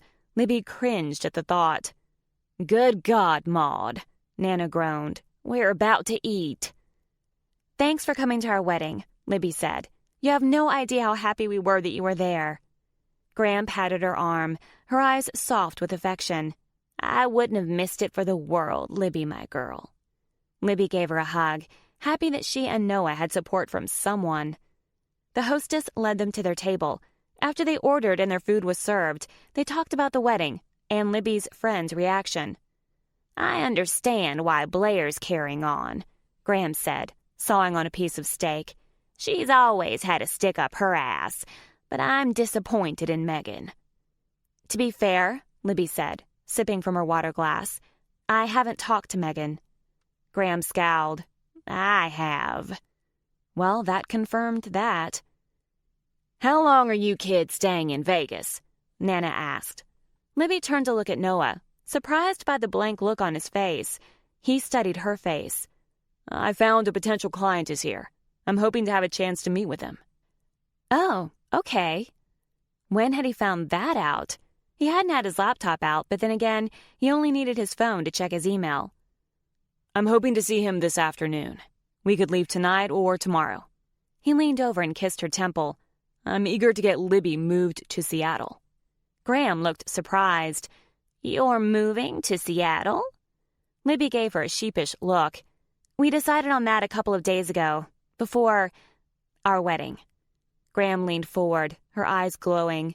"Is that so?" Noah tried to play nonchalant. "Libby's serious about the artistic side of her photography, not just family portraits and senior photos. The climate is better for that in the Pacific Northwest." "And who brought this up first?" Nana Ruby asked. Noah shrugged, keeping his attention on his salmon. "I did." "Is that so?" Graham asked again, sounding like she knew there was more to the story. He looked up. "What?" "You were just being a good friend?" He grinned. "That too." Libby gasped and turned to face him. "What else?" He hesitated, then sighed. "Lib, I decided not to come to your wedding because I couldn't stand the thought of you marrying anyone, let alone Mitch. But then I decided I couldn't let it happen at all. I intended to stop the wedding." "You did?" He cringed. "Yeah." She whacked his shoulder with her napkin. "So why didn't you tell me?" He lifted his hands in defense. "You shot me down a month ago. I figured you were going to take some wooing." "We've already discussed the whole proposition thing." "And wooing?" she teased. "Turns out I'm old-fashioned. Who knew?" A huge grin spread across his face. "I didn't have sex with my wife until our wedding night. Go figure." "Noah," she groaned good-naturedly. She wasn't opposed to people knowing, but heavens only knew what Graham would do with that information. Graham laughed. "Oh, we already knew. He told us last night." "What?" "We told him to step up his game plan." Libby shook her head, trying to make all the pieces fit. "So when you asked me to move to Seattle..." "I figured it would give me the opportunity to convince you I was worth the risk." "And when I told you I wanted to take a year off from men?" He grimaced. "I wasn't thrilled, but I was willing to wait." "While you saw other women?" He turned serious. "No. Once I put it together that I loved you, I knew there was no other woman for me but you." "But you said you would get a 2-bedroom house." "Lib, I fully intended to give you your own room until you were ready. My intention was to show you I'd changed." Overcome with emotion, she pulled his face to hers for a kiss. "I love you." He smiled at her. "I love you too." "And I love that daughter-in-law of mine," Ruby said with a low growl. "But she's a pig-headed fool if she can't see the two of you are meant to be together." Libby offered the woman a smile. "Thanks, Nana." Graham patted her hand. "They'll come around." Libby was so pissed about their lack of support, she wasn't sure it mattered. Noah pulled his phone out of his pocket and read the screen. "That's the text I've been waiting for. My meeting is set for 2. He looked up at Libby, worry in his eyes. "Is it okay if I leave you for about an hour or 2? "Of course it is. I'm not a child who needs to be babysat." He shook his head slightly. "I know you're not, but I'm taking time from our honeymoon. That doesn't seem right." "Oh, I hadn't considered this our honeymoon." "It's very much our honeymoon, Mrs. McMillan. And while I never really cared for Vegas before, I have a special fondness for it now. Still, after my meeting, I think this city has served its purpose. Are you good with leaving tonight? We can go anywhere you want." She rested her hand on his cheek. "I want to go home."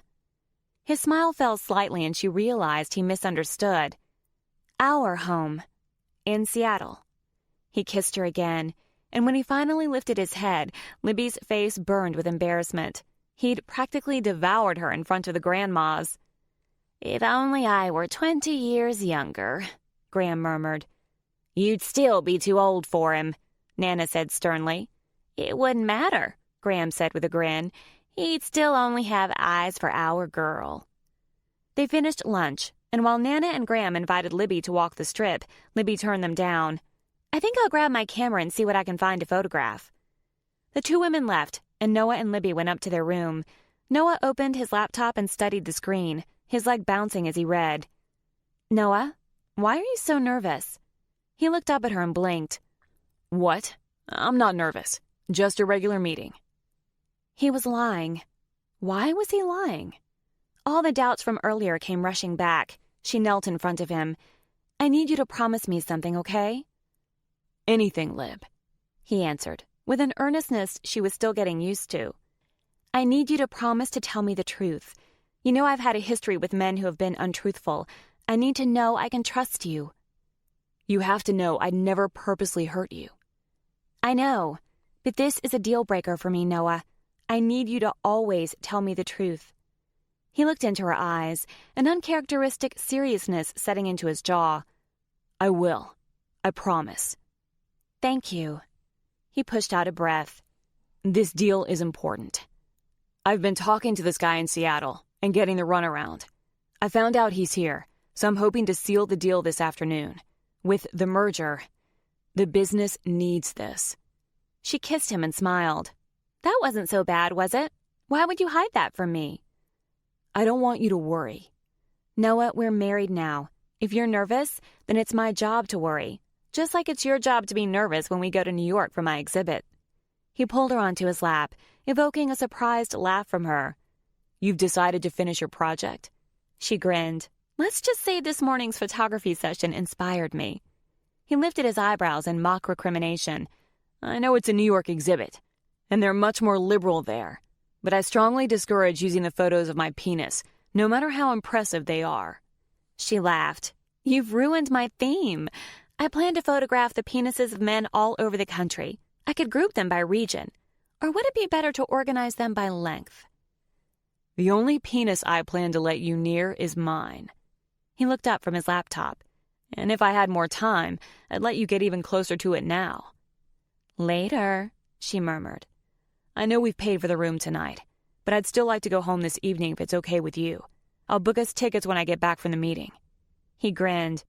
"But there will be plenty of time for you to get reacquainted with my penis before we go." She laughed. "Sounds perfect." He stood and set her on her feet. "Wish me luck." She gave him a kiss. "Good luck, my love." "You're all the luck I need." He gathered his laptop and put it into his bag. "Are you sure you're okay by yourself?" She picked up her camera bag. "I'm fine. I'm going to explore outside the hotel. I have some ideas about capturing the fountains at the Bellagio." He grabbed her left hand and kissed her wedding ring. "Flash this at any man who gets within 6 feet of you." She laughed. "You think I'm joking? You're the most beautiful woman I've ever known, and I'm not the only one who notices. When we get home, I plan to get you a huge-ass diamond to blind any man who comes near you." She tried to keep a straight face. "Huge ass. I think I heard they added that to the list of diamond sizes." He looked into her eyes, all teasing gone. "I love you, Libby." That caught her attention. "Noah, what aren't you telling me?" He hesitated, and then flashed her a smile. "In full disclosure, my apartment is a total bachelor pad. I think I even left dirty laundry on the floor when I was throwing my clothes around in my haste to pack. I hope it doesn't scare you off." "Just take me home, and we'll sort it all out when we get there." He gave her one last look, the seriousness in his eyes scaring her, and left the room. Chapter 25. The beauty of Las Vegas was, it was warmer than Kansas City, but the wind still nipped through the weave of Libby's sweater. She hugged it tight, wishing Noah was with her to keep her warm. But she knew this meeting was more important than he was letting on. Why hadn't he told her about it sooner? When had he found out the guy was in Vegas? She lingered in front of the fountains, waiting for them to turn on. She knew they were on timers, but they seemed to be lagging behind. While she waited, she photographed people on the strip, and found herself concentrating on couples. There were two distinct groups, those who were simply there together and those who wanted to be with their significant others. The ones in the former group filled her with sadness. With one couple, the husband wore a look of irritation, while his wife stared at him with a yearning that broke Libby's heart. But there were others. A wife on her phone while her husband lagged behind, and another couple that had clearly had a recent argument, the wife in tears, her husband with a set jaw and a hard look in his eyes. But the couples in love filled her with hope. Those couples had to touch each other in some way, even if only with their eyes. She watched as a couple in their 40s stopped next to the fountains, probably waiting for them to turn on. The wife wore a light jacket and shivered when the wind gusted, so her husband pulled her into his arms. After wrapping his jacket around her back, he kissed her gently. The moment reminded her so much of her and Noah during their visit to the Czechoslovakian egg. Other than the kissing, had they looked like that? She remembered his gentleness and realized he'd already known he loved her. He'd planned that entire day out of love for her. How had she been so blind? The familiar insecurities rushed in out of nowhere. Her worn, faithful companions. They whispered into her ear, telling her that she was doomed, that she couldn't keep Noah's love. And maybe it was true. So many men she'd never even loved, had left her.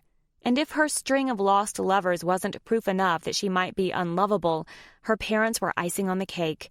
Her mother may have been physically present in her life, but she'd always made it clear that Libby was more of a nuisance than a blessing, and her father had left her when she was a baby. And then he'd left a second time.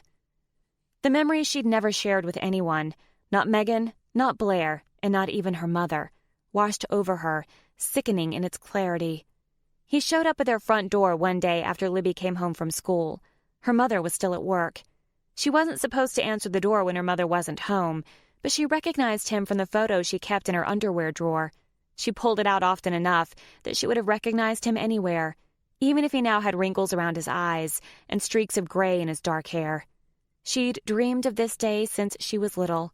In her fantasy, her dad would show up and tell her that he'd never intended to leave her for so long. He'd been kept from her by some overpowering force.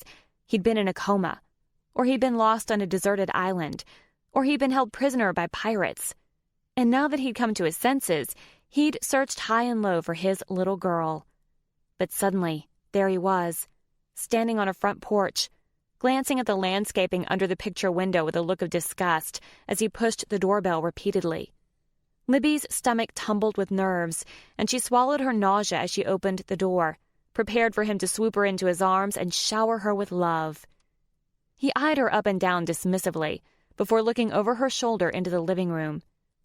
"Is Gabriella here?" Libby stuffed down her disappointment. He hadn't seen her since she was a tiny baby. How would he know her now? She held on to the doorknob and twisted it nervously. "She's at work." "Oh." He took a step back as if to leave. He couldn't leave. He'd just shown up. She scrambled to come up with a reason for him to stay. "She'll be home any minute if you want to come in and wait." It was a flat-out lie. Her mother was going out with friends after work, but he didn't have to know that. He eyed her again, as though appraising her trustworthiness. She flashed him a warm smile, and he gave a slight nod. "Well, I can wait for a few minutes." She backed up and opened the door wider for him to cross the threshold. "Gabriella's done good for herself, huh?" he said, walking around the room, picking up a knick-knack and examining it before setting it back in its place. Libby shut the door. "Yeah, I guess." He turned to study her, his right hand twitching. "You say she'll be back in a few minutes?" "Yeah. Can I get you something to drink?" He hesitated. "A beer?" She knew she'd made the right offer when a grin spread across his face.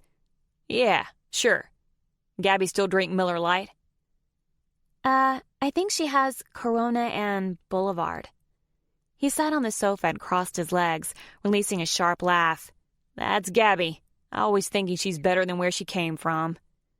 Libby had no idea what he was talking about, but this wasn't going how she'd dreamed it would. "Which one?" Annoyance filled his eyes. "Get me the Corona, kid." Libby was on her way to the kitchen when he called after her. "You got a lime? Ain't that how the high and mighty drink it? With a lime?" I don't know." He rolled his eyes. You ain't too bright, are you? Never mind. He waved his hand dismissively. Just get me the damn beer. She stumbled into the kitchen, resisting the urge to cry. Why hadn't he told her he loved her, that he missed her and wanted to make up for lost time? She considered calling Megan, who lived closer than Blair. If her friend hopped on her bike, she'd get there in 5 minutes. But Libby looked at the clock on the microwave and realized that Megan was at a piano lesson and Blair was shopping with her mother. Libby could have called Gabriella. Her mother made her use her first name so men wouldn't think she was her kid, but she would be furious to hear Libby had let a stranger in the door. But he wasn't a stranger. He was her father. Hey, kid, where's the beer? You get lost in the fridge? He chuckled at his cleverness. Libby pulled herself together and pulled a bottle of beer from the fridge, popped the top open, and walked into the living room. He was still on the sofa, his arm draped over the back. When she walked into the room, his expression changed. His hard, dark eyes softened, and he licked his bottom lower lip. She stopped in the doorway and took a moment to study him. There was no doubt he looked older than his picture, but it had been 12 years. He was thinner, and his face was covered with salt and pepper stubble. His jeans were filthy, and his t-shirt was stained. He'd worn holes into the elbows of his black leather jacket, as well as his white athletic shoes. How old are you? He asked. 12. She waited for him to connect the dots. His eyes blinked wide. 12? You look like you're 15. She didn't answer. She was used to her mother's friends assuming the same thing. You're a pretty thing. She was used to hearing that, too. She shared her mother's thick, dark, wavy hair and olive complexion and was already showing the promise of her mother's figure. She'd been the first girl in her class to need a bra. You gonna stand there all day or bring me that beer? He grinned, but the leer on his face reminded her of her mother's boyfriends, the ones she avoided. Tears stung her eyes again, but she blinked them back as she took a few hesitant steps toward him, holding the bottle out. He reached for it, but wrapped his hand around her wrist instead. Didn't get one for yourself? The smile that spread across his face wasn't friendly. She jerked back out of instinct, and the liquid in the bottle sloshed onto both their hands. He let go of her like she was dirty. Now look what you did, you stupid bitch.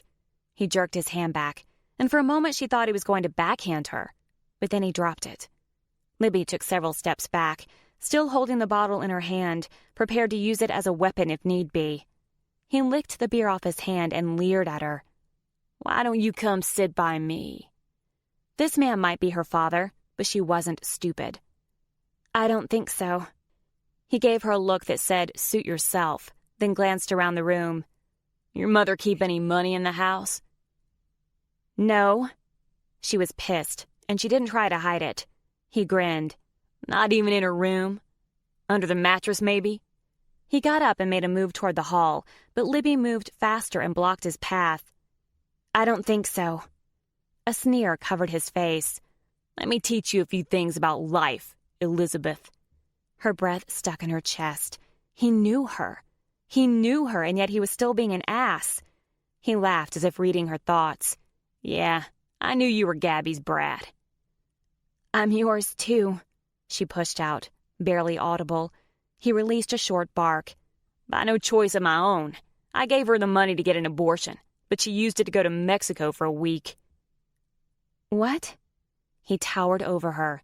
I bet Gabby never told you that, did she? No. I'm not surprised. I bet there's a lot of things she never told you. He was close enough for her to smell his odor of stale cigarettes and sweat. His eyes were slightly unfocused. He was high. He must have come looking for drug money. Libby took several steps backward into the hall. I think you should leave now. He laughed as he advanced on her. Why? We're just getting reacquainted. I bet you've had dreams of this day, am I right? All kids want their parents to love them. You thought I'd show up and bring you a pony or something, huh? Just let me get the money and I'll take you out for an ice cream cone. She was an idiot. Every dream she'd ever had of their reunion shriveled up and died. She narrowed her eyes and said with as much force as she could muster, You need to leave. What are you going to do, little girl? I'm not leaving until I get the money Gabby owes me. Then come back when she's here. An evil gleam filled his eyes. You said she'd be back in a few minutes. She squared her shoulders. You need to go. He paused, then laughed. You're just like her. She knew who her was, and his words hurt more than if he'd slapped her in the face. She never wanted to be like her mother. He laughed when he saw he'd gotten to her. You know, since I am your father, I suppose I owe you a legacy. Am I right? He grinned wide, showing her a mouthful of broken and rotting teeth. I'm fresh out of ponies, but I've got something better. Whatever he had, she didn't want. Not anymore. Leave. You don't want my gift? If you don't go, I'll call 911. You won't, because you want to know what I have to say. Well, here's my legacy to you. Words of wisdom. Isn't that a father's job, to prepare his kid for life? No. A father's job was to make his daughter feel protected, to dry her tears and hug her when she was hurt. His job was to love her no matter what, and always, always be there for her. But that was a mother's job too, and Gabriella had never done any of those things for Libby. So why had she expected any different from her low-life father? I don't care what you have to say, she shouted through her tears. Go.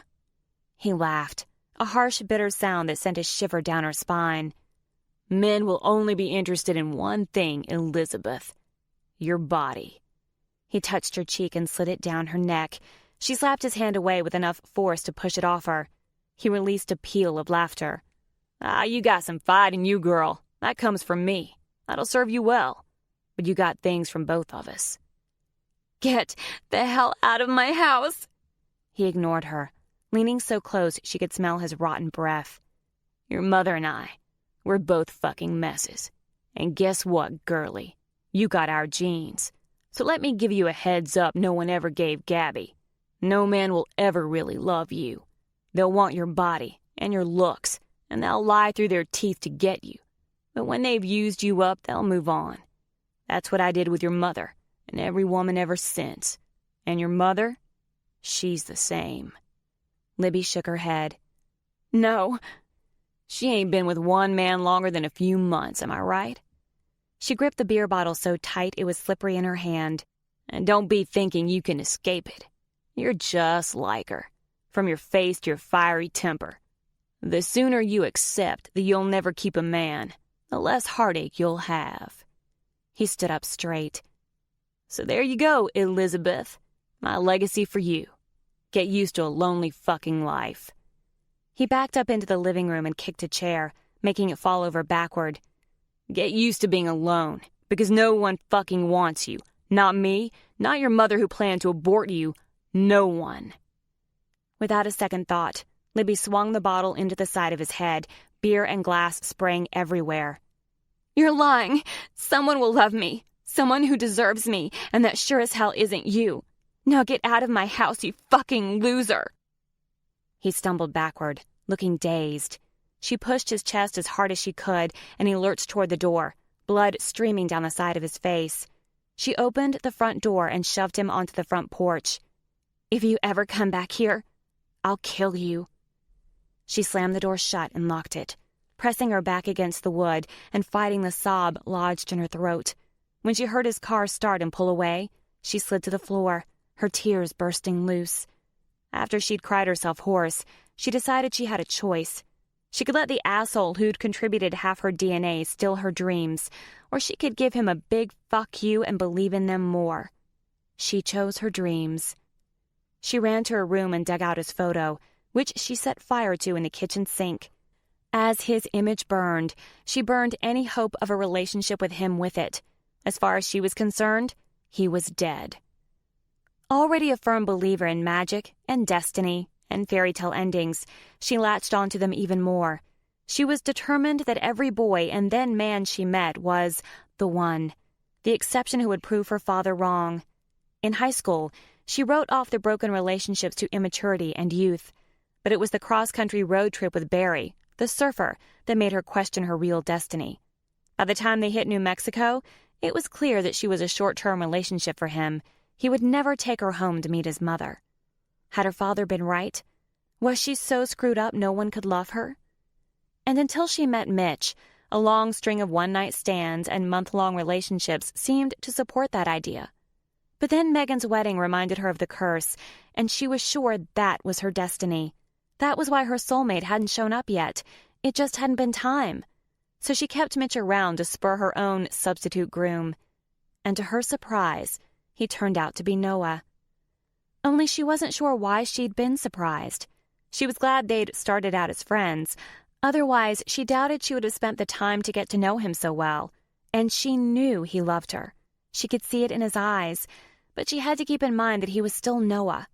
What if Blair was right? Staying with women wasn't something he did. Was he capable of changing for her? Was she capable of changing for him? What if her father was right? What if her genes were her destiny and she would end up alone? If she lost Noah, she knew she'd give up on love completely. Chapter 26. A ringing phone broke her out of her thoughts, and she was surprised to discover it was her own phone since she'd assumed it was dead.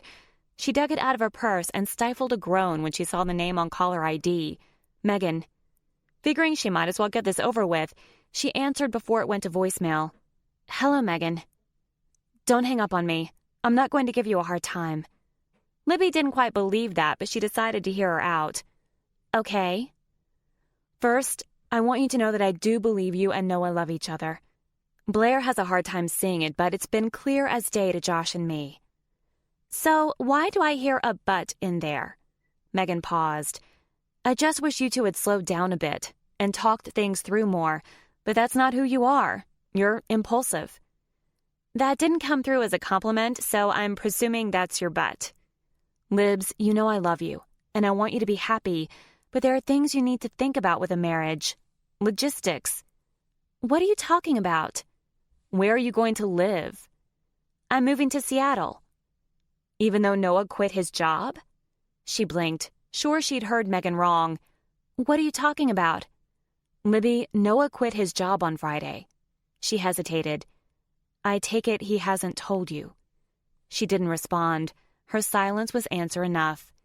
Don't you think that's something a husband should tell his wife, especially before they get married? That doesn't make any sense, Megan. She knew she sounded short, but panic was bubbling in her gut. He's in the middle of a business meeting right now. In Vegas? His offices are in Kansas City and Seattle. Why would he have a meeting in Las Vegas? Oh, God, please don't let this be happening. She wasn't sure she could handle his betrayal. What was he up to? I have to go. Libs, I'm sorry. I thought you should know. No. Libby started hurrying toward the hotel. You wanted to gloat. Libby, how can you say that? We love you. You may love me, but you've never tried to understand me. Not like Noah had. No one had tried half as much as Noah had. I have to go. She hung up on Megan's protests and turned her phone off so she couldn't be reached. Noah had to have an explanation. She just needed to let him tell her what was going on. But what if he lied? He hadn't said a thing about quitting. How could she trust him? She was close to hysteria when she got back to the hotel room, equally relieved and upset that he hadn't gotten back yet.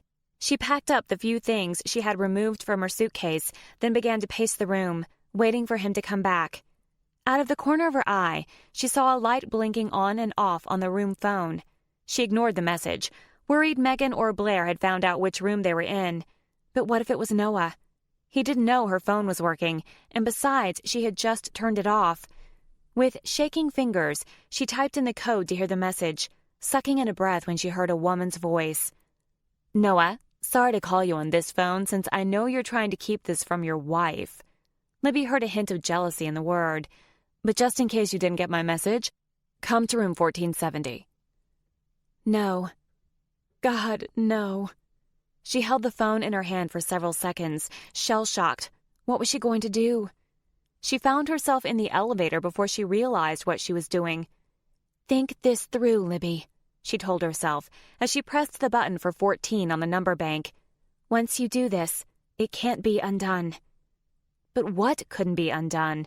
Her finding out he was in a business deal for a business he wasn't part of? Or finding him fucking another woman in a hotel room while on his honeymoon with her? The elevator stopped on the 14th floor and she headed down the hall, her heart pounding in her chest. The reasonable, sane part of her told her this was a mistake. Noah loved her. He wouldn't betray her. But Blair's voice played in her head on repeat. Noah is a user.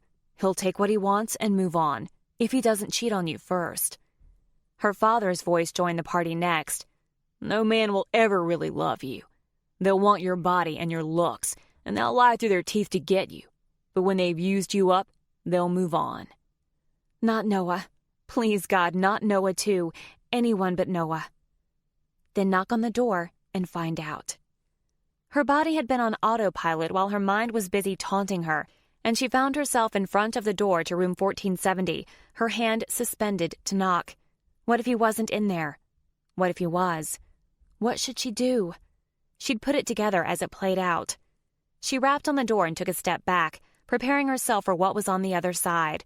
A perky brunette opened the door. She was dressed in a pencil skirt and blouse unbuttoned enough to show her cleavage, and she held a champagne flute in her hand. Can I help you? Suddenly, Libby felt like a fool.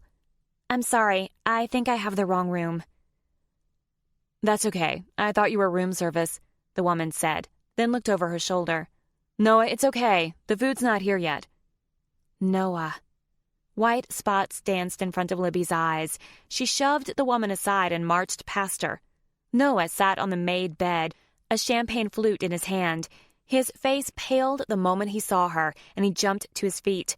1,001 possible reactions filtered through her head. Screaming, crying, throwing things, pitching a royal fit. But all she could manage was to turn around and walk out of the room. Libby! She ran down the hall and pounded on the up button. Libby, let me explain! As soon as the doors opened, she ran inside and pushed the button for their floor. Noah was running after her, panic on his face. Libby! She ignored the pleading in his voice as the doors shut on his face. She couldn't think, couldn't react. She could only run. When she opened the door to her room, it occurred to her that she had to figure out what to do next. What was she going to do? Home. She needed to go home. When Noah burst into the room, she was already dragging her suitcase toward the door. Libby, you have to let me explain. She tried to get around him, but he grabbed her shoulders and held her in place. Libby, talk to me. She shook her head, trying to string the words together to form a sentence. What do you want me to say? She finally spat out. Don't you want to know why I was there? She shook her head, tears burning her eyes. I already know. No, you don't. She jerked free from his hold and looked up into his pleading face. Then let me tell you what I saw. You were in a hotel room drinking champagne with a woman. In a hotel room! Yes, but it's not how it looks. We were celebrating a business deal. In a hotel room? Yes. For a job you quit last Friday. His face paled even more. Yes. I was trying to get it back. She put her hand on her hip, some of her fire returning. Why didn't you tell me you quit? How could you keep that from me? I begged you to tell me the truth before you left. I wanted to tell you. I was dying to tell you. But your problems seemed more important than mine, and then I figured if I could get the deal, it would be a moot point. My problems. He ran his hand through his hair. Libby, I didn't mean it like that. I meant you were so upset over Mitch and the wedding, it just seemed like your issues took precedence over mine. She ran over the details of the last couple of days in her head, looking at everything in a new light. That woman was Tiffany. He sucked in a breath. Yes, how did... You sent her a Facebook friend request. How could she have been so stupid? She's the reason we came to Vegas. Fear filled his eyes. Yes, but it's only because her boss was coming too. Her non-existent boss. Libby, please, you have to believe me. Nothing happened. I met with her boss and presented my proposal. Then, thank God, he accepted. In her room. He cringed. Yes. Their room. He was unbelievable. Did he really think she was that gullible? So where was her boss, Noah? He was in the bathroom. She shook her head. She'd heard enough. Whatever. She tried to walk around him, but he blocked her path. How can you assume the worst of me after everything? he demanded, sounding angry. "Are you fucking kidding me?" she shouted. "I caught you cheating and you're accusing me of doing something wrong?" "I wasn't cheating on you." He groaned in frustration, then paused. "How did you even know where I was?" "Your girlfriend called and left a message with her room number." "She's not my girlfriend," he shouted, pounding his fist into the wall. "You're telling me you weren't screwing her?" "No. If you had just listened to what I'm telling you, you'd know that." Suddenly, she had a moment of doubt. What if her insecurities were causing her to overreact? God knew Megan and Blair had her worked up, not to mention the memories of her father. Noah and the woman had both been fully clothed. But this was clearly not the first time they'd met. The woman had accepted his friend request while they were on their trip. "You knew her already. Have you screwed her before?" He started to protest, but she pointed her finger in his face. "Think carefully about your answer." Fear washed over his face. "Libby." "Oh, God. Answer the question, Noah." "Yes, but it was last January. There is nothing going on now. I swear." "You swear? You swear?" Her voice broke and she shoved his chest, but he was so much larger he barely moved, which only pissed her off more. "You lied to me." "Only about my job, Libby. But I was trying to get it back. For you. So we could start our new lives together." "How can I believe you?" "What reason have I given you to not trust me?"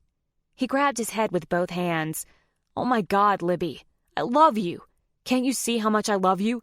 I would sooner die than cheat on you. You have to believe me." "Why do I have to believe you?" she demanded. "So I can look like even more of a fool?" His eyes lit up like a struck match. "You're just looking for a reason to break up with me." "Excuse me? Are you really trying to pin this on me?"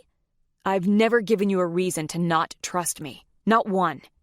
"You lied to me about your job." "I didn't lie, Libby.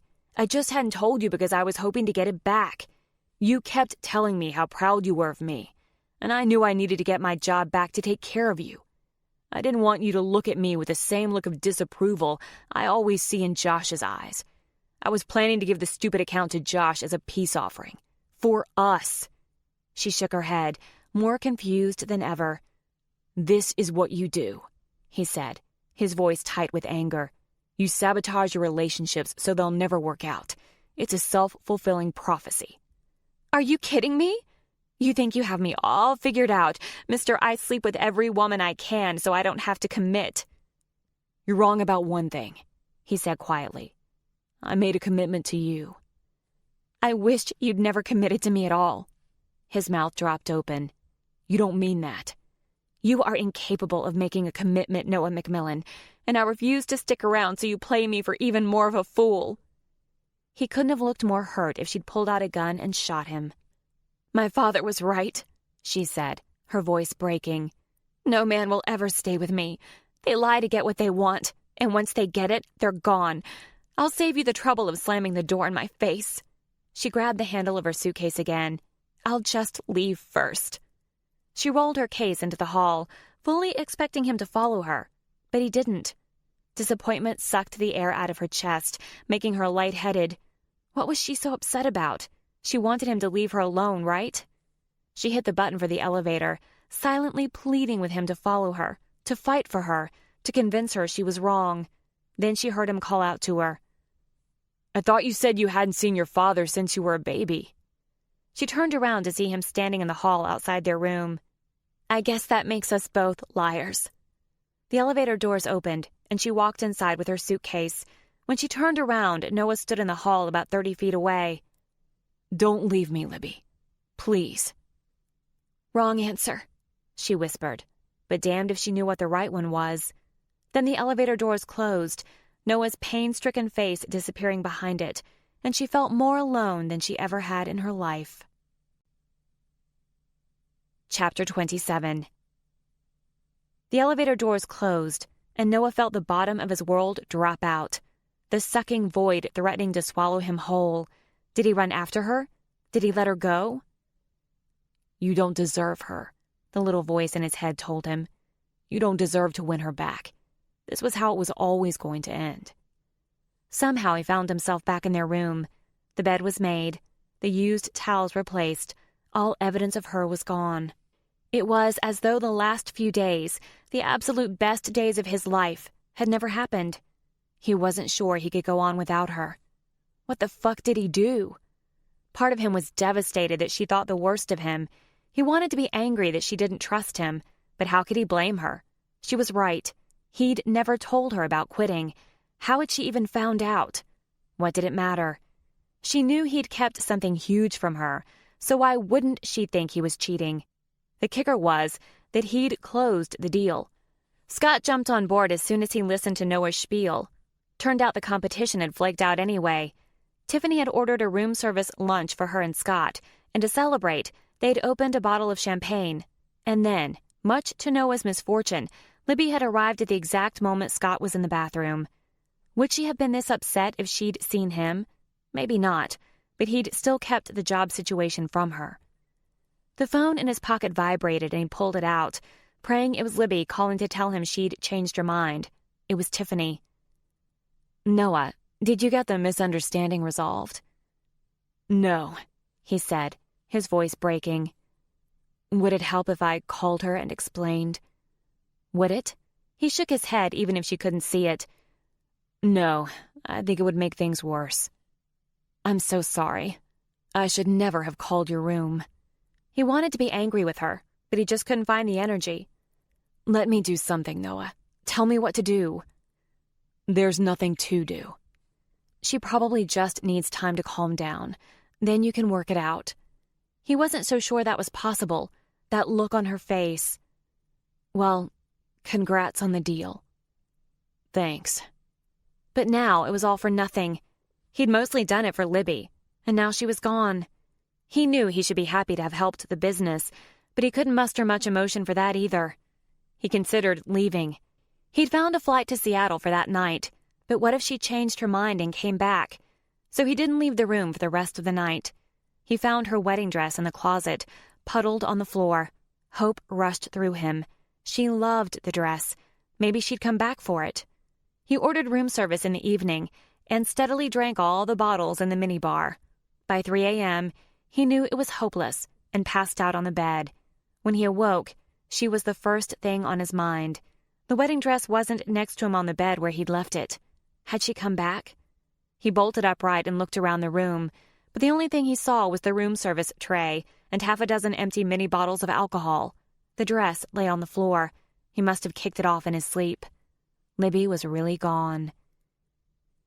He was back in Seattle by mid-afternoon, and he headed straight to the office. Josh was sitting at his desk when Noah walked in. Josh looked up in surprise, a grin spreading across his face. "What are you doing here? I didn't expect to see you for at least a few days." His gaze took in Noah's rumpled clothes and his smile faded. "Why do you look like death warmed over?" Noah ignored him and tossed a file on his desk. "The Abrahams deal. Signed, sealed, and delivered." Josh sat upright, and his eyes widened as he opened the folder. "How'd you pull this off?" "What the hell does it matter? It's all there. The payment schedule's worked out in there, too." Josh started thumbing through the papers. "So, do you want to handle this here or in KC? Megan said Libby was moving here, but I figured I'd check." Noah shook his head. "I'm not handling it at all." Josh pushed back his chair and stood. "Wait, you just got this account. Why wouldn't you want to handle it?" "In case you forgot, I quit last week." "But the deal—" Josh sounded confused. "I got it for you. I thought I'd bring it in as a peace offering to get my job back, but now I don't give a fuck." He turned around. "Congrats." "Noah!" Josh called out after him. His voice worried now. "You look like you've been on a 3-day bender. What happened?" Noah spun around, furious. "As if you and Megan haven't been laughing about it." "What does that mean?" "Look, Megan and Blair made no secret of the fact they don't approve, so I'm sure they're happy that Libby left me." Josh's mouth dropped open, and his eyes widened in shock. "What? When? What happened?" "What does it matter? She came to her senses. Everyone's happy." Josh shook his head. "That's not true, Noah. What happened?" His face went as pale as skim milk. "Oh, God. Megan. She told Libby about you quitting." She was upset you hadn't told her. His chest squeezed tight with her betrayal. Megan hates me that much? No, Noah, that's not it at all. She was just worried you two got married so quickly. He held up his hands in defense. And yes, I reminded her that she and I were married a hell of a lot faster. Noah found it difficult to breathe. But if Libby left you, where is she? The answer was obvious. She would have gone to the only place she would feel completely safe. The thought that he'd hurt her so much brought a lump to his throat he found difficult to talk past. She went home to Tortoise. Josh blinked in confusion before recognition registered in his eyes. Oh, her dog. He nodded, then turned to leave. Noah, Josh called out in alarm. Stop! He stopped in Josh's doorway. Their receptionist's worried glance reminded him that he looked like a mess. He'd slept in his clothes from the day before. The smell of Libby was still faintly in the weave of shirt, and he couldn't bear to change. That was the last part he had of her, and once it was gone, she would be lost to him forever. The thought brought him close to a breakdown, but he didn't even care. Let them think the worst. They probably already did. Josh grabbed his arm and pulled him back into the room, shutting the door behind them. He pushed Noah into a chair and then sat on the edge of his desk. Noah, you have to go after her. His brother's words broke down his last layer of control, and his chest heaved as he struggled to keep it together. She hates me. He heaved out a shortened version of the story, then said, I tried to tell her nothing happened between Tiffany and me, but she refused to believe me. A sob rented from his chest. I deserve it. After everything I've done, all the people I've hurt, I deserve every bit of it. He looked up at Josh with tear-filled eyes. She's the one good thing in my life, and I hurt her so badly. I don't deserve her. Josh leaned toward him. No, Noah, that's not true. You deserve every bit of happiness and more. Noah gritted his teeth as tears spilled from his eyes. If you knew everything I've done, you wouldn't be saying that. The women? Josh shook his head. They were all consenting adults who knew what they were getting into. You never lied or led them on, Noah. I know you well enough to know that. Noah released a harsh laugh. No, not the women. Josh was silent for a moment. Are you talking about Dad? Noah's eyes swung up to meet his brother's as his heartbeat ratcheted up enough for him to hear it. I know you and Dad didn't get along. I know I was his favorite. It made me uncomfortable that he gave me more attention than you. But you had Mom. Guilt clawed at Noah's chest, and some feral part of him decided it was finally time Josh knew the truth. Noah needed his brother to hate him as much as he hated himself. I killed Dad. Josh stared at him like he was trying to sell him property on Mars. Dad died of a heart attack here in the office while you were at school over 100 miles away. You did not kill Dad. He shook his head, nearly choking on the bitterness in his heart. I may not have been here, but I killed him anyway. What in the world are you talking about? Recognition filled his eyes. Dad never called you. Now it was Noah's turn to be confused. What are you talking about? Dad told me about his visit to you at school. He was really upset that you were buying drugs for your ADD, and he thought you were dealing too. He told me he'd changed his mind about making you partner, and he wanted to give the whole business to me. You knew? You knew he told me I was no longer his son? He told you that? Josh reached forward and grabbed his shoulder. No, he never told me that part. Only that he'd discovered the truth. Oh, God, Noah, I had no idea. Otherwise, I would have told you what happened when he came to me. What are you talking about? Noah choked out, pulling away from Josh's comfort. Mom had already laid into him by then. I think he hoped I'd take his side, but Mom and I both told him off for guilt-tripping you about taking medication for a documented medical condition.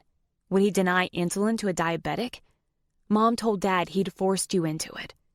Josh's voice broke, and I made sure he knew I didn't want this business without you. It was the McMillan brothers or nothing at all. I think he realized then what he'd done. He said he was going to call you and apologize. The morning he died, he told me that he had. He said he'd called you and told you he was sorry, and he'd taken it all back. Noah shook his head. I had a voicemail.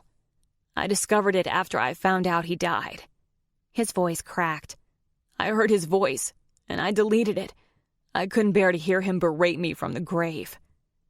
Josh took a deep breath, tears in his eyes. Noah, he swore to me he apologized. He must have done it in the voicemail. Pressure built in Noah's chest. If anyone is responsible for his death, it's him.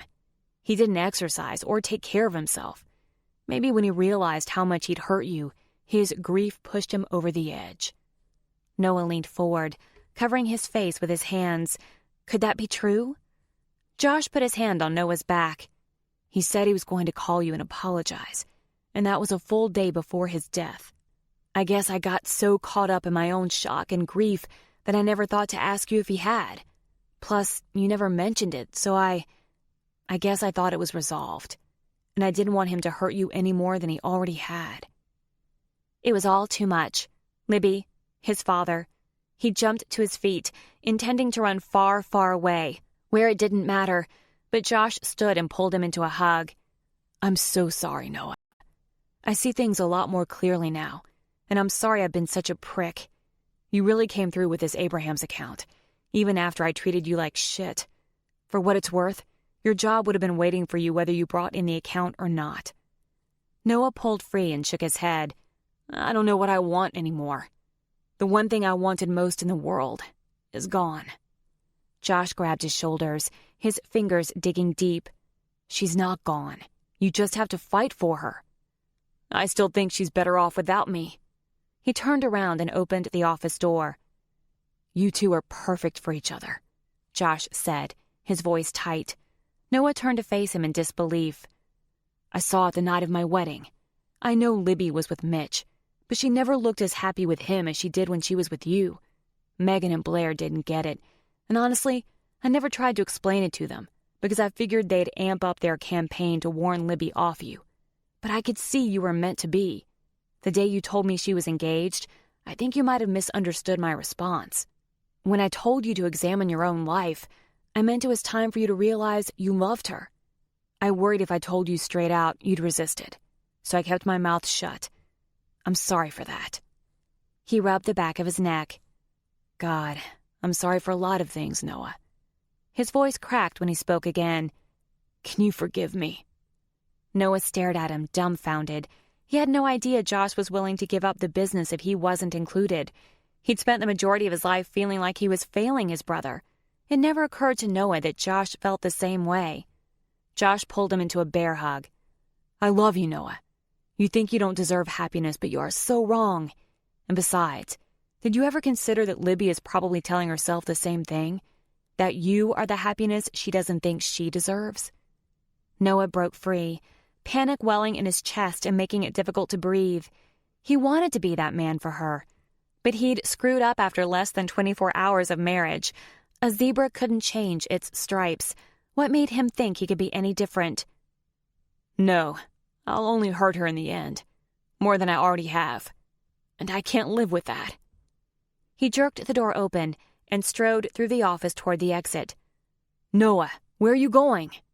He had no idea. He found comfort that he and Josh were mending their relationship, but in less than 2 weeks, Josh would be gone. Libby had Tortoise to run to, but now that Libby was gone, he had absolutely nothing. Chapter 28. Libby, open up, Megan shouted. She and Blair had been pounding on the front door for several minutes, but Libby couldn't bring herself to answer. Instead, she kept rubbing the head of her anxious dog. Tortoise, sensing her emotional crisis, had barely left her side in the week she'd been home. Libby, I know you're in there. Please let me in. Megan was supposed to be in Seattle, so what was she even doing here? But she'd completely ignored her friend's phone calls, so she wasn't totally surprised. There was more pounding, harder and more insistent this time. Open the damn door, Libby St. Clair, Blair shouted. You live in the damn ghetto, and I'm pretty sure I'm about to get shanked. Blair, Megan protested. Libby climbed to her feet and moved to the door, Tortoise at her side the entire time. After releasing the deadbolt, she swung the door open, revealing Megan in jeans and a plum peacoat, and Blair in her business attire, attaché case and all. This didn't look like a friendly visit. Blair's mouth dropped open, but she quickly shut it and waved her hand in front of her face. Good God, when was the last time you showered? Libby leaned against the doorframe. She couldn't remember, but she didn't really care. The yoga pants and t-shirt she was wearing had been intimate companions for several days now. Go away, Blair. Sorry, Libs. Blair pushed past her and walked into the house. This is an intervention. Tortoise hunched down next to Libby and released a low growl. Blair stopped in her tracks. Your new dog's really friendly. Is it part pit bull? Libby's shoulders stiffened. He is a lab mix, and you just pushed your way into my house. He's protective. Well, I guess it's a good thing you have some sort of protection in this neighborhood. What do you want? Libby asked, already exhausted from this exchange. Megan followed Blair inside, eyeing the dog. Libs, we just want to talk to you. Ignoring them, Libby bent over and rubbed Tortoise's head. It's okay, boy.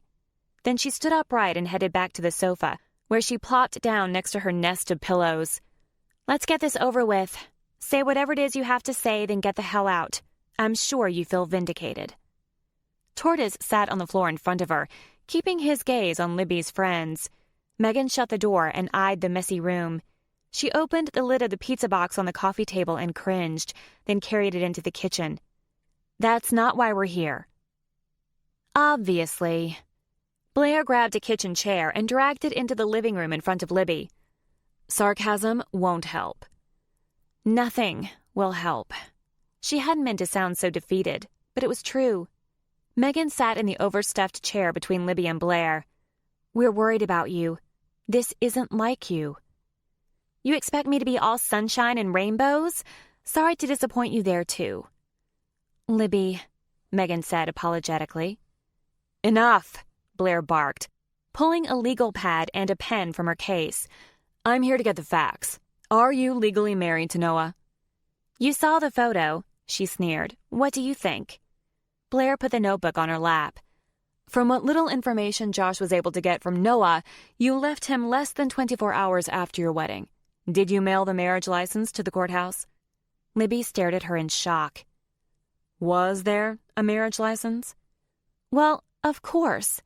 Blair gave a half shrug. Not necessarily. If you were drunk, you might not have thought about it, although the chapels out there usually ask. Libby groaned and leaned her head back against the sofa. I told you, we weren't drunk. We were perfectly sober when we got married. So what happened to the license? Did you take it? She sighed, thinking back to the best night of her life. How had it crashed and burned so quickly? No, we didn't take it. In fact, I forgot my dress there. Your wedding dress? Megan asked. Tears filled her eyes. No, the black dress Graham packed in my bag. What black dress? Megan asked, but then she shook her head and smiled. She wanted me to pack that sexy cocktail dress she found in your closet. She must have snuck it in when I was grabbing your makeup bag. That and several other things she'd never needed. Tears spilled down her cheeks before she realized it. I left my wedding dress in the hotel room in Vegas. Oh, Libby. Megan's voice broke. I'm so sorry I was such a bitch. I've been a terrible friend. That's not what we're discussing at the moment, Blair said in her no-nonsense voice, but she sniffed and kept her eyes down on her legal pad. What was the name of the chapel? Little Heaven. Why? Blair scratched notes on her legal pad. I'll have Melissa give them a call to see what happened to it. Why? Blair looked up and gave her an exasperated look. We need to file the annulment papers as soon as possible, although I suspect we won't have grounds if you continue to insist you were sober. It could end in divorce instead, but given your career, it shouldn't adversely affect you. Annulment? She asked in surprise. Libby, you're here. He's there. It's obvious this is over. Let's put an end to it as quickly as possible. But how had she not considered the legal ramifications? Of course they needed to file for a divorce, but the thought had her on the edge of a panic attack.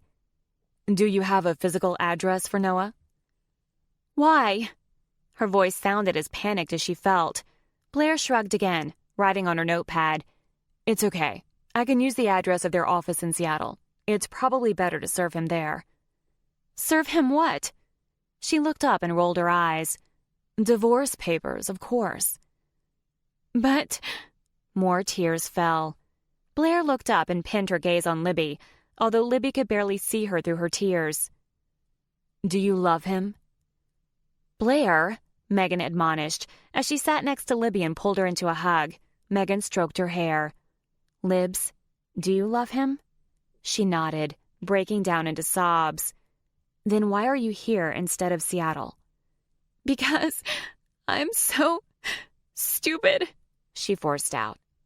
"What did you do?" She took a breath to settle down. "I accused him of cheating on me." "What?" Blair demanded. "Is there something I don't know?" "Blair, enough. We've caused enough damage," Megan said softly, keeping her eyes on Libby. "Libs, what happened?" "I started freaking out after you called me. It didn't make sense for him to be in a business meeting if he'd really quit his job. There was a message on the phone in our room from a woman. She called Noah by name and asked him to meet her in a hotel room. I freaked out and went to the room." "And?" Megan asked. "A woman opened the door with a champagne glass in her hand. I thought I'd gotten it wrong since she was fully clothed and so perky, but then she said something to Noah, calling him by name again, and I marched in and found him sitting on the bed drinking champagne." "Naked?" Blair asked. She shook her head. "No, he had all his clothes on." "So what was his excuse?" Blair asked. "He said it was a business meeting. He said he'd closed some deal for Josh. I accused him of lying, especially when he admitted that he'd slept with her before." Megan took her hand. "He was telling the truth about the business meeting. He was working on that deal for a couple of months, and the whole thing fell apart on the Friday he was supposed to fly in for your wedding. Josh wasn't very nice to him about it, so Noah quit." Libby's chin quivered. She was such a fool. "But that doesn't explain why he didn't tell you about quitting his job," Blair pointed out. "He said it was because of everything I was going through." A soft smile lit up Megan's face. "He was thinking about you instead of himself. He was being selfless, Libs." "I know that now." A sob broke off the last word. "I was wrong." Megan glanced over at Blair. "We were wrong. We couldn't look past Noah's history to see what was right in front of our faces." She paused and squeezed Libby's hand. "He loves you, Libby. I had no idea how much until I saw him yesterday. He's a mess." "He is?" she asked, feeling guilty at the relief she felt over his pain. "He knows he screwed up by not telling you about his job, and I'd bet my life that he didn't cheat on you. He loves you too much to think about another woman." "I love him too." "Then what's keeping you apart?" Before her plane took off from Vegas, she'd realized how wrong she'd been. A small part of her hung on to the belief that Noah had cheated on her, but now Megan was bashing that belief to smithereens. It made her heart ache for him even more, all the pain she'd caused him. I hurt him. I was horrible. He'll never forgive me." "Do you know how he answered when Josh and I asked him why he wouldn't just come talk to you?" She paused. "He says he doesn't deserve you. He doesn't want to hurt you any more than he already has." "You have a choice, Libby," Blair said, her voice softer than before.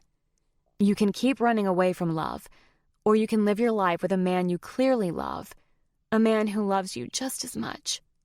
Her voice broke. "I almost missed that chance with Garrett, Libs. Don't let Noah go. You'd regret it for the rest of your life." Megan squeezed her hand. "Libs, Noah is your soulmate, the man who showed up and saved you from the marriage you weren't meant to have. You can't give him up. He's the man the fortune teller foretold, the one you're destined to marry." She shook her head. "You don't believe in the curse." Megan smiled. "Don't you see? You've made us believers.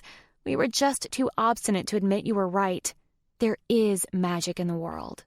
Her eyes shimmered with tears. "What I have with Josh is magic, and what you found with Noah is magic too. I mean, come on. Noah McMillan, confirmed bachelor, is holed away from the world because he can't handle losing you.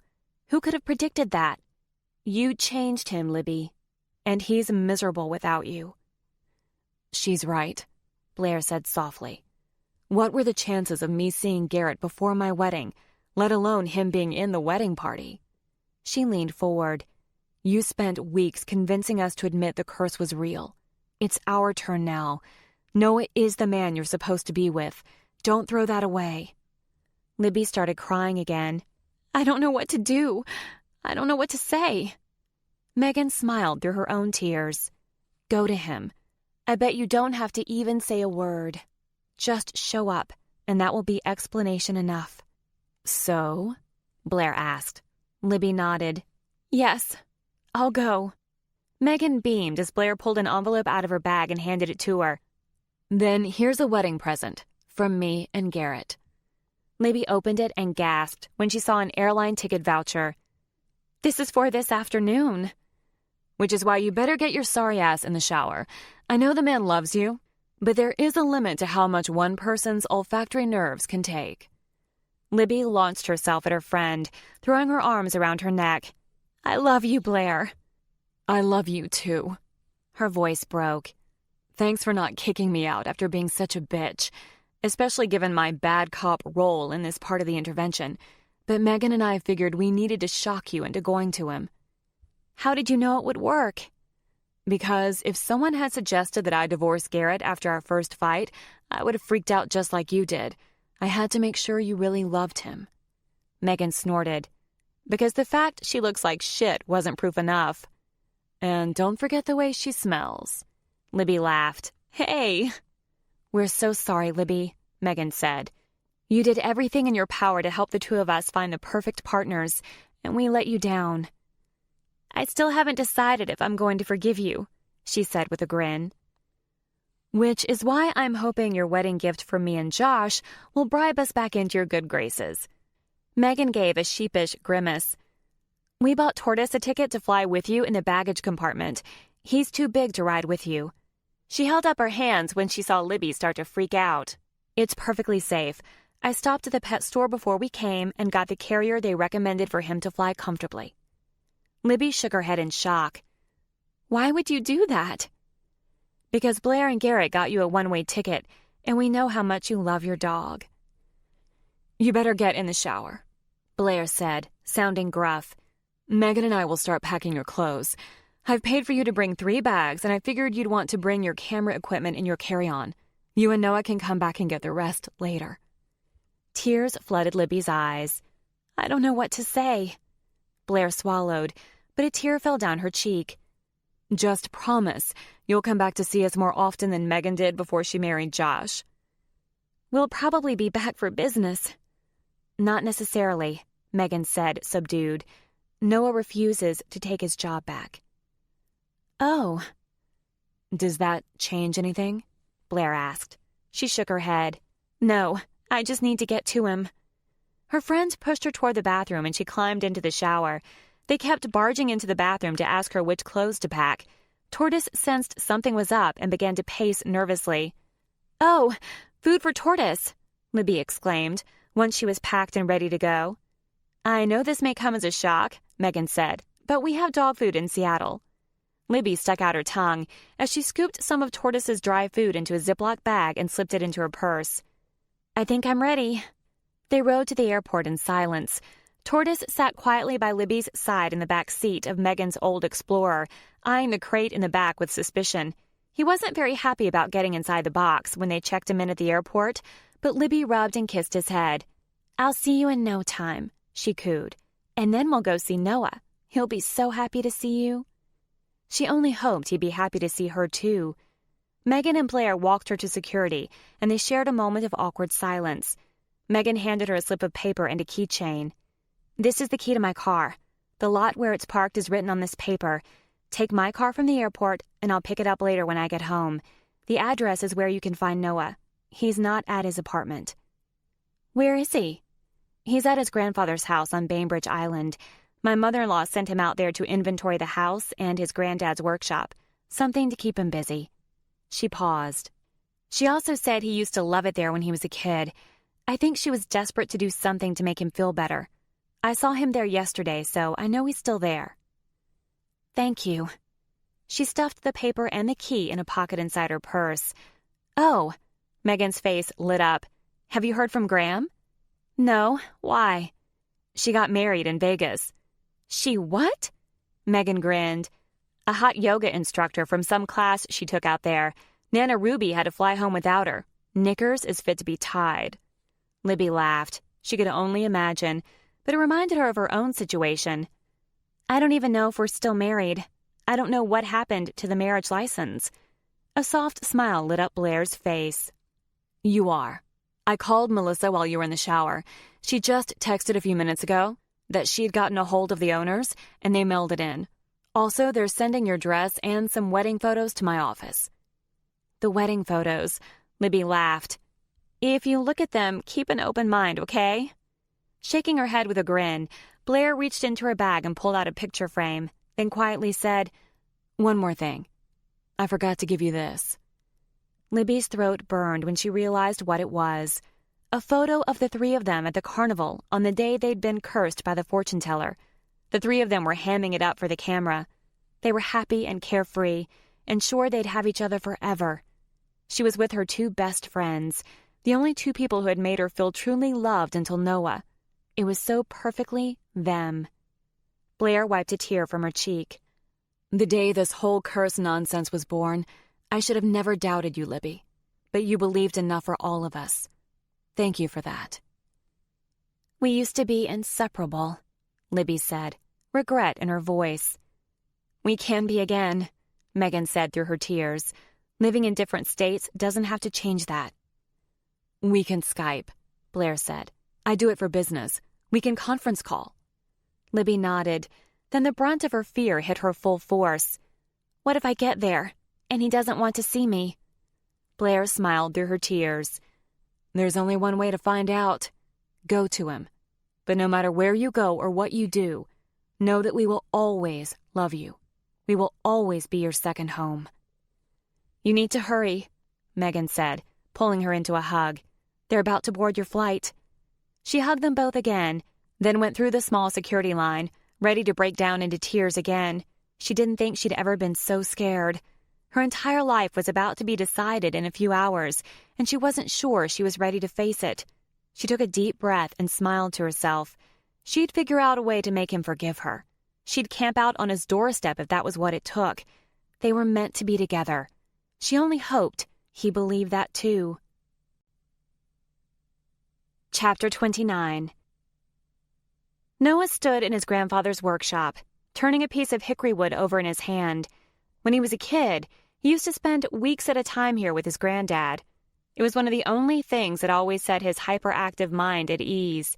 He knew that's why his mother had sent him here. Her busy work for him was a flimsy excuse, not that he was complaining. The peace this place usually instilled in him was elusive, but at least he felt a sense of belonging here. At the moment, he'd take any kind of relief from his demons he could get. They were back in full force. The sense of worthlessness, the belief that he deserved all this pain and more. He knew Josh was concerned, but Megan's visit the previous morning had caught him off guard. She'd shown up out of the blue with a bag of groceries and a six-pack of his favorite beer. After setting the groceries on the kitchen counter, Megan had popped the top off one of the bottles and handed it to him. A little early for a beer, don't you think? He'd asked as he took it from her. Never too early for good beer. Besides, it's nearly noon. And she took out a bottle for herself, too. They ended up sitting on the back porch for about 10 minutes, drinking their beers in silence. He waited until he opened a second beer to ask, Is this a peace offering? She turned the bottle in her hand, then set it on the arm of her Adirondack chair. I screwed up, Noah, but I intend to make it right. He shook his head and sighed. Don't. Just don't. She won't take my calls, or Blair's. She's alone and miserable. Go to her.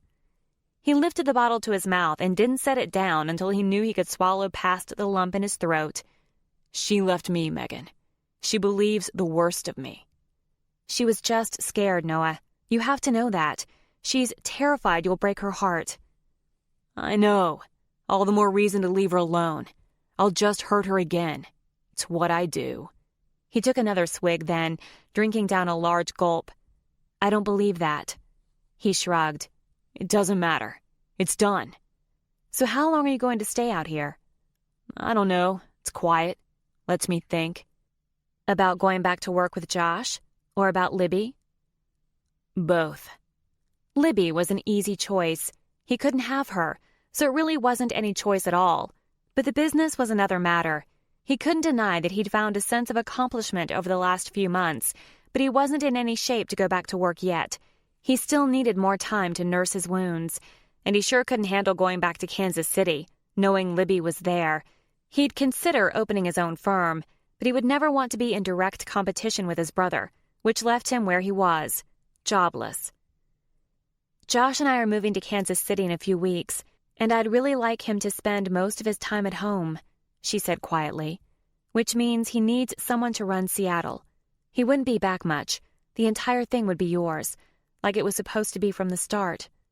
He turned to look at her. She gave him a weak smile. I'm not above begging. I want you to be happy, Noah, but I think working for the business does make you happy. It's Josh's micromanagement that drives you crazy. She laughed and took a sip of her beer. Yes, I know my husband very well. He grinned. So what I'm saying is, we can both get what we want.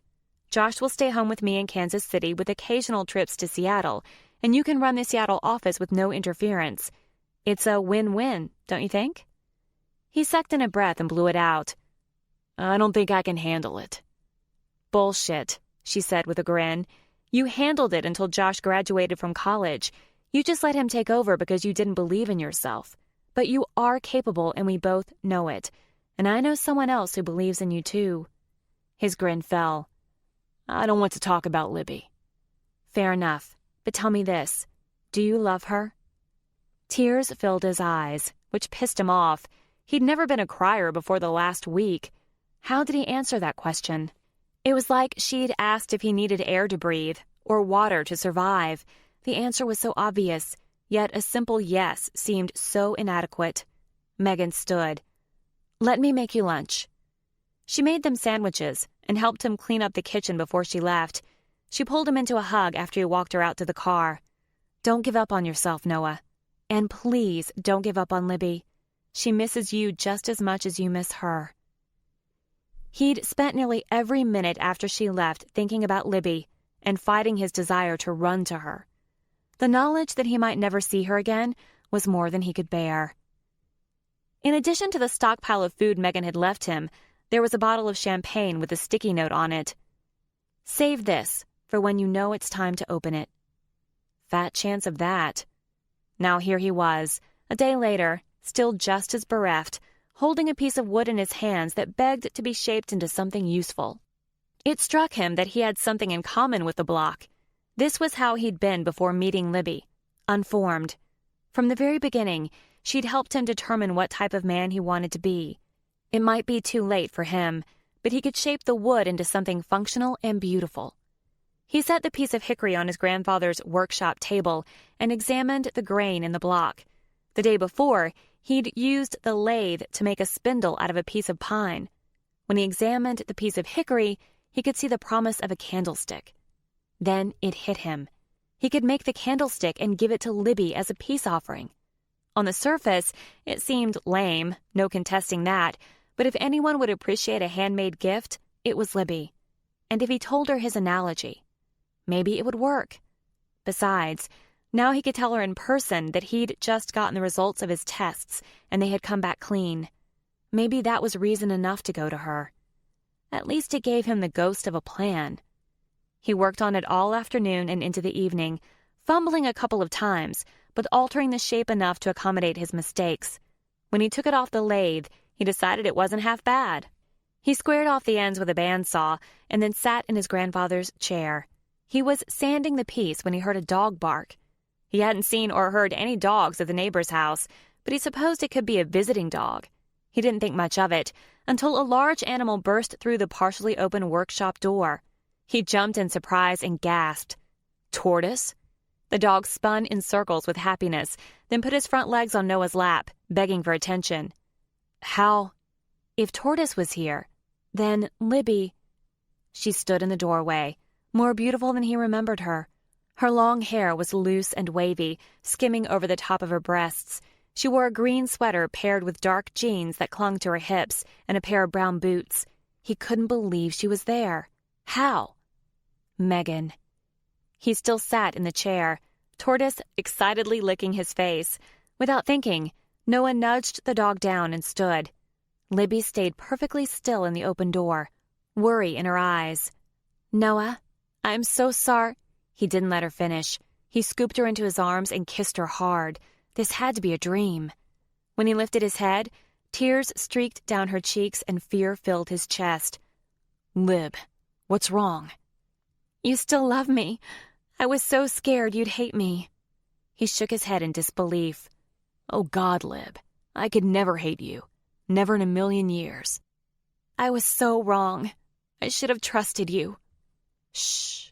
He kissed her into silence, his tongue seeking hers. Her arms tightened around his neck as he lifted her up. She wrapped her legs around his waist, and he carried her across the yard and in through the back door, Tortoise following on his heels. He took her to the master bedroom and set her on her feet, cupping her face in his hands. I never thought I'd see you again, much less touch you. I was miserable without you, Noah. I need you. I need you too. He pulled her sweater over her head, then paused. I got my test results today. I'm clean. So, no condoms? She asked hopefully, giving him a sly look. No condoms. Thank God. I don't have any here. They undressed each other, then made love in a combination of passion and reverence. Afterward, he held her in his arms. You were right, she whispered. His hold on her tightened. Those are my second 3 favorite words, he teased. She laughed. And your first 3? Hearing you say I love you. He gave her a long, leisurely kiss. But what was I right about? You said I was looking for an excuse to leave you first. My dad's words were ringing in my head, and I wasn't thinking straight.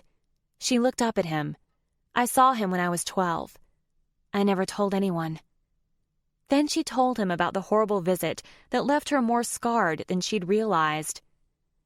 You kept that to yourself all these years. His voice broke. Oh, Libby, the man was a fool.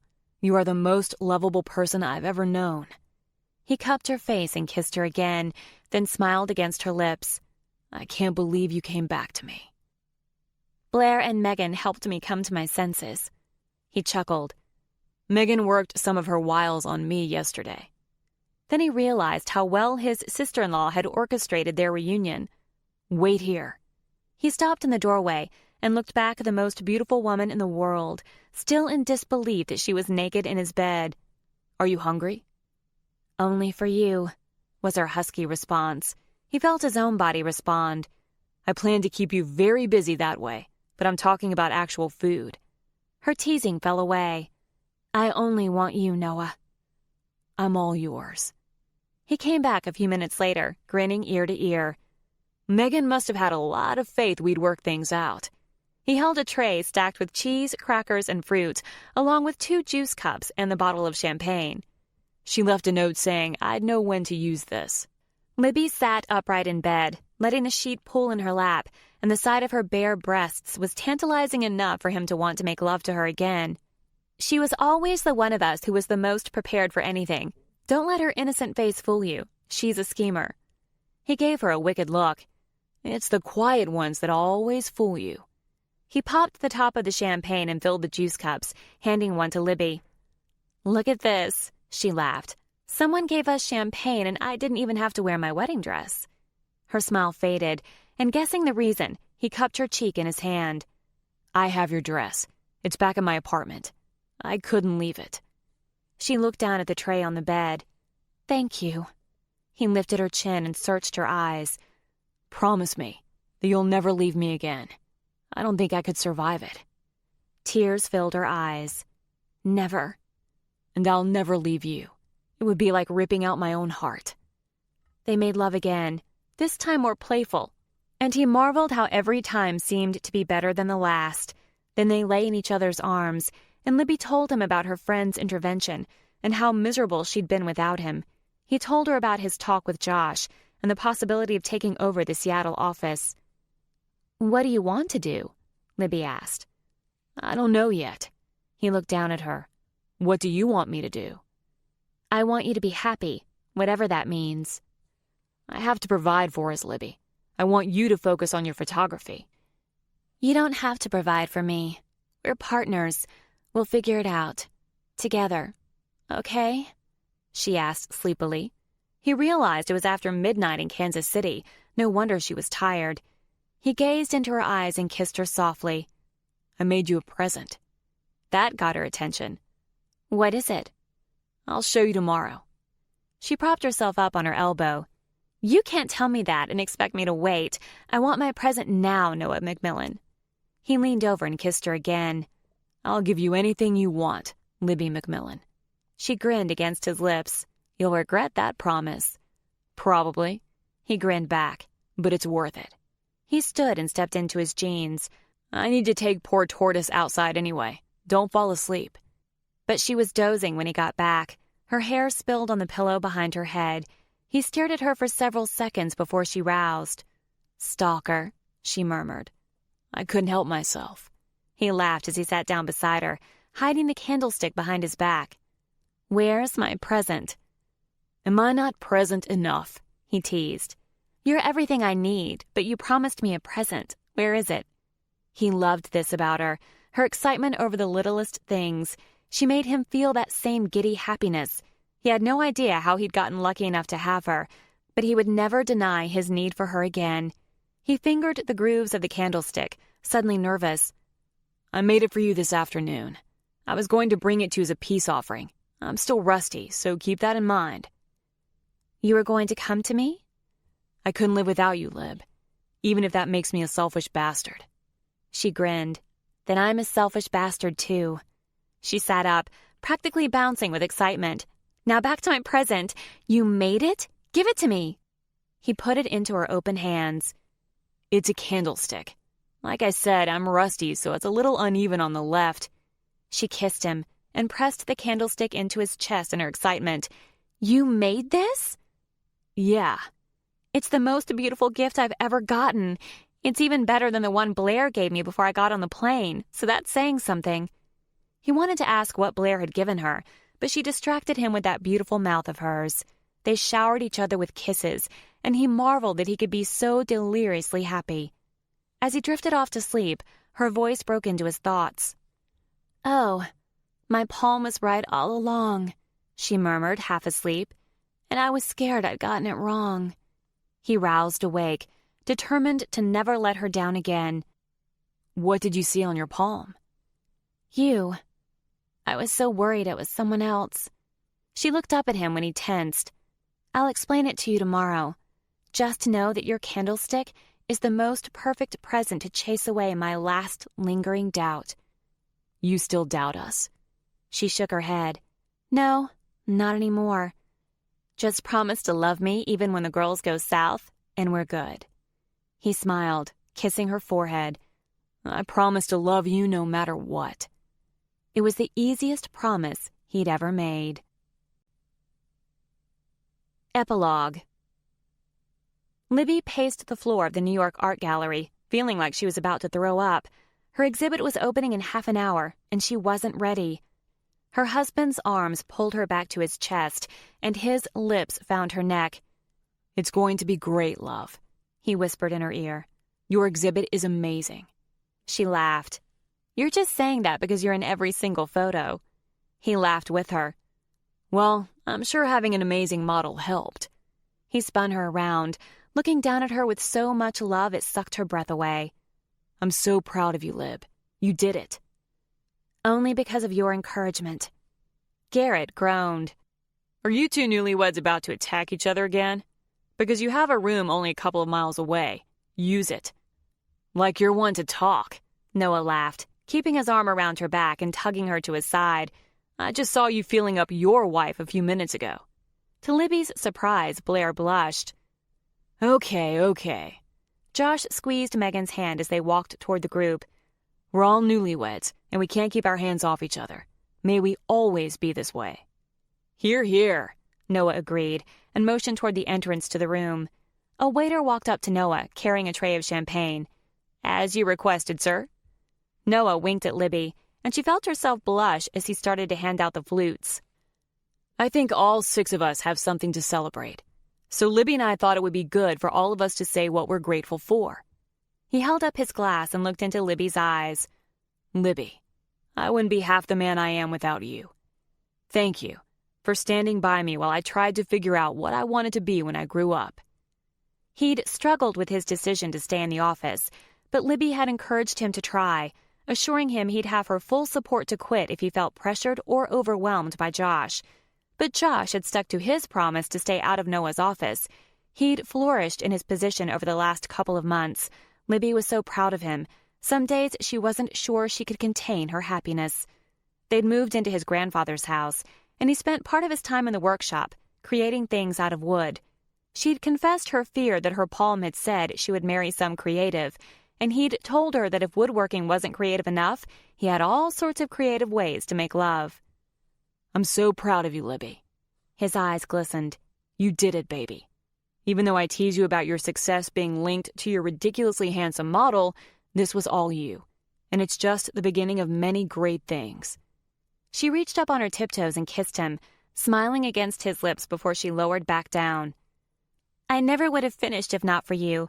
Not just because you were my model," she teased, "but because quitting was never an option. You fed me, gave me coffee, and encouraged me when I was sure I'd never make the deadline. Thank you." Tears filled her eyes. "I never knew I could be so happy until you loved me." Garrett coughed and said under his breath, "Get a room." The group laughed and Noah kissed her anyway. When he lifted his head, he shot his friend a grin. "Okay, hotshot, your turn." Blair lifted her eyebrow in expectation.